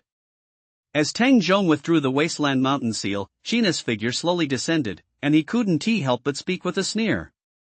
"How does that feel, fellow Taoist? Still want to keep showing off? You're despicable, shameless." He could still curse even in this state clearly, the beating hadn't been harsh enough. But looking at his pitiful state. "TSK, never mind. I'll let him off the hook. Let me ask you something. You must have agreed on a meeting place with that guy earlier, right? Could you tell me where it is?" Qin crouched down and asked Gu Yuan. You want to know?" You'll have to find it yourself." "Ha, kid, you're playing with fire." Qin laughed in exasperation and pulled a white porcelain bottle from his storage pouch. "Just a heads up, this thing is several times more potent against humans than it is against insects or demon beasts. Want to give it a try before you die?" Teng Zhong's expression suddenly froze, and he immediately drifted silently backward, putting some distance between himself and Qin. "Junior brother Qin, and you call yourself a man of integrity?" Gu Yuan also twitched miraculously, then fell silent for a moment before saying in a hoarse voice. "The Hong family's villa in the provincial capital. I'll give you credit for knowing your place." Qin gave a cold laugh, stood up, put the vial away, and turned to look at Teng Zhong. Why did he suddenly run so far away? "Junior brother, I'm heading to the prefectural city right now to intercept him. Please stay here and look after Lady Lu and her daughter." Being around Qin gave Teng Zhong an inexplicable sense of unease, so he decisively volunteered and then flew off. "Am I really that terrifying? Taoist fellow Taoist, could you save me? I feel like I still have a chance." Just then, Gu Yuan suddenly spoke in a weak voice. Qin turned to face him, his brow furrowing slightly. "What? You don't want to die? Among us cultivators, how many actually want to die?" You're right about that. But why should I save you? I could become a cultivator of the righteous path too. I could love the people as my own children." "Cut it out." Qin laughed in exasperation. "I cultivate the Tao, not Buddhism. Don't try to pull that lay down your slaughtering knife and become a Buddha on the spot routine on me." Then what are you going to? Stop struggling. Just go in peace." Qin couldn't be bothered with further nonsense. With a decisive blast of sword energy, he sent him to the afterlife. Now he could go straight to the Buddha, lay down his slaughtering knife, and become a Buddha on the spot. Rustle, rustle. Just as Gu Yuan met his end, a thumb-sized, pitch-black insect resembling a flying ant suddenly crawled out from the lapel of his robe. A black death bug? Qin's expression flickered slightly as he enveloped it with his spiritual energy and drew it onto his palm. This thing is clearly several orders of magnitude larger than the others. Could it be the queen insect? Thud, thud, thud. The black death insect thrashed about in Qin's palm, trying to break free from the spiritual energy cage. It was only then that Qin realized this massive insect was actually a level 12 demon beast. Interesting. Qin felt that this giant insect must be somehow connected to the one controlling the smaller ones. Otherwise, how could a foundation stage cultivator possibly control a swarm of tens of millions of insects at once? He'd likely have gone mad from schizophrenia by now. Why not try establishing a master-servant bond? Cultivation requires daring to think and act boldly. With that thought, Qin decisively sent his spiritual sense to invade it. But just as he was about to erase the spiritual imprint, he suddenly remembered something rather embarrassing. Namely, his cultivation level was one tier lower than Gu Yuan's. Never mind. I'll wait until I break through to the late foundation stage. Qin let out a soft sigh, infused spiritual energy into the giant insect, and forcibly sealed it, sending it into a deep slumber. Afterward, he turned his attention to the two pouches hanging from Gu Yuan's waist. One was a storage pouch, and the other was a spirit beast pouch. I can take the spirit beast pouch, but this storage pouch. Qin fell into deep thought. He hadn't taken down Gu Yuan alone if he were to simply take the storage pouch and keep it all for himself. Wouldn't that be a bit wrong? But on second thought, he had, after all, been a crucial part of the team battle. Even if he couldn't take everything, he at least deserved the right of first refusal. That should be fine, shouldn't it? Thanks to Tang Zhong's early ambush, that independent cultivator surnamed Huang didn't put up much of a fight. They waited for about 3 or 4 hours. The three of them then returned, carrying the corpse with them. With this trouble out of the way, the mission could be considered completed ahead of schedule. Next, all that remained was to escort Lady Lu and her daughter to the capital. According to Lady Lu, Wu Shun had received word that demonic cultivators were lurking in Huidong Prefecture. Only by taking them to the capital could he put his mind at ease. Qin was also relieved that he'd set up a formation at his home. Otherwise, even cultivating at the sacred land Wunti have been peaceful. With all troubles resolved, it was time for the spoils sharing ceremony. Qin was just about to speak up and propose a division of the treasures when, unexpectedly, Teng Zhong took the initiative and said, "We owe this to junior brother Qin. Otherwise, I'm afraid I would have met my end at the hands of those demonic cultivator scoundrels long ago. This storage pouch from Gu Yuan rightfully belongs to junior brother Qin." Chang Ping and Zhao Jing had also learned the details of what happened, so they had no objections. It was just that the way they looked at Qin seemed a bit strange.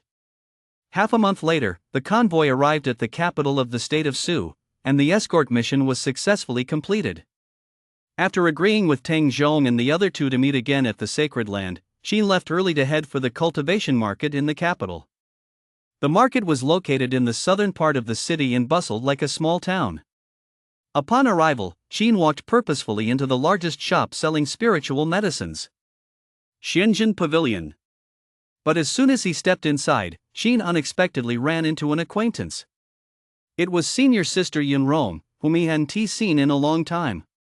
Accompanying her were two senior brothers from the Holy Land, both at the mid-foundation stage. Chapter 54, The Sword Pill is refined ahead of schedule. The appointment at Miaoying Pavilion. The moment he saw the three of them, Qin's heart skipped a beat. He immediately suppressed his cultivation level. Junior brother Qin? Just then, Yunrong turned around. Upon seeing Qin, she couldn't help but pause for a moment. "It's been 2 months since we last met, and you've become even more beautiful, senior sister." Qin smiled softly and walked up to Yunrong. "Junior brother?" Standing beside Yunrong, the slightly plump senior brother eyed him curiously.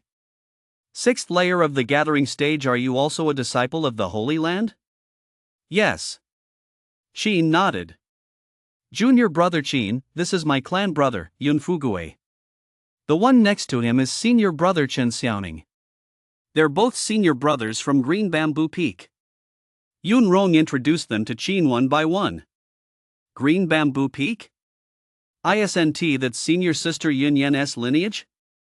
With that thought, Qin nodded, then clasped his hands in a bow and said, Qin greets you both, senior brothers.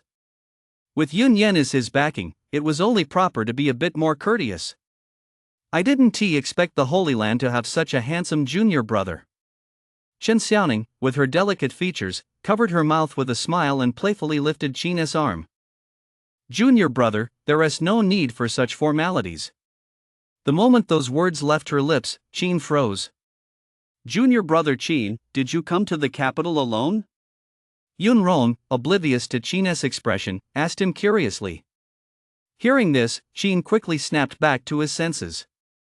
He cleared his throat, took a subtle half-step back, and replied to Yun Rong. Yes, I came to the capital alone. With demon cultivators running rampant these days, coming out alone on a mission is a bit too risky. Yun Rong furrowed her brow slightly. What happened to traditional values? Yun Rong couldn't help but press her hand to her forehead as she explained to Qin with a sigh. They're just joking with you. Don't take it to heart. Joking? Dear senior sister, this isn't funny. Sigh. Qin sighed softly and politely declined Yun Rong's offer. Thank you for your kindness, senior sister, but unfortunately, I have business that will keep me in the capital for quite some time. I'm afraid I won't be able to return with you all. Do you still have a mission to complete? No. Yes, young master, please follow me this way. The moment he heard Qin's question, the manager's eyes lit up instantly. Without another word, he led Qin upstairs to a private meeting room. After all, unless it was a major deal, no one would go to such trouble. Most transactions were settled right on the first floor. 1 hour later, with the manager's warm farewell, Qin left the Xianjin pavilion with his purchases. This trip cost him several 100,000 low-grade mana crystals, which he spent on raw materials to refine dozens of batches of 5 elements pills. According to his estimates, refining all these 5 elements pills should allow him to break through to the late foundation stage. If the process went quickly, it likely wouldn't take even a year. It was nothing short of terrifying. But just as Qin was overjoyed and about to return to the inn to cultivate, a long-distance communication jade talisman from the Divine Weapons Hall suddenly reached him. Right there on the street on his way back to the inn, Qin learned both good news and bad news from the jade talisman. The good news was that the sword pellet had been successfully refined. The bad news was that the resulting sword pellet was only a mid-grade spirit artifact. With a somber expression, he walked into the Divine Weapons Hall, where the clerk who had attended to him last time approached him awkwardly. Young Master Wang, I'm truly sorry. The refinement of the sword pellet didn't go quite as planned. Master Hu gave it his all, but could only achieve a mid-grade result. According to Master Hu, refining it any further would require extremely powerful spiritual awareness. At the very least, it would take a transcendent spirit ancestor to accomplish. Transcendent spirit? Qin furrowed his brow. Are you sure that's exactly what Master Hu said? Yes, word for word. Qin's face instantly darkened like the bottom of a pot. Damn it, I should have haggled the price down even further when I bought that divine ability last time. 5,000 was still too much. So does your Divine Weapons Hall have any compensation to offer? I've been waiting for 2 or 3 months. You can't just brush this off with a simple apology, can you? Suppressing his anger, Qin asked the clerk in a low, stern voice. Of course, of course. With that, the clerk pulled out a solid gold card and handed it to Qin. The card bore the words, Spirit Voucher. This is our Divine Weapons Hall's Spirit Voucher. On your next visit, if you spend 10,000 mana crystals or more, you can use this to offset 100 mana crystals. Never mind. It's better than nothing. Although 1,000 wild horses were galloping through his mind, given that the Divine Weapons Hall was a big shop that could take advantage of its customers, Qin ultimately held his tongue. Also, you don't need to pay the balance. Qin was baffled. Aren't you supposed to give me a few foundation stage pills in return? Well, since the materials are top grade and master who crafted it personally, the price of this single sword pellet happens to be exactly the same as your down payment. Damn it, that's one hell of a coincidence. Sheen was so furious he was literally trembling with rage. Fine, you guys at Divine Weapons Hall are really something. Mountains may change, but rivers flow on. We'll meet again in the martial world. Young Master Wang, your sword pellet. Sheen stopped in his tracks, then snatched the silk-lined box back with a vicious glare. Fortune shifts with the tides. Never look down on a poor young man. Shop Assistant. Chapter 55, Acacia Gilde Demonis? The Insect Rearing Manual? There is no doubt that the Divine Weapons Hall takes advantage of its customers because of its size.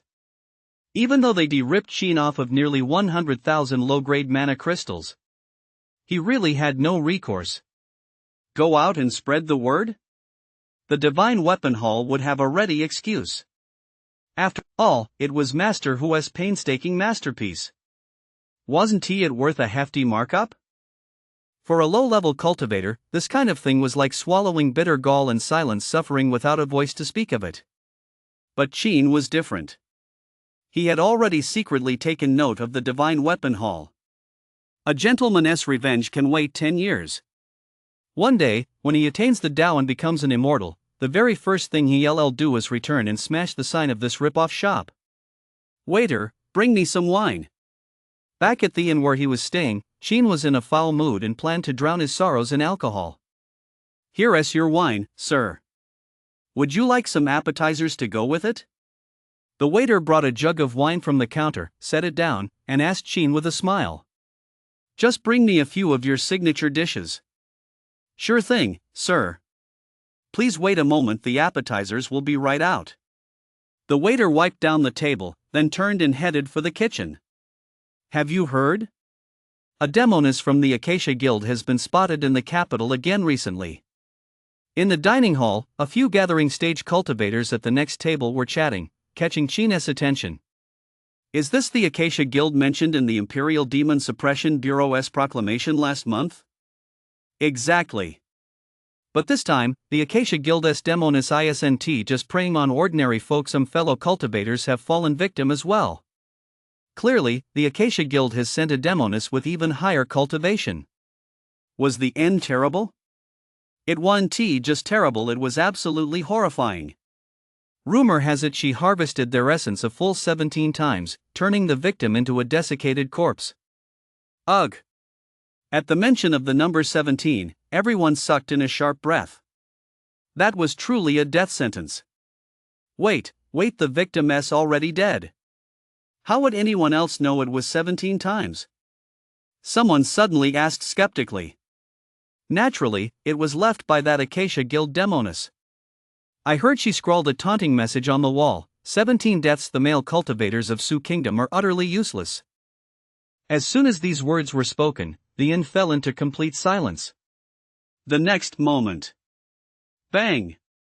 A cultivator slammed his fist on the table in rage and leaped to his feet. Damn it! That demonis is utterly arrogant. If I ever run into her, I'll make sure she never comes back. She'll learn just how formidable I, the Wheel King, am. Damn it, count me in. My iron plate technique isn't just for show. And my invincible windmill. The cultivators were all fired up, looking as if they were ready to fight the demonis to the death. Sheen clicked his tongue. He couldn't help but think this bunch had no idea how high the sky was or how wide the earth was.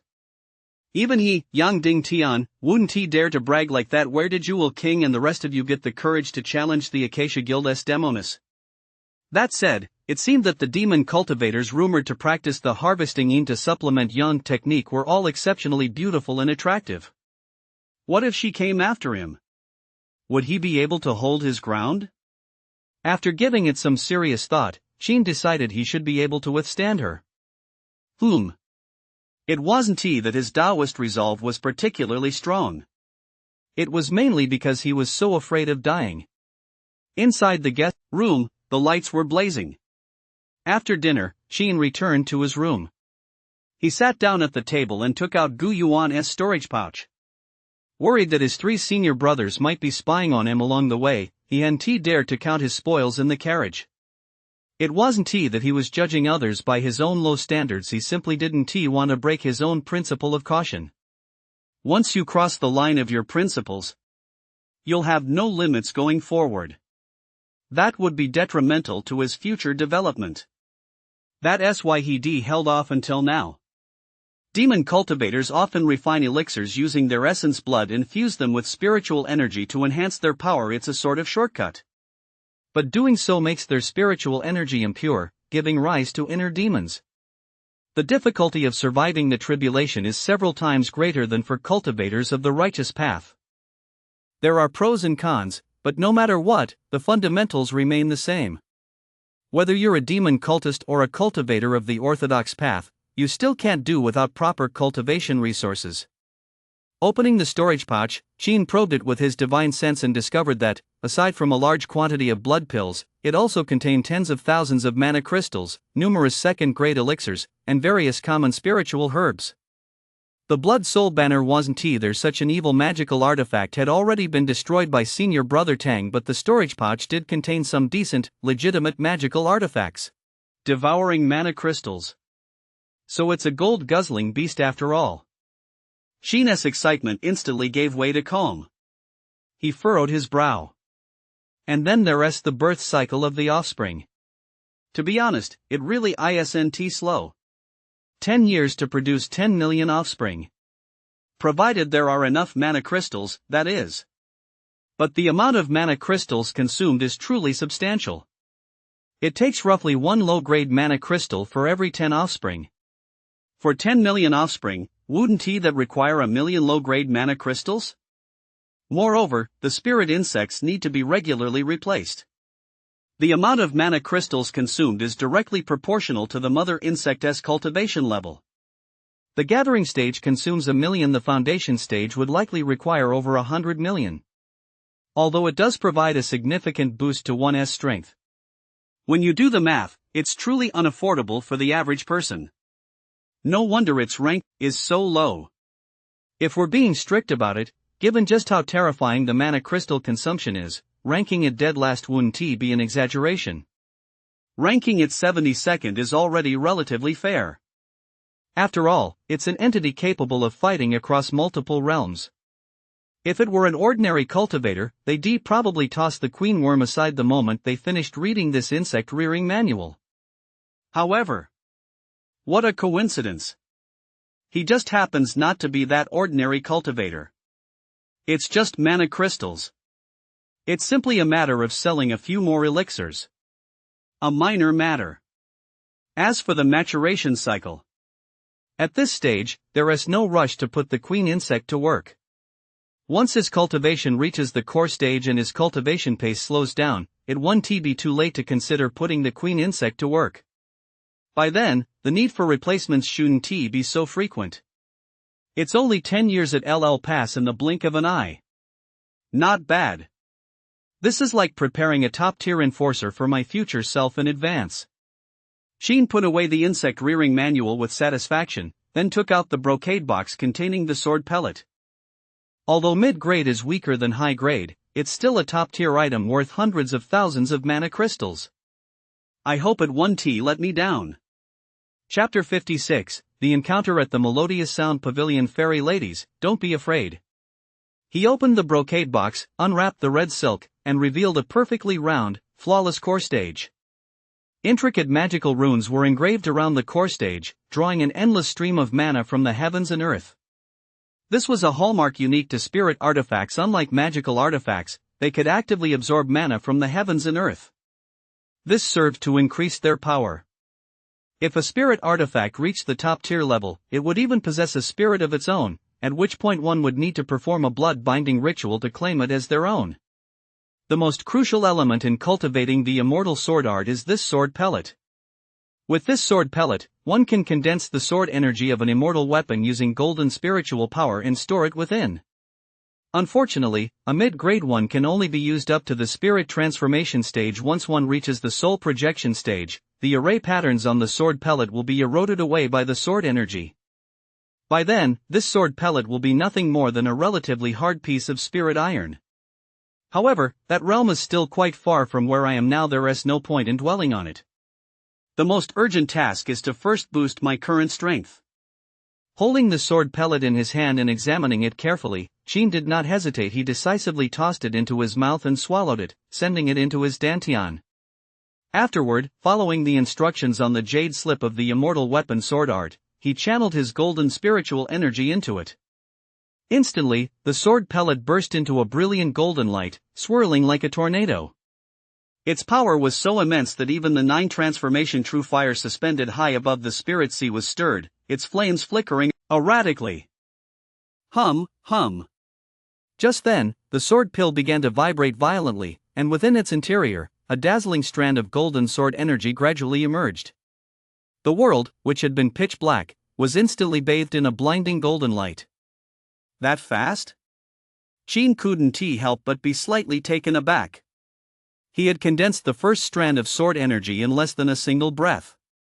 Assuming his total spiritual energy were unlimited, he could likely condense all 10,000 strands of sword energy in less than half a day. Moreover, at this rate, he wouldn't have to worry too much about depletion when facing an enemy. This was far more powerful than he had originally imagined. Not bad. Let us test its Of course, pain aside, the damage to his physical body remained within manageable limits, so he didn't need to feel too much psychological burden when using this technique. Just condensing a single sword energy just now consumed 1,000th of my golden spiritual power. If I were to condense 10,000 sword energies, I'd likely have to go through the process of depleting and replenishing my spiritual energy 7 or 8 times. It would take quite a while, about 10 days or so. Fortunately, once the sword orb is fully charged. Then in battle, as long as I don't unleash all 10,000 sword energies at once, the sword orb should theoretically remain fully charged at all times. Even if I were to cast 3 divine techniques simultaneously, I wouldn't deplete the sword energy entirely. Qin was undoubtedly satisfied with the power demonstrated by the immortal weapon sword art. It was effectively another lethal move at his disposal. As a result, he no longer had much to worry about. The only thing left to do was to fill the sword orb with sword energy as quickly as possible. 5 days passed in the blink of an eye, and the time he had agreed upon with Yun Rong arrived. Early in the morning, Qin had to end his cultivation, leave the inn, and head to the Miaoying Pavilion at the Shuiyun Villa. Over the past 5 days, he had condensed 5,000 strands of sword energy within the sword orb. Though it was not yet full, it was already an extremely powerful force. Compared to 5 days ago, his strength was like night and day. However, out of caution, he kept his cultivation level suppressed at the early foundation stage throughout the journey. Shuiyun Villa was the elegant name given to an island in the middle of a lake, located on Yanzhizhou in the southeastern border of Jingzhou Prefecture. Miaoying Pavilion, meanwhile, was a female cultivation sect affiliated with the Holy Land, situated right on top of Shuiyun Villa. Though its membership was small, it consisted entirely of beautiful, ethereal maidens. Originally, the island boasted stunning scenery and elegant architecture, far removed from the mundane world, a rare, idyllic paradise. But no one could have imagined that it would be targeted by cultivators of the demon path, and specifically, the notoriously infamous Acacia Guild.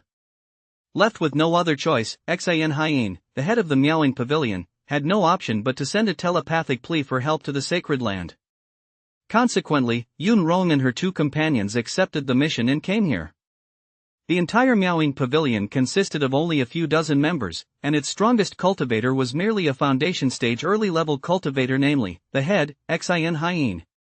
Faced with an assault by over a dozen Acacia Guild cultivators, had it not been for the protection of an array formation, the entire sect would have long since been reduced to alchemical vessels for these demonic cultivators. In a courtyard on the island, Xin Haiyin stepped out from beneath the eaves, clad in a white gown.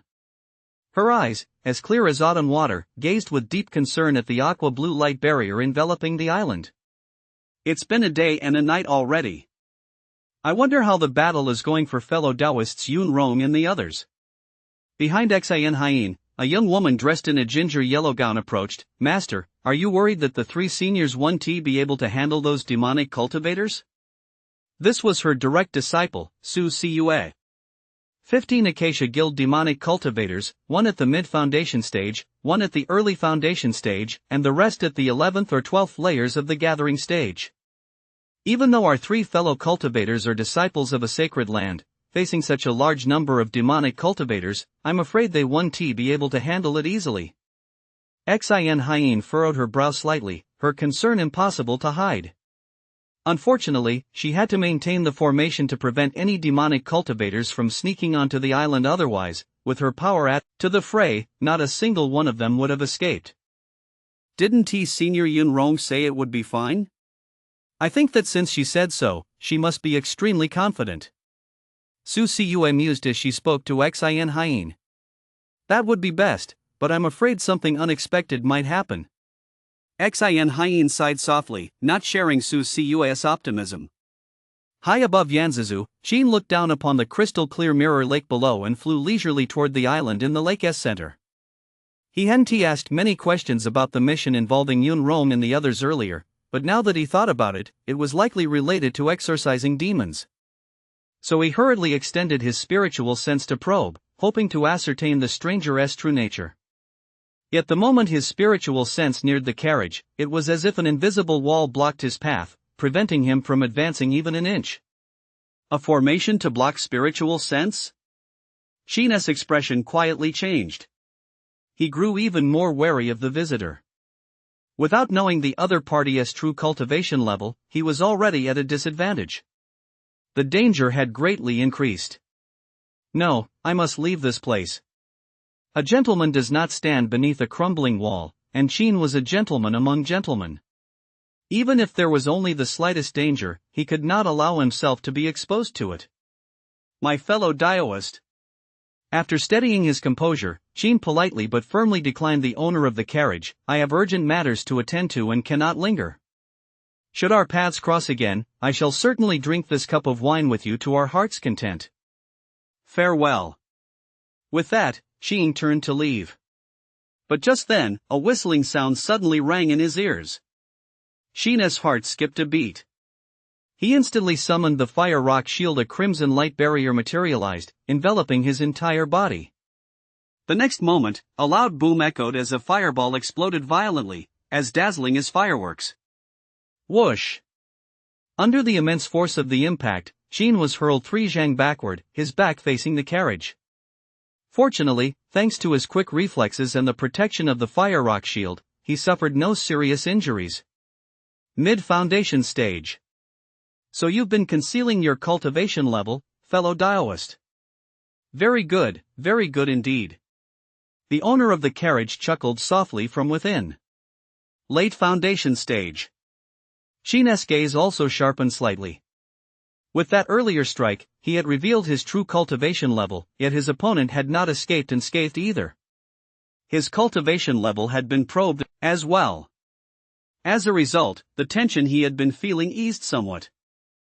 Fellow Daoist. Sheen turned around and stared coldly at the carriage.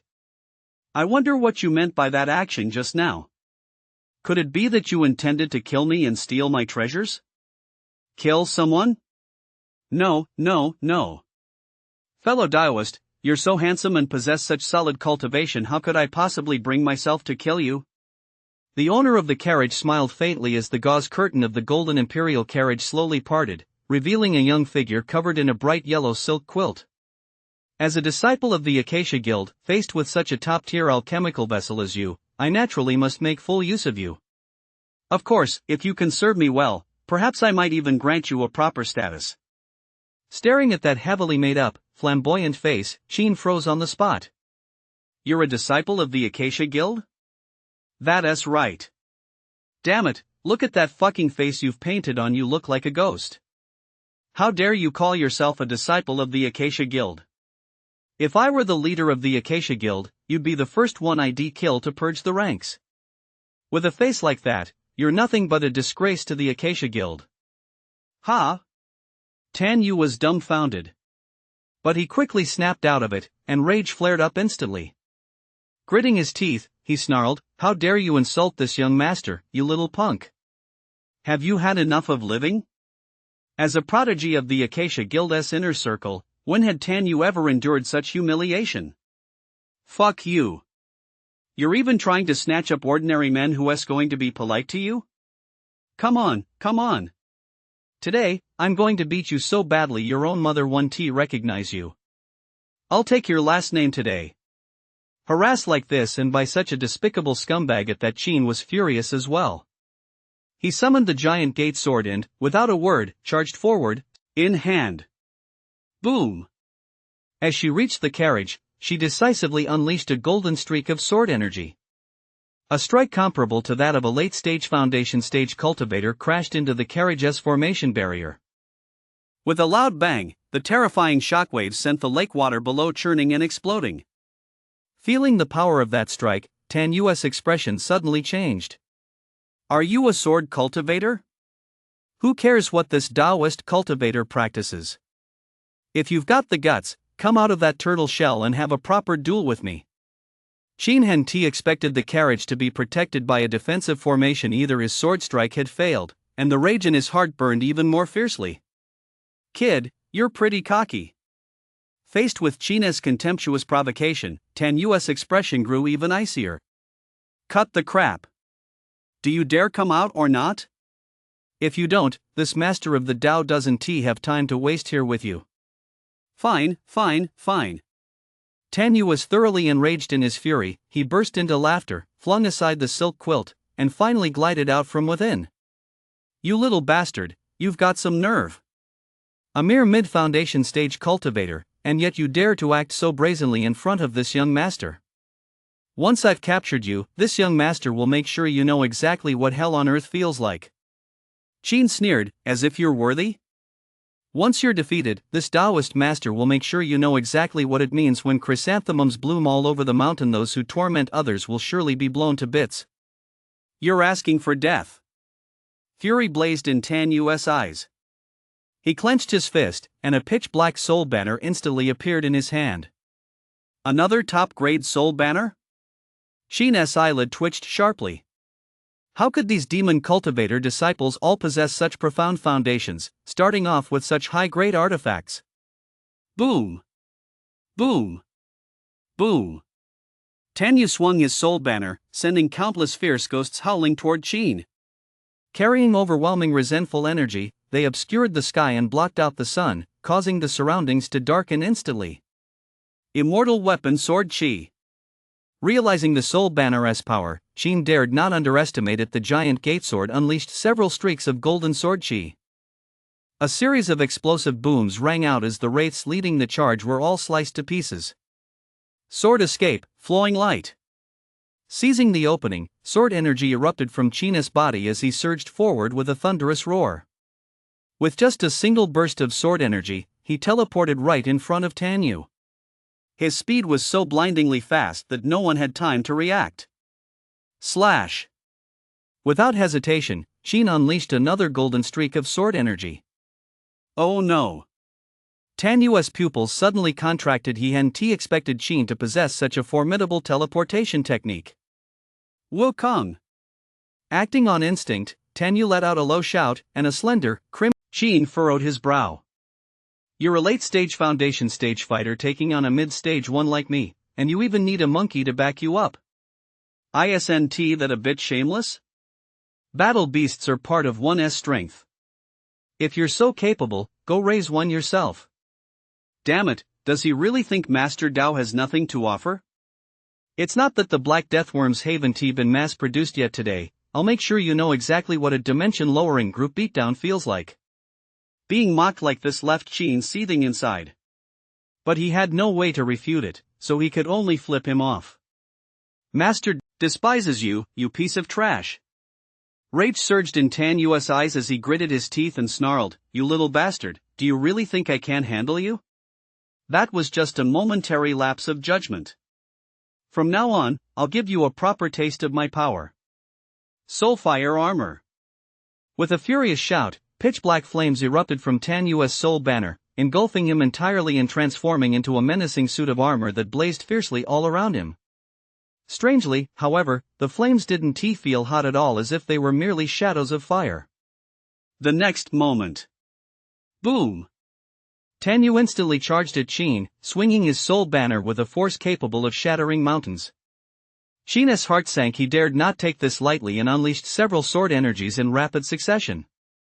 However, when these divine weapon sword energies struck Tanyu, they merely sparked a few sparks and failed completely to breach the armor's defense. What the hell is this? Qin's heart tightened slightly. As the soul banner came crashing down, he had no choice but to activate his sword escape technique, darting away to evade its brunt. Boom! A deafening roar echoed as the soul banner's attack missed its mark. Yet Qin was astonished to discover that, following the massive explosion beneath Mirror Lake, vast swaths of ice crystals had spread out and frozen the area. What kind of soul fire is this? It's actually cold. Qin was momentarily taken aback. This demon path cultivator's tactics were truly unexpected. Whoosh! Amid his astonishment, the whistling wind of a staff cut past his ear. Wukong, standing nearby, seized the opportunity and moved like a ghost to Qin's side, delivering a powerful, forceful sweep with his staff. That monkey is fast. Qin's gaze sharpened slightly as sword energy erupted with a thunderous roar. He activated the sword escape, flowing light technique and narrowly dodged the staff strike. Does this monkey possess a wind attribute bloodline? Useless. His staff missed its mark, and Tanyu cursed angrily before charging at Qin once more. His soul banner fluttered, and countless vicious ghosts burst forth from it, each one wrapped in pitch-black soul flames. Fire Rock Shield. In the blink of an eye, Qin activated his defensive magical artifact. After briefly fending off the malevolent spirits, he clenched his fist, and a top-grade magical sword radiating brilliant golden light appeared in his hand. It was none other than the Golden Punishment Sword, one of the 5 elements magical swords. Break! With a low shout, Qin unleashed several streams of immortal sword energy from the Golden Punishment Sword. Empowered by the top-tier magical artifact, the sword energy's might was several times greater than that of the giant gate sword. A series of explosions out, boom, boom, boom, and the soul fire ghost mist, which had previously been impenetrable, was finally breached. Whoosh! Without a moment's hesitation, Qin once again unleashed the sword escape, flowing light, decisively transforming into a golden beam as he burst out of the encirclement. This one do. That bitch has backup. It's too costly to keep fighting like this. We'd better fight while retreating and lure him to the Miaoyin Pavilion. Senior sister and the others will be there to help us then. I'll see if that bitch lives or dies. Feeling the strain mounting, Qin's eyes flashed as she made a swift decision. You bitch. Qin gave a cold smile and extended her middle finger once more. That's all you've got? You're just a coward who doesn't dare fight one-on-one. This master isn't going to play with you anymore. With that, Qin turned and darted toward the island in the center of the lake. Trying to run? Stop right there, you little punk. Having been insulted time and again, Tanyu was beside himself with rage and gave chase without a word. Whoosh! Without even using the sword escape, flowing light technique, Tanyu caught up to Qin in the blink of an eye. With a flick of his sword fingers, a low-grade spirit talisman appeared. He flung it violently at Qin. A thunderous boom echoed as a dense shower of ice arrows rained down from above. Fire Rock Shield. Qin showed no sign of panic.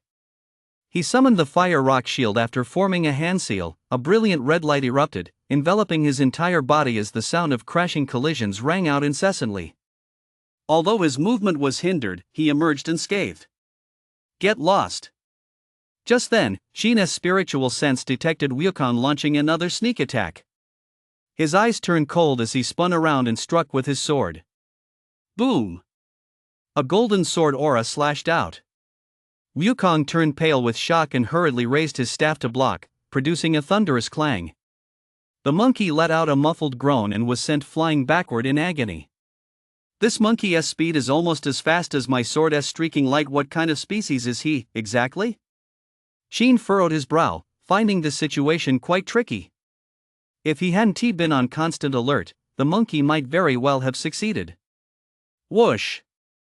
Just then, before Qin could even react, a slender, crimson figure suddenly appeared before him once more. Sheen's pupils contracted sharply. This monkey was practically defying the heavens. Fire rock shield. Boom! With a thunderous crash, a crimson light barrier narrowly deflected Wukong's staff strike. A mere moment's distraction had allowed the monkey to close, and its strength clearly far surpassed that of an ordinary mid-foundation stage cultivator.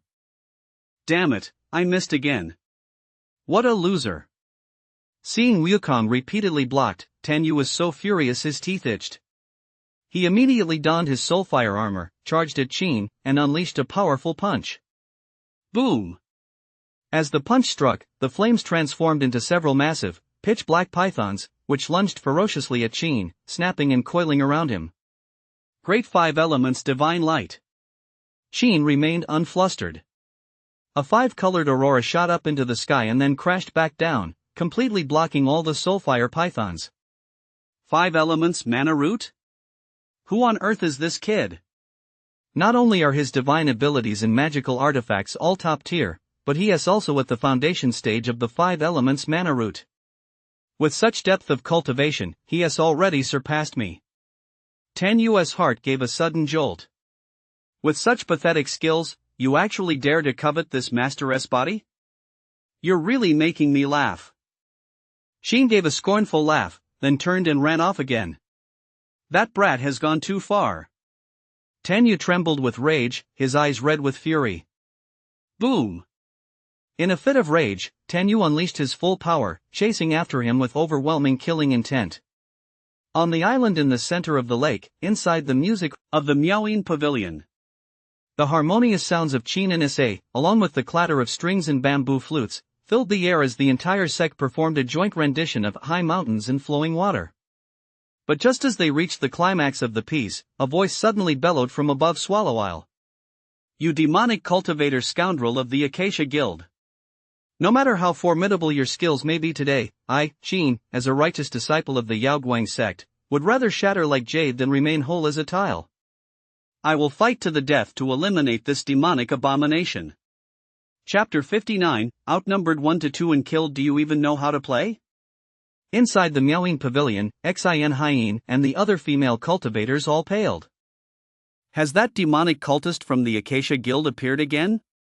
The righteous path of Yaoguang? Are they referring to the Yaoguang Guild? Was there anyone named Qin among those 3 elders earlier? Xin Hien set down the ancient zither resting on her lap, rose from her meditation cushion, and gazed solemnly toward the world beyond the formation. Do not panic. I'll go see what's happening. After calming her disciples, Xin Hien transformed into a streak of light and soared into the sky, arriving beneath the aqua-blue light barrier. Her beautiful eyes fixed intently on the thick fog several li away. The view from Mirror Lake was wide open. The naked eye was far more convenient than spiritual sense. Just as she was trying to make out the situation within the mist, a streak of golden light suddenly shot out as fast as a shooting star and streaked straight toward the island. A mid-foundation stage cultivator? When the figure came within a li's range, Xin Hien's spiritual sense immediately detected Qin's cultivation level, and she couldn't help but be slightly taken aback.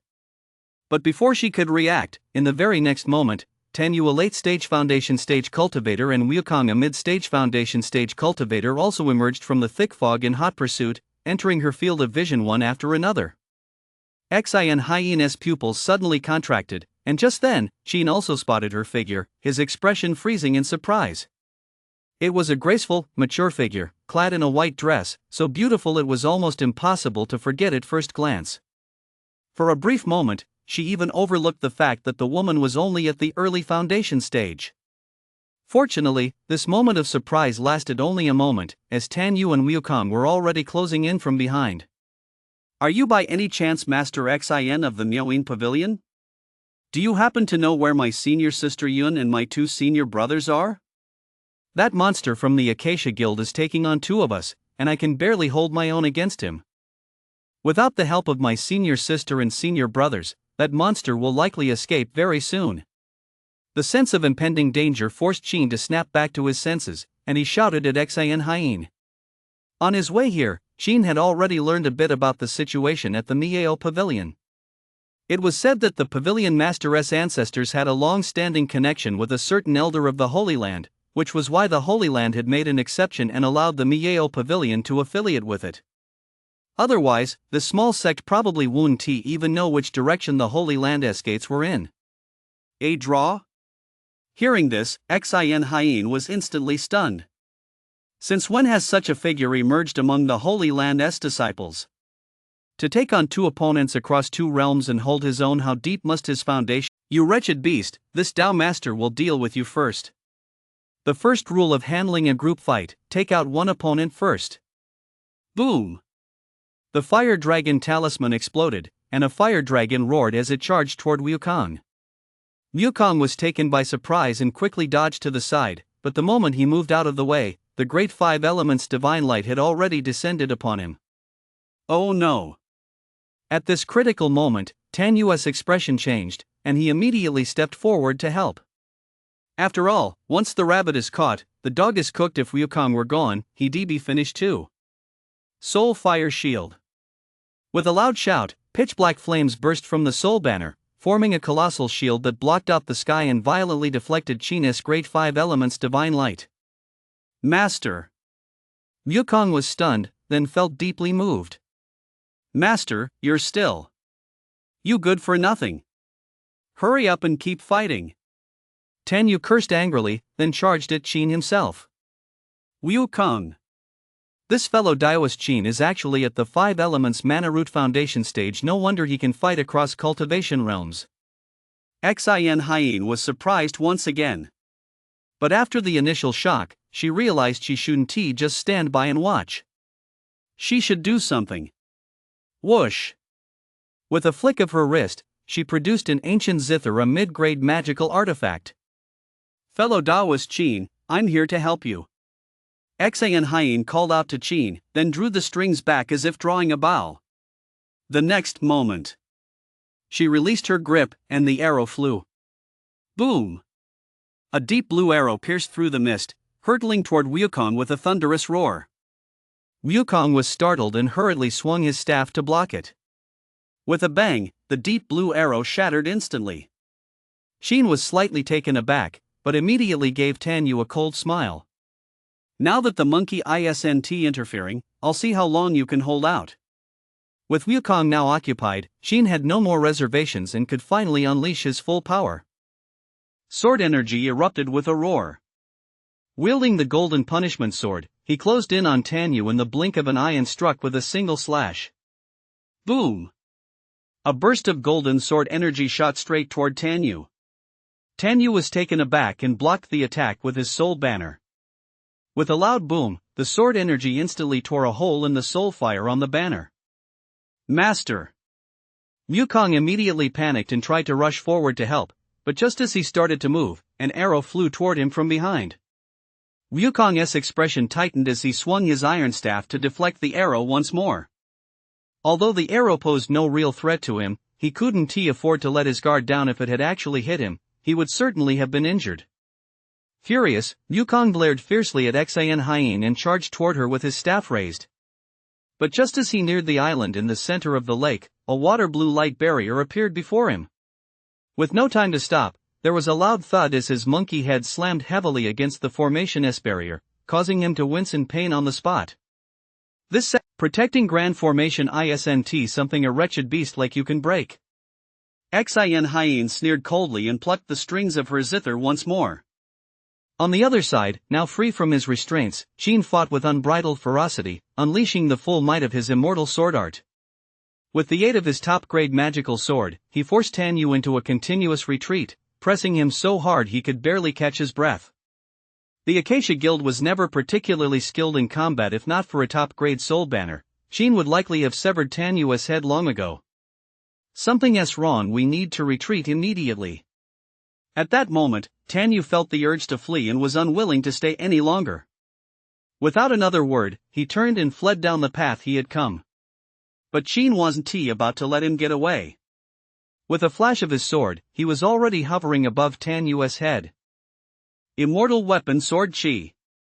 With a low shout, before Tan Yu could react, over 100 streams of sword chi erupted from within Qin's body. The dazzling golden light made Qin look like the blazing sun. No!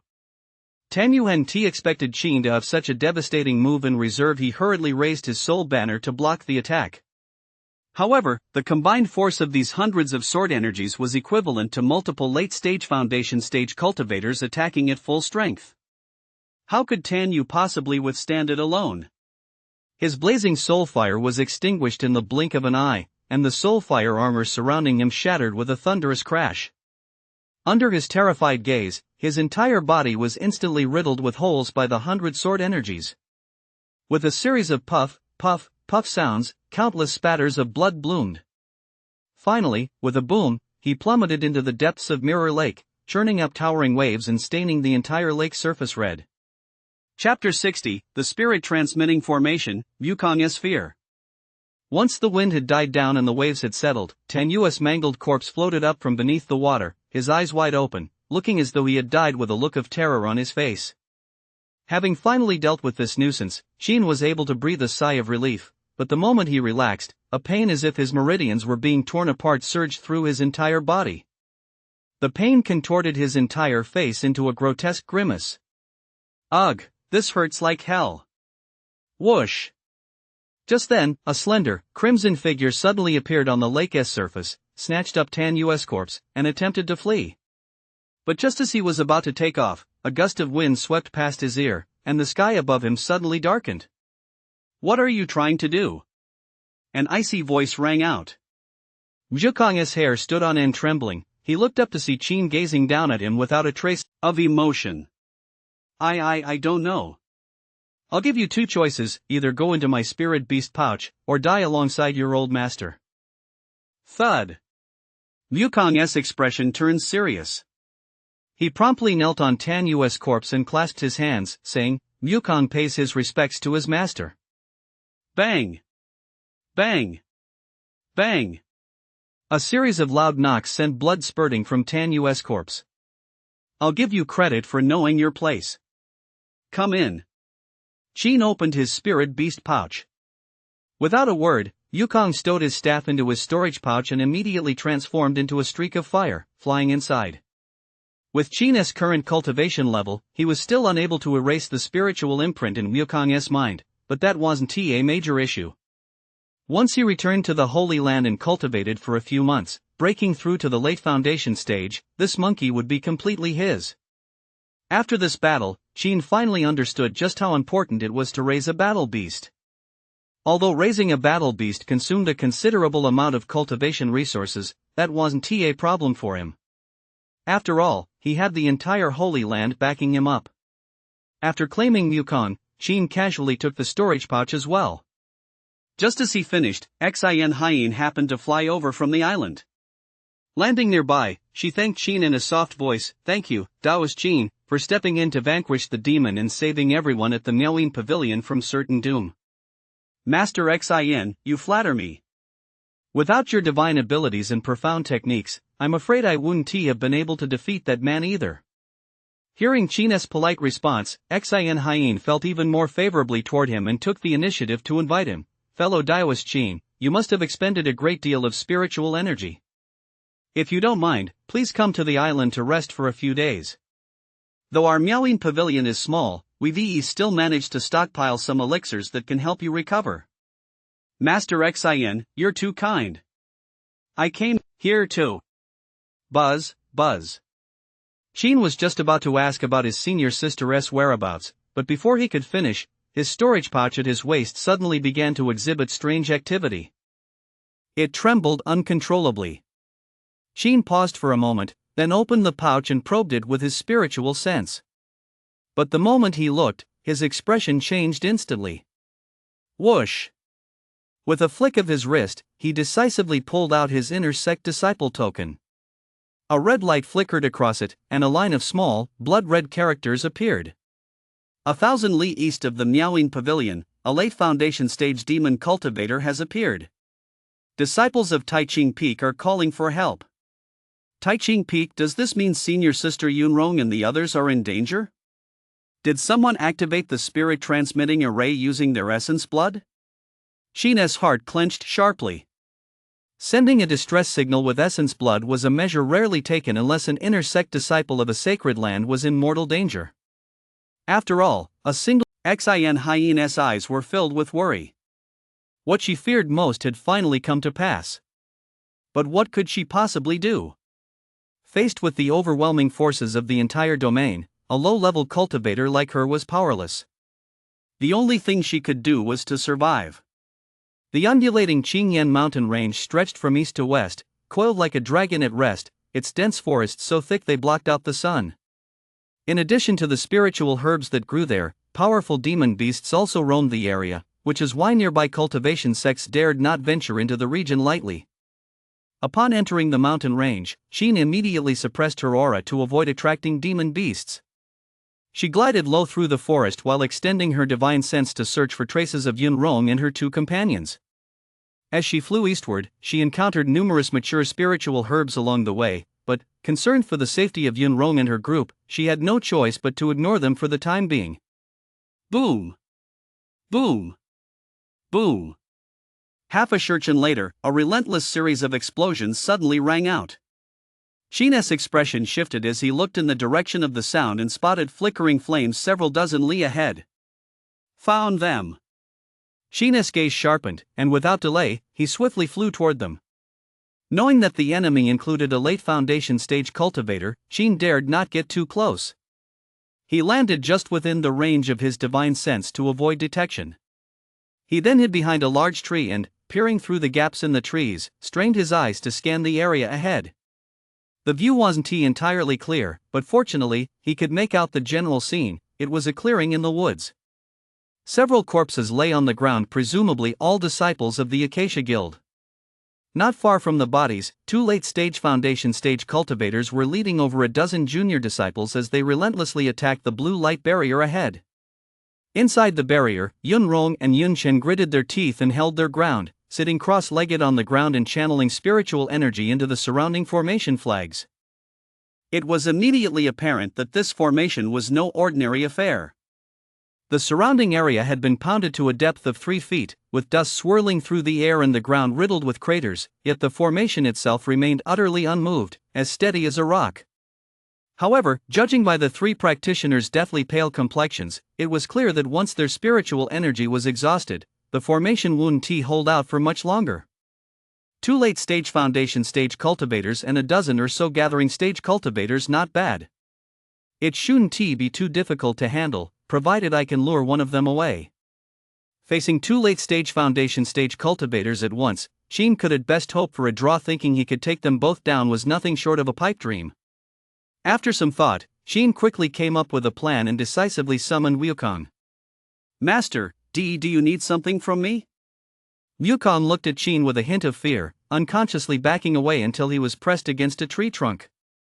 Take this, then go and distract either of the 2 late-stage foundation stage cultivators up ahead. Qin pulled a round, crimson pill from his robe. Wukong's face paled instantly. Wukong was stunned. It was the first time anyone had ever called him precious. But for some reason, it sounded kind of nice. It seemed like this new master might be just a tiny bit better than the old one. All right, then. After some hesitation, Wukong decided to trust Qin this once. All right then, I'll go distract that guy. But master, please don't leave Wukong behind. I really don't want to die. I'm still just a kid. I haven't even married a female monkey yet. Don't worry, kid. If you stick with me from now on, I'll make sure you marry a whole bunch of pretty female monkeys. Here, take this poison pill. Once we've taken care of everyone, I'll give you the antidote. Wukong obediently swallowed the pill. He didn't feel any discomfort, but come to think of it, wasn't that exactly what made this poison pill so dangerous? Wukong completely suppressed any thoughts of escape, pulled out his mid-grade magical artifact the Iron Staff and cast a rather tragic, tearful glance at Qin. Master, I'm off. How could this monkey be both stupid and cunning at the same time? What breed was he, exactly? Why hadn't I seen him in the register of 10,000 demon and spirit races? Could he be a mutated demon beast? Whoosh! Wukong's figure flickered, vanishing from the spot like a ghost. Such speed was second only to Qin's sword teleportation glow. If it weren't for this monkey's special skill, he wouldn't have dared let him go out. Perhaps because those two demon cultivators were completely focused on the formation, they didn't even notice Wukong had appeared behind them. Nice kid, he's got the makings of a natural-born assassin. The record of the 10,000 demon clan states that the monkey clan are born to be fierce warriors who would thought an outlier like this would actually appear. Too bad he doesn't have any thunderbolts on hand. Otherwise, if the monkey threw a few, that would be. Qin was just sighing in regret when, before he could finish his sentence, his expression suddenly froze, and he sucked in a sharp breath. Wukong had silently slipped up behind one of the bearded giants, a strange gleam in his eyes. He raised his staff, and in the very next moment, "I'm stabbing him!" Wukong vanished from where he stood in an instant. When he reappeared, he was already behind the burly man, his staff thrusting mercilessly toward a certain spot. Splatter! That was the sound of blood spurting. Holy shit, a butt-stabbing monkey? Qin's eyes nearly popped out of his head. Ah! The bearded giant let out a piercing, agonized scream. Get out of the way! His eyes bulged with fury as he spun around and swung his blade. Boom! Such a furious strike, the pitch-black blade energy, tinged with a hint of crimson blood, was of earth-shattering power. But Wukong's movements were incredibly swift. The moment the giant raised his hand, Wukong had already slipped away. The blade energy crashed down, carving a deep pit dozens of zhang wide into the ground, sending dust billowing into the sky and sending rubble flying in all directions. Wukong? The moment he caught sight of the figure who had ambushed him, the burly man's eyes instantly turned bloodshot, and he roared furiously, "Tenyu, you son of a bitch! Do you think just because you've got an elder as your godfather, I won't dare lay a finger on you? Get the hell out here! If I don't kill you today, I'll write my name, Xionghui, backwards. Get out here right now! Has Tenyu gone mad? Shouldn't he be breaking through the formation and capturing people right now? How did he end up here?" The man with the hooked nose beside him furrowed his brow slightly, puzzled as to why Tenyu would bring Wukong here to stir up trouble. Has he really lost his mind? Growling, "You big dumb bear, if you've got the guts, come catch me. It'll drive you crazy," growling. Seeing that Xionghui hadn't come after him, Wukong immediately stuck out his tongue and spat at him. "You damn beast. Since Tenyu won't come out, I'll chop you to pieces today." Xionghui's hair stood on end with rage. He was beside himself with fury. Even as blood spurted from his back, he raised his sword and charged at Wukong. All the junior disciples were stunned by the sight. But wait, the big dumb bear's here. Run, quick! Wukong was startled. Without a word, he grabbed his staff and darted deep into the forest. He ran as fast as he possibly could. Behind him, Xionghui's eyes had turned completely red. He lost all reason, hacking down trees and shattering rocks in his path. He caused the earth to tremble and the mountains to shake, destroying countless spiritual herbs in the process. "Xionghui, come back!" The man with the hooked nose turned pale instantly and shouted at Xionghui. There were plenty of powerful demon beasts in these mountains. Acting so recklessly was nothing short of courting death. But Xionghui was consumed by rage. He couldn't hear a word anyone said. His sole focus was to chop Wukong to pieces, to avenge that single blow with his staff. That brute! The man with the hooked nose turned ashen-faced and couldn't help but curse under his breath. But with things having come to this, further words were useless. He had no choice but to break through the formation before him as quickly as possible. "You three killed my Acacia Guild disciples and ruined my Acacia Guild's grand plan to find the alchemical cauldron. Today, no matter how much you struggle, you are all doomed."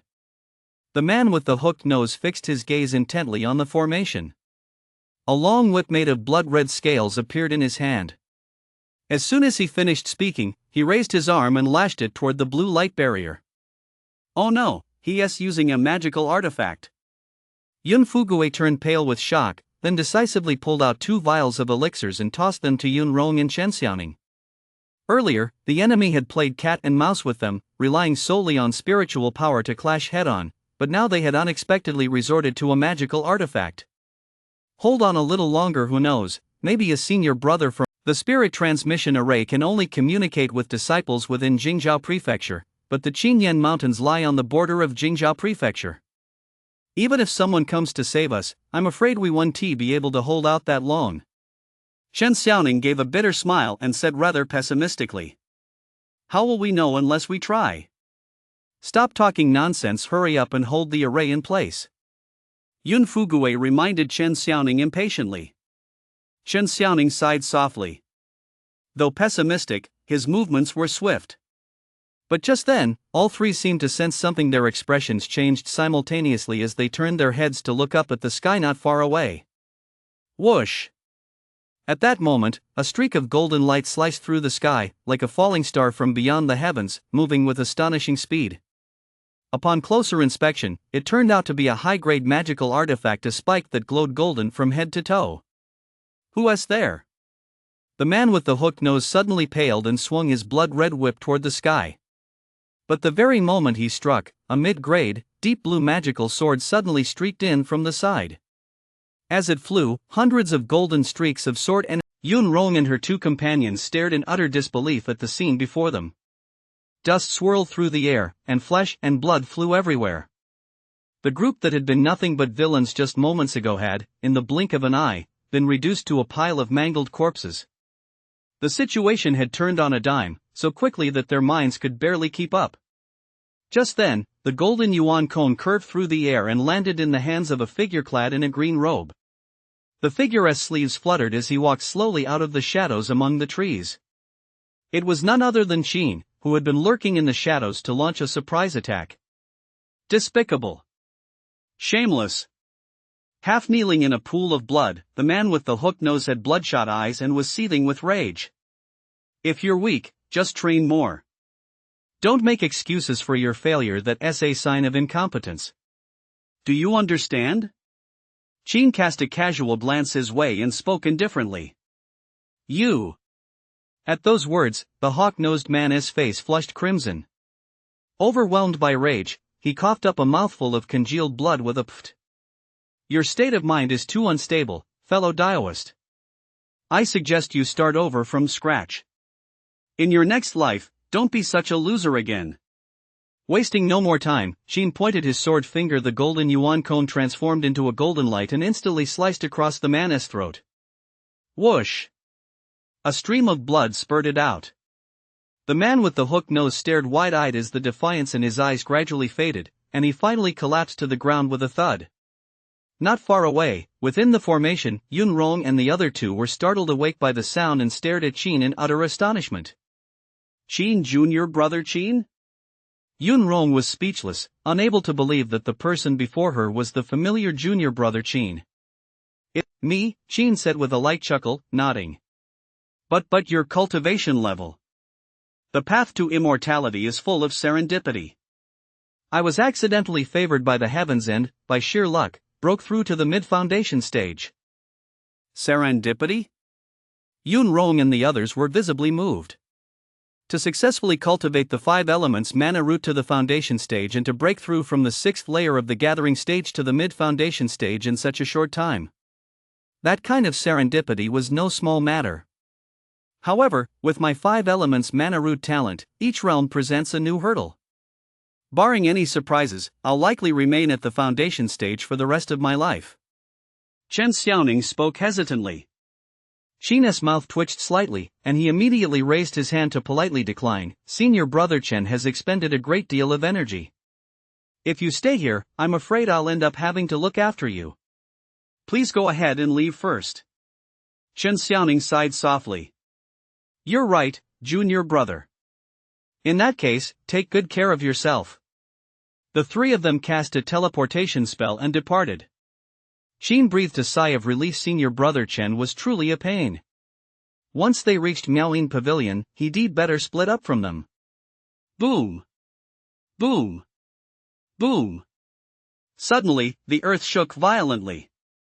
You stinking monkey, where are you? Come out here.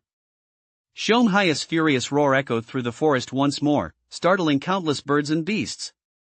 "Yukong, give that big dumb bear a good shout." Qin raised the corner of his mouth slightly and said to Yukong. "Got it." Yukong took a deep breath, then suddenly let out a mighty shout, "You big dumb bear, your monkey grandpa is right here, hurry up and pay your respects." Boom! No sooner had the words left his mouth than Xiong Hai, his body covered in blood, his furious form resembling that of a divine demon, burst out of the forest with a thunderous crash. "You stinking monkey, I'll kill you." Standing mid-air with his sword raised, Xiong Hai's eyes were bloodshot, and he spotted Wukong and Qin at once. In his frenzy, he completely ignored the corpses littering the ground. His eyes were fixed solely on Wukong. With a thunderous boom, Xiong Hai, enveloped in a towering black mist, instantly charged toward the man and the monkey. Blood was gushing from his entire body as he charged, evidence that his earlier clash with the celestial blue python had left him with significant injuries. "Master, this huge, clumsy bear is too powerful. I'm no match for him." Wukong swallowed nervously and instinctively retreated behind Qin. "It's no big deal. This guy is injured, taking him down will be a piece of cake." Having successfully ambushed his opponent with a mid-grade magical sword earlier, Qin had absolute confidence in his ultimate sublimation technique. The combined power of hundreds of immortal weapon sword energies and the self-destruction of flying swords meant that, given the right opportunity when the opponent's defenses were weak, even a cultivator at the peak of the foundation stage would suffer severe injuries. It was a pity that a flying sword couldn't contain thousands or tens of thousands of sword energies, otherwise, its power would likely be enough to intimidate even an early core stage cultivator. "Die!" Xiong Hai roared furiously as he swung his blade. Qin pulled out another mid-grade magic sword he found in Tan-Yu's storage pouch.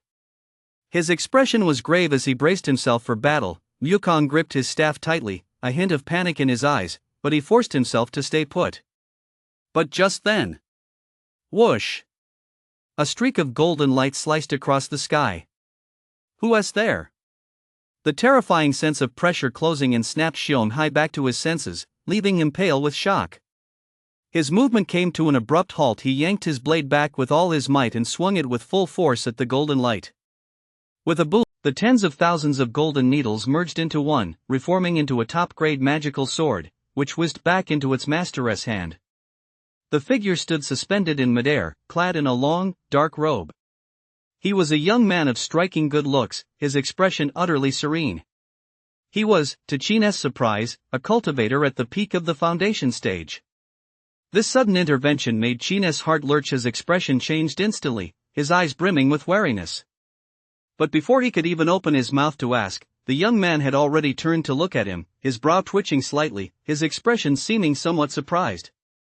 Chapter 63, Wanted by the Twin Peaks, Phoenix Domain. "Are you Qin from the menial labor peak?" The young man spoke in surprise, unexpectedly uttering Qin's name. "You know me?" Qin was taken aback. "So it really is you. I thought I might have mistaken you for someone else." Having confirmed Qin's identity, the young man's interest was piqued, and he chuckled lightly. "I'm Feng, a disciple of Sanyun Peak. I came here for the spirit transmission array, and I never expected to run into you, junior brother Qin, a celebrity of both peaks right here."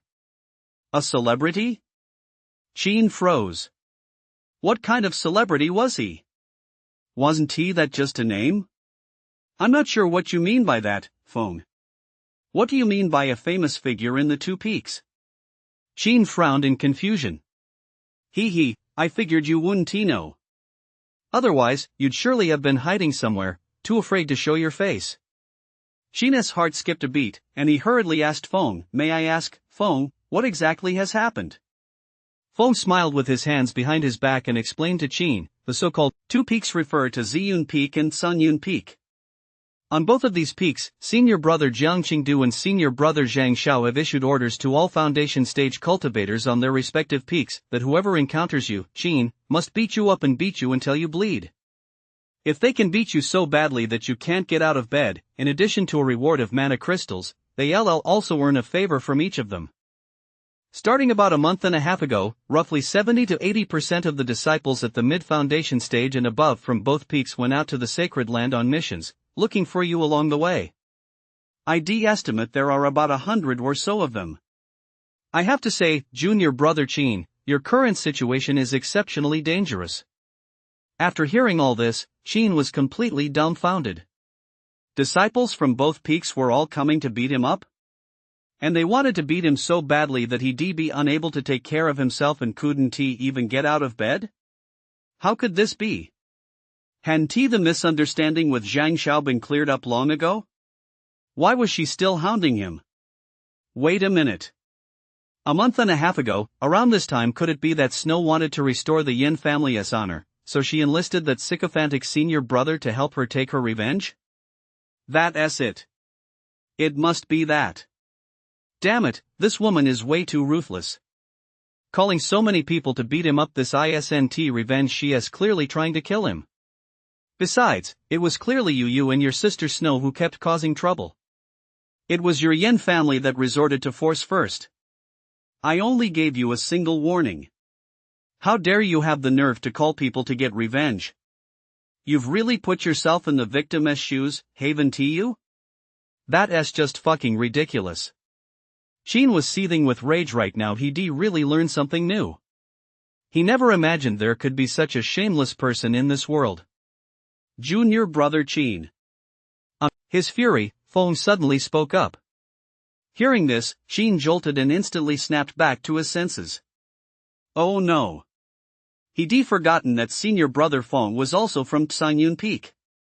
His expression shifted, and after a moment, Chin seemed to think of something.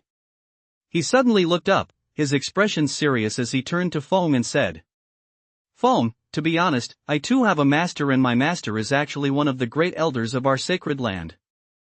Feng paused for a moment, then chuckled wryly and said to Chin, Junior Brother Chin, you've misunderstood.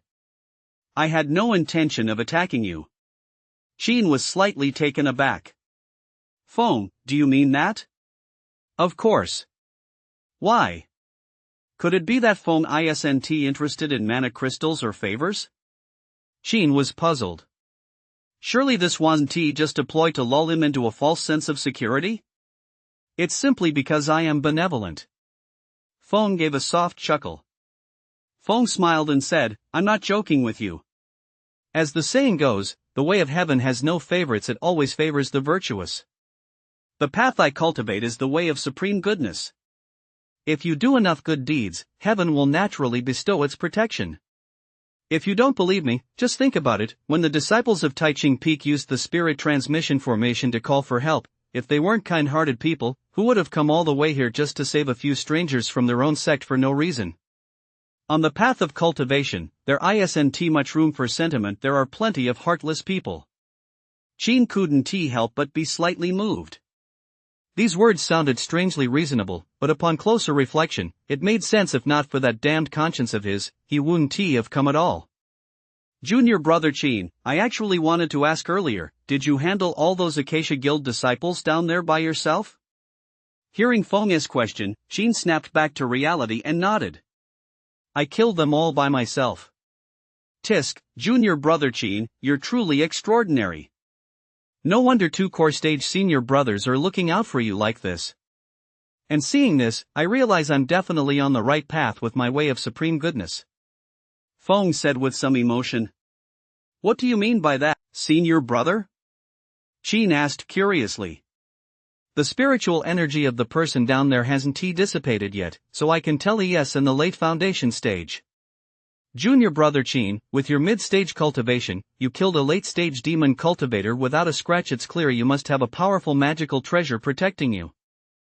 Although I'm 2 cultivation levels higher than you, Junior Brother Gao, judging by this, if I were to actually face you, I might not have much of a chance of winning. Feng spoke with a smile on his face, his tone calm and measured, looking every bit the man who believed in good deeds are rewarded. Feng, you're amazing.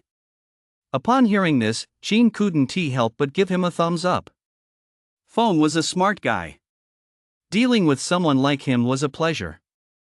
You flatter me, Junior Brother. Feng smiled faintly, then reminded Chin, by the way, barring any unforeseen circumstances, the Phoenix domain in the Eastern Realm will open in a month. If you're not in a hurry to return to the Holy Land, you might as well wait until the entrance to the Medicine Realm opens before heading back. By then, there probably won't be many disciples from the Two Peaks still out here. Most will have chosen to enter the medicine realm. The Phoenix Domain? Qin's expression shifted slightly, as if the name rang a bell. He asked Feng, "Is this the Phoenix Domain that opens only once every 10 years? For the sake of his quest for immortality, he'll slay anyone who stands in his way, be they man or god. Under normal circumstances, he might have avoided this kind of trouble, but this time is different.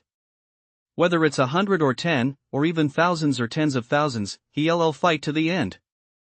A flash of ruthlessness flickered in Qin's eyes. Feng had left, taking Xiong Hai's storage pouch with him. Since it was Feng's spoils of war, Qin, though reluctant, could say nothing.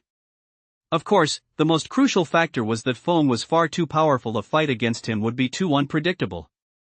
Otherwise, anyone who dared to steal Qin's peaches would, without exception, be wiped out by him. Yukong, who had been hiding behind Qin the whole time, finally let out a sigh of relief. He stepped out from behind Qin, his big eyes looking at Qin pitifully, and said, "Master, can you grant me a favor?" "What is it?" Yukong hesitated, but finally said, "I hope you'll let me go before you get beaten to death, Master, because I don't want to die with you." Chapter 64, The Monkey Named Wukong. An Unexpected Encounter. A monkey can't spit out ivory. Can't you wish your master a little better? Qin rolled his eyes in exasperation. "I also hope you'll live a long life, Master, but with so many people out to beat you up, I don't think you'll stand much of a chance." Yukong scratched the back of his head. From his perspective, being hunted down by so many people meant there was only one outcome: death. That is true for others, but for me, your master, everything is still up in the air. Well. Yukong looked at Qin suspiciously. "Master, are you sure?" "Of course. We haven't even fought yet." "How can you be so sure I don't have that 1 in 1,000 chance of surviving?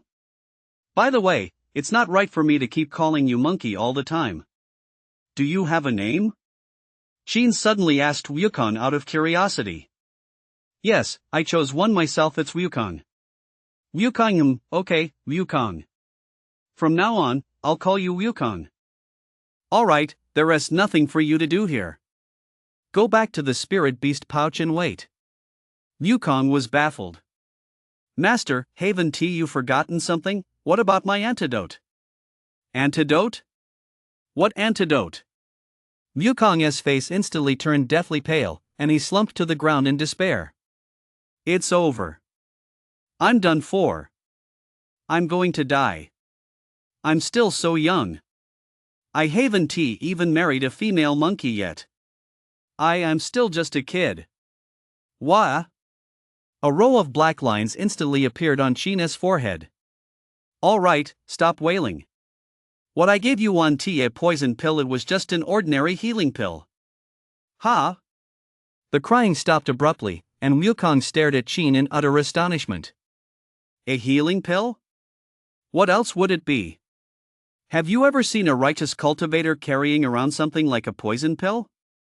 Well, I guess that makes sense. Well, that puts my mind at ease. I'm fine. Thank you for your concern, Senior Brother Chen." Qin's heart sank slightly, and he took 2 unobtrusive steps back. Then, addressing Xin Hien, who stood beside Yunrong, he cautioned, "Master Xin, although the Acacia Guild's monsters here have all been eliminated, we cannot rule out the possibility of further attacks. I think you'd better make early preparations." I've already made arrangements for this." Xin Hien nodded and said to Qin, "I have a residence in the capital. Since I don't have many disciples, I plan to take them there for a while and return once the situation has stabilized." Although the demon cultivators are running rampant, the cultivators of the Eastern Realm are no pushovers either. This time, they were simply caught off guard. Once some time has passed and the various immortal sects of the Eastern Realm have prepared their defenses, the demon cultivators will certainly not dare to act as brazenly as they do now. That is indeed a viable plan. She nodded. The fact that Xin Hien had risen to lead a sect showed she was no indecisive person.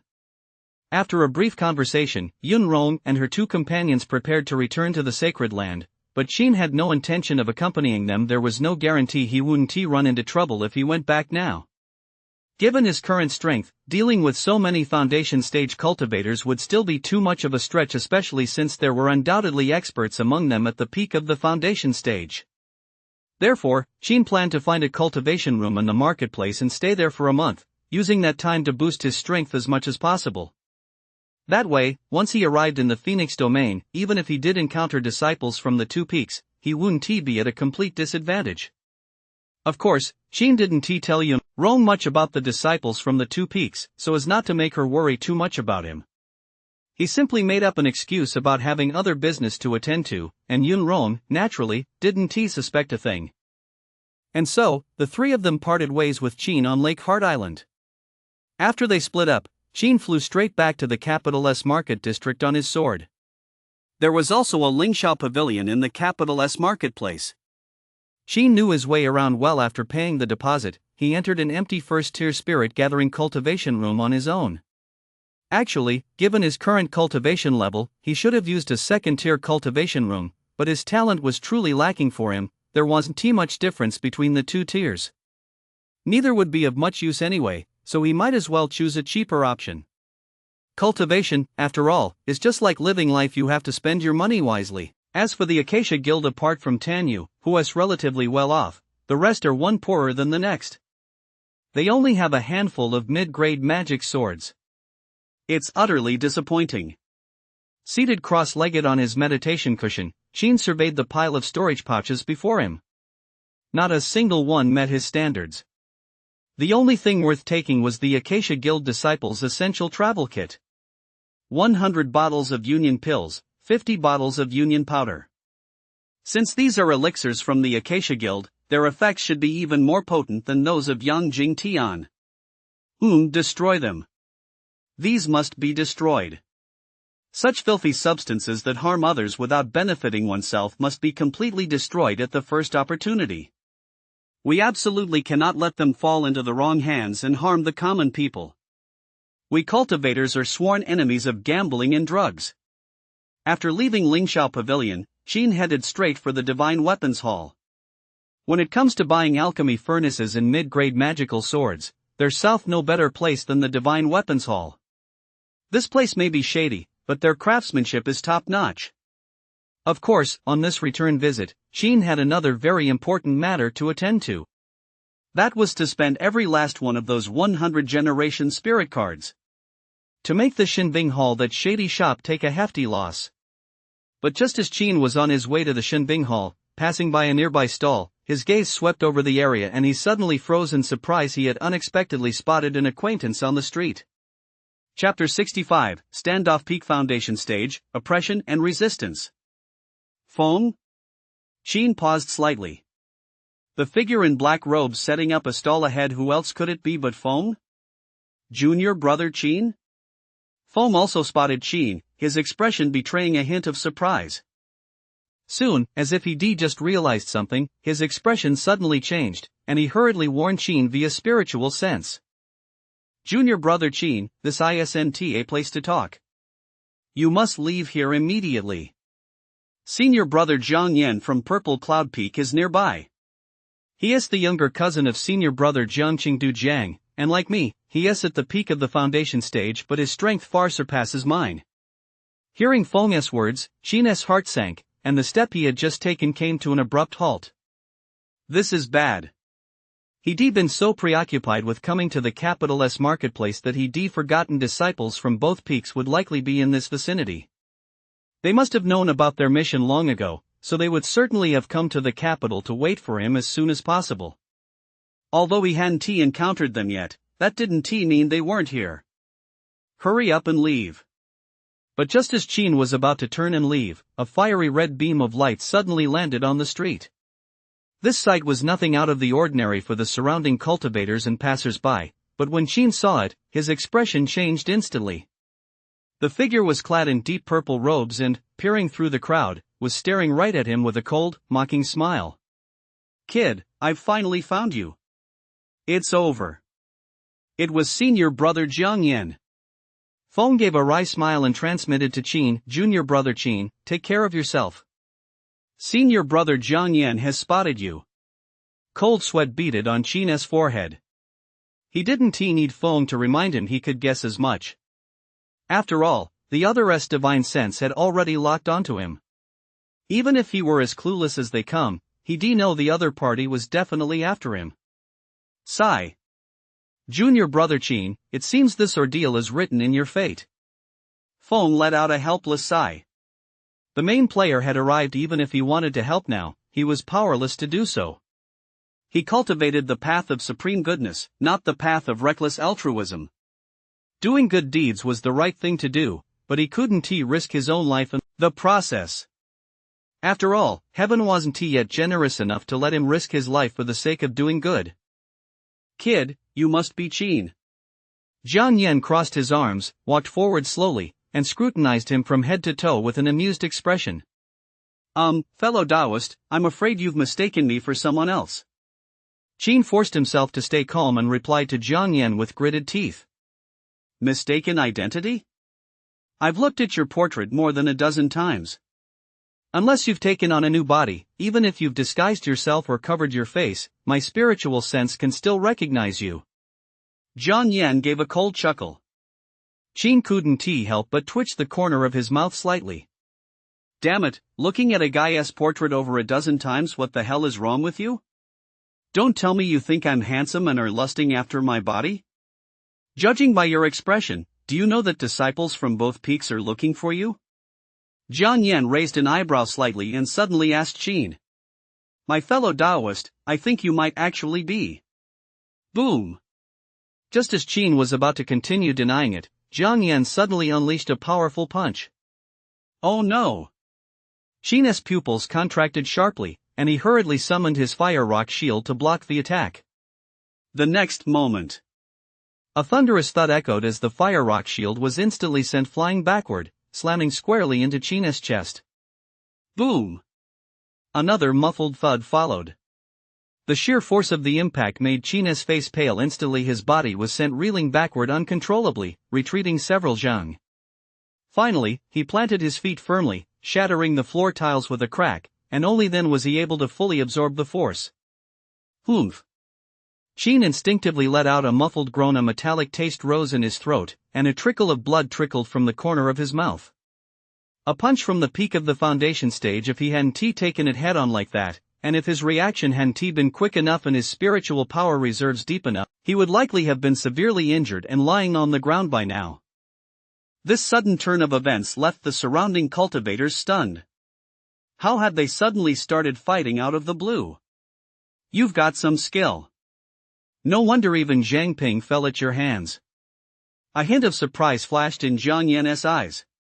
That punch had concealed its spiritual energy without any leakage, and he used only 7 or 8/10 of his strength. An average mid-foundation stage cultivator hit with such a blow would likely have had their bones shattered and been left gravely injured on the ground long ago. Yet Qin before him had sustained only minor injuries. This was truly beyond his expectations. Senior brother Jiang Yan, you really went a bit too far this time. Feng furrowed his brow slightly, feeling a twinge of pity. To deal such a heavy blow right off the bat against a fellow disciple at the mid-foundation stage was truly despicable. I wonder what junior brother Qin did to offend those two core stage senior brothers. His situation seems even more dangerous than I imagined. Ha! Wiping the blood from the corner of his mouth, Qin suddenly smiled. In truth, this kind of pain was nothing to him. The stinging pain caused by the immortal weapon's sword energy on his meridians was 100 or even 1,000 times worse than this, yet he had endured that as well. But for him, while the pain was bearable, this sense of humiliation was something he really didn't want to put up with. Even if he couldn't win, he certainly couldn't let the other side enjoy bullying him this much, could he? What's that laugh supposed to mean? The smile on Jiang Yan's face froze. His eyes narrowed slightly as he glared coldly at Qin. Qin's lips curled into a smirk as he sheathed his magical artifact, then extended his middle finger toward Jiang Yan with a cold laugh. I'll laugh if I want to. What's it to you, you stupid bastard? With that. Boom! Activating his sword teleportation technique, Qin charged decisively toward the divine weapons hall. Cursing and then running off. How thrilling! Jiang Yan was taken aback at first, but his eyes instantly turned red with rage. You little bastard, stop right there. Boom! Jiang Yan transformed into a ball of flame and shot skyward in pursuit. I'll stop my ass, you motherless piece of shit. Today, I'll show you what the hell money power really is. Qin responded with a furious curse. Such unbearably vulgar insults echoed throughout the entire marketplace in an instant. Countless people looked up in shock.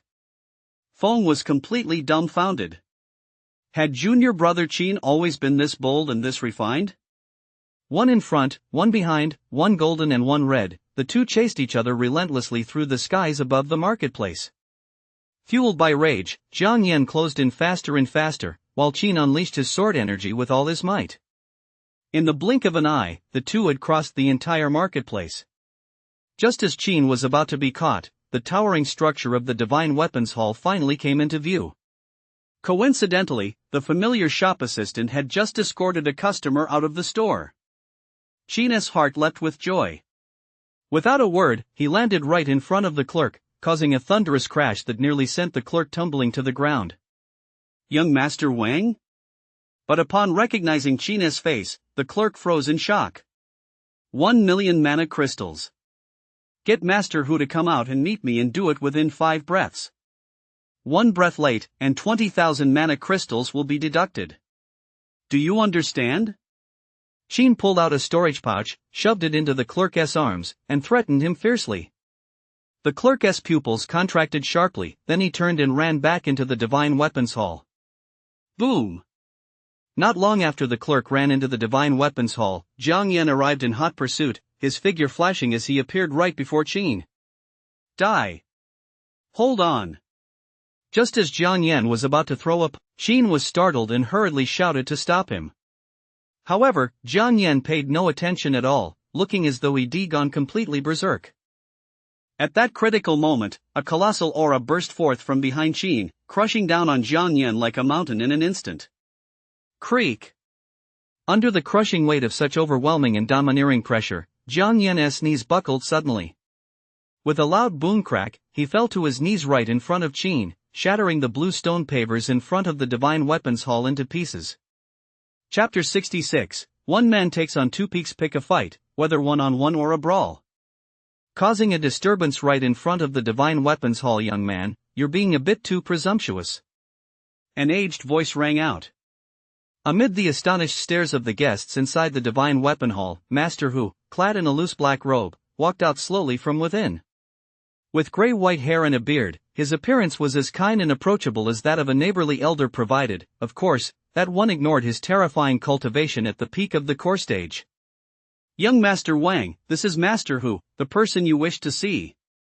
A clerk from the Divine Weapons Hall followed him out, offering a warm reminder to Qin with a broad smile. Jin, peak core stage? Jiang Yan's face, which had been flushed with anger, instantly turned pale, his eyes filled with disbelief. Young friend, you paid a hefty sum to have me come out and see you. Surely you don't expect me to act as your bodyguard? Master Hu cast a casual glance at Jiang Yan, then turned to ask Qin. Not at all. After his initial shock subsided, Qin quickly put on a smile and said to Master Hu, I just wanted to ask you to recommend a pill furnace for me. Why don't we go inside and talk about it in detail? Although Qin was secretly hoping to have a peak core stage cultivator serve as his bodyguard, he certainly couldn't say that out loud. Otherwise, he'd end up missing Wang Wei even more than he already did. A pill furnace? Master Hu raised an eyebrow slightly, glanced at Jiang Yan again, and asked Qin, are you sure? Of course.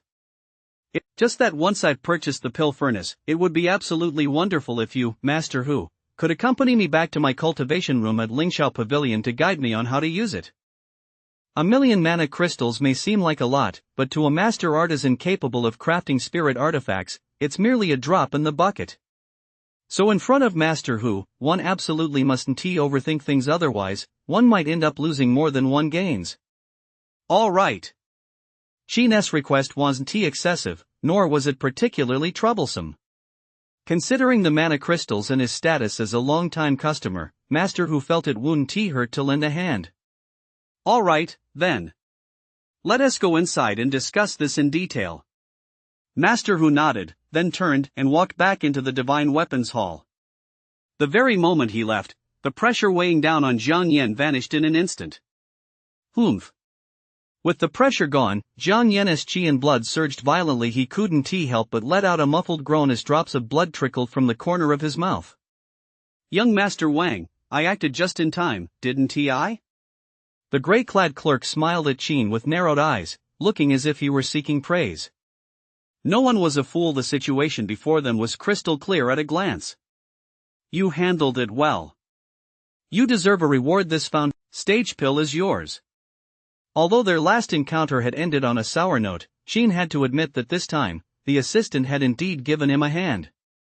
As the saying goes, keep business and personal matters separate. A favor should be repaid. Qin wasn't a stingy man, so he immediately pulled out a foundation stage pill and tossed it to the assistant. Wow, young Master Wang, you're so generous. Young Master Wang, actually, we at the Divine Weapon Hall have quite a few other powerful fighters. Would you like me to introduce you to some more? Sometimes these troubles mere intimidation isn't enough. It's best to uproot the problem completely and settle it once and for all. What do you think? Qin froze for a moment and couldn't help but give the guy a suspicious look. You big-eyed, bushy-browed guy, you can't possibly have some side hustle, can you? An assassin manager? Now you're even soliciting business. But if you're going to solicit business, fine, just isn't doing it right out in the open a bit unprofessional? Young Master Wang, you. We'll discuss this another time. You're not needed here for now. You can go inside first. Qin didn't think much of a mere Jiang Yan. He wasn't worth all the trouble. Alright, just let me know if you need anything. Seeing that Qin had no intention of cooperating, the clerk stopped pestering him, nodded, and turned to go back inside the shop. I didn't expect you had a backer at the Divine Weapons Hall. It seems we all underestimated you. After being subdued, Jiang Yan had completely regained his composure. He rose from the ground, his eyes fixed intently on Qin. You punched me just now, and now you've knelt before me. Our scores are even. But if you dare to. Senior brother Jiang Yan. Qin spoke with a cold laugh, but before he could finish his sentence, a dozen or so beams of light in various colors suddenly descended from above.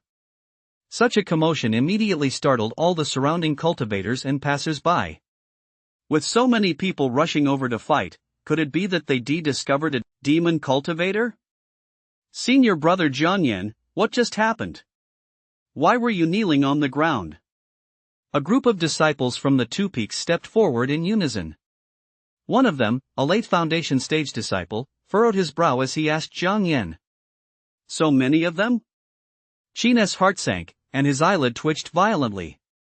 Although he knew that quite a few disciples from the Two Peaks were lying in wait for him, seeing them with his own eyes made the sense of pressure far greater than he had imagined. Stay calm. I must stay calm. They're just foundation stage cultivators, nothing to be afraid of. Give him a month, and by then, whether it's a one-on-one duel or a brawl, he wouldn't fear either. As for now, with a peak core stage cultivator backing him up, he had even less to fear. A minor mishap occurred. Jiang Yan's expression was so gloomy it looked as if rain might fall from it. His greatest fear was that his fellow disciples would find out about him kneeling before Qin. Unbeknownst to him, they had seen it after all. What kind of mishap? With your cultivation level, senior brother, could Qin really have ambushed you from behind? The young man in the late foundation stage was filled with confusion. He simply couldn't fathom how this had happened. That guy has a core stage grand cultivator from the Divine Weapon Hall backing him. Jiang Yan said coldly. Oh? So there's a core stage cultivator? Wait, core stage? Senior brother Jiang Yan, are you saying that a core stage cultivator from the Divine Weapon Hall just attacked you? The disciple's eyes widened in shock. The rest of the disciples also looked stunned, their eyes filled with disbelief. How could a scion of a minor, mundane family possibly have the Divine Weapon Hall as his backer? Wasn't this a bit too far off from the intelligence they'd been given? Are you scared? Jiang Yan shot them a cold glance. Senior brother Yen, well, bunch of good-for-nothings. Seeing them all stammering, Jiang Yan's anger flared instantly, and he couldn't help but snap. Qin may be protected by a core stage cultivator right now, but does that mean he'll be protected by one for the rest of his life? Ha! Upon hearing this, Qin let out a cold laugh and said, "You're absolutely right. Too bad, though you can't touch me right now. So what if you outnumber me? I'm standing right here, which one of you dares to lay a finger on me? You're just a bunch of cowards, yet you still want to beat me up. I'll ask you this, who among you can do it?" "Who?" He bellowed the last two words with such ferocity that his contempt and insult reached their peak. Every disciple felt rage surge through them, their faces flushed red as they glared at Qin, desperate to gang up on him and take him down right then and there. Bang! Someone couldn't help but take a step forward. Qin's heart skipped a beat, and he felt a trickle of cold sweat break out on his back. Damn it, had he taken his act too far and was about to reap what he'd sown? No, he absolutely couldn't panic. He'd come this far with his act. If he showed any sign of cowardice now, wouldn't he just look like a clown? Qin. The disciples gritted their teeth, their eyes bloodshot. Ahem, well, that said.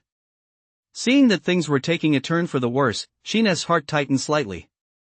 He quickly changed the subject and said to the crowd, "We're all fellow disciples. We'll run into each other again sooner or later, so we need to find a way to resolve this grudge. Here's what we'll do. If you're not satisfied, let us settle this in a fight at the Phoenix Domain in a month. We'll set the time for the day before the medicine realm closes, and the location will be near the exit of the medicine realm. Whether it's a one-on-one duel or a group brawl, it's up to you. I have no objections. What do you think?" Chapter 67, 2000 Flying Swords. Can you handle that? The crowd froze in unison. They never expected Qin to make such a proposal. A month from now, fighting two foundation stage disciples from the two peaks alone in the Phoenix Domain. Where did he get the nerve and confidence to say that? Could this be a stalling tactic? Would he go back on his word after making the offer? The group wasn't sure what to make of it. So they all turned to Jiang Yan. "Are you serious?" Jiang Yan was also a bit skeptical. He'd seen Qin's unsavory side before, and this man's character was truly hard to judge. "I've already gone this far with my words. If you still don't believe me, there is nothing I can do. I'll just have to ask Master Hu to come out again, have him immobilize you all, and then I'll break each of your limbs one by one. What do you think, Senior Brother Jiang?" Qin raised an eyebrow slightly as he asked Jiang Yan. "That won't be necessary." Jiang Yan decisively raised his hand to refuse, then said solemnly to Qin, "We're all fellow disciples. We'll run into each other again sooner or later, and grievances must eventually be resolved. Since you've been so sincere, we'll trust you this once. 1 month from now, at the Phoenix Domain, we'll meet there, no matter what. Let us go." As Jiang Yan was the younger cousin of Jiang Qingdu, naturally no one objected to his words. Swish! Swish! Swish! The disciples departed one after another, and the street quickly returned to calm. Things have finally settled down. Qin exhaled deeply, lightly wiping the cold sweat from his forehead with the back of his hand. If I'd known so many people would show up, I shouldn't have let Master Hu leave first. That act of mine almost backfired. Divine Weapon Hall, in the stone reception chamber. As the kettle bubbled, the spiritual tea steamed, filling the air with a delicate fragrance. The aroma wafted gently, truly refreshing to the soul. "Please, young friend." Master Hu poured Qin a cup of rich, emerald green tea and pushed the cup toward him. "So it's you, young Qin." Master Hu chuckled and said to Qin, "You mentioned earlier that you wanted to buy an alchemy furnace. Was that a serious offer?" "Of course it was. And I don't just want to buy an alchemy furnace, I also want to buy some mid-grade magical swords." "Some mid-grade magical swords?" Master Hu looked slightly surprised. "When you say some, exactly how many swords are you referring to?" "This many." Qin held up 5 fingers. 5? Master Hu asked. "No." Qin shook his head and said to Master Hu, What I mean is I'll take the entire stock, whatever mid-grade magic swords the Divine Weapons Hall has, I'll take them all. With that, he clenched his fist, bringing all 5 fingers together. Master Hu was taken aback. All of them? Is this for real? Young friend, if you want so many mid-grade magical swords, could it be that you're planning to assemble an army of cultivators and stage a rebellion? Master Hu asked Qin suspiciously. No. You're overestimating me a bit, sir. Qin felt a slight sweat. He absolutely cleaned them out. After some negotiation, Qin ultimately paid the price of 60 Foundation Stage elixirs and successfully walked away from the Divine Weapons Hall with 2,000 mid-grade magic swords and a mid-grade spirit artifact level Crimson Alchemy furnace named 6 Dragons. Although he had already settled everything with the disciples of the Two Peaks, having spent 1,000,000 mana crystals, Qin had no intention of letting it go to waste. So he still had Master Hu escort him back to Lingxiao Pavilion. With such a peak core stage grand cultivator as his bodyguard, Qin walked with more confidence than ever before. Not only did he sway as he walked, but he also took wide, striding steps. A journey that normally took half an hour took him a full hour. He kept shouting Master Hu at the top of his lungs along the way, and before they even arrived, the entire Capital S marketplace knew that Master Hu had a junior cultivator training at Lingxiao Pavilion. Master Hu felt quite helpless inside. He hadn't expected Qin to be such a handful. Had he known it would be this embarrassing, he never would have accepted that 1,000,000 mana crystals in the first place. Sigh, what a disaster. Finally back. In the quiet cultivation chamber, Qin exhaled deeply and lay down comfortably on the jade bed. But after resting only briefly, he got up, took out a second-grade Snow Lotus Jade Dew pill, and sat cross-legged on the meditation cushion. Although the punch he'd taken earlier had only caused minor injuries, his internal organs still ached faintly. To recover as quickly as possible, Qin had no choice but to take a little time to swallow the pill and heal himself first. Fortunately, the Snow Lotus Jade Dew pill was incredibly potent. In less than half an hour, Qin's injuries had completely healed. Afterward, he wasted no time in retrieving the alchemy furnace and a batch of 5 elements spiritual herbs, arranging them neatly in the cultivation chamber. The 6 dragon furnace earned its name precisely because there were 6 crimson dragon heads atop its 3 legs. When kindling the fire for alchemy, the dragon heads spewed flames, allowing for precise control of the heat. For an alchemist, this 6 dragon furnace was a rare treasure. Unfortunately, in Qin's hands, this treasure was no different from any other alchemy furnace. The results of his alchemy were always the same. All of them were failed elixirs. That said, the 6 dragon furnace wasn't entirely without its advantages. At the very least, it sped up the process of producing failed elixirs. Using the 9 transformation true fire, he used to produce 1 batch of 5 element elixirs every 2 days. Now, with the 6 dragon furnace, he could produce a batch in a single day. Over the course of 10 days, he managed to produce a full 10 batches, twice as many as expected, enough to sustain his cultivation for 2 months. Afterward, Qin continued his cultivation while simultaneously condensing sword energy. His spirit sea in the Dantian had grown increasingly abundant, and his strength had risen by roughly 30 to 40%, bringing him one step closer to the late foundation stage. If he were to face Tan Yu of the Acacia Guild again, Qin was confident he could defeat him without even resorting to the immortal weapon sword art. The only difference would be the length of time it took. Whoosh! Whoosh! Whoosh! The moment he stepped out of Lingxiao Pavilion, above the Capital S marketplace, streaks of light darted like shuttles in a kaleidoscope of colors. Countless cultivators, some riding swords, others flying through the air, all streaked off in the same direction. 100 boats racing, 1,000 sails competing. This sudden, breathtaking scene left Qin momentarily stunned, but he quickly realized that these people must all be rushing toward Juefeng Valley. 10 years have passed, and the Phoenix Domain is about to open again. Time really does fly. The elderly steward of Lingxiao Pavilion stepped out of the building with his hands clasped behind his back, his face full of emotion, his eyes seeming to reminisce about something. 40 years ago, I also accompanied my fellow disciples inside. But in the end, out of 100 who went in, only 3 returned. Outsiders can scarcely imagine the cruelty of it. Qin's heart stirred slightly. He turned to look at the elderly steward beside him and asked curiously, "Since you managed to emerge safely, Steward Lu, you must have gained quite a lot, right?" Gained? Ah, it's not that easy. For those with weak cultivation, just managing to scrape by and stay alive inside is considered good fortune. The Phoenix domain is boundless. Killing others and seizing treasures is a daily occurrence there. If I hadn't sensed trouble coming and hidden underground for a month, young Master Cheen, you wouldn't be seeing this old man right now. As the old steward spoke of the past, he showed not the slightest trace of shame. On the contrary, there was a hint of pride in his voice, as if surviving had been some extraordinary feat. Cheen couldn't help but marvel inwardly. It seemed, then, that the bloodshed and strife within the Phoenix domain were even more brutal than he had imagined. Young Master Cheen, are you planning to venture into the Phoenix domain as well? The old steward suddenly asked Cheen. Cheen snapped back to reality and nodded. Yes, that is my intention. Well, that is quite a coincidence.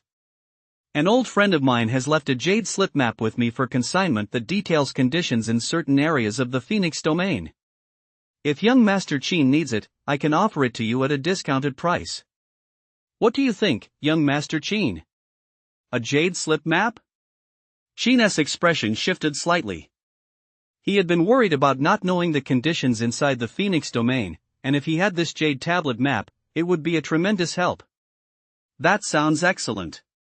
How many mana crystals does Manager Lu ask for? The original price is 2,000 mana crystals, but since you need it, young Master Cheen, I'll settle for 1,000. 1,000 that's not too expensive. However, Manager Lu, might I inspect it? Of course. The elderly manager smiled as he took out the jade tablet containing the map and handed it to Cheen. Thank you. Taking the jade tablet, Cheen swept his spiritual sense over it and discovered it contained a wealth of information. With this item in hand, he felt even more confident about entering the Phoenix domain. Young Master Cheen, are you satisfied with this jade slip map? The elderly steward stroked his beard and chuckled lightly as he asked Cheen. Of course I'm satisfied, but could Manager Lu perhaps offer a bit of a discount on the price? Cheen looked troubled as he said to the elderly steward, I'm a bit short on funds lately. 1,000 mana crystals is really stretching my budget. The elderly steward's mouth twitched slightly. Young Master Cheen, you're a junior disciple of Master Hu from the Divine Weapons Hall. Surely you can't possibly be unable to come up with 1,000 mana crystals? I can't. I really can't. Cheen shook his head. Then how about 900 mana crystals? That is too much. 800? Still too much. The elderly steward was getting annoyed. Then may I ask, young Master Cheen, what price are you asking? 10. Any more than that, and I'll walk away. That is too low? The old steward's anger flared, his face flushing red as he said, You're asking for 10 pieces for 2,000 mana crystals? Young Master Cheen, are you some kind of mythical beast? It was infuriating, truly infuriating. Well, it is a bit on the low side, but that is all I have. If you, Steward Lu, don't agree, then this deal will have to be called off. But it's actually not so bad. I accidentally memorized the entire map jade slip just now. Come to think of it, if I don't buy it. Deal. The old steward grabbed Cheen's hands and said with utmost sincerity, 10 pieces it is. Let us just consider this a way to make friends with young Master Cheen. Are you sure? Will your friend agree to this? Don't you need to consult him? With that, the old steward turned to leave, but the moment he turned, he muttered to himself, what a little fox. He really misjudged him this time. He thought he was just a brainless second-generation immortal, but it turned out to be a cunning little rascal. Still, it was all bad, at least he hadn't lost money on this deal. With the Phoenix domain open for a whole month, I just don't believe this jade slip map won't fetch a high price.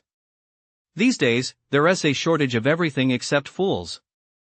Seeing the old steward's pace suddenly slow, Cheen couldn't help but sneer inwardly, that old fox 9 out of 10 times, he is scheming on how to swindle the next victim. But none of that mattered to him. As long as he wasn't the one getting swindled, he couldn't care less about anyone else's fate. Although that old schemer surnamed Lu was rather cunning, fortunately the jade slip containing the map was genuine, and its contents were unaltered. And so, following the directions on the jade slip, Qin flew on his sword for a day and a night and soon arrived at Juefeng Valley. Juefeng Valley was situated on the border between the states of Su and Yu. It was named for the entrance to the Phoenix domain located there and resembled a giant gourd, shrouded in a thin mist year-round. By the time Qin arrived at Juefeng Valley, the entrance to the Phoenix domain had already appeared. Situated high above the valley, it was a massive black vortex, yet it emitted no devouring energy, it simply hung calmly in midair. Whoosh! Whoosh! Whoosh! Qin looked down from the clouds as one foundation stage cultivator after another rushed into the medicine realm, the stream never ceasing. No one knew which factions they belonged to. The chaos was beyond description. Fortunately, however, the Phoenix domain was protected by cultivation level restrictions. As long as there were no core stage cultivators inside, whether they were cultivators from the Eastern realm or demonic cultivators from overseas, Qin had little to fear. Of course, many disciples from major immortal sects likely shared Qin's sentiments. The reason the major immortal sects never monopolized the Phoenix domain back then was precisely because their disciples had always firmly suppressed the disciples of weaker sects and ordinary independent cultivators.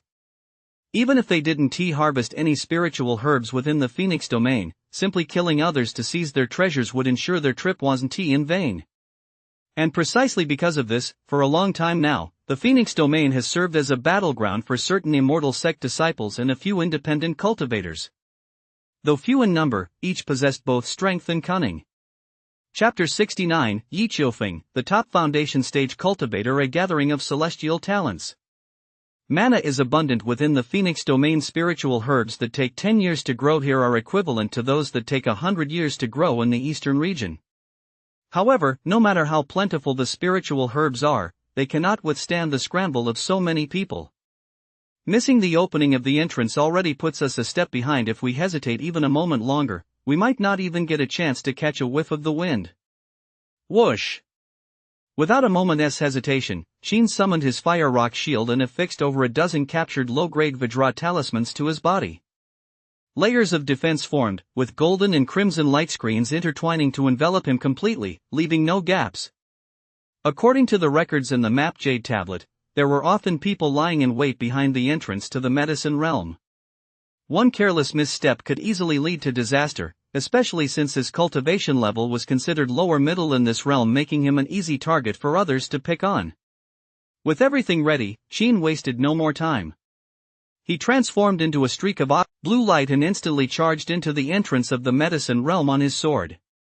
Shortly after Qin entered, the powerful elders from the three great immortal sects of the eastern region arrived, as they always did, to maintain order and prevent anyone from maliciously damaging the spatial passage. Of course, they also took the opportunity to remind the cultivators from various factions within the medicine realm that while killing others to seize treasures was acceptable, they should not go too far.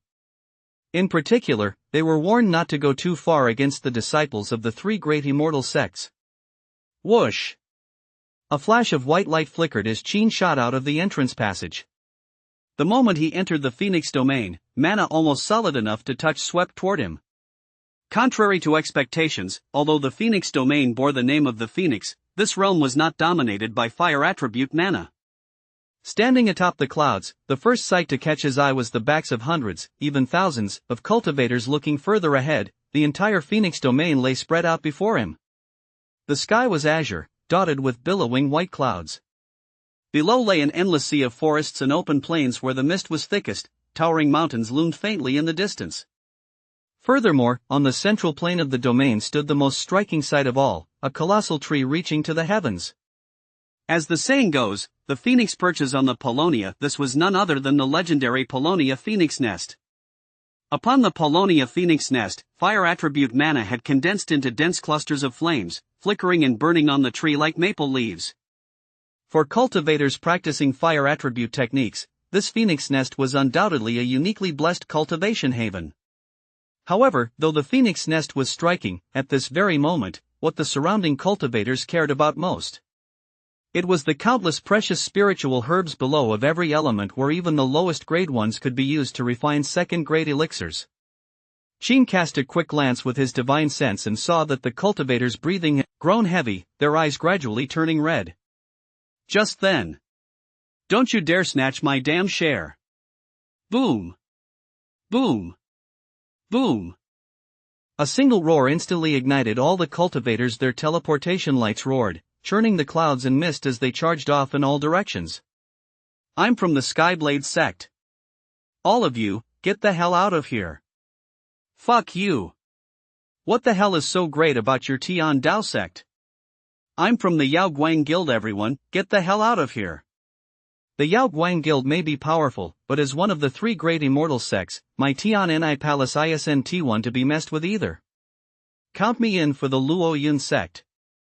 With two of the three great immortal sects joining forces, the Yao Guang Guild will still meet its end here. Madness, utter madness.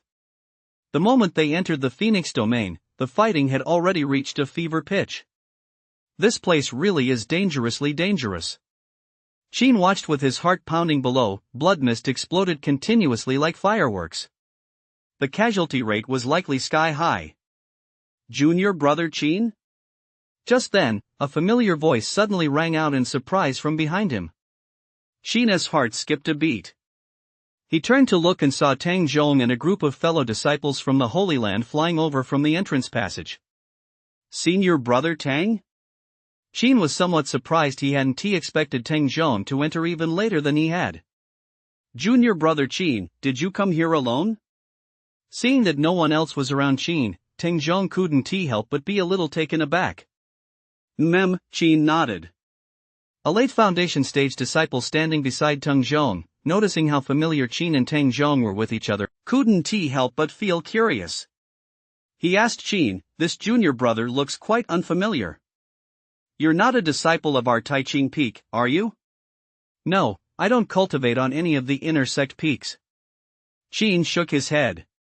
You don't cultivate on an inner sect peak? The disciple looked somewhat taken aback and asked Qin, if you don't cultivate in the inner sect, does that mean you're still cultivating in the outer sect? Neither. I cultivate in the scrap chamber on the menial peak. What? You cultivate in the scrap chamber? As soon as those words were spoken, all the disciples except for Tang Zhong stared wide-eyed. Another late foundation stage disciple couldn't help but exclaim in surprise, are you junior brother Qin, the one wanted by the disciples of Purple Cloud Peak and Azure Cloud Peak? Qin paused for a moment. Has word of this reached Taiching Peak?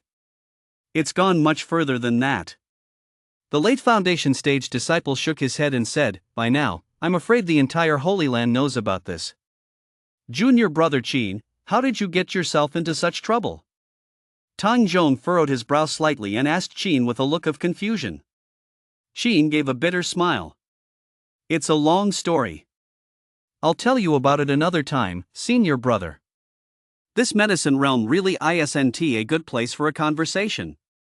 Seeing that Qin didn't want to elaborate, Tang Zhong didn't press the matter. It was fine to be friends with someone like that, but partnering with them in business was out of the question, especially in a place like the Phoenix domain. Out of sight, out of mind. Well. Tang Zhong looked hesitant, unsure whether Qin truly felt that way or was simply acting out of necessity. Senior brother Tang, spiritual herbs 1 wait. I'll be heading out ahead of you. Seeing Tang Zhong's hesitation, Qin, fearing he might insist on following, hurriedly bowed in farewell and, without another word, flew westward on his sword. The west was the exact opposite direction of the entrance passage. It was also where the UNC mountains were located, as recorded on the map Jade Slip, and a place abundant in metal attribute spiritual herbs. Ah, junior brother Qin, why are you putting yourself through this? Tang Zhong felt that Qin was trying to save him from an awkward situation, and couldn't help but feel a twinge of guilt. But Qin was already far away. It was too late to say anything now. Junior brother Li Wei, you'll surely regret the choice you made today. Li Wei smiled lightly, seemingly unfazed. Senior brother Tang, you might even thank me for this someday. Why are you still here? Do you expect me? Yi Qiufeng replied indifferently, seemingly unfazed by the scene as if he'd seen it all before. Whoosh! Whoosh! Whoosh! Just then, large contingents from Tianni Palace and Luoyun sect arrived one after another, each led by their respective top foundation stage cultivators. Like the Yao Guang Guild, most were elite disciples, along with some who possessed great talent but were slightly weaker in cultivation. This composition was primarily intended to ensure the safety of their key disciples. The harvest of spiritual herbs was secondary. Yi Qiufeng, I hear that with the opening of the Phoenix domain this time, quite a few formidable demon path cultivators have arrived. Care to have a go with me? Lin Ke of the Tianyi Palace flew up alongside him with his hands behind his back and asked Yi Qiufeng with keen interest. Not interested. Yi Qiufeng coldly refused. Brother Yi, you're as unfriendly as ever. Mu Yuanchu of Luoyun sect also flew over and chuckled lightly at Yi Qiufeng, since Junior Sister Yan, let us go. Many inner sect disciples of the Holy Land had been escorted here by Yi Qiufeng, including Teng Zhong and the others, but once they entered the Phoenix domain, he was only responsible for the inner sect prodigies behind him, such as Yan Muling. Yes, senior brother. Yan Muling hadn't known Yi Qiufeng for very long, but she had long admired him. Now, seeing him act with such assertiveness, her admiration grew even stronger, and her cheeks couldn't help but flush. And so, led by Yi Qiufeng, several hundred disciples of the sacred land soared on their swords in a grand procession toward the mountain range below. Seeing this, Teng Zhong and the others wasted no time. Following the Group's original plan, they set off on their swords toward the north. Brother Yi, it's been 2 years since we last met, and you've become even more domineering. Mu Yuanchu flew over to Lin Ke's side with a look of amusement on his face, as if he were on very familiar terms with Yi Qiufeng. People from the Yao Guang Guild have always been like that, nothing to be surprised about. Lin Ke cast a pensive glance in the direction Yi Qiufeng had departed, then, after a moment, turned to Mu Yuanchu and asked. Are we joining forces in half a month? Mu Yuanchu raised an eyebrow slightly, seeming somewhat surprised. You, Lin Ke, are going to seek help? That doesn't seem like your style, does it? When you really can't stand someone but aren't confident you can take them down, you'll feel the same way I do. Lin Ke withdrew his gaze and spoke with a matter-of-fact tone. TSK. That case, it seems you and I could also grant Brother Yi's other request from earlier. Should we include that flock of fire crows? Naturally. Excellent. With everything settled, Lin Ke and Mu Yuanchu each led their junior disciples away from the entrance passage to search for spiritual herbs in different areas. As the main forces of the three great immortal sects appeared, cultivators from other factions who encountered them along the way all paled and hurriedly made way, keeping their distance. Naturally, there were those who refused to believe in such superstition, but without exception, their fates were exceptionally grim. However, no one noticed that near the entrance passage, dozens of figures were looking down upon the scenes unfolding below. Far from showing the slightest fear toward the disciples of the three great immortal sects, their expressions instead revealed a hint of contempt.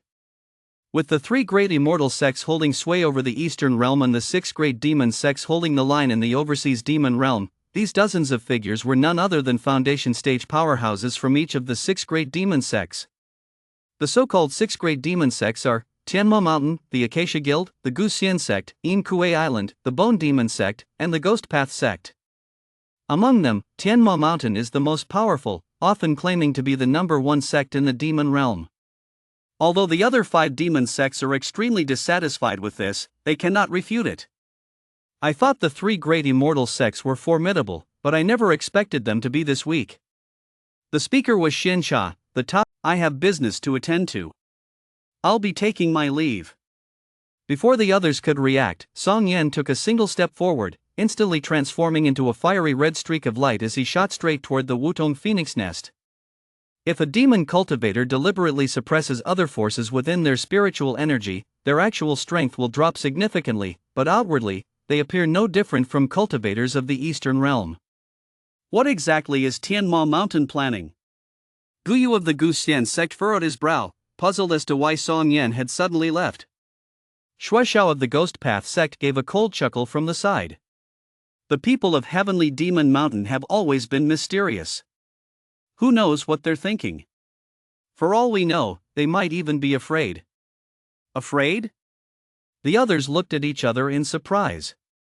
Could the people of Heavenly Demon Mountain really be afraid of the immortal sects of the Eastern realm? Why, you lot needn't follow me, just go kill people on your own. In order to secretly keep the spoils all to himself, Blood Owl didn't forget to send a mental message to his fellow disciples with this instruction. Seeing that 3 of the 6 major factions of the demon sect had already left, the remaining 3 could no longer hold back. There were only so many resources to go around. The more others took, the less there would be for them. If they waited until the very end to act, they might not even get a drop of the spoils. Thus, Hua Wanyu, Guyu, and Xiansha no longer hesitated. They too led their respective junior disciples away from this place. As for the remaining demon cult disciples who had entered the Phoenix domain early to lie in ambush, upon receiving their orders, they soon began to bare their sharp fangs one after another. A truly brutal massacre erupted silently and stealthily in the midst of this stillness. Chapter 71, Breaking Through Late Foundation Stage. You harvest herbs, I harvest people. The UNC mountain range shouldn't be far now. Meanwhile, high in the clouds of the Phoenix domain, Qin continued his unceasing journey westward. According to the records on the map Jade Slip, to the west of the Phoenix domain lies the UNC mountain range, which contains UNC energy and dense metallic mana. In addition to being home to numerous metallic spiritual herbs, the UNC mountain range serves another crucial purpose. It helps cultivators accelerate the refinement of elixirs. To give an example, a second-grade nurturing essence pill would normally take 2 or 3 hours to assimilate. However, if consumed and assimilated within the mountain range, Qin could channel the Yuan magnetic energy into his body and use the power of the magnetic field to accelerate the breakdown of the pill's properties, greatly shortening the assimilation process. This is effectively like adding a booster to his cultivation at its fastest. It can increase his cultivation speed by as much as tenfold. While this might be a slight exaggeration, even if the increase were only 3 to 5 times, Qin was confident he could break through to the late foundation stage in a short time.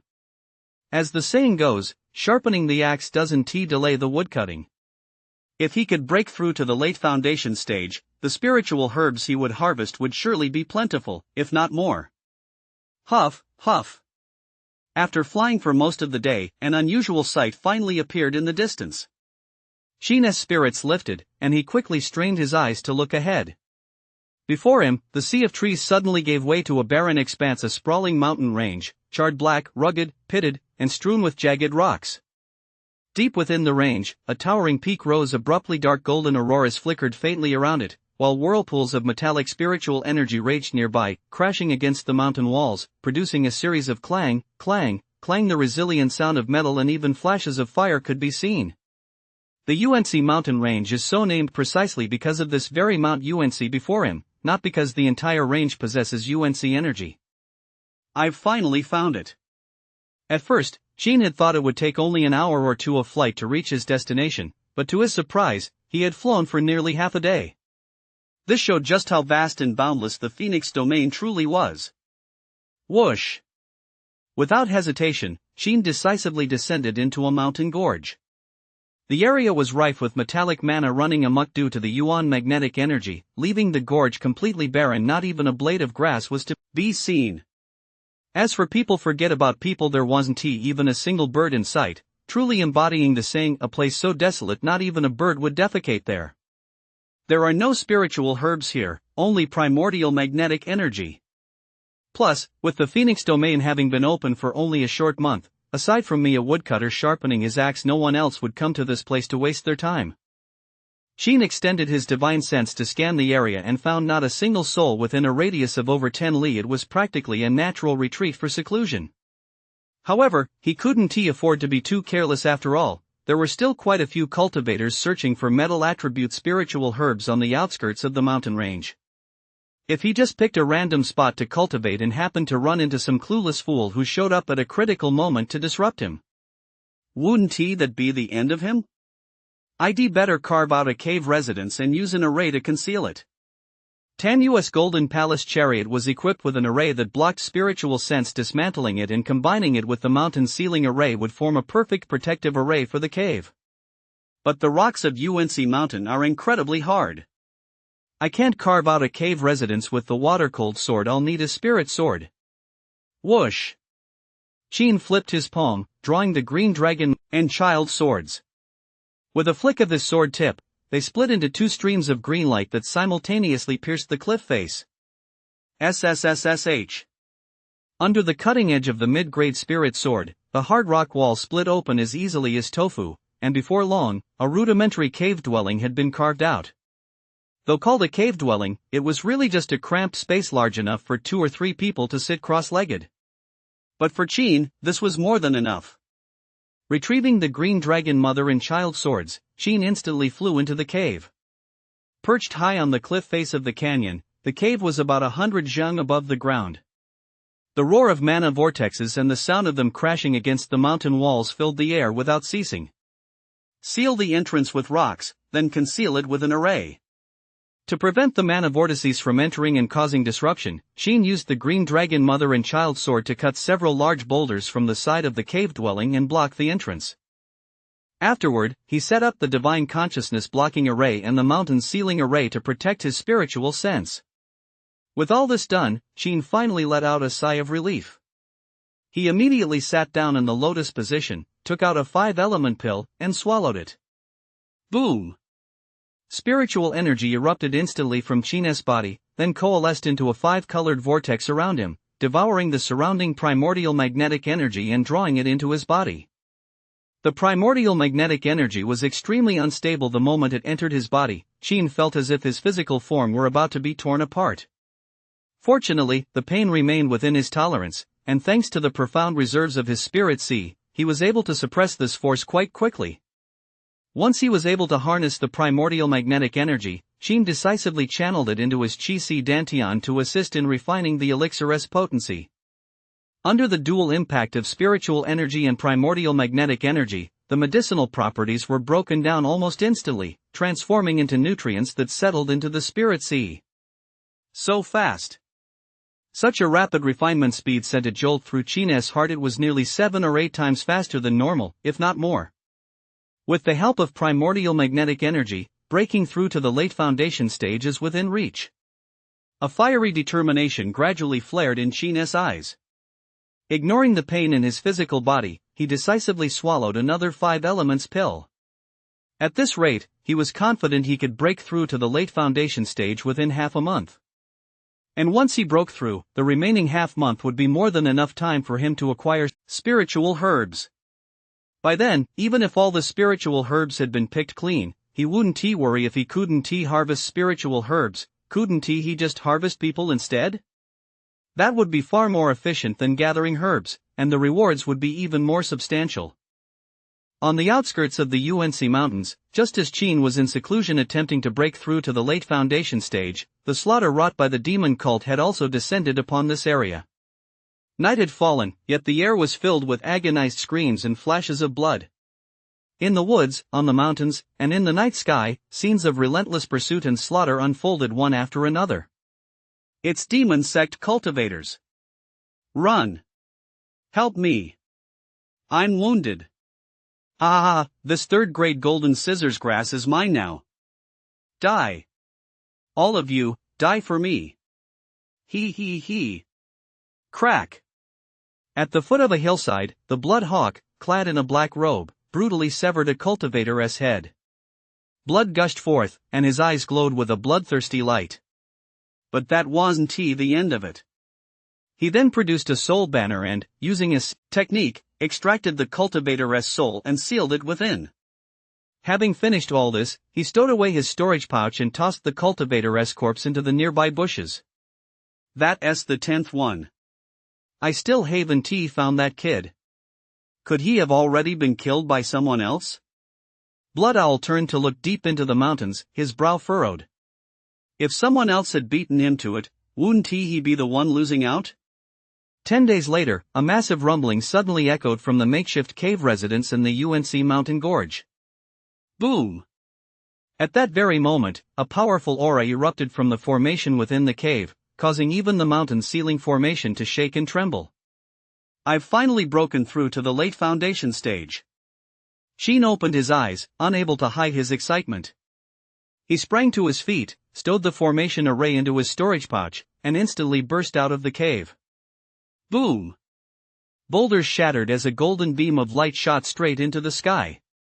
There are still 20 days left. That's plenty of time. But just searching for herbs is too inefficient.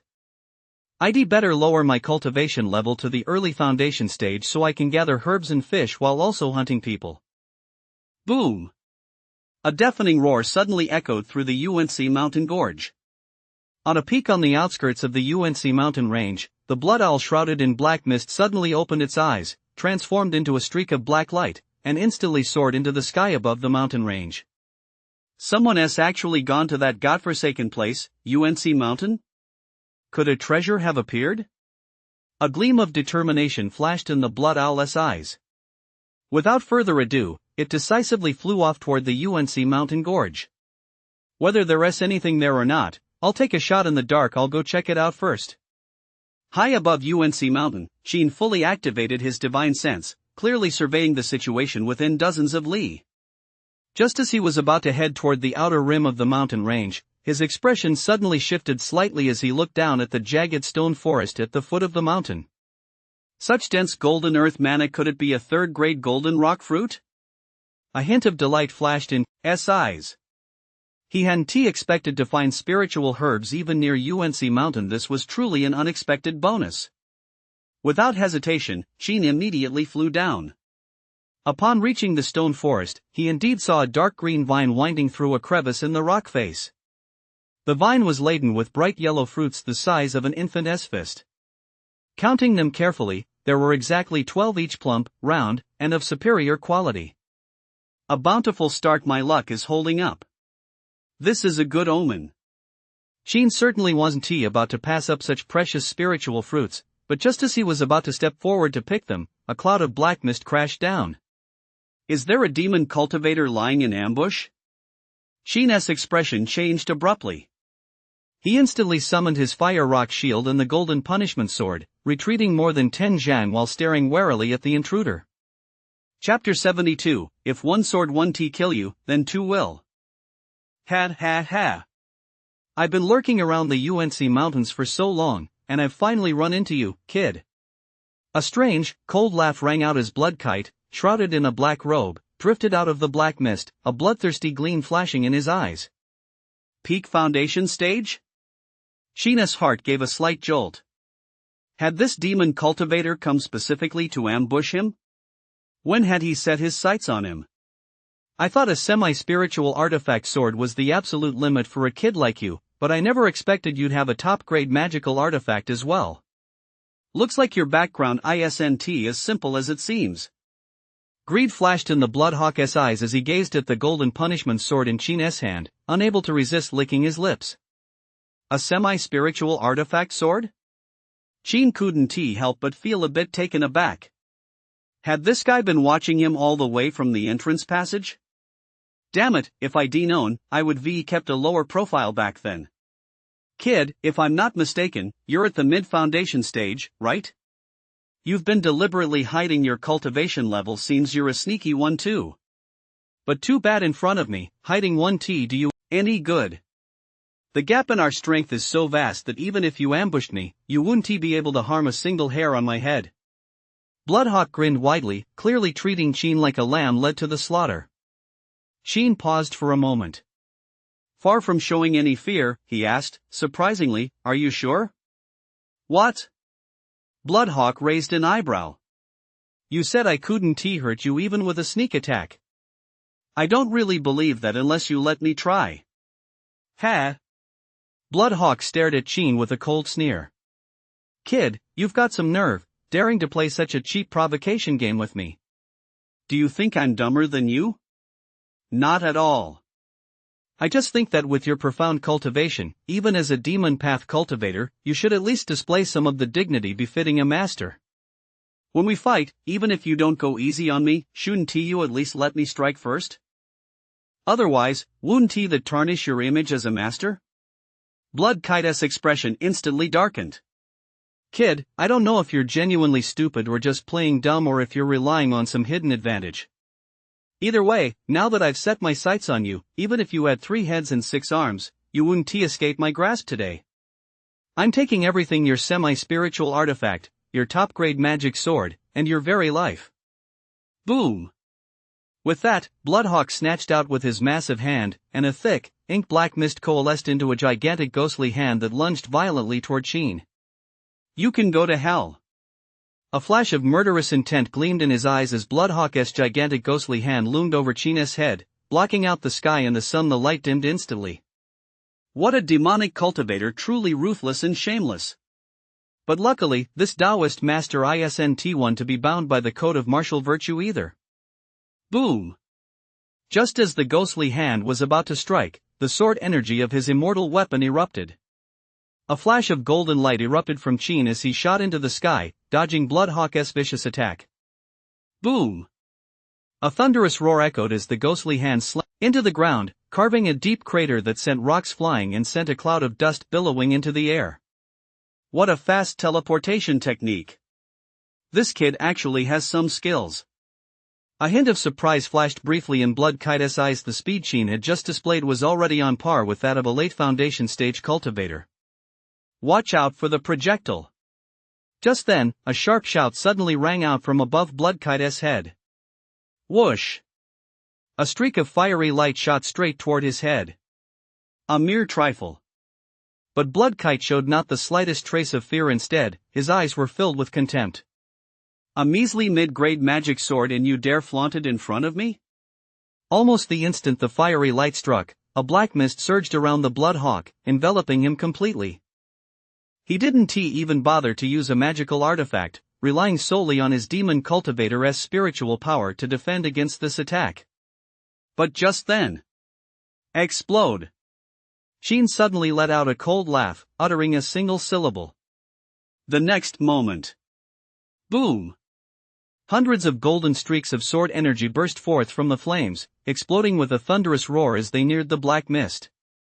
In an instant, a terrifying heatwave and the sword energy tore a massive hole in the Blood Owl's defenses. Through the gap, one could clearly see the look of utter astonishment in his eyes. Boom, boom, boom. The residual shockwaves, showing no sign of abating, struck the Bloodkite squarely in the chest. With a spit, he coughed up a mouthful of blood, and his body was sent flying backward like a kite whose string had snapped. This can't be! The Blood Owl roared in fury mid-flight. Ignoring his injuries, he performed a backflip, landed, and stomped his foot down with a thunderous thud, managing to absorb the staggering impact head-on. Though his black robe was stained with blood, his injuries were far from fatal. This was hardly surprising after all. The flying sword had been cultivated during the mid-stage of the foundation stage.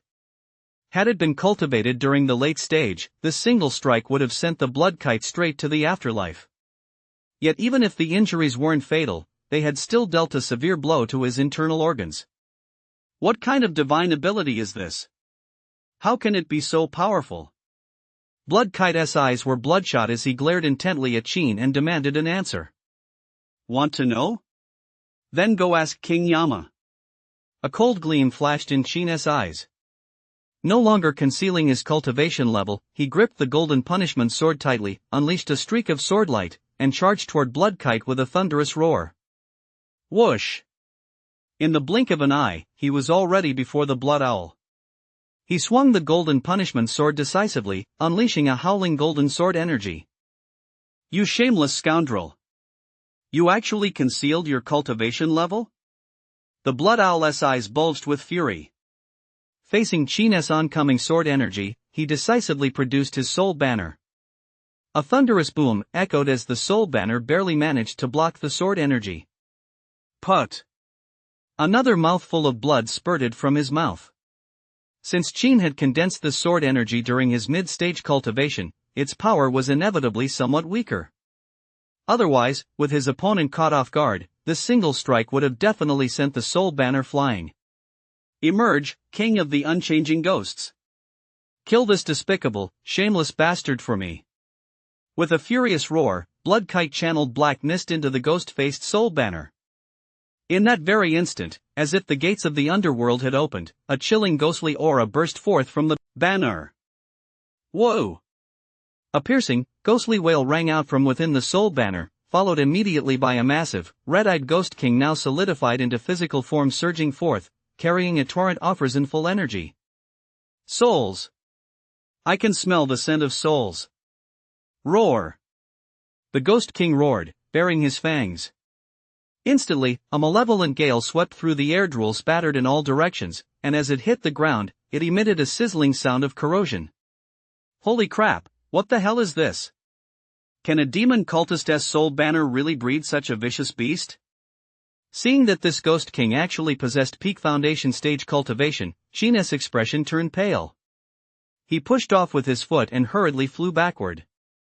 Fortunately, the sword escape technique relied on the synergy between spiritual energy and sword energy, so its speed hadn't stagnated at the mid-stage level overall. It was still much faster than before.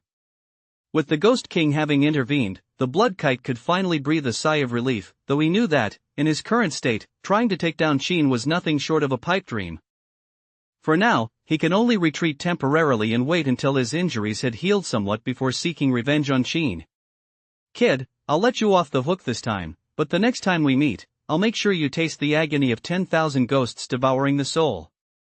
Blood Kite gritted his teeth and hurled a threat at Sheen, then tucked away his soul banner and turned to leave. As long as he had the soul banner, the Ghost King of Impermanence could find him no matter how far away he went. Trying to run? Seeing the Blood Hawk about to flee, Sheen wasn't about to let him get away. After all, as a demon cultivator at the peak of the foundation stage, the opponent's storage pouch was sure to contain plenty of spiritual medicines and treasures. Since one flying sword wasn't enough to finish you off, here's another. Go! Sheen pointed his finger, and another fire attribute flying sword shot out of his storage pouch, weaving around the Ghost King and charging straight toward the Blood Kite. Whoosh! The flying sword moved at blinding speed. By the time the Blood Kite's divine sense detected it, it was already close behind him. The Blood Kite's expression froze instantly. The next moment. It's over. The Blood Kite felt as though his heart had turned to ashes. He never imagined that Sheen could cast that divine ability a second time. Boom! A deafening roar echoed as flames shot skyward and the earth shook violently. A terrifying force swept over the Blood Hawk once more. His hastily erected spiritual defense was obliterated in an instant. A series of plop, plop, plop sounds came from his body as countless spatters of blood blossomed, and his entire form was blown to a bloody pulp. The area within a 10-zhang radius around him was once again razed to the ground. Master, no, don't. With the Blood Hawk's death, a look of agony flashed across the Ghost King's hideous face, as if the man and the ghost were bound by a single fate. Boom! After struggling for only a short while, he shattered on the spot into a cloud of ghostly energy before Sheen's astonished eyes, meeting a fate of complete annihilation. Did he die that cleanly? Was this to prevent the Ghost King from being picked up and used by the enemy? Chapter 73, Slaughtering Our Way Through to Reclaim All the Spiritual Herbs. TSK, what a pity. Sheen clicked his tongue in regret, then stowed both the fire rock shield and the golden punishment sword back into his storage pouch. He turned to glance at the crevice in the rock wall. It was gone. Not only was the golden rock fruit gone, but even the rock itself had been blown to smithereens, leaving nothing but the base. What a miserable death. What a tragedy. Sheen sighed. For Sheen, who cultivates sword energy from immortal weapons, metal attribute spiritual energy is crucial. That's why, even without the UNC mountain nearby, he would still come here first. It's precisely to quickly replenish his energy when his sword energy is depleted. Aside from spiritual medicines, this guy has quite a few other treasures, even 2 top-grade magical artifacts, plus a huge pile of spiritual pills, talismans, mana crystals, cultivation techniques, divine abilities, formation flags, and formation discs. What's this? Suddenly, Sheen's expression shifted slightly as he pulled a pitch-black, eerie token engraved with the character 4 Ghost from his storage pouch. Judging by this design, could this guy be a disciple of the Ghost Dao sect? Sheen had heard Fat Meng mention the 6th-grade demon sects of the overseas demon realm back when he first entered the menial labor peak. Among them, the Ghost Dao sect specialized in refining souls into ghosts. No wonder the guy before him had such a formidable Ghost King servant. Overall, the haul is quite impressive. I have to admit, killing people to seize their treasures is still the most efficient method. It seems my earlier strategy was correct. He tossed the token next to the corpse, while the rest were stowed away in Sheen's storage pouch. Such identity tokens usually bear array formations or special power imprints, so they absolutely must not be kept on one's person. As for the soul banner, Keeping that was out of the question. If you dared to use it, cultivators from the Eastern Realm would hunt you down. The blood feud between the Eastern Realm and the overseas demon realm is no joke. Let us go. Since this guy has been hanging around here for so long, there probably aren't many good things left near the UNC mountains. There might not even be many Eastern Realm cultivators left. Next stop, the Great Lake Wetlands, not far from the UNC mountains. There are plenty of earth and water attribute spiritual herbs there. Suppressing his cultivation once more to the early foundation stage, Sheen didn't hesitate, decisively riding his sword northward toward the Phoenix domain. To improve his fishing, the sword beneath his feet was none other than the water-cold sword, a half-spiritual artifact. As he traveled onward, his divine sense swept the area, revealing the brutal battle scenes on the outskirts of the UNC mountains in full view, a sight that left Sheen utterly horrified. As far as the eye could see, there were nothing but corpses, and more corpses, along with streams of blood that had yet to dry. That field of corpses was a living showcase of every conceivable manner of death. Some were headless, some had been severed at the waist, others were torn to pieces, and there were even those that had been gnawed upon, a scene of extraordinary cruelty. Needless to say, the only ones capable of such acts were demon cultivators. Fortunately, the cultivators of the Eastern Realm did not appear entirely defenseless. There were signs of fierce battles in many places. That said, overall, the Eastern Realm cultivators were at a disadvantage. More of them had died far more than the demon cultivators. This was actually to be expected.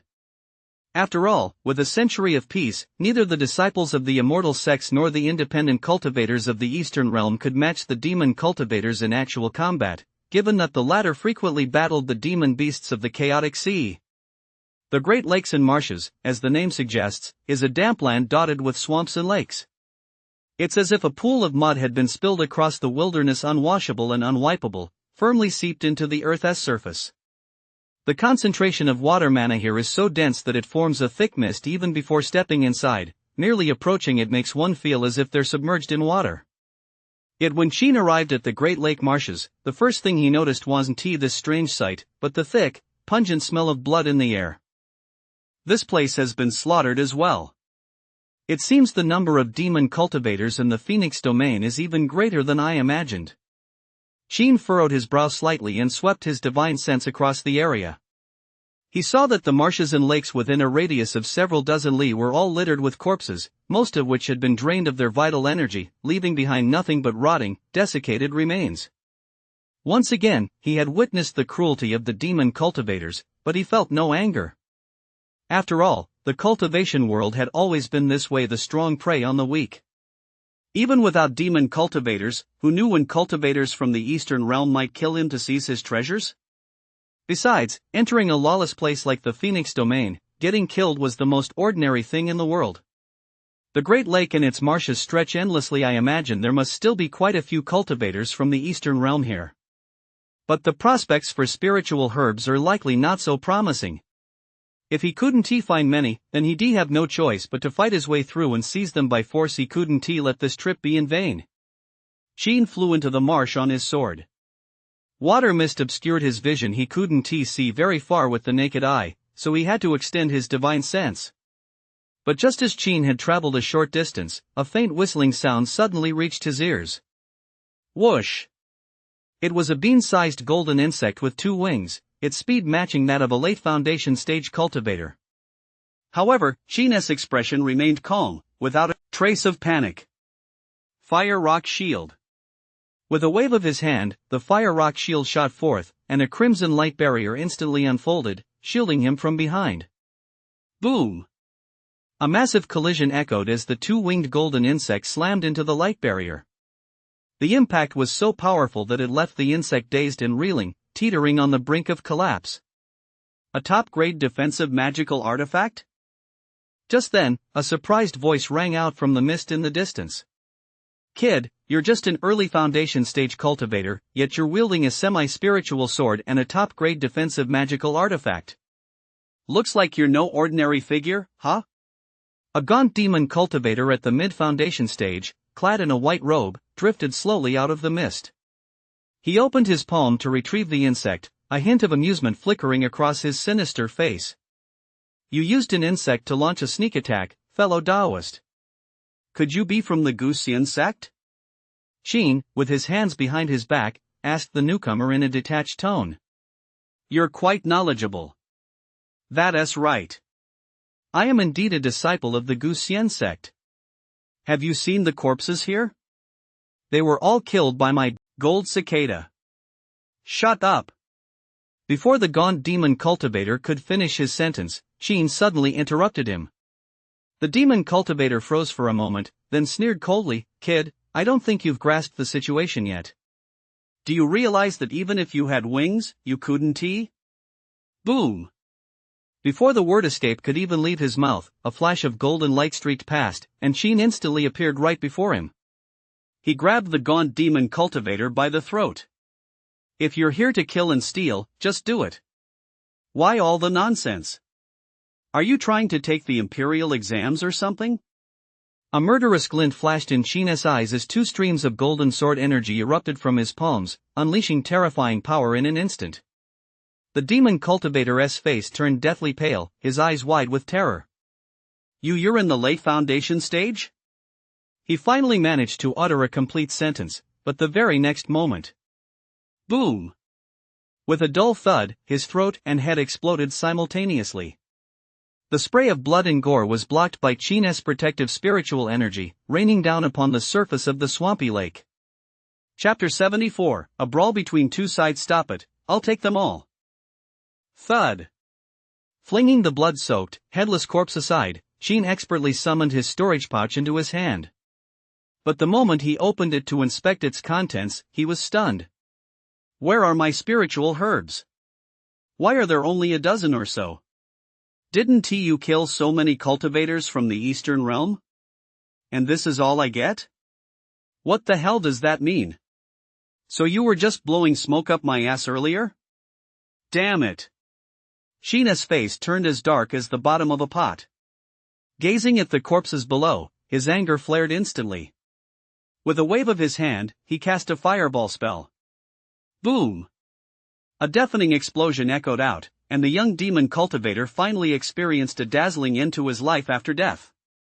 Once his emotions had settled, Qin gazed out at the boundless expanse of the swamp lake before him. It seemed as though something occurred to him, and a sudden thought struck him. This vast lake is so expansive. It'll take too long for me to search for medicine and people on my own. I might as well release Wukong. The two of us can split up and search separately. Now that he had broken through to the late foundation stage, it was the perfect time to erase the old spiritual imprint from the monkey's mind and replace it with his own. He no longer had to worry about this fellow running away or betraying him. With that in mind, Qin didn't hesitate. He decisively opened his spirit beast pouch and summoned the monkey. Wukong stood before him, staff slung over his shoulder, gazing at the corpses strewn all around. His monkey brain was filled with question marks. Master, is this the Phoenix domain? Why are there so many corpses? Your people back home did this. My people back home? Oh. You mean the demon cultivators from the overseas demon realm? Master, you didn't summon me just to have me wipe them all out, did you? Do you even have what it takes? No, I'm just a cute little good-for-nothing. How could I possibly have that kind of ability? Qin's mouth twitched slightly. Look at you, such a coward. You're really a disgrace to the name I gave you. Is that so? Then can I call myself Wukong now? No. But even though you can't change your name, I do have some other good news to tell you. What good news? Wukong's eyes lit up. I can implant a divine consciousness mark in you now. Is that supposed to be good news? What's wrong? Don't you want to? Qin narrowed his eyes slightly. I'm more than willing. The smile on the monkey's face looked worse than a cry. After a series of procedures, Qin officially became Wukong's new master. The monkey's life and death now hung on Qin's every whim. Master, can I go back into the spirit beast pouch now? Wukong asked Qin, his head hanging dejectedly. Not just yet. I need you to go out and find people for me, the more, the better. It doesn't matter if they're cultivators from the Eastern Realm or demon cultivators, but their cultivation level shouldn't exceed the peak of the foundation stage. Fighting them would be too time-consuming, and the return on investment wouldn't be worth it. Sheen shook his head and instructed Wukong. Cost-benefit ratio? Master, may I ask you a question? What is it? Are you really not a spy sent to the Eastern Realm by the demon cult? You don't know shit. Cultivation is about avoiding conflict and competition, otherwise, what is the point of cultivating at all? Get moving now. You find people, and I'll search for spiritual herbs. As soon as you have any news, come find me immediately. Thanks to this imprint, the two of them could sense each other no matter how far apart they were. Oh. Though he was reluctant, his master had spoken, so Wukong had no choice but to obey. Whoosh! The monkey turned and transformed into a beam of white light, vanishing from where he stood. There is no point lingering around here. Let us head deeper into the wilderness. Sheen carefully scanned the area within a radius of several dozen li, but found nothing but water plants and moss. To make any real discovery, he'd have to venture farther out and try his luck. And so, Sheen flew forward at a steady pace on his sword for over 200 li. But to his surprise, aside from encountering 2 early-stage foundation-stage demon cultivators and barely managing to find 3 Gonlan grasses, he came up empty-handed. How should he put it? He felt he might as well give up on searching for herbs and focus all his efforts on finding people instead. However, just as Sheen was preparing to fly off at full speed, Wukong unexpectedly brought back some good news. Master, 1,500 li to the northeast, there are over 100 people engaged in a fierce battle. The strongest among them are 5 late foundation stage cultivators. Over 100 people? Sheen's eyes lit up, and he hurriedly asked, which factions are they from? From what I heard, there seem to be the Luoyun sect, the Lisan sword sect, and the Bone Demon sect. All major and demon sects. Excellent, excellent. You've done a great service this time, boy.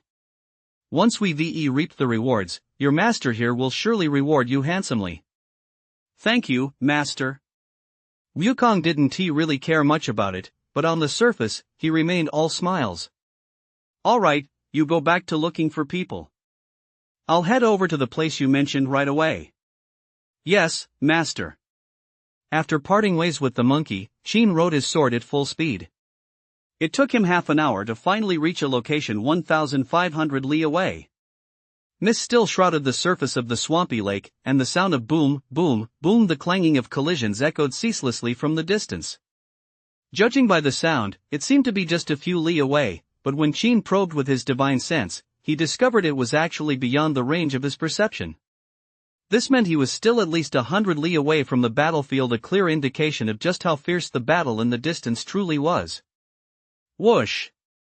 Without hesitation, Sheen rode his sword another 100 li. As he neared the battlefield, multicolored spiritual lights flickered ahead. He didn't even need to use his spiritual sense to see them clearly, they were visible to the naked eye. Boom! Boom! Boom!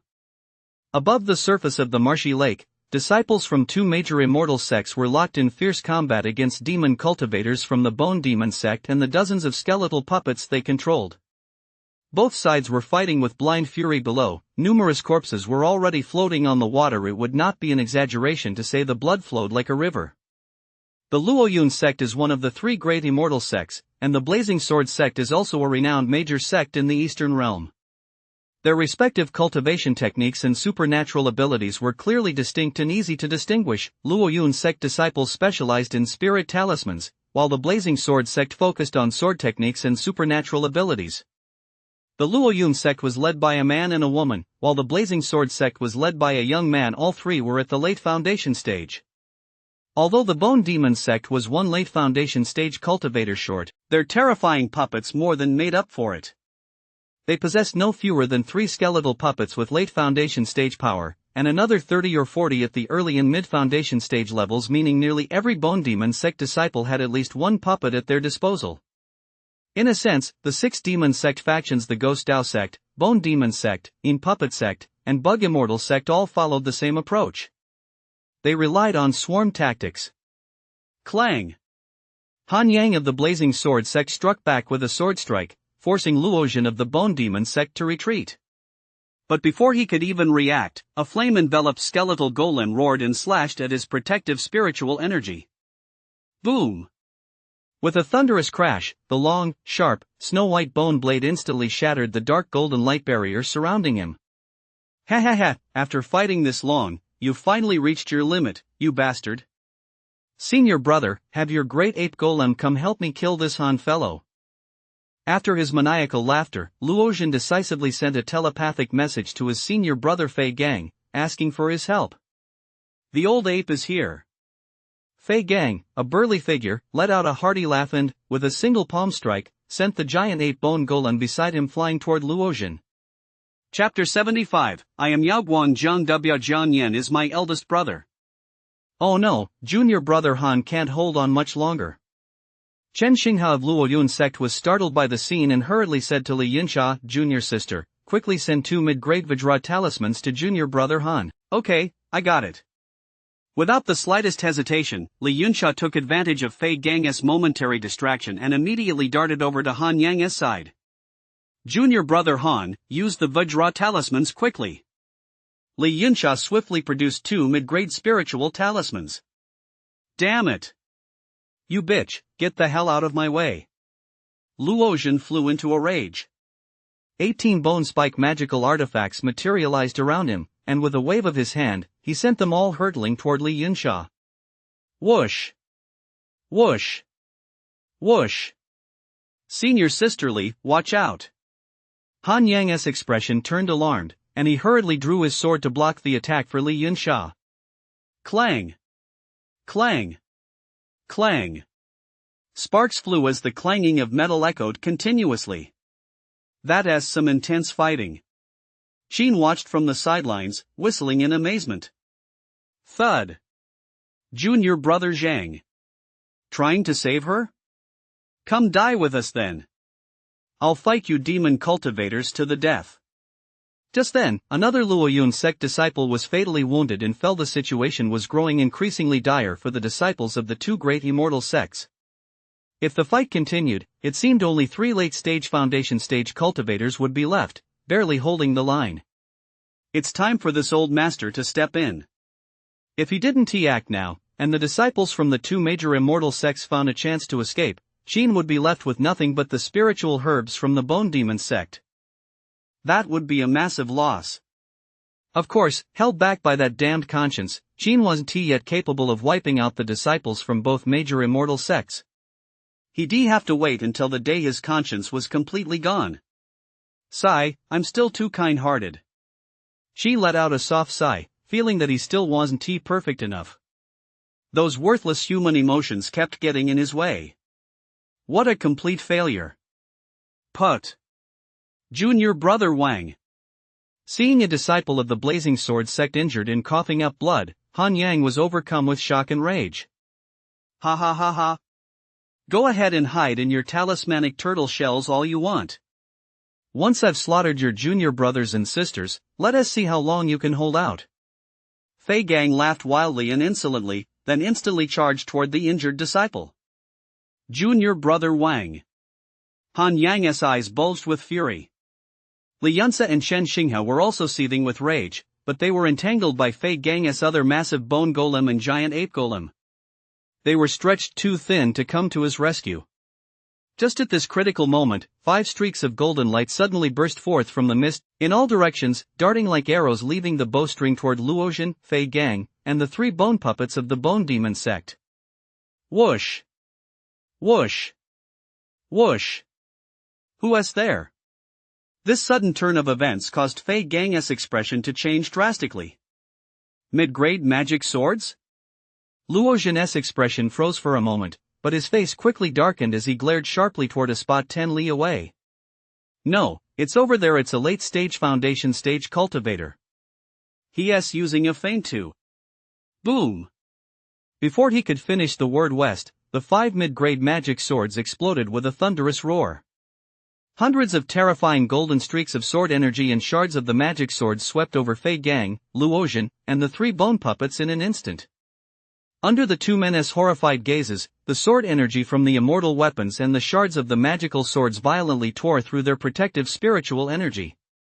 With a series of puff, puff, puff sounds, the two were instantly turned into blood-soaked sieves, and a mist of blood erupted in a series of explosions. Whoosh! Immediately afterward, a figure appeared above the swamp, wielding a top-grade magical sword, and unleashed several more streaks of golden sword energy at the two men and the bone puppets. Boom! Boom! Boom! The unstoppable force sent the two men and 3 bone puppets flying backward, slamming them heavily into the depths of the Great Lake. A moment later, a thunderous boom echoed as the lake's surface erupted, sending up a tsunami-like wave of muddy water. Crack, crack. Under such staggering force, the 3 bone puppets shattered piece by piece, and the hollow soul flames in their eyes were completely extinguished. Put! Deep within the muddy pit, Fei Gang coughed up another mouthful of blood. His face was deathly pale, and the gaping hole in his chest was a harrowing sight. One couldn't help but marvel at this man's tenacious vitality. After all, Luozhen, lying beside him, had already lost all signs of life. Before dying, his eyes had widened, filled with terror and disbelief. It was truly a death with eyes wide open. The disciples of the 2 great immortal sects were all left speechless, and the remaining Bone Demon sect disciples were all petrified with fear. No one had expected the situation to turn around so quickly. It happened so fast that their minds couldn't quite keep up. Who exactly are you? Fei Gang's eyes were bloodshot as he stared intently at the figure in the blue robe above him. I am Jiang Dabiao of the Yao Guang Guild, just a nobody. Qin spoke in a calm tone. Yao Guang Guild, Jiang Dabiao, very, very well. It seems I still underestimated you. Guh. Another mouthful of blood spurted from his mouth. The resentment in Fei Gang's eyes gradually faded, and then he fell completely silent. Senior brother is dead? Run for your lives. Fear gripped every remaining Bone Demon sect disciple. If even 2 senior brothers at the late foundation stage had been taken out in an instant, how could they possibly stand a chance? Trying to run? Qin raised an eyebrow slightly. Was he going to let the storage pouch he'd already seized slip away? You're all staying right here. Giant Gate Sword, go. Qin pointed his finger, unleashing the giant sword technique. Giant K sword transformed into a golden blade dozens of zhang tall, slashing horizontally with a thunderous roar toward the dozens of Bone Demon sect disciples. With this 50 zhang long great sword of mine, I'll let you run 49 zhang first. What? The Bone Demon sect disciples were all struck with horror. Quick, block it. Everyone, hold nothing back. Boom. Boom. Boom. Feeling the terrifying pressure like 100,000 mountains crushing down upon them, the Bone Demon sect disciples fought back with everything they had, mustering every ounce of strength. However, puff. Puff. Puff. Under Qin's colossal sword technique, the group of early to mid-foundation stage cultivators were no different from ants.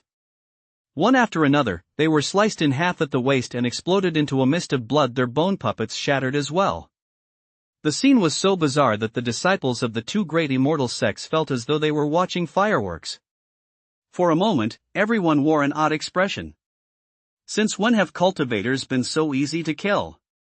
Could this all be a hallucination they were experiencing before death? Recall. Soon, all several dozen Bone Demon sect disciples were wiped out, and Qin immediately recalled the giant gate sword.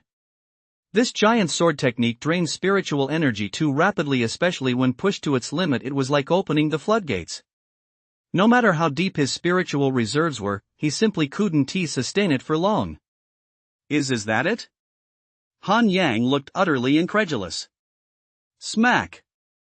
Chen Xinghe, standing nearby, slapped himself hard across the face. Ouch! That hurt. This wasn't an illusion. Thank you, Senior Brother Jiang, for coming to our aid. Li Yunsha was the first to snap out of it. She stepped forward and bowed her hands to Qin in gratitude, her voice soft. Swish!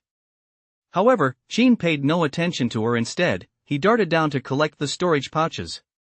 Li Yunsha. Only after gathering every single storage pouch without missing a single one did Qin finally let out a sigh of relief. Then he turned to face Li Yunsha and the other two. The disciples from the two major immortal sects froze in unison. Wasn't he here to save them? Then, this mountain is mine, this lake is mine, these grasses are mine. If you wish to pass, leave your toll. To put it simply, give me money, no, give me spiritual herbs. Having delivered his open lines, Qin held out his palm with complete confidence. Chapter 76, You're useless even when given a chance. The disciples from the two great immortal sects were all taken aback. Isn't this just highway robbery? So you, Jiang Dabiao, with your thick eyebrows and bright eyes, are actually a villain with a black heart after all. Li Yunsha's expression froze as well, but she quickly recovered, forcing a smile onto her face as she said to Qin. Senior brother Jiang, you must be joking with us. He is so handsome, how could he possibly be a villain of such poor character? She refused to believe it. Who is joking with you? Qin raised an eyebrow slightly, his expression strange as he said, or did you think I went to all this trouble just to save you? You must be dreaming. Realizing Qin wasn't joking, the faces of the disciples from the two great immortal sects all turned pale. One by one, they braced themselves as if facing a formidable enemy, watching him with eyes full of wariness. Li Yunsha's face also went deathly pale, and she couldn't help but stagger slightly. How could this be? Wasn't this like escaping the wolf's den only to walk straight into the tiger's mouth? What's the matter? Judging by the looks on your faces, could it be you don't want to hand over the spiritual herbs? Qin narrowed his eyes slightly, clenched his fist, and the golden punishment sword instantly appeared in his hand. If that is the case, though I, Jiang, would rather not waste my energy fighting you, if you refuse to take the hint, who is to say I might not accidentally wipe out everyone here? Hearing this, everyone's pupils contracted.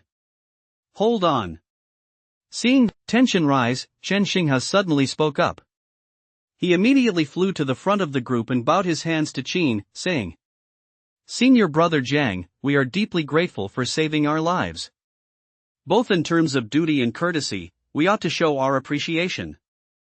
However, these spiritual herbs are hard to come by. Might senior brother Jiang be willing to negotiate and allow us to keep a few? Whoosh! Before Chen Xinghe could finish his sentence, Qin swept his wide sleeve, and several mid-grade magical swords began to swirl around him. He spoke in a calm tone. Sir, are you speaking so much because you doubt the sharpness of my sword? Whoa! The moment they saw Qin summon his mid-grade magical swords, the disciples from both major immortal sects felt their hearts skip a beat. They sucked in their breath and retreated in unison, as if they'd seen a ghost. Recalling the terrifying explosion from moments ago, a chill shot straight up their spines, and every one of them felt their scalps prickle. If they were hit by something like that, wouldn't they end up covered in bruises? Chen Xinghe and his two companions also turned deathly pale in an instant, cold sweat beading on their foreheads.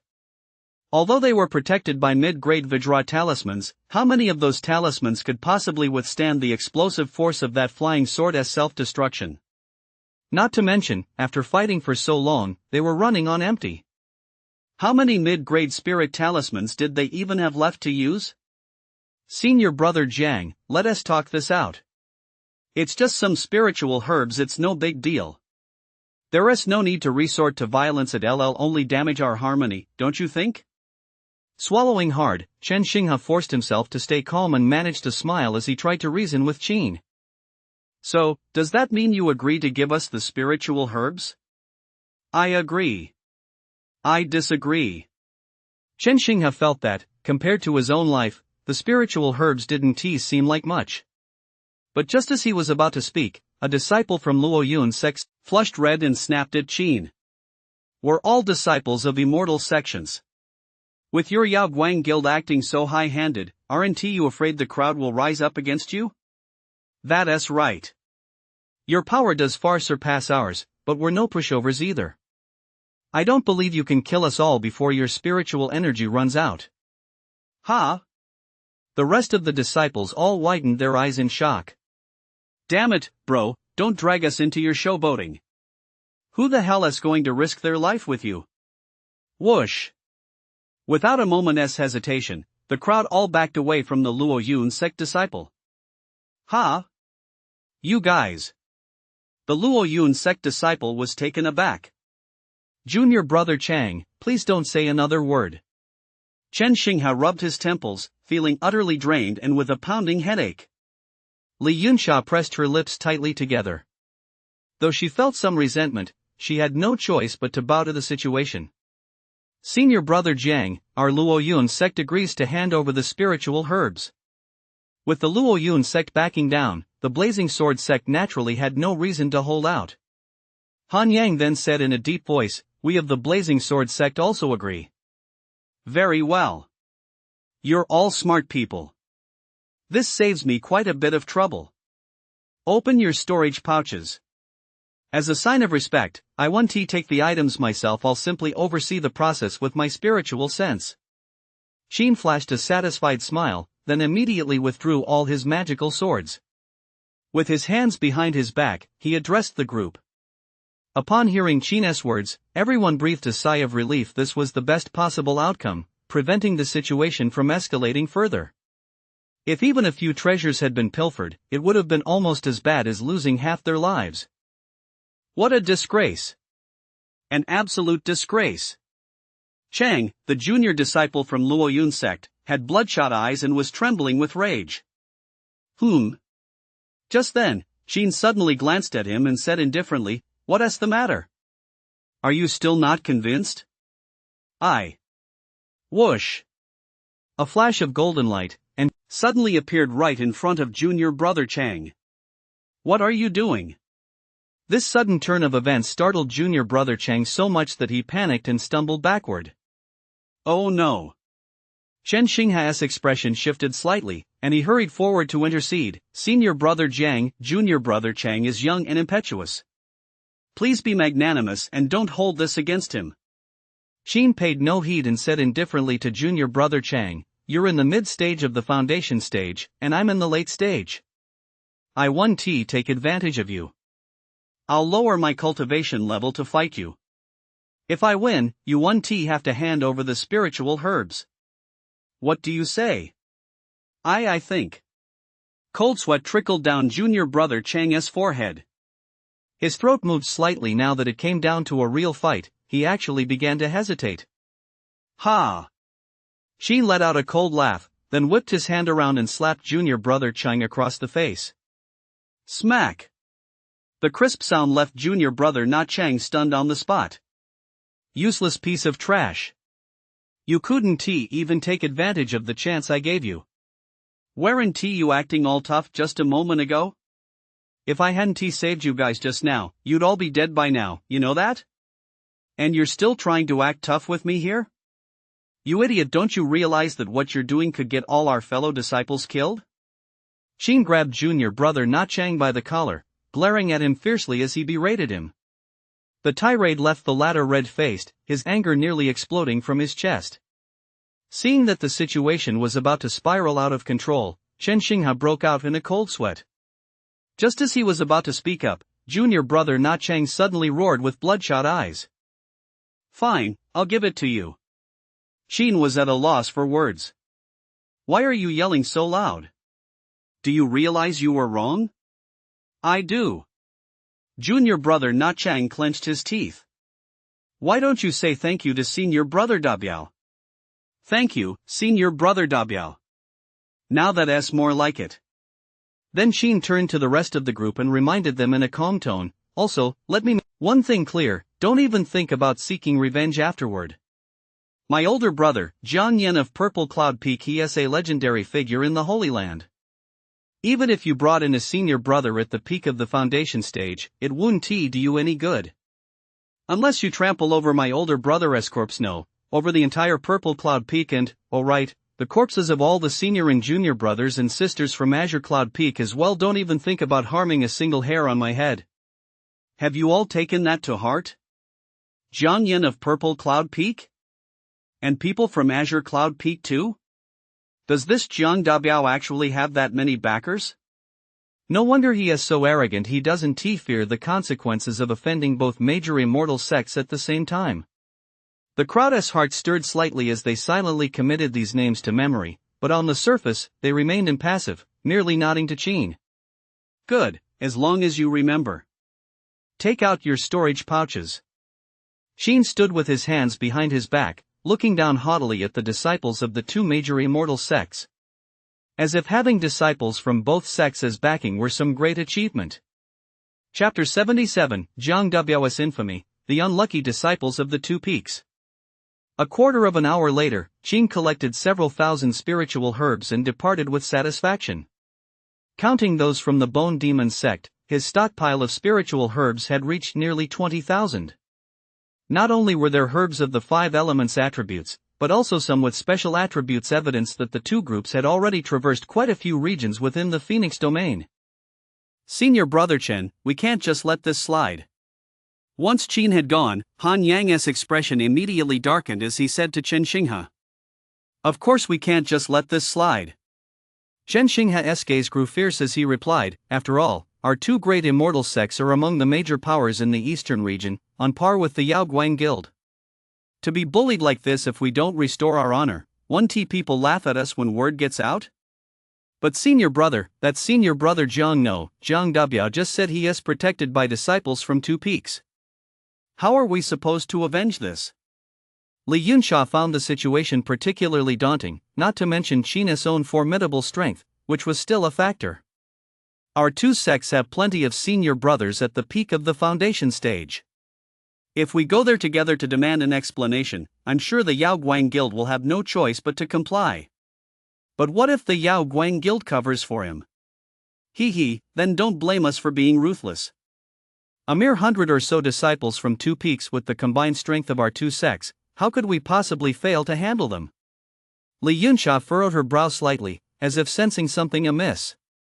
Such a heavy-handed approach cause chaos within the immortal sects? Junior sister, you're still too young. When it comes to revenge like this, as long as we leave no survivors, do you really think anyone will know it was us? Chen Xinghe chuckled softly, then looked at Li Yunsha with a meaningful expression. Li Yunsha's heart fluttered slightly. She hadn't expected her senior brother to be so ruthless that he almost seemed like a stranger to her. Junior sister, I know you're soft-hearted, but don't forget all the hard work we've put in these past days has been stolen from us. If we don't get our revenge, how can we face the souls of our fallen brothers and sisters? Chen Xinghe sighed softly and spoke earnestly to Li Yunsha, hoping she wouldn't overthink it. He looked as though he had no other choice. Li Yunsha fell silent, then nodded slightly. I understand. Good. Then let us go find senior brother and the others right away. After parting ways with the disciples of the two great immortal sects, Qin didn't bother to take stock of his loot right away. Instead, he continued to glide deeper into the vast lake and marshes. Along the way, if he encountered cultivators from the eastern realm, he'd beat them up without a word and then steal their spiritual herbs. If he came across cultivators of the demon path, he'd slaughter them without mercy and then seize their storage pouches. For 3 consecutive days, the demon path cultivators remained unaware of the situation, but among the cultivators of the eastern realm, Zhang Duo's reputation grew ever more notorious. On the 14th day since the Phoenix domain opened, Qin left the Great Lake marshes with the monkey and headed east toward Qingyuan Ridge. In the few days since emerging from seclusion, Qin had replaced more than half of the immortal weapon sword chi within his body and had further cultivated 10 flying swords. The sword energy condensed in the late foundation stage was far superior to that of the mid-stage. Should he encounter another cultivator at the peak of the foundation stage again? Even if the opponent was on guard, Qin was still extremely confident he could eliminate them. If he encountered a late-stage foundation stage cultivator of the same realm, it would be even simpler. He wouldn't even need to waste his sword energy. The great 5 elements divine light alone would be enough to crush the opponent. Add to that the 9 transformations true fire of the divine fire shadow splitting technique. These were all powerful spells, more than sufficient to allow him to dominate practitioners of the same realm. And so, after plundering the cultivators of the Great Lake wetlands, the cultivators of Qingyuan Ridge also failed to escape Qin's clutches. He even stripped many of his fellow disciples from the Yaoguang Guild of everything they possessed. by the 16th day after the Phoenix domain opened. Across the vast Qingyuan Ridge, every cultivator seethed with hatred toward Jiang Dubiao, wishing to flay him alive and devour his flesh. After working tirelessly for nearly half a month, in just 2 days, many had been reduced to a state of utter destitution. Who wouldn't hate him? And it was precisely during this period of Jiang Dabiao's intense activity that some observant cultivators noticed another strange phenomenon. Namely, the presence of demon cultivators seemed to have diminished significantly compared to before. They were no longer appearing as frequently. Night fell. Beneath an active volcano more than 1,000 li away from the Wutong Phoenix Nest, lava flowed in waves of heat rolled forth. The 5-peak foundation stage disciples of the demon sect had gathered here, standing suspended in midair, their bodies bathed in a crimson glow. Hua Wanyue furrowed her brow and asked Song Yan in puzzlement, "Why did you choose such a godforsaken place to meet?" "I just happened to be passing by, it's convenient." Song Yan replied indifferently. "Why hasn't Blood Kite arrived yet?" Gui Ming of Inkue Island asked in confusion. "He was killed." Xianxia replied calmly. "Killed?" Gui Ming froze for a moment. That guy wasn't weak. Who in this area could have killed him? A disciple from one of the 3 great immortal sects. "I'm afraid that's the only possibility," Guyu of the Guxian sect surmised. "Tisk, well then, it seems this guy really had some terrible luck." Gui Ming clicked his tongue, speaking with a touch of schadenfreude. "Did you call us here today because you're planning some major move against the immortal sects?" Just then, Xianxia turned to look at Song Yan and asked him in a hoarse voice. Upon hearing this, the other 3 also turned their gaze toward Song Yan. "No, I just want to collaborate with you all this once." "Collaborate?" Hua Wanyue looked somewhat surprised. "You, Song Yan, would actually collaborate with others?" Song Yan turned to look toward the direction of the Wutong Phoenix Nest and said calmly, 100 years ago, an elder of the Song family discovered a 10,000-year-old spiritual herb, the 9-leaf phoenix blood lotus, in an underground cavern at the base of the Wutong Phoenix Nest. Unfortunately, this herb is guarded by a fire phoenix, and my Tianma mountain alone cannot handle it. Rather than letting this 10,000-year-old spiritual herb remain buried underground, I prefer to collaborate with you all to retrieve it. Once the task is complete, I'll give each of you a lotus leaf. What do you think? A 10,000-year-old spiritual herb? And none other than the 9-leaf phoenix blood lotus, the legendary herb said to extend one's lifespan by 500 years and enhance the mana root talent? Hearing Song Yan's words, all 4 were deeply shaken. Their breathing immediately grew heavy, and their eyes all lit up with fiery greed. "When do you plan to make your move?" Gui Ming licked his lips and asked Song Yan impatiently. "Let us see if Yi Qiufeng from the Yao Guan Guild goes to retrieve those 1,000-year-old elixirs tomorrow. If he does, we'll wait until he lures the flock of fire crows away, then we'll enter the cave to kill the fire phoenix and retrieve the elixirs," Song Yan said to the 4 of them. Hua Wanyue furrowed her brow slightly, as if sensing something amiss, and asked Song Yan, "Killing a fire phoenix is bound to cause quite a commotion. Even if Yi Qiufeng is too busy to pay attention, what about Mu Yuanshu and Lin Ke? If they detect the commotion, they'll definitely come in to disrupt us. How are we going to handle that?" "That's simple. We just need to set up a sound blocking barrier at the entrance. That underground cavern is vast and deep, even magma flows through it. As long as the sound doesn't escape, no matter how fiercely we battle the fire phoenix, the commotion won't reach the surface." "But what if Yi Qiufeng doesn't go to retrieve the medicine?" Hua Wanyue asked again. "If he doesn't go, we'll have the Ghost Dao sect members lure the fire crows away." "So they're just going to use the Ghost Dao sect members as cannon fodder? That's actually a pretty good idea." Gui Ming chuckled. Although the Ghost Dao sect still had 2 or 3 peak foundation stage cultivators, they were nowhere near a match for their group. If they all spoke with one voice, there was no way the Ghost Dao sect members wouldn't obey. If no one has any objections, then it's settled. We'll meet near the Wutong Phoenix Nest tomorrow. I'm off. Song Yan didn't linger any longer. He transformed into a streak of fiery light and shot straight toward the vicinity of the Wutong Phoenix Nest. The remaining four exchanged glances, then all flew off from the spot. Elsewhere, in a valley 300 li away from the Wutong Phoenix Nest, a bonfire blazed brightly as Yi Qiufeng led 300 disciples from the Holy Land to spend the night there. Tomorrow would be the day he went to the vicinity of the Phoenix Nest to retrieve the spiritual herbs. Sitting beside Yi Qiufeng, gazing at his handsome profile illuminated by the firelight, Yan Muling found herself, without realizing it, becoming somewhat lost in thought. Senior brother, I. Yan Muling hesitated for a moment, just as she was about to confess her feelings, when a loud shout suddenly rang out from above. Which one of you is Jiang Yan of Ziyan Peak? Chapter 78, Jiang Yan is beaten. Yi Qiufeng intervenes. This sudden shout caused the faces of everyone from the Holy Land to pale instantly. They all sprang to their feet, on high alert, and looked up toward the sky above the valley. Whoosh! Whoosh! Whoosh! Over 100 streaks of light sliced through the night sky, like a shower of falling stars, hurtling one after another down into the valley. Jiang Yan, standing among the crowd from the sacred land, looked utterly bewildered. If he hadn't misheard just now, were all these people here for him? Feng, standing beside him, also froze for a moment before turning to Jiang Yan and asking curiously, Senior brother Jiang, when did you ever cross Mu Yuanshu? I haven't. I've never even seen him before.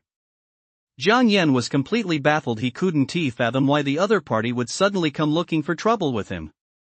Senior brother, something feels off. It seems like not everyone Mu Yuanshu is leading is a disciple of Luo Yun sect. Yan Muling furrowed her brow. Glancing at the group by the light of the campfire, she recognized quite a few of them as disciples from other immortal sects she'd encountered recently. Let us just wait and see.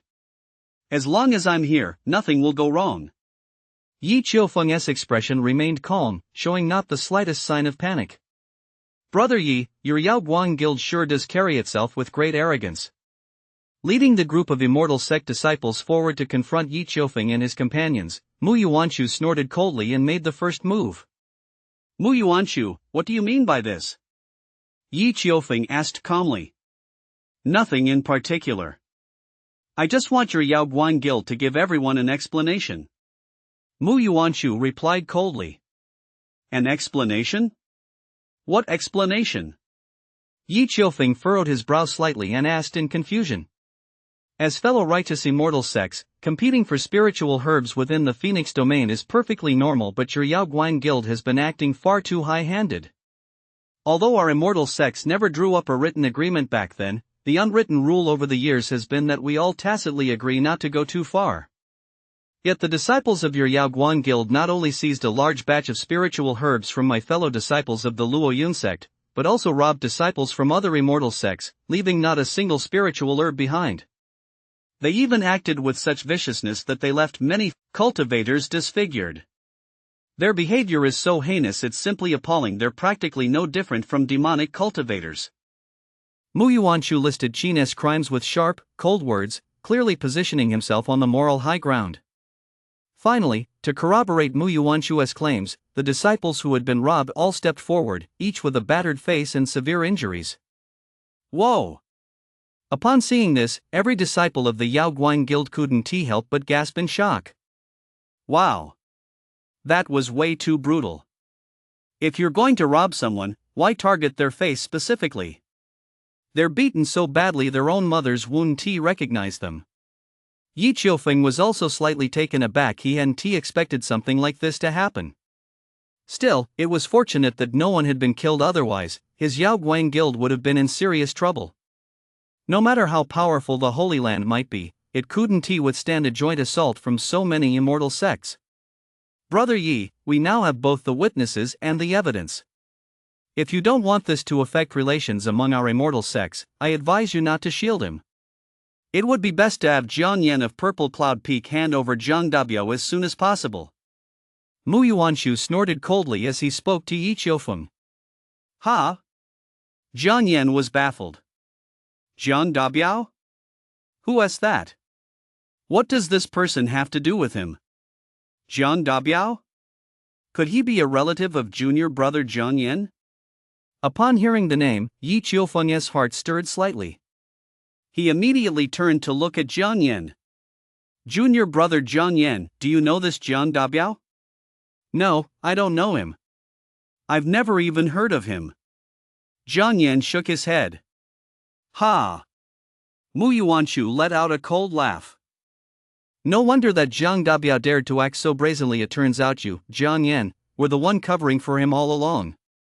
Ha! Jiang Yan couldn't help but look taken aback, then blurted out to Mu Yuanshu, Mu, are you deaf, or are you just playing dumb? I said I don't know any Jiang Dabiao. How am I covering for him? That Jiang Dabiao claims to be your cousin. With you backing him up, yet now you say you don't know him and refuse to hand him over. If that isn't covering for him, what else could it be? A surge of anger flared up inside Jiang Yan, and he retorted impatiently, I told you I don't know him. Why would I lie to you? Haven't you ever considered that it might be that Jiang Dabiao who is spouting nonsense? That Jiang Dabiao is currently carrying, by a conservative estimate, tens of thousands of spiritual herbs. How am I supposed to know you aren't just stubbornly denying it here to buy him time so he can slip away unscathed? Mu Yuanshu narrowed his eyes slightly, a hint of coldness gradually surfacing in their depths. I'm stalling your grandpa. Jiang Yan's face flushed crimson on the spot. He was so enraged he nearly spat out a mouthful of old blood.